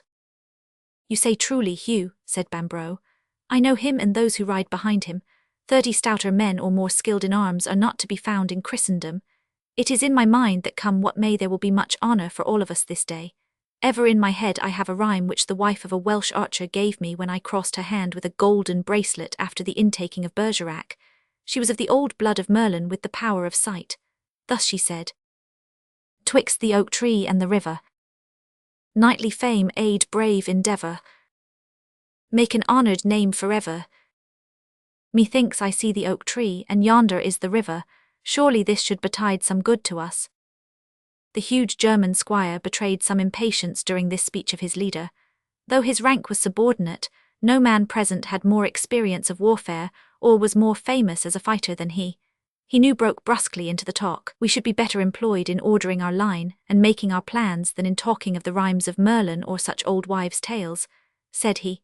"It is to our own strong arms and good weapons that we must trust this day. And first I would ask you, Sir Richard, what is your will if perchance you should fall in the midst of the fight?" Bambro turned to the others. "If such should be the case, fair sirs, I desire that my squire Crockwood should command." There was a pause while the knights looked with some chagrin at each other. The silence was broken by Knowles. "I will do what you say, Richard," said he, "though indeed it is bitter that we who are knights should serve beneath a squire. Yet it is not for us to fall out among ourselves now at this last moment, and I have ever heard that Crockwood is a very worthy and valiant man. Therefore, I will pledge you on jeopardy of my soul that I will accept him as leader if you fall." "So will I also, Richard," said Calverley. "And I too," cried Belford, "but surely I hear music and yonder are their pennons amid the trees." They all turned, leaning upon their short spears, and watched the advance of the men of Jocelyn, as their troop wound its way out from the woodlands. In front rode 3 heralds with tabards of the ermine of Brittany, blowing loudly upon silver trumpets. Behind them a great man upon a white horse bore the banner of Jocelyn, which carries 9 golden tortoes upon a scarlet field. Then came the champions riding 2 and 2, 15 knights and 15 squires, each with his pennon displayed. Behind them on a litter was borne an aged priest, the Bishop of Rents, carrying in his hands the viaticum and the holy oils, that he might give the last aid and comfort of the church to those who were dying. The procession was terminated by hundreds of men and women from Jocelyn, Gegan and Helion, and by the entire garrison of the fortress, who came, as the English had done, without their arms. The head of this long column had reached the field before the rear were clear of the wood, but as they arrived the champions picketed their horses on the farther side, behind which their banner was planted, and the people lined up until they had enclosed the whole lists with a dense wall of spectators.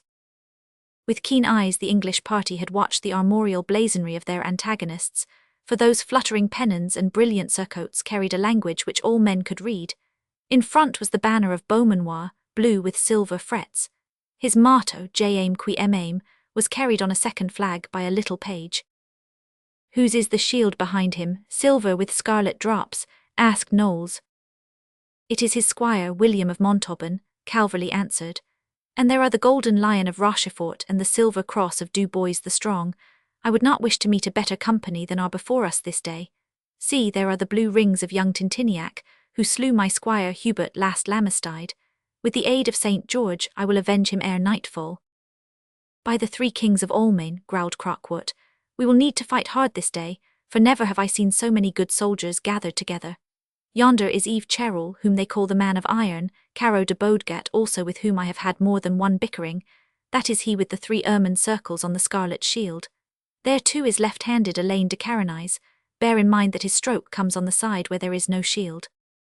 Who is the small stout man? Asked Nigel. He with the black and silver shield. By St. Paul, he seems a very worthy person and one from whom much might be gained, for he is nigh as broad as he is long. It is Sir Robert Ragnall, said Calverley, whose long spell of service in Brittany had made him familiar with the people. It is said that he can lift a horse upon his back. Beware a full stroke of that steel mace, for the armour is not made that can abide it. But here is the good Beaumanoir, and surely it is time that we came to grips. The Breton leader had marshalled his men in a line opposite to the English, and now he strode forward and shook Bambro by the hand.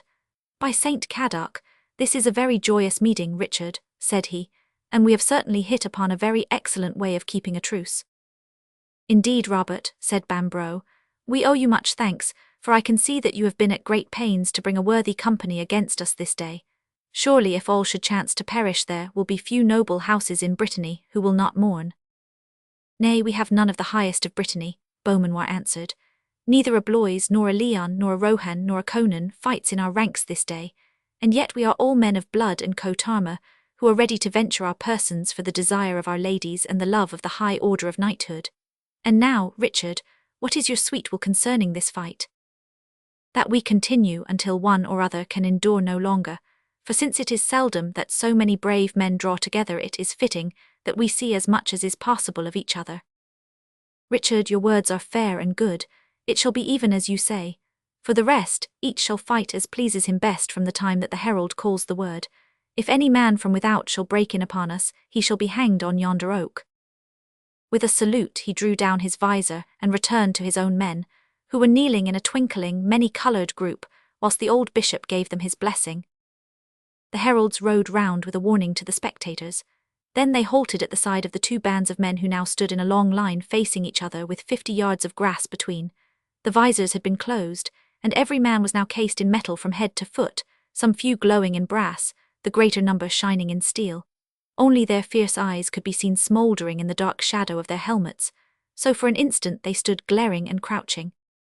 Then with a loud cry of Allez, the herald dropped his upraised hand, and the 2 lines of men shuffled as fast as their heavy armour would permit, until they met with a sharp clang of metal in the middle of the field. There was a sound as of 60 smiths working upon their anvils. Then the babel of yells and shouts from the spectators, cheering on this party or that, rose and swelled until even the uproar of the combat was drowned in that mighty surge.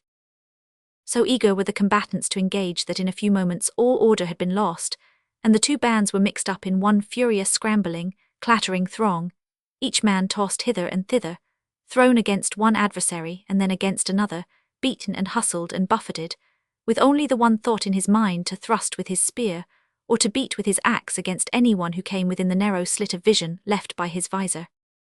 But alas for Nigel and his hopes of some great deed. His was at least the fate of the brave, for he was the first to fall. With a high heart he had placed himself in the line as nearly opposite to Beaumanoir as he could, and had made straight for the Breton leader, remembering that in the outset the quarrel had been so ordered that it lay between them. But ere he could reach his goal he was caught in the swirl of his own comrades, and being the lighter man was swept aside and dashed into the arms of Alain de Carenise, the left-handed swordsman, with such a crash that the two rolled upon the ground together. Light-footed as a cat, Nigel had sprung up first, and was stooping over the Breton squire when the powerful dwarf Ragnall brought his mace thudding down upon the exposed back of his helmet.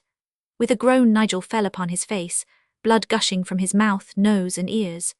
There he lay, trampled over by either party, while that great fight for which his fiery soul had panted was swaying back and forward above his unconscious form. But Nigel was not long unavenged. The huge iron club of Belford struck the dwarf Ragnall to the ground, while Belford in turn was felled by a sweeping blow from Beaumanoir.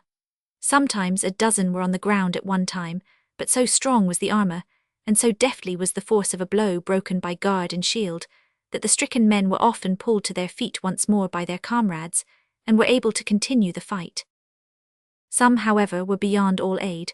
Croquart had cut at a Breton knight named Jean Roussillot, and had shorn away his shoulder-piece, exposing his neck and the upper part of his arm.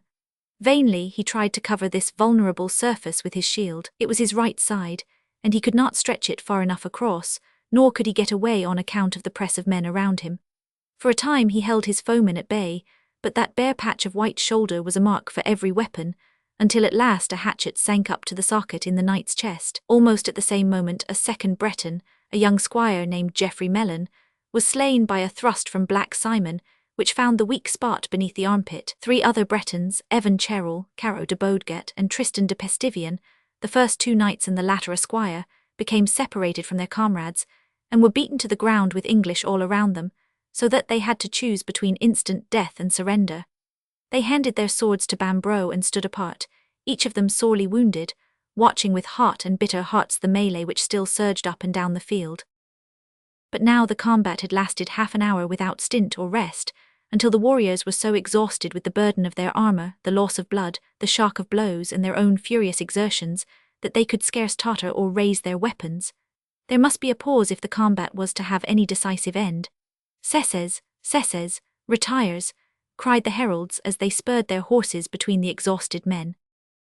Slowly the gallant Beaumanoir led the 25 men who were left to their original station, where they opened their visors and threw themselves down upon the grass, panting like weary dogs, and wiping the sweat from their bloodshot eyes. A pitcher of wine of Anjou was carried round by a page, and each in turn drained a cup, save only Beaumanoir, who kept his Lent with such strictness that neither food nor drink might pass his lips before sunset. He paced slowly amongst his men, croaking forth encouragement from his parched lips, and pointing out to them that among the English there was scarce a man who was not wounded, and some so sorely that they could hardly stand.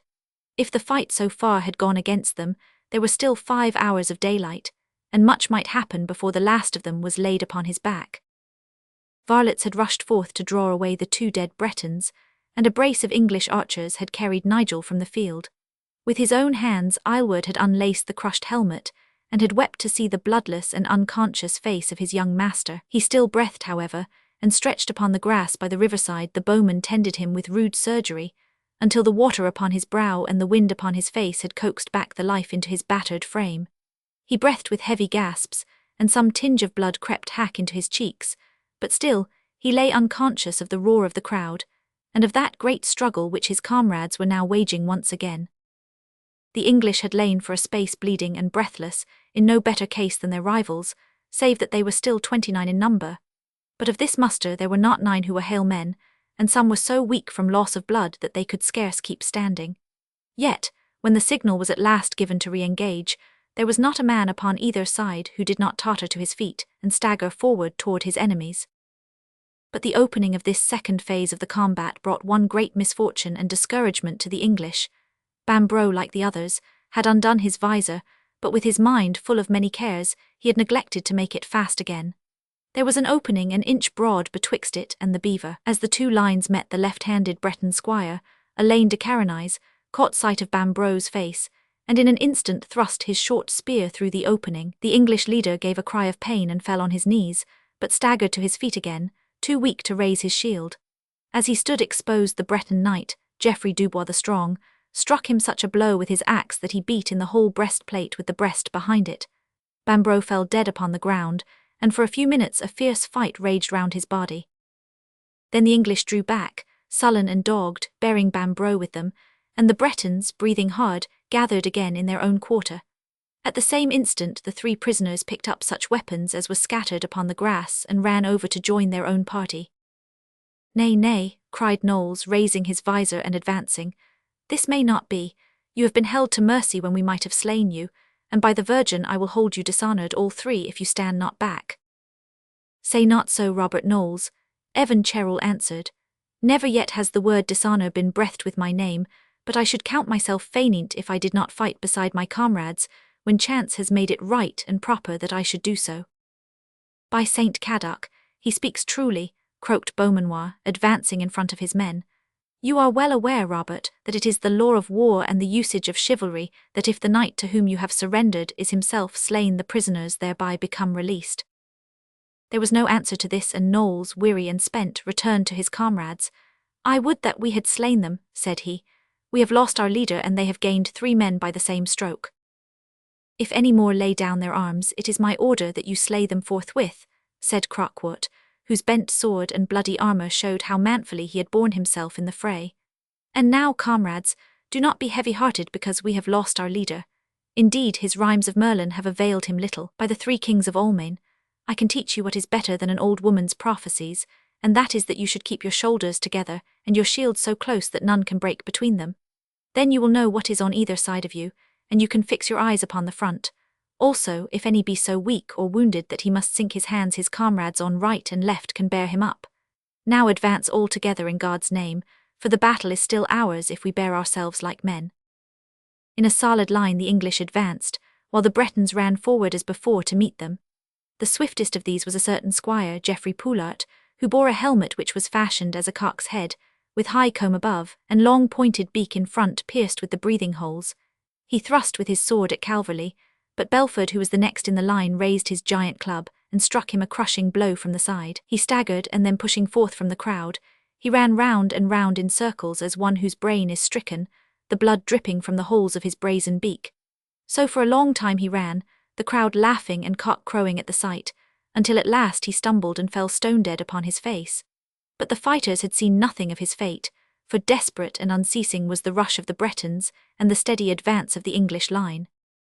For a time it seemed as if nothing would break it, but gap-toothed Beaumanoir was a general as well as a warrior. Whilst his weary, bleeding, hard-breathing men still flung themselves upon the front of the line, he himself with Ragnall, Tentiniac, Alain de Carenise and Dubois rushed round the flank and attacked the English with fury from behind. There was a long and desperate melee until once more the heralds, seeing the combatants stand gasping and unable to strike a blow, rode in and called yet another interval of truce. But in those few minutes, whilst they had been assaulted upon both sides, the losses of the English party had been heavy. The Anglo-Breton 500 Ardenne had fallen before Beaumanoir's sword, but not before he had cut deeply into his enemy's shoulder. Sir Thomas Walton, Richard of Ireland, one of the squires, and Hulbitey the big peasant had all fallen before the mace of the dwarf Ragnall or the swords of his companions. Some 20 men were still left standing upon either side, but all were in the last state of exhaustion, gasping, reeling, hardly capable of striking a blow. It was strange to see them as they staggered with many a lurch and stumble toward each other once again, for they moved like drunken men, and the scales of their neck armour and joints were as red as fishes' gills. When they raised them, they left foul wet footprints behind them on the green grass as they moved forward once more to their endless contest. Beaumanoir, faint with the drain of his blood and with a tongue of leather, paused as he advanced. "I am fainting, comrades," he cried. "I must drink." "Drink your own blood, Beaumanoir," cried Dubois, and the weary men all croaked together in dreadful laughter. But now the English had learned from experience, and under the guidance of Crockwood they fought no longer in a straight line, but in one so bent that at last it became a circle. As the Bretons still pushed and staggered against it, they thrust it back on every side, until they had turned it into the most dangerous formation of all, a solid block of men, their faces turned outward, their weapons bristling forth to meet every attack. Thus the English stood, and no assault could move them. They could lean against each other back to back while they waited and allowed their foemen to tire themselves out. Again and again the gallant Bretons tried to make a way through. Again and again they were beaten back by a shower of blows. Beaumanoir, his head giddy with fatigue, opened his helmet and gazed in despair at this terrible, unbreakable circle. Only too clearly he could see the inevitable result. His men were wearing themselves out. Already many of them could scarce stir hand or foot, and might be dead for any aid which they could give him in winning the fight. Soon all would be in the same plight. Then these cursed English would break their circle to swarm over his helpless men and to strike them down. Do what he might, he could see no way by which such an end might be prevented. He cast his eyes round in his agony, and there was one of his Bretons slinking away to the side of the lists. He could scarce credit his senses when he saw by the scarlet and silver that the deserter was his own well-tried squire, William of Montauban. "William, William," he cried, "surely you would not leave me." But the other's helmet was closed, and he could hear nothing. Beaumanoir saw that he was staggering away as swiftly as he could. With a cry of bitter despair, he drew into a knot as many of his braves as could still move, and together they made a last rush upon the English spears. This time he was firmly resolved, deep in his gallant soul, that he would come no foot back, but would find his death there amongst his foemen or carve a path into the heart of their ranks. The fire in his breast spread from man to man of his followers, and amid the crashing of blows they still locked themselves against the English shields and drove hard for an opening in their ranks. But all was vain. Beaumanoir's head reeled, his senses were leaving him. In another minute he and his men would have been stretched senseless before this terrible circle of steel, when suddenly the whole array fell in pieces before his eyes. His enemies Crockwood, Knowles, Calverley, Belford, all were stretched upon the ground together, their weapons dashed from their hands and their bodies too exhausted to rise. The surviving Bretons had but strength to fall upon them dagger in hands, and to wring from them their surrender with the sharp point stabbing through their visors. Then victors and vanquished lay groaning and panting in one helpless and blood-smeared heap. To Beaumanoir's simple mind it had seemed that at the supreme moment the saints of Brittany had risen at their country's call. Already, as he lay gasping, his heart was pouring forth its thanks to his patron Saint Cadoc. But the spectators had seen clearly enough the earthly cause of this sudden victory, and a hurricane of applause from one side, with a storm of hooting from the other, showed how different was the emotion which it raised in minds which sympathized with the victors or the vanquished. William of Montauban, the cunning squire, had made his way across to the spot where the steeds were tethered, and had mounted his own great rousin. At first it was thought that he was about to ride from the field, but the howl of execration from the Breton peasants changed suddenly to a yell of applause and delight as he turned the beast's head for the English circle, and thrust his long prick spurs into its side. Those who faced him saw this sudden and unexpected appearance. Time was when both horse and rider must have winced away from the shower of their blows, but now they were in no state to meet such a rush. They could scarce raise their arms. Their blows were too feeble to hurt this mighty creature. In a moment it had plunged through the ranks, and 7 of them were on the grass. It turned and rushed through them again, leaving 5 others helpless beneath its hoofs. No need to do more. Already Beaumanoir and his companions were inside the circle. The prostrate men were helpless, and Jocelyn had won. That night a train of crestfallen archers, bearing many a prostrate figure, marched sadly into Ploermel Castle. Behind them rode 10 men, all weary, all wounded, and all with burning hearts against William of Montauban for the foul trick that he had served them. But over at Jocelyn, yellow gorse blossoms in their helmets, the victors were borne in on the shoulders of a shouting mob, amid the fanfare of trumpets and the beating of drums. Such was the combat of the Midway Oak, where brave men met brave men, and such honour was gained that from that day he who had fought in the Battle of the 30 was ever given the highest place and the post of honour, nor was it easy for any man to pretend to have been there. For it has been said by that great chronicler who knew them all, that not one on either side failed to carry to his grave the marks of that stern encounter. Chapter 24. How Nigel was called to his master. "My sweet lady," wrote Nigel in a script which it would take the eyes of love to read, "there hath been a most noble meeting in the 4th se'nnight of Lent, betwixt some of our own people and sundry most worthy persons of this country, which ended, by the grace of Our Lady, in so fine a joust that no man living can call to mind so fair an occasion. Much honour was gained by the seared Beaumanoir, and also by an almain named Crockwood, with whom I hope to have some speech when I am hale again, for he is a most excellent person and very ready to advance himself or to relieve another from a vow. For myself I had hoped, with God's help, to venture that 3rd small deed which might set me free to haste to your sweet side. But things have gone awry with me, and I early met with such scathe, and was of so small comfort to my friends, that my heart is heavy within me, and in sooth I feel that I have lost honour rather than gained it. Here I have lain since the feast of the Virgin, and here I am like still to be, for I can move no limb save only my hand. But grieve not, sweet lady, for Saint Catharine hath been our friend since in so short a time I had two such ventures as the Red Ferret and the intaking of the Reivers fortalice. It needs but one more deed, and sickerly when I am hale once more it will not be long ere I seek it out. Till then, if my eyes may not rest upon you, my heart at least is ever at thy feet.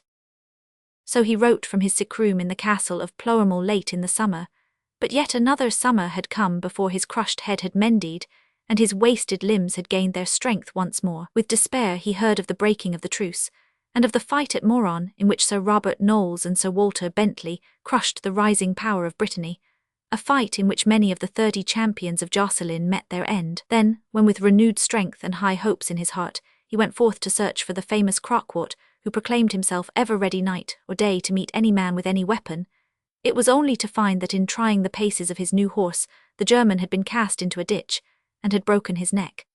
In the same ditch perished Nigel's last chance of soon accomplishing that deed which should free him from his vow.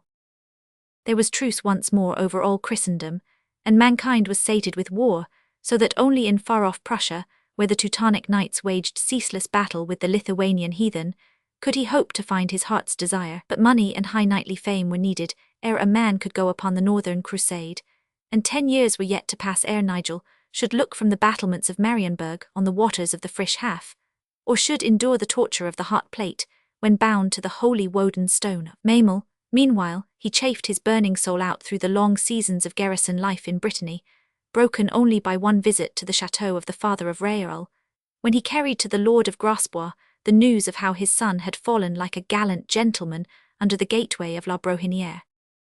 And then at last, when all hope was well nigh dead in his heart, there came one glorious July morning which brought a horseman bearing a letter to the castle of Vannes, of which Nigel now was seneschal. It contained but few words, short and clear as the call of a war trumpet. It was Chandos who wrote. He needed his squire at his side, for his pennon was in the breeze once more. He was at Bordeaux. The prince was starting at once for Bergerac, whence he would make a great raid into France. It would not end without a battle. They had sent word of their coming, and the good French king had promised to be at great pains to receive them. Let Nigel hasten at once. If the army had left, then let him follow after with all speed. Chandos had 3 other squires, but would very gladly see his 4th once again, for he had heard much of him since he parted, and nothing which he might not have expected to hear of his father's son. Such was the letter which made the summer sun shine brighter, and the blue sky seem of a still fairer blue upon that happy morning in Vannes. It is a weary way from Vannes to Bordeaux. Coastwise ships are hard to find, and winds blow north when all brave hearts would fain be speeding south. A full month has passed from the day when Nigel received his letter, before he stood upon the quayside of the Garonne amid the stacked barrels of Gascon wine, and helped to lead Palmers down the gangplanks. Not Aylward himself had a worse opinion of the sea than the great yellow horse, and he whinnied with joy as he thrust his muzzle into his master's outstretched hand, and stamped his ringing hoofs upon the good firm cobblestones. Beside him, slapping his tawny shoulder in encouragement, was the lean spare form of Back Simon, who had remained ever under Nigel's pennon. But Aylward, where was he? Alas, 2 years before he and the whole of Knowles' company of archers had been drafted away on the king's service to Guienne, and since he could not write the squire knew not whether he was alive or dead. Simon indeed had thrice heard of him from wandering archers, each time that he was alive and well and newly married, but as the wife in one case was a fair maid, and in another a dark, while in the third she was a French widow, it was hard to know the truth. Already the army had been gone a month, but news of it came daily to the town, and such news as all men could read, for through the landward gates there rolled one constant stream of wagons, pouring down the Libourne road, and bearing the booty of southern France. The town was full of foot soldiers, for none but mounted men had been taken by the prince. With sad faces and longing eyes they watched the passing of the train of plunder-laden carts, piled high with rich furniture, silks, velvets, tapestries, carvings, and precious metals, which had been the pride of many a lordly home in fair Auvergne or the wealthy Bourbonnais. Let no man think that in these wars England alone was face to face with France alone. There is glory and to spare without trifling with the truth.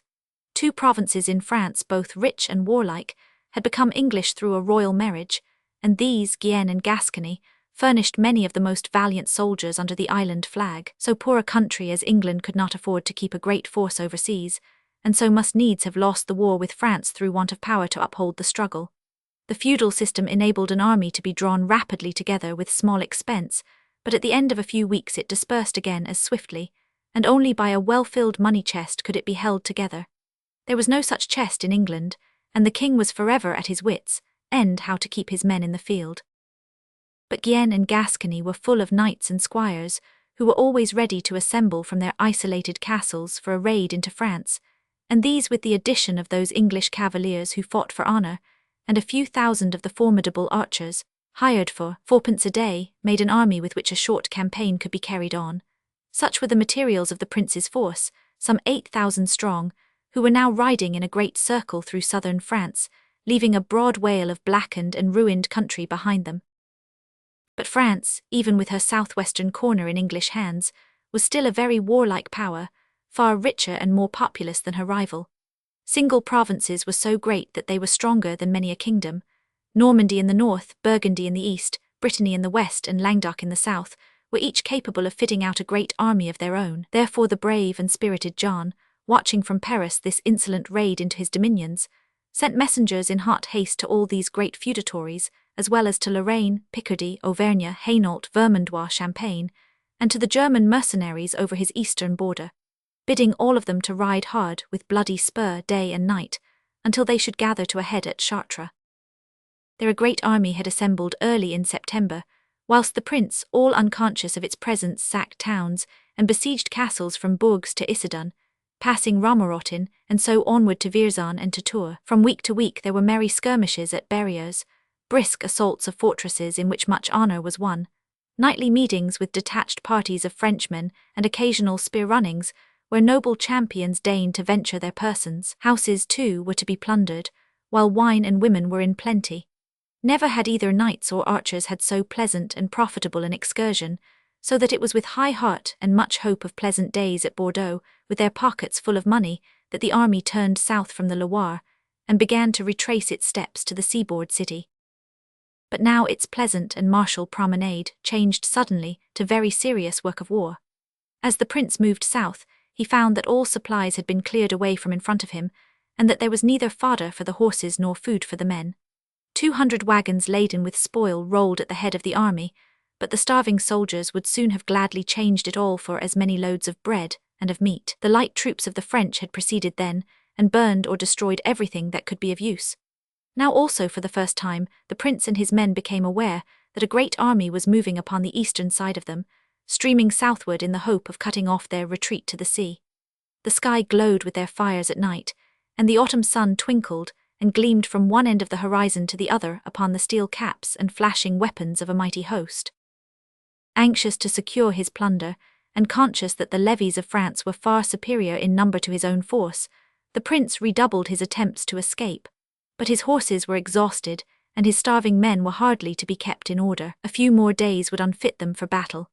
Therefore, when he found near the village of Maupertuis a position in which a small force might have a chance to hold its own, he gave up the attempt to outmarch his pursuers, and he turned at bay like a hunted boar, all tusks and eyes of flame. Whilst these high events had been in progress, Nigel with Black Simon and 4 other men-at-arms from Bordeaux was hastening northward to join the army. As far as Bergerac they were in a friendly land, but thence onward they rode over a blackened landscape with many a roofless house, its 2 bare gable ends sticking upward. A Knowles mitre, as it was afterward called when Sir Robert worked his stern will upon the country. For 3 days they rode northward, seeing many small parties of French in all directions, but too eager to reach the army to ease their march in the search of adventures. Then at last, after passing Lusignan, they began to come in touch with English foragers, mounted bowmen for the most part, who were endeavouring to collect supplies either for the army or for themselves.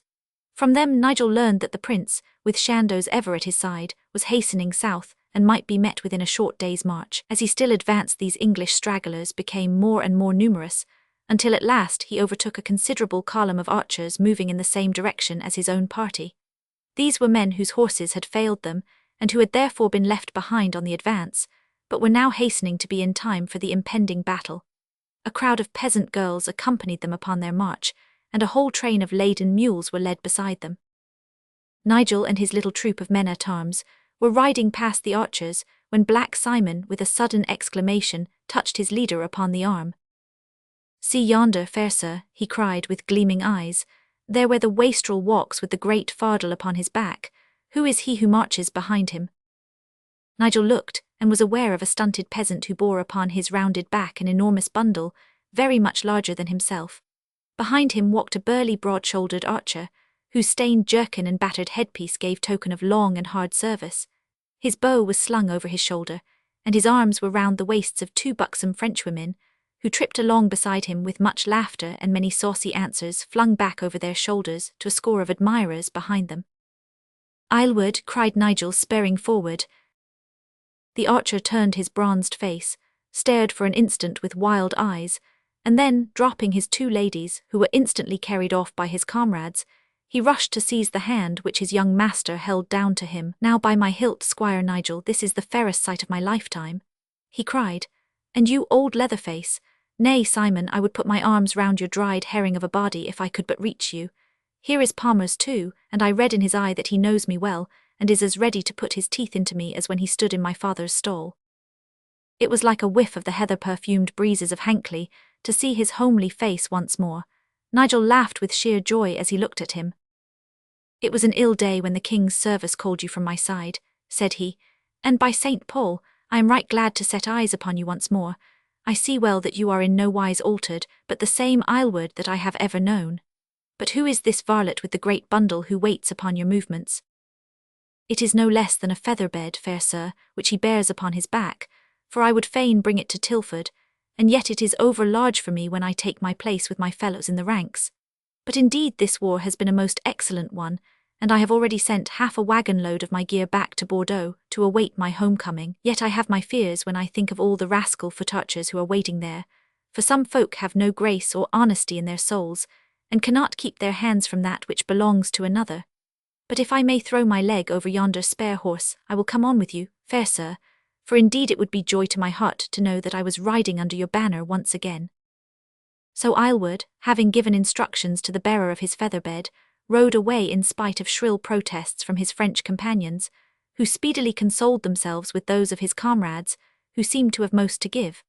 Nigel's party was soon clear of the column of archers, and riding hard in the direction of the prince's army. They passed by a narrow and winding track, through the great wood of Doyle, and found before them a marshy valley down which ran a sluggish stream. Along its farther bank hundreds of horses were being watered, and beyond was a dense block of wagons. Through these the comrades passed, and then topped a small mound from which the whole strange scene lay spread before them. Down the valley the slow stream meandered with marshy meadows on either side. A mile or two lower a huge drove of horses were to be seen assembled upon the bank. They were the steeds of the French cavalry, and the blue haze of 100 fires showed where King John's men were camping. In front of the mound upon which they stood the English line was drawn, but there were few fires, for indeed, save their horses, there was little for them to cook. Their right rested upon the river, and their array stretched across a mile of ground until the left was in touch with a tangled forest, which guarded it from flank attack.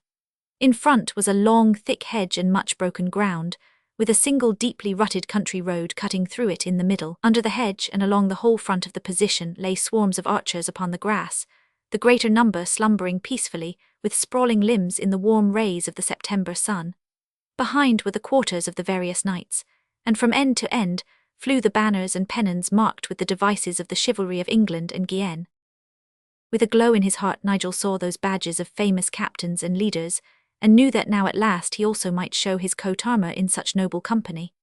There was the flag of Jean Grayley, the capital de Butch, 5 silver shells on a black cross, which marked the presence of the most famous soldier of Gascony, while beside it waved the red lion of the noble knight of Hainault, Sir Eustace d'Ambreticourt. These 2 coats Nigel knew, as did every warrior in Europe, but a dense grove of pennoned lances surrounded them, bearing charges which were strange to him, from which he understood that these belonged to the Guienne division of the army. Farther down the line the famous English ensigns floated on the wind, the scarlet and gold of Warwick, the silver star of Oxford, the golden cross of Suffolk, the blue and gold of Willoughby, and the gold-fretted scarlet of Audley. In the very centre of them all was one which caused all others to pass from his mind, for close to the royal banner of England, crossed with the label of the prince, there waved the war-worn flag with the red wedge upon the golden field, which marked the quarters of the noble Chandos. At the sight Nigel set spurs to his horse, and a few minutes later had reached the spot. Chandos, gaunt from hunger and want of sleep, but with the old fire lurking in his eye, was standing by the prince's tent, gazing down at what could be seen of the French array, and heavy with thought.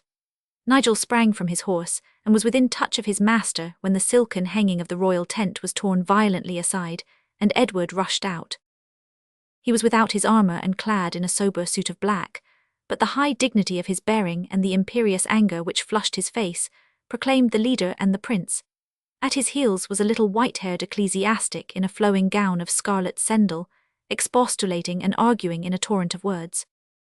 "Not another word, my lord cardinal," cried the angry prince.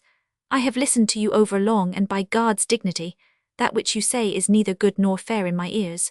Hark you, John, I would have your counsel. What think you is the message which my lord cardinal of Perigord has carried from the King of France? He says that of his clemency he will let my army pass back to Bordeaux, if we will restore to him all that we have taken, remit all ransoms, and surrender my own person with that of 100 nobles of England and Guienne to be held as prisoners. What think you, John?" Chandos smiled. "Things are not done in that fashion," said he. "But my lord Chandos," cried the cardinal, "I have made it clear to the prince that indeed it is a scandal to all Christendom and a cause of mocking to the heathen, that two great sons of the church should turn their swords thus upon each other." "Then bid the King of France keep clear of us," said the prince. "Fair son, you are aware that you are in the heart of his country, and that it standeth not aright that he should suffer you to go forth as you came. You have but a small army, 3,000 bowmen and 5,000 men-at-arms at the most, who seem in evil case for want of food and rest. The king has 30,000 men at his back, of which 20,000 are expert men-at-arms. It is fitting therefore that you make such terms as you may, lest worse befall. Give my greetings to the King of France, and tell him that England will never pay ransom for me. But it seems to me, my lord cardinal, that you have our numbers and condition very ready upon your tongue, and I would fain know how the eye of a churchman can read a line of battle so easily. I have seen that these knights of your household have walked freely to and fro within our camp, and I much fear that when I welcomed you as envoys I have in truth given my protection to spies. How say you, my lord cardinal?" "Fair prince, I know not how you can find it in your heart or conscience to say such evil words. There is this red-bearded nephew of thine, Robert de Duras. See where he stands yonder, counting and prying.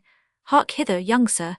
I have been saying to your uncle the cardinal that it is in my mind that you and your comrades have carried news of our dispositions to the French king. How say you?" The knight turned pale and sank his eyes. "My lord," he murmured, "it may be that I have answered some questions." "And how will such answers accord with your honour, seeing that we have trusted you since you came in the train of the cardinal?" "My lord, it is true that I am in the train of the cardinal, and yet I am liege man of King John and a knight of France, so I pray you to assuage your wrath against me." The prince ground his teeth and his piercing eyes blazed upon the youth. "By my father's soul, I can scarce forbear to strike you to the earth, but this I promise you, that if you show that sign of the red griffin in the field, and if you be taken alive in tomorrow's battle, your head shall most assuredly be shorn from your shoulders." "Fair son, indeed you speak wildly," cried the cardinal. "I pledge you my word that neither my nephew Robert nor any of my train will take part in the battle. And now I leave you, sire, and may God assoil your soul, for indeed in all this world no men stand in greater peril than you and those who are around you, and I rede you that you spend the night in such ghostly exercises as may best prepare you for that which may befall." So saying, the cardinal bowed, and with his household walking behind him set off for the spot where they had left their horses, whence they rode to the neighbouring abbey. The angry prince turned upon his heel and entered his tent once more, whilst Chandos, glancing round, held out a warm welcoming hand to Nigel. "I have heard much of your noble deeds," said he. "Already your name rises as a squire errant. I stood no higher nor so high at your age." Nigel flushed with pride and pleasure. "Indeed, my dear lord, it is very little that I have done, but now that I am back at your side I hope that in truth I shall learn to bear myself in worthy fashion, for where else should I win honour if it be not under your banner? Truly, Nigel, you have come at a very good time for advancement. I cannot see how we can leave this spot without a great battle which will live in men's minds forever. In all our fights in France I cannot call to mind any in which they have been so strong or we so weak as now, so that there will be the more honour to be gained. I would that we had 2,000 more archers, but I doubt not that we shall give them much trouble ere they drive us out from amidst these hedges. Have you seen the French?" "Nay, fair sir, I have but this moment arrived. I was about to ride forth myself to coast their army and observe their countenance, so come with me ere the night fall, and we shall see what we can of their order and dispositions." There was a truce betwixt the two forces for the day, on account of the ill-advised and useless interposition of the Cardinal of Perigord. Hence, when Chandos and Nigel had pushed their horses through the long hedge, which fronted the position, they found that many small parties of the knights of either army were riding up and down on the plain outside. The greater number of these groups were French, since it was very necessary for them to know as much as possible of the English defences, and many of their scouts had ridden up to within 100 yards of the hedge, where they were sternly ordered back by the pickets of archers on guard. Through these scattered knots of horsemen Chandos rode, and as many of them were old antagonists, it was Ha John on the one side and Ha Rayrel, Ha Nicholas, Ha Gichard upon the other. As they brushed past them, only one cavalier greeted them amiss, a large, red-faced man, the Lord Clermont, who by some strange chance bore upon his surcoat a blue virgin standing amid golden sunbeams, which was the very device which Chandos had donned for the day. The fiery Frenchman dashed across their path and drew his steed back onto its haunches. "How long is it, my Lord Chandos," said he hotly, "since you have taken it upon yourself to wear my arms?" Chandos smiled. "It is surely you who have mine," said he, "since this surcoat was worked for thee by the good nuns of Windsor a long year ago." "If it were not for the truce," said Clermont, "I would soon show you that you have no right to wear it." "Look for it then in the battle tomorrow, and I also will look for yours," Chandos answered. "There we can very honourably settle the matter." But the Frenchman was choleric and hard to appease. "You English can invent nothing," said he, "and you take for your own whatever you see handsome belonging to others." So, grumbling and fuming, he rode upon his way, while Chandos, laughing gaily, spurred onward across the plain. The immediate front of the English line was shrouded with scattered trees and bushes, which hid the enemy, but when they had cleared these, a fair view of the great French army lay before them. In the centre of the huge camp was a long and high pavilion of red silk, with the silver lilies of the king at one end of it, and the golden oriflamme, the battle flag of old France, at the other, like the reeds of a pool from side to side of the broad array, and dwindling away as far as their eyes could see, were the banners and pennons of high barons and famous knights. But above them all flew the ducal standards, which showed that the feudal muster of all the warlike provinces of France was in the field before them. With a kindling eye Chandos looked across at the proud ensigns of Normandy, or Burgundy, of Auvergne, of Champagne, of Vermandois, and of Berry, flaunting and gleaming in the rays of the sinking sun. Riding slowly down the line, he marked with attentive gaze the camp of the crossbowmen, the muster of the German mercenaries, the numbers of the foot soldiers, the arms of every proud vassal or vavasor which might give some guide as to the power of each division. From wing to wing and round the flanks he went, keeping ever within crossbow shot of the army, and then at last, having noted all things in his mind, he turned his horse's head and rode slowly back, heavy with thought, to the English lines. Chapter 25. How the King of France held council at Maupertuis. The morning of Sunday, the 19th of September in the year of our Lord, was cold and fine.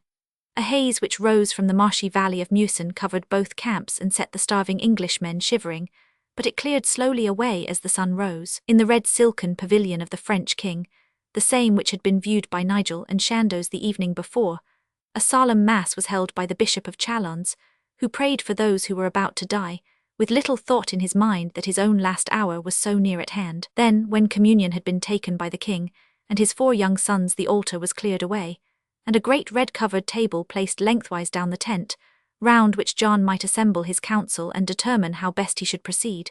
With the silken roof, rich tapestries of Arras round the walls and Eastern rugs beneath the feet, his palace could furnish no fairer chamber. King John, who sat upon the canopied dais at the upper end, was now in the 6th year of his reign and the 36th of his life. He was a short, burly man, ruddy-faced and deep-chested, with dark, kindly eyes and a most noble bearing. It did not need the blue cloak sewed with silver lilies to mark him as the king.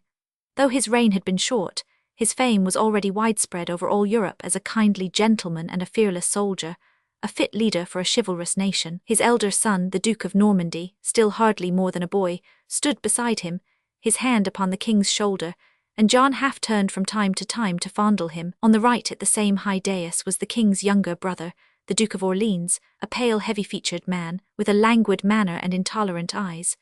On the left was the Duke of Bourbon, sad-faced and absorbed, with that gentle melancholy in his eyes and bearing which comes often with the premonition of death. All these were in their armour, save only for their helmets, which lay upon the board before them. Below, grouped around the long red table, was an assembly of the most famous warriors in Europe.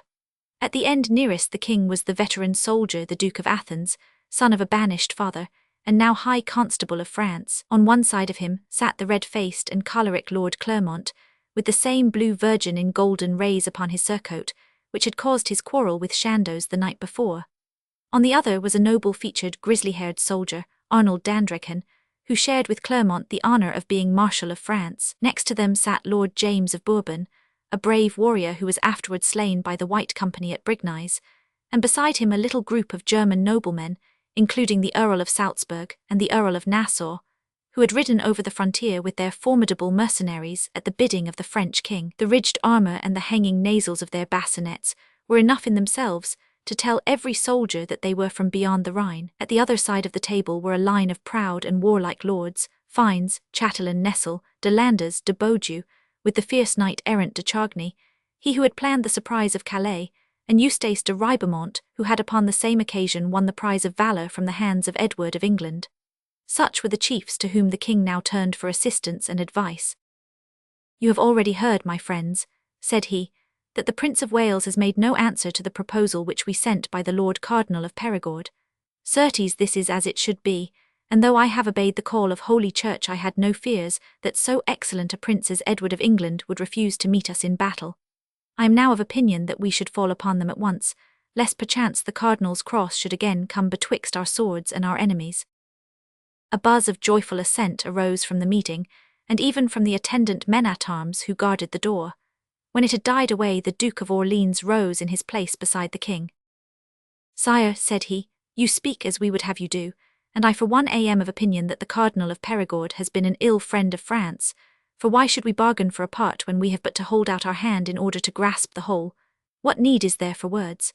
Let us spring to horse forthwith and ride over this handful of marauders who have dared to lay waste your fair dominions. If one of them go hence save as our prisoner, we are the more to blame." "By Saint Denis, brother," said the king, smiling, "if words could slay you would have had them all upon their backs ere ever we left Chartres. You are new to war, but when you have had experience of a stricken field or two, you would know that things must be done with forethought, and in order, or they may go awry. In our father's time we sprang to horse and spurred upon these English at Cressy and elsewhere as you advise, but we had little profit from it, and now we are grown wiser. How say you, Sire de Ribemont? You have coasted their lines and observed their countenance. Would you ride down upon them, as my brother has advised, or how would you order the matter?" De Ribemont, a tall, dark-eyed, handsome man, paused ere he answered. "Sire," he said at last, "I have indeed ridden along their front and down their flanks, in company with Lord Landers and Lord de Beaujeu, who are here at your council to witness to what I say. Indeed, sire, it is in my mind that though the English are few in number, yet they are in such a position amongst these hedges and vines that you would be well advised if you were to leave them alone.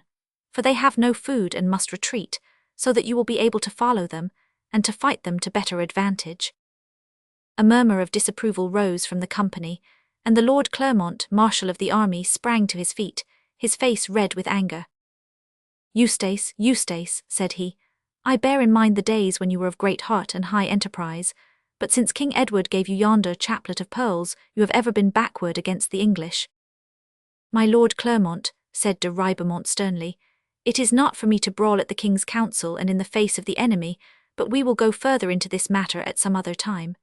Meanwhile, the king has asked me for my advice, and I have given it as best I might." "It had been better for your honour, Sir Eustace, had you held your peace," said the Duke of Orleans. "Shall we let them slip from our fingers when we have them here and are fourfold their number? I know not where we should dwell afterwards, for I am very sure that we should be ashamed to ride back to Paris, or to look our ladies in the eyes again." "Indeed, Eustace, you have done well to say what is in your mind," said the king, "but I have already said that we shall join battle this morning, so that there is no room here for further talk.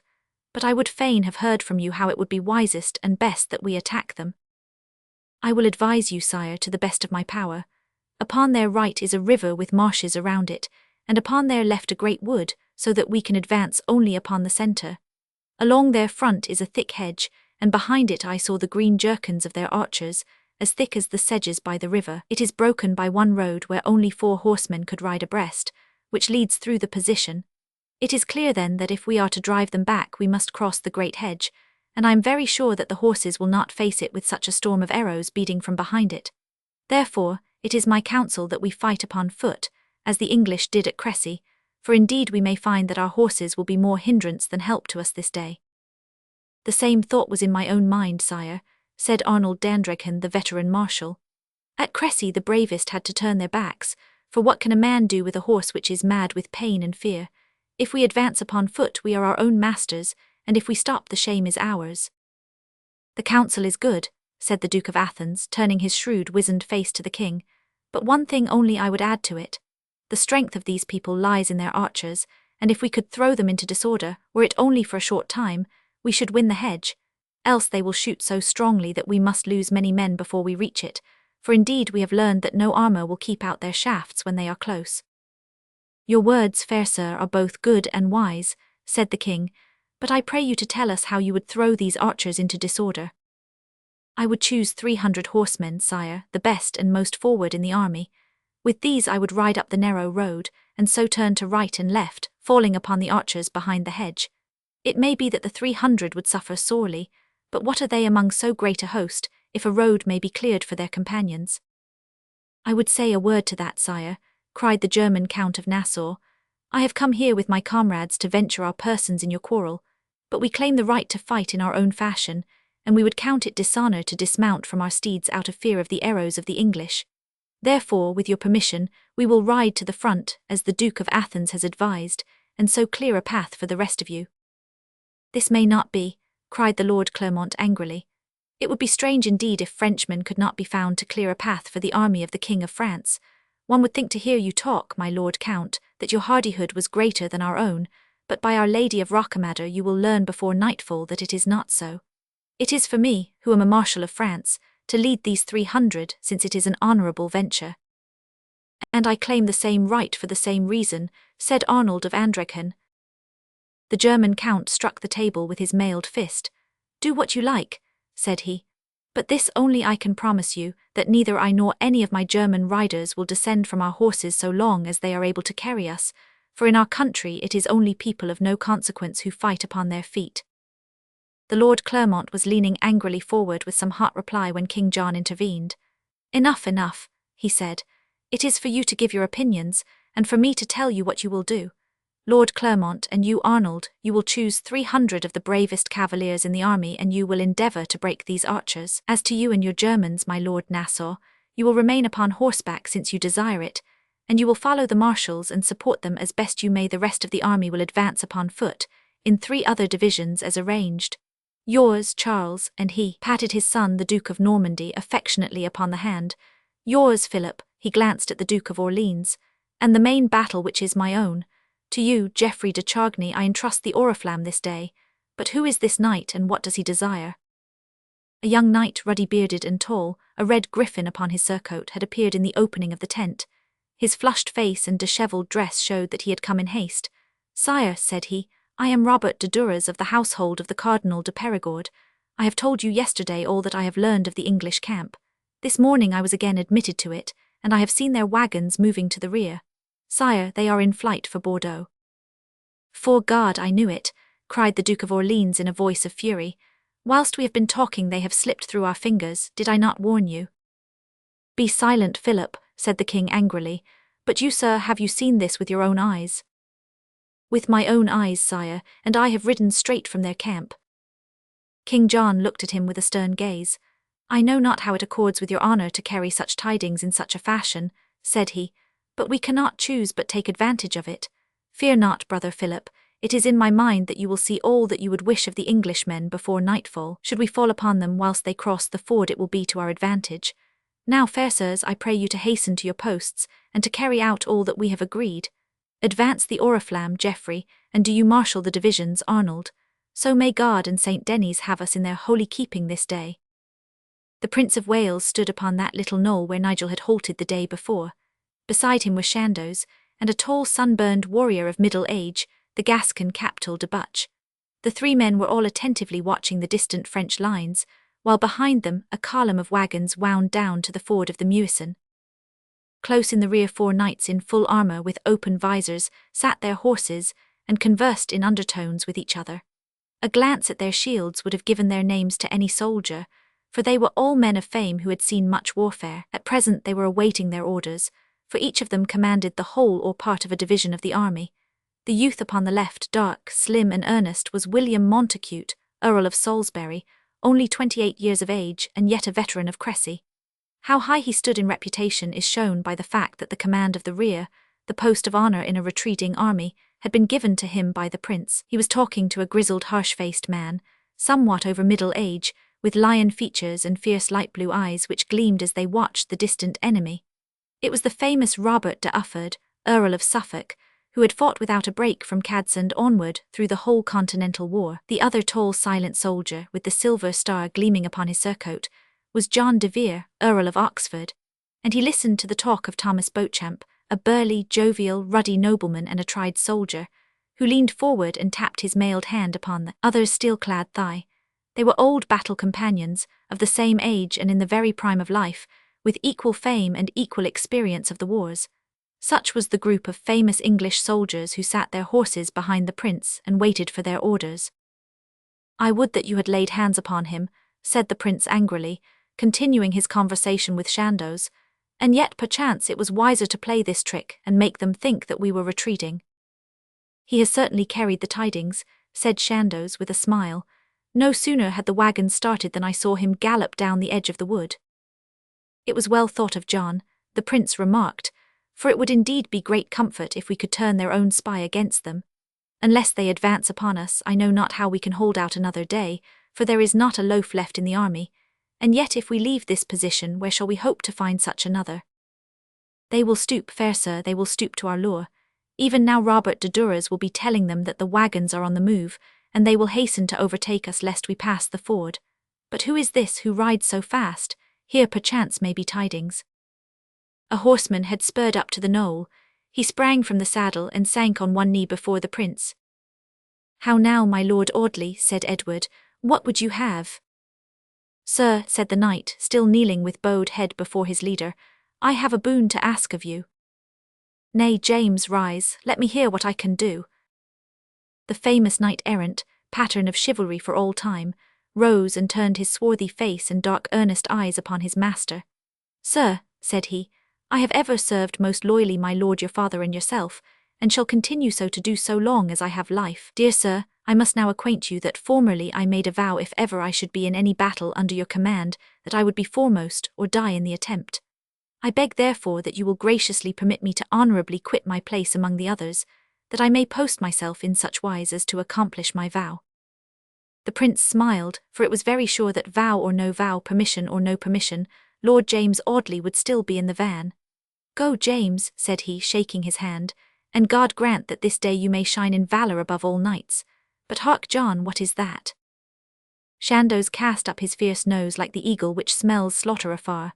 "Surely, sir, all is forming even as we had planned it." From far away there came a thunderous shout, then another and yet another. "See, they are moving," cried the Captal de Butch. All morning they had watched the gleam of the armed squadrons, who were drawn up in front of the French camp. Now, whilst a great blare of trumpets was borne to their ears, the distant masses flickered and twinkled in the sunlight. "Yes, yes, they are moving," cried the prince. They are moving, down the line the murmur ran, and then with a sudden impulse the archers at the hedge sprang to their feet, and the knights behind them waved their weapons in the air, while one tremendous shout of warlike joy carried their defiance to the approaching enemy. Then there fell such a silence that the pawing of the horses or the jingle of their harness struck loud upon the ear, until amid the hush there rose a low deep roar like the sound of the tide upon the beach, ever growing and deepening as the host of France drew near. Chapter 26. How Nigel found his third deed. 4 archers lay behind a clump of bushes 10 yards in front of the thick hedge which shielded their companions. Amid the long line of bowmen, those behind them were their own company, and in the main, the same who were with Knowles in Brittany. The 4 in front were their leaders: old Wat of Carlisle, Ned Widdington the red-headed dalesman, the bold Bowyer Bartholomew, and Samkin Aylward, newly rejoined after a week's absence. All 4 were munching bread and apples, for Aylward had brought in a full haversack and divided them freely amongst his starving comrades. The old borderer and the Yorkshireman were gaunt and hollow-eyed with privation, while the bowyer's round face had fallen in so that the skin hung in loose pouches under his eyes and beneath his jaws. Behind them lines of haggard, wolfish men glared through the underwood, silent and watchful save that they burst into a fierce yelp of welcome when Chandos and Nigel galloped up, sprang from their horses, and took their station beneath them. All along the green fringe of bowmen might be seen the steel-clad figures of knights and squires who had pushed their way into the front line to share the fortune of the archers. "I call to mind that I once shot 6 ends with a Kentish woldsman at Ashford," began the bowyer. "Nay, nay, we have heard that story," said old Wat impatiently. "Shut thy clap, Bartholomew, for it is no time for ridiculous gossip. Walk down the line, I pray you, and see if there be no frayed string, nor broken knock, nor loosened whipping to be mended." The stout bowyer passed down the fringe of bowmen, amidst a running fire of rough wit. Here and there a bow was thrust out at him through the hedge for his professional advice. "Wax your heads," he kept crying. "Pass down the wax part and wax your heads. A waxed arrow will pass where a dry will be held. Tom Beverley, you jackfool, where is your bracer guard? Your string will flay your arm ere you reach your upshot this day. And you, Watkin, draw not to your mouth as is your wont, but to your shoulder. You are so used to the wine-pot that the string must needs follow it. Nay, stand loose and give space for your drawing arms, for they will be on us anon." He ran back and joined his comrades in the front, who had now risen to their feet. Behind them a half-mile of archers stood behind the hedge, each with his great warbow strung, 6 shafts loose behind him, and 18 more in the quiver slung across his front. With arrow on string, their feet firm planted, their fierce eager faces peering through the branches, they awaited the coming storm. The broad flood of steel, after oozing slowly forward, had stopped about a mile from the English front. The greater part of the army had then descended from their horses, while a crowd of varlets and hostlers led them to the rear. The French formed themselves now into 3 great divisions, which shimmered in the sun like silvery pools, reed-capped with many 1,000 of banners and pennons. A space of several 100 yards divided each. At the same time 2 bodies of horsemen formed themselves in front. The first consisted of 300 men in one thick column, the second of 1,000, riding in a more extended line. The prince had ridden up to the line of archers. He was in dark armour, his visor open, and his handsome aquiline face all glowing with spirit and martial fire. The bowmen yelled at him, and he waved his hands to them as a huntsman cheers his hounds. "Well, John, what think you now?" he asked. "What would my noble father not give to be by our side this day? Have you seen that they have left their horses?" "Yes, my fair lord, they have learned their lesson," said Chandos. "Because we have had good fortune upon our feet at Cressy and elsewhere, they think that they have found the trick of it. But it is in my mind that it is very different to stand when you are assailed, as we have done, and to assail others when you must drag your harness for a mile, and come weary to the fray." "You speak wisely, John, but these horsemen who form in front and ride slowly towards us, what make you of them?" "Doubtless they hope to cut the strings of our bowmen and so clear a way for the others. But they are indeed a chosen band, for mark you, fair sir, are not those the colours of Clermont upon the left, and of Dandrekin upon the right, so that both marshals ride with the vanguard?" "By God's soul, John," cried the prince, "it is very sure that you can see more with one eye than any man in this army with 2, but it is even as you say, and this larger band behind. They should be Germans, fair sir, by the fashion of their harness." The 2 bodies of horsemen had moved slowly over the plain, with a space of nearly 1/4 of a mile between them. Now, having come 2 bowshots from the hostile line, they halted. All that they could see of the English was the long hedge, with an occasional twinkle of steel through its leafy branches, and behind that the spearheads of the men-at-arms rising from amidst the brushwood and the vines. A lovely autumn countryside with changing many-tinted foliage lay stretched before them, all bathed in peaceful sunshine, and nothing save those flickering fitful gleams to tell of the silent and lurking enemy who barred their way. But the bold spirit of the French cavaliers rose the higher to the danger. The clamour of their war-cries filled the air, and they tossed their pennoned spears over their heads in menace and defiance. From the English line it was a noble sight, the gallant, pawing, curveting horses, the many-coloured, twinkling riders, the swoop and wave and toss of plume and banner. Then a bugle rang forth. With a sudden yell every spur struck deep, every lance was laid in rest, and the whole gallant squadron flew like a glittering thunderbolt for the centre of the English line. 100 yards they had crossed, and yet another 100, but there was no movement in front of them, and no sound save their own hoarse battle cries and the thunder of their horses. Ever swifter and swifter they flew. From behind the hedge it was a vision of horses, white, bay, and black, their necks stretched, their nostrils distended, their bellies to the ground, whilst of the rider one could but see a shield with a plume-tufted visor above it, and a spearhead twinkling in front. Then of a sudden the prince raised his hand and gave a cry. Chandos echoed it, it swelled down the line, and with one mighty chorus of twanging strings and hissing shafts the long-pent storm broke at last. Alas for the noble steeds, alas for the gallant men, when the lust of battle is over, who would not grieve to see that noble squadron break into red ruin, before the rain of arrows, beating upon the faces and breasts of the horses, the front rank crashed down, and the others piled themselves upon the top of them, unable to check their speed, or to swerve aside from the terrible wall of their shattered comrades, which had so suddenly sprung up before them. 15 feet high was that blood-spurting mound of screaming, kicking horses and writhing, struggling men. Here and there on the flanks, a horseman cleared himself and dashed for the hedge, only to have his steed slain under him and to be hurled from his saddle. Of all the 300 gallant riders, not one ever reached that fatal hedge. But now in a long rolling wave of steel, the German battalion roared swiftly onward. They opened in the centre to pass that terrible mound of death, and then spurred swiftly in upon the archers. They were brave men, well led, and in their open lines they could avoid the clubbing together which had been the ruin of the vanguard, yet they perished singly even as the others had perished together. A few were slain by the arrows.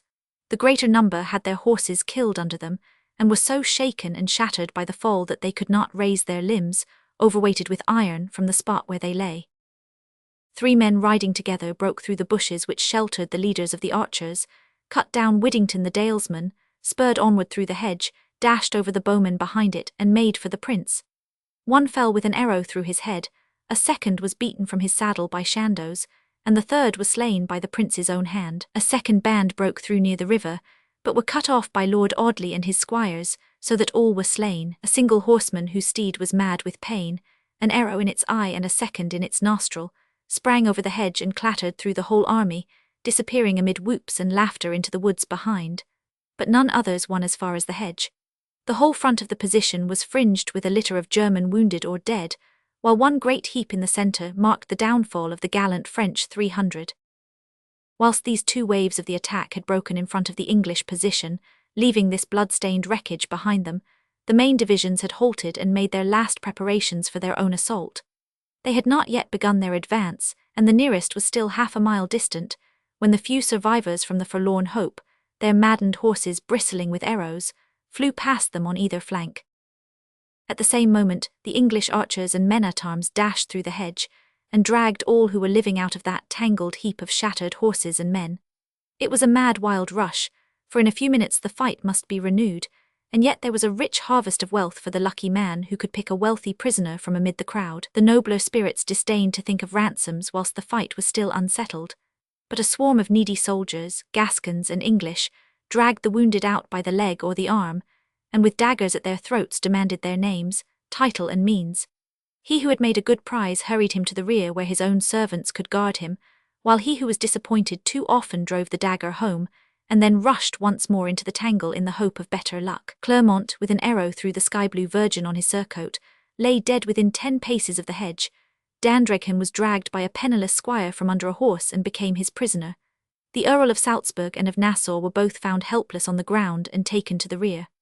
Aylward cast his thick arms round Count Otto von Langenbeck, and laid him, helpless from a broken leg, behind his bush. Black Simon had made prize of Bernard, Count of Ventader, and hurried him through the hedge. Everywhere there was rushing and shouting, brawling and buffeting, while amidst it all a swarm of archers were seeking their shafts, plucking them from the dead, and sometimes even from the wounded. Then there was a sudden cry of warning. In a moment every man was back in his place once more, and the line of the hedge was clear. It was high time, for already the first division of the French was close upon them. If the charge of the horsemen had been terrible from its rush and its fire, this steady advance of a huge phalanx of armoured footmen was even more fearsome to the spectator. They moved very slowly on account of the weight of their armour, but their progress was the more regular and inexorable, with elbows touching, their shields slung in front, their short 5-foot spears carried in their right hands, and their maces or swords ready at their belts. The deep column of men-at-arms moved onward. Again the storm of arrows beat upon them, clinking and thudding on the armour.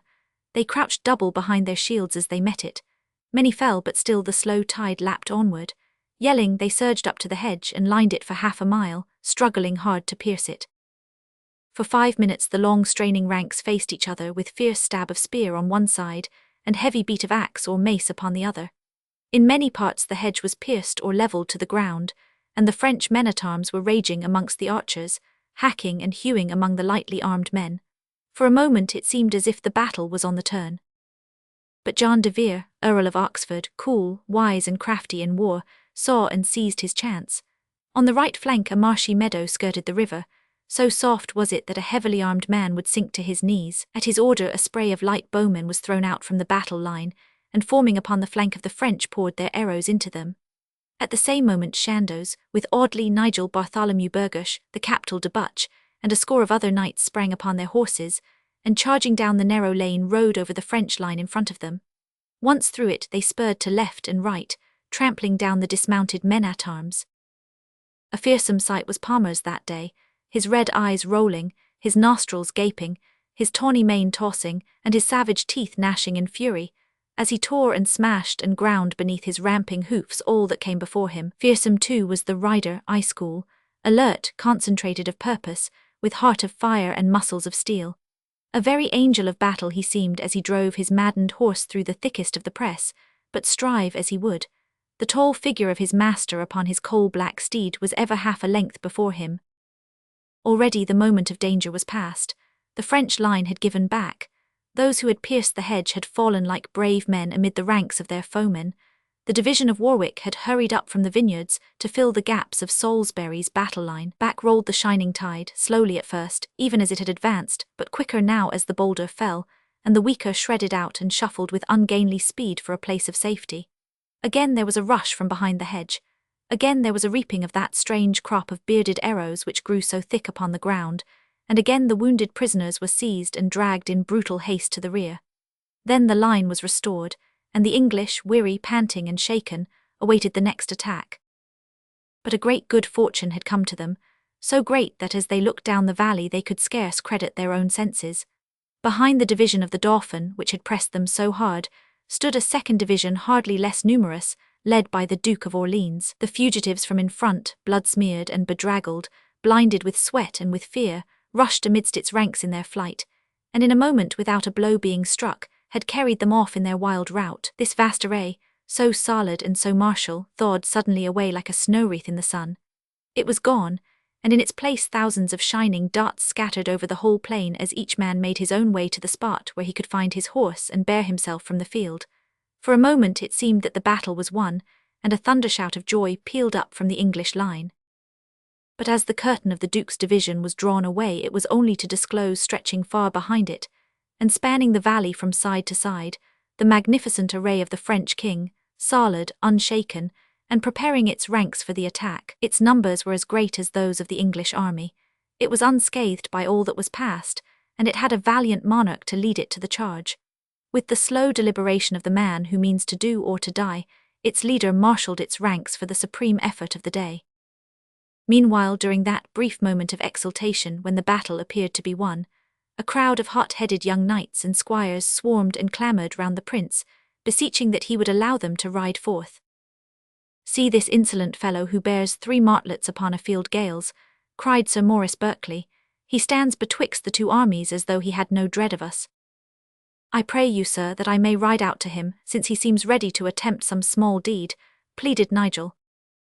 "Nay, fair sirs, it is an evil thing that we should break our line, seeing that we still have much to do," said the prince. "See, he rides away, and so the matter is settled." "Nay, fair prince," said the young knight who had spoken first, "my grey horse Lebright could run him down ere he could reach shelter. Never since I left Severn-side have I seen steeds so fleet as mine. Shall I not show you?" In an instant he had spurred the charger and was speeding across the plain. The Frenchman, John de Helens, a squire of Picardy, had waited with a burning heart, his soul sick at the flight of the division in which he had ridden. In the hope of doing some redeeming exploit, or of meeting his own death, he had loitered betwixt the armies, but no movement had come from the English lines. Now he had turned his horse's head to join the king's array, when the low drumming of hoofs sounded behind him, and he turned to find a horseman hard upon his heels. Each had drawn his sword, and the two armies paused to view the fight. In the first bout Sir Maurice Berkeley's lance was struck from his hand, and as he sprang down to recover it, the Frenchman ran him through the thigh, dismounted from his horse, and received his surrender. As the unfortunate Englishman hobbled away at the side of his captor, a roar of laughter burst from both armies at the spectacle. "By my 10 finger bones," cried Aylward, chuckling behind the remains of his bush, "he found more on his distaff that time than he knew how to spin. Who was the knight?" "By his arms," said old Wat, "he should either be a Berkeley of the West or a Popham of Kent. I call to mind that I shot a match of 6 ends once with a Kentish woldsman," began the fat bowyer. "Nay, nay, stint thy talk, Bartholomew," cried old Wat. "Here is poor Ned with his head cloven, and it would be more fitting if you were saying Aves for his soul, instead of all this bobance and boasting. Now, Tom of Beverley. We have suffered sorely in this last bout, Wat. There are 40 of our men upon their backs, and the Dean Foresters on the right are in worse case still." "Talking will not mend it, Tom, and if all but one were on their backs he must still hold his ground." Whilst the archers were chatting, the leaders of the army were in solemn conclave just behind them. 2 divisions of the French had been repulsed, and yet there was many an anxious face as the older knights looked across the plain at the unbroken array of the French king moving slowly toward them. The line of the archers was much thinned and shredded. Many knights and squires had been disabled in the long and fierce combat at the hedge. Others, exhausted by want of food, had no strength left and were stretched panting upon the ground. Some were engaged in carrying the wounded to the rear and laying them under the shelter of the trees, whilst others were replacing their broken swords or lances from the weapons of the slain. The Captal de Butch, brave and experienced as he was, frowned darkly and whispered his misgivings to Chandos. But the prince's courage flamed the higher as the shadow fell, while his dark eyes gleamed with a soldier's pride as he glanced round him at his weary comrades, and then at the dense masses of the king's battle which now, with 100 trumpets blaring and 1,000 pennons waving, rolled slowly over the plain. "Come what may, John, this has been a most noble meeting," said he. "They will not be ashamed of us in England. Take heart, my friends, for if we conquer we shall carry the glory ever with us. But if we be slain, then we die most worshipfully and in high honour, as we have ever prayed that we might die, and we leave behind us our brothers and kinsmen who will assuredly avenge us. It is but one more effort and all will be well.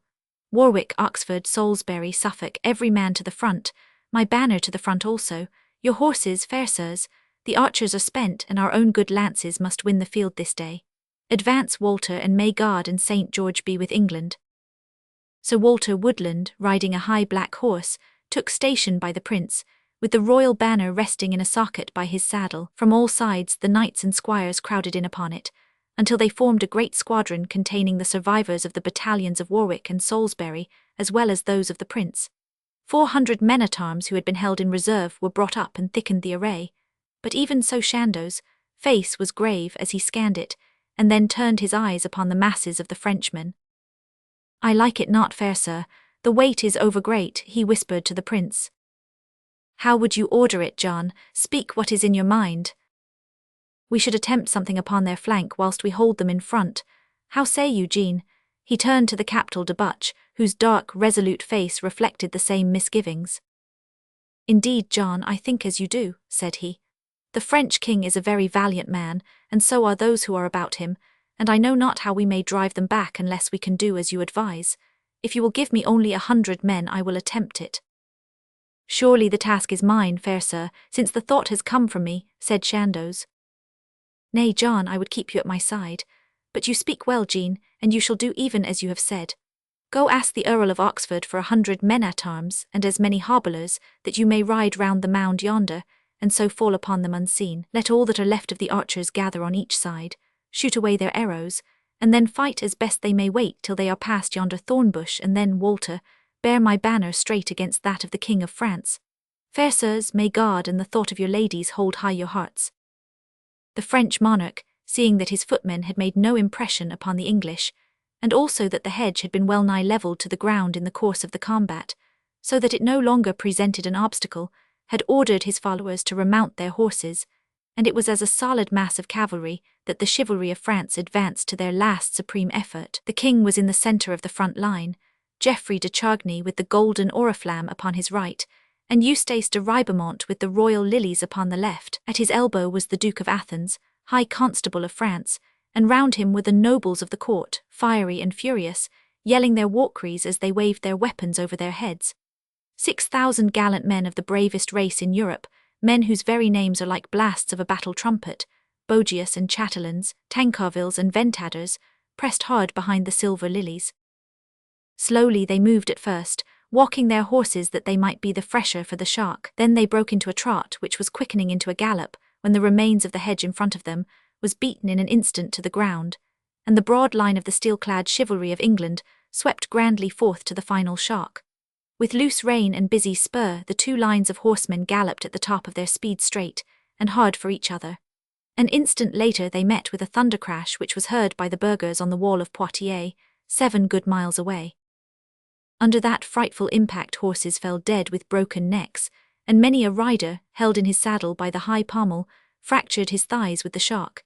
Here and there a pair met breast to breast, the horses rearing straight upward and falling back upon their masters, but for the most part the line had opened in the gallop, and the cavaliers, flying through the gaps, buried themselves in the enemy's ranks. Then the flanks shredded out, and the thick press in the centre loosened until there was space to swing a sword and to guide a steed. For 10 acres there was one wild tumultuous swirl of tossing heads, of gleaming weapons which rose and fell, of upthrown hands, of tossing plumes and of lifted shields, whilst the din of 1,000 war cries and the clash-clash of metal upon metal rose and swelled like the roar and beat of an ocean surge upon a rock-bound coast. Backward and forward swayed the mighty throng, now down the valley and now up, as each side in turn put forth its strength for a fresh rally. Locked in one long deadly grapple, great England and gallant France with iron hearts and souls of fire strove for mastery. Sir Walter Woodland, riding hard upon his high black horse, had plunged into the swelter and headed for the blue and silver banner of King John. Close at his heels in a solid wedge rode the Prince, Chandos, Nigel, Lord Reginald Cobham, Audley with his 4 famous squires, and a score of the flower of the English and Gascon knighthood, holding together and bearing down opposition by a shower of blows, and by the weight of their powerful horses. Their progress was still very slow, for ever fresh waves of French cavaliers surged up against them, and broke in front only to close in again upon their rear. Sometimes they were swept backward by the rush, sometimes they gained a few paces, sometimes they could but keep their foothold, and yet from minute to minute that blue and silver flag which waved above the press grew ever a little closer. A dozen furious, hard-breathing French knights had broken into their ranks and clutched at Sir Walter Woodland's banner, but Chandos and Nigel guarded it on one side, Audley with his squires on the other, so that no man laid his hand upon it and lived. But now there was a distant crash and a roar of St. George for Guienne. From behind, the capital de Butch had charged home. St. George for England, yelled the main attack, and ever the counter-cry came back to them from afar. The ranks opened in front of them. The French were giving way. A small knight with golden scrollwork upon his armour threw himself upon the prince and was struck dead by his mace. It was the Duke of Athens, Constable of France, but none had time to note it, and the fight rolled on over his body. Looser still were the French ranks. Many were turning their horses, for that ominous roar from the rear had shaken their resolution. The little English wedge poured onward, the Prince, Chandos, Audley and Nigel ever in the van. A huge warrior in black, bearing a golden banner, appeared suddenly in a gap of the shredding ranks. He tossed his precious burden to a squire who bore it away. Like a pack of hounds on the very haunch of a deer, the English rushed yelling for the oriflamme, but the black warrior flung himself across their path. Chargny, Chargny a la Racaus, he roared with a voice of thunder. Sir Reginald Cobham dropped before his battle-axe, so did the Gascon de Clisson. Nigel was beaten down on to the crupper of his horse by a sweeping blow, but at the same instant Chandos' quick blade passed through the Frenchman's camel and pierced his throat. So died Geoffrey de Chargny, but the oriflamme was saved. Dazed with the shock, Nigel still kept his saddle, and Palmer's, his yellow hide mottled with blood, bore him onward with the others. The French horsemen were now in full flight, but one stern group of knights stood firm, like a rock in a rushing torrent, beating off all, whether friend or foe, who tried to break their ranks. The oriflamme had gone, and so had the blue and silver banner, but here were desperate men ready to fight to the death. In their ranks honour was to be reaped. The prince and his following hurled themselves upon them, while the rest of the English horsemen swept onward to secure the fugitives and to win their ransoms. But the nobler spirits, Audley, Chandos and the others, would have thought it shame to gain money whilst there was work to be done or honour to be won. Furious was the wild attack, desperate the prolonged defence. Men fell from their saddles for very exhaustion. Nigel, still at his place near Shandow's elbow, was hotly attacked by a short, broad-shouldered warrior upon a stout white cob, but Palmer's reared with pawing 4 feet and dashed the smaller horse to the ground. The falling rider clutched Nigel's arm and tore him from the saddle, so that the two rolled upon the grass under the stamping hoofs, the English squire on the top, and his shortened sword glimmered before the visor of the gasping, breathless Frenchman. "Jimmy Wrens," he panted. For a moment a vision of rich ransoms passed through Nigel's brain. That noble palfrey, that gold-flecked armour meant fortune to the captor. Let others have it. There was work still to be done. How could he desert the prince and his noble master for the sake of a private gain? Could he lead a prisoner to the rear when honour beckoned him to the van? He staggered to his feet, seized Palmer's by the mane, and swung himself into the saddle. An instant later he was by Shandow's side once more, and they were bursting together through the last ranks of the gallant group, who had fought so bravely to the end. Behind them was one long swath of the dead and the wounded. In front the whole wide plain was covered with the flying French and their pursuers. The prince reined up his steed and opened his visor, whilst his followers crowded round him with waving weapons and frenzied shouts of victory. "What now, John?" cried the smiling prince, wiping his streaming face with his ungauntleted hand. "How fares it then?" "I am little hurt, fair lord, save for a crushed hand and a spear prick in the shoulder. But you, sir, I trust you have no scathe." "In truth, John, with you at one elbow and Lord Audley at the other, I know not how I could come to harm. But alas, I fear that Sir James is sorely stricken." The gallant Lord Audley had dropped upon the ground, and the blood oozed from every crevice of his battered armour. His 4 brave squires, Dutton of Dutton, Delves of Doddington, Foulhurst of Crewe and Hawkstone of Wanehill, wounded and weary themselves, but with no thought save for their master, unlaced his helmet and bathed his pallid, blood-stained face. He looked up at the prince with burning eyes. "I thank you, sir, for deigning to consider so poor a knight as myself," said he in a feeble voice. The prince dismounted and bent over him. "I am bound to honour you very much, James," said he, "for by your valour this day you have won glory and renown above us all, and your prowess has proved you to be the bravest knight." "My lord," murmured the wounded man, "you have a right to say what you please, but I wish it were as you say." "James," said the prince, "from this time onward I make you a knight of my own household, and I settle upon you 500 marks of yearly income from my own estates in England." "Sir," the knight answered, "God make me worthy of the good fortune you bestow upon me. Your knight I will ever be, and the money I will divide with your leave amongst these 4 squires who have brought me whatever glory I have won this day." So saying, his head fell back, and he lay white and silent upon the grass. "Bring water," said the prince. "Let the royal leech see to him, for I had rather lose many men than the good Sir James. Ha, Shandows, what have we here?" A knight lay across the path, with his helmet beaten down upon his shoulders. On his surcoat and shield were the arms of a red griffin. "It is Robert de Duras the spy," said Shandows. "Well for him that he has met his end," said the angry prince. "Put him on his shield, Hubert, and let 4 archers bear him to the monastery. Lay him at the feet of the cardinal, and say that by this sign I greet him. Place my flag on yonder high bush, Walter, and let my tent be raised there, that my friends may know where to seek me." The flight and pursuit had thundered far away, and the field was deserted save for the numerous groups of weary horsemen who were making their way back, driving their prisoners before them. The archers were scattered over the whole plain, rifling the saddlebags and gathering the armour of those who had fallen, or searching for their own scattered arrows.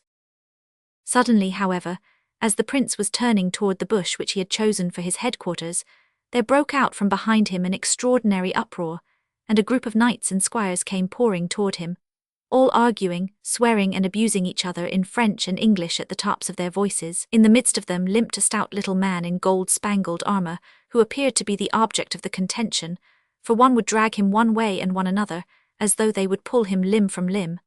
"Nay, fair sirs, gently, gently, I pray you," he pleaded. "There is enough for all, and no need to treat me so rudely." But ever the hubbub broke out again, and swords gleamed as the angry disputants glared furiously at each other. The prince's eyes fell upon the small prisoner, and he staggered back with a gasp of astonishment. "King John," he cried. A shout of joy rose from the warriors around him. "The King of France, the King of France a prisoner," they cried in an ecstasy. "Nay, nay, fair sirs, let him not hear that we rejoice. Let no word bring pain to his soul. Running forward, the prince clasped the French king by the two hands.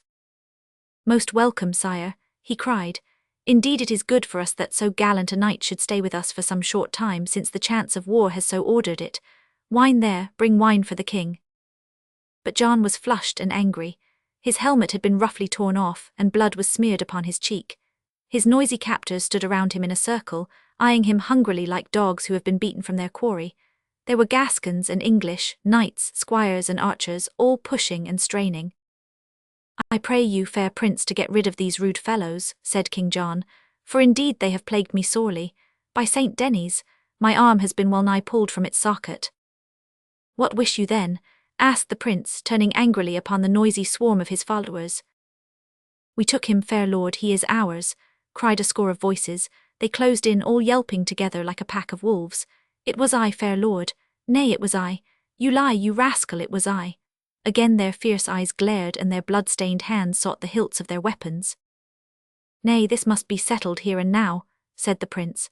"I crave your patience, fair and honoured sir, for a few brief minutes, since indeed much ill will may spring from this if it be not set at rest. Who is this tall knight who can scarce keep his hands from the king's shoulder?" "It is Denis de Morbecque, my lord, a knight of St. Omer, who is in our service, being an outlaw from France." "I call him to mind. How then, Sir Denis, what say you in this matter?" "He gave himself to me, fair lord. He had fallen in the press, and I came upon him and seized him. I told him that I was a knight from Artois, and he gave me his glove. See here, I bear it in my hand." "It is true, fair lord, it is true," cried a dozen French voices. "Nay, sir, judge not too soon," shouted an English squire, pushing his way to the front. "It was I who had him at my mercy, and he is my prisoner, for he spoke to this man only because he could tell by his tongue that he was his own countryman. I took him, and here are a score to prove it." "It is true, fair lord. We saw it, and it was even so," cried a chorus of Englishmen. At all times there was growling and snapping betwixt the English and their allies of France. The prince saw how easily this might set a light to such a flame as could not readily be quenched. It must be stamped out now ere it had time to mount. "Fair and honoured lord," he said to the king, "again I pray you for a moment of patience. It is your word and only yours which can tell us what is just and right. To whom were you graciously pleased to commit your royal person?" King John looked up from the flagon which had been brought to him, and wiped his lips with the dawnings of a smile upon his ruddy face. "It was not this Englishman," he said, and a cheer burst from the Gascons, "nor was it this bastard Frenchman," he added. "To neither of them did I surrender." There was a hush of surprise. "To whom then, sir?" asked the prince. The king looked slowly round. "There was a devil of a yellow horse," said he. "My poor palfrey went over like a skittle-pin before a ball. Of the rider I know nothing save that he bore red roses on a silver shield. Ah, by St. Denis, there is the man himself, and there his thrice-accursed horse." His head swimming, and moving as if in a dream, Nigel found himself the centre of the circle of armed and angry men. The prince laid his hand upon his shoulder. "It is the little cock of Tilford Bridge," said he. "On my father's soul I have ever said that you would win your way. Did you receive the king's surrender?" "Nay, fair lord, I did not receive it." "Did you hear him give it?" "I heard, sir, but I did not know that it was the king. My master Lord Chandos had gone on, and I followed after." "And left him lying. Then the surrender was not complete, and by the laws of war the ransom goes to Denis de Morbecque if his story be true." "It is true," said the king. "He was the second." "Then the ransom is yours, Denis. But for my part I swear by my father's soul that I had rather have the honour this squire has gathered than all the richest ransoms of France." At these words spoken before that circle of noble warriors, Nigel's heart gave one great throb, and he dropped upon his knee before the prince. "Fair lord, how can I thank you?" he murmured. "These words at least are more than any ransom."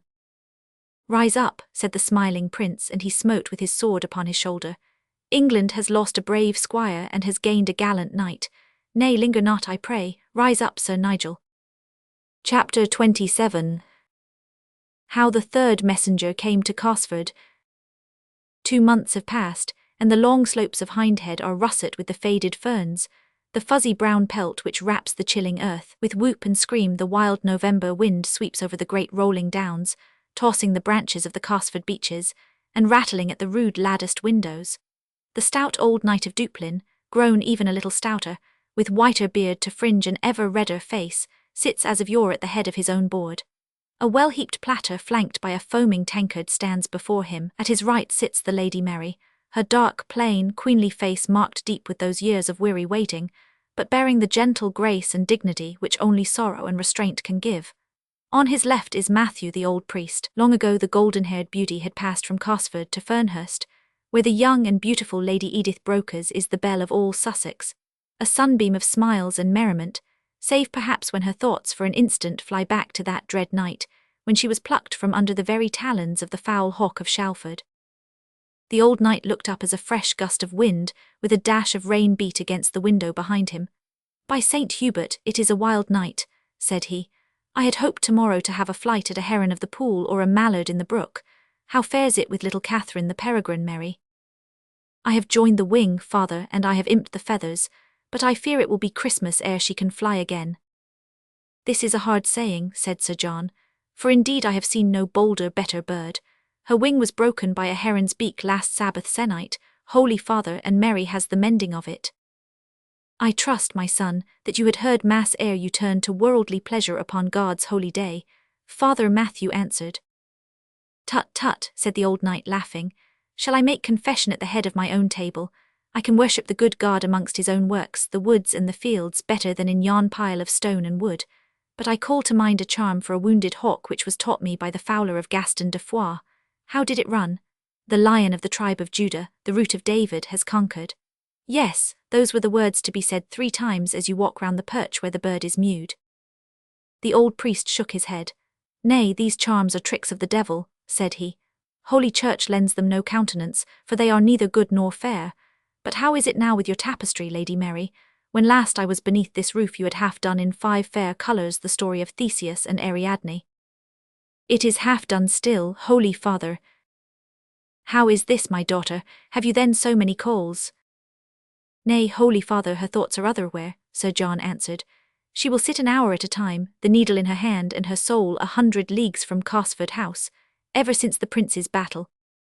"Good father, I beg you." "Nay, Mary, none can hear me, save your own confessor, Father Matthew. Ever since the prince's battle, I say, when we heard that young Nigel had won such honour, she is brainwode, and sits ever, well, even as you see her now." An intent look had come into Mary's eyes. Her gaze was fixed upon the dark rain-splashed window. It was a face carved from ivory, white-lipped and rigid, on which the old priest looked. "What is it, my daughter? What do you see?" "I see nothing, father." "What is it then that disturbs you?" "I hear, father." "What do you hear?" "There are horsemen on the road." The old knight laughed. "So it goes on, father. What day is there that 100 horsemen do not pass our gate, and yet every clink of hoofs sets her poor heart a-trembling. So strong and steadfast she has ever been, my Mary, and now no sound too slight to shake her to the soul. Nay, daughter, nay, I pray you." She had half risen from her chair, her hands clenched and her dark, startled eyes still fixed upon the window. "I hear them, father, I hear them amid the wind and the rain. Yes, yes, they are turning, they have turned. My God, they are at our very door." "By St. Hubert, the girl is right," cried old Sir John, beating his fist upon the board. "Ho, varlets, out with you to the yard, set the mulled wine on the blaze once more. There are travellers at the gate, and it is no night to keep a dog waiting at our door. Hurry, Hannikin, hurry, I say, or I will haste you with my cudgel." Plainly to the ears of all men could be heard the stamping of the horses. Mary had stood up, quivering in every limb, an eager step at the threshold, the door was flung wide, and there in the opening stood Nigel, the rain gleaming upon his smiling face, his cheeks flushed with the beating of the wind, his blue eyes shining with tenderness and love. Something held her by the throat, the light of the torches danced up and down, but her strong spirit rose at the thought that others should see that inner holy of holies of her soul. There is a heroism of women to which no valor of man can attain. Her eyes only carried him her message as she held out her hand. "Welcome, Nigel," said she. He stooped and kissed it. "Saint Catherine has brought me home," said he. A merry supper it was at Cosford Manor that night, with Nigel at the head betwixt the jovial old knight and the Lady Mary, whilst at the farther end Samkin Islewood, wedged between 2 servant maids, kept his neighbours in alternate laughter and terror as he told his tales of the French wars. Nigel had to turn his doeskin heels and show his little golden spurs. As he spoke of what was past, Sir John clapped him on the shoulder, while Mary took his strong right hand in hers, and the good old priest smiling blessed them both. Nigel had drawn a little golden ring from his pocket, and it twinkled in the torchlight. "Did you say that you must go on your way tomorrow, father?"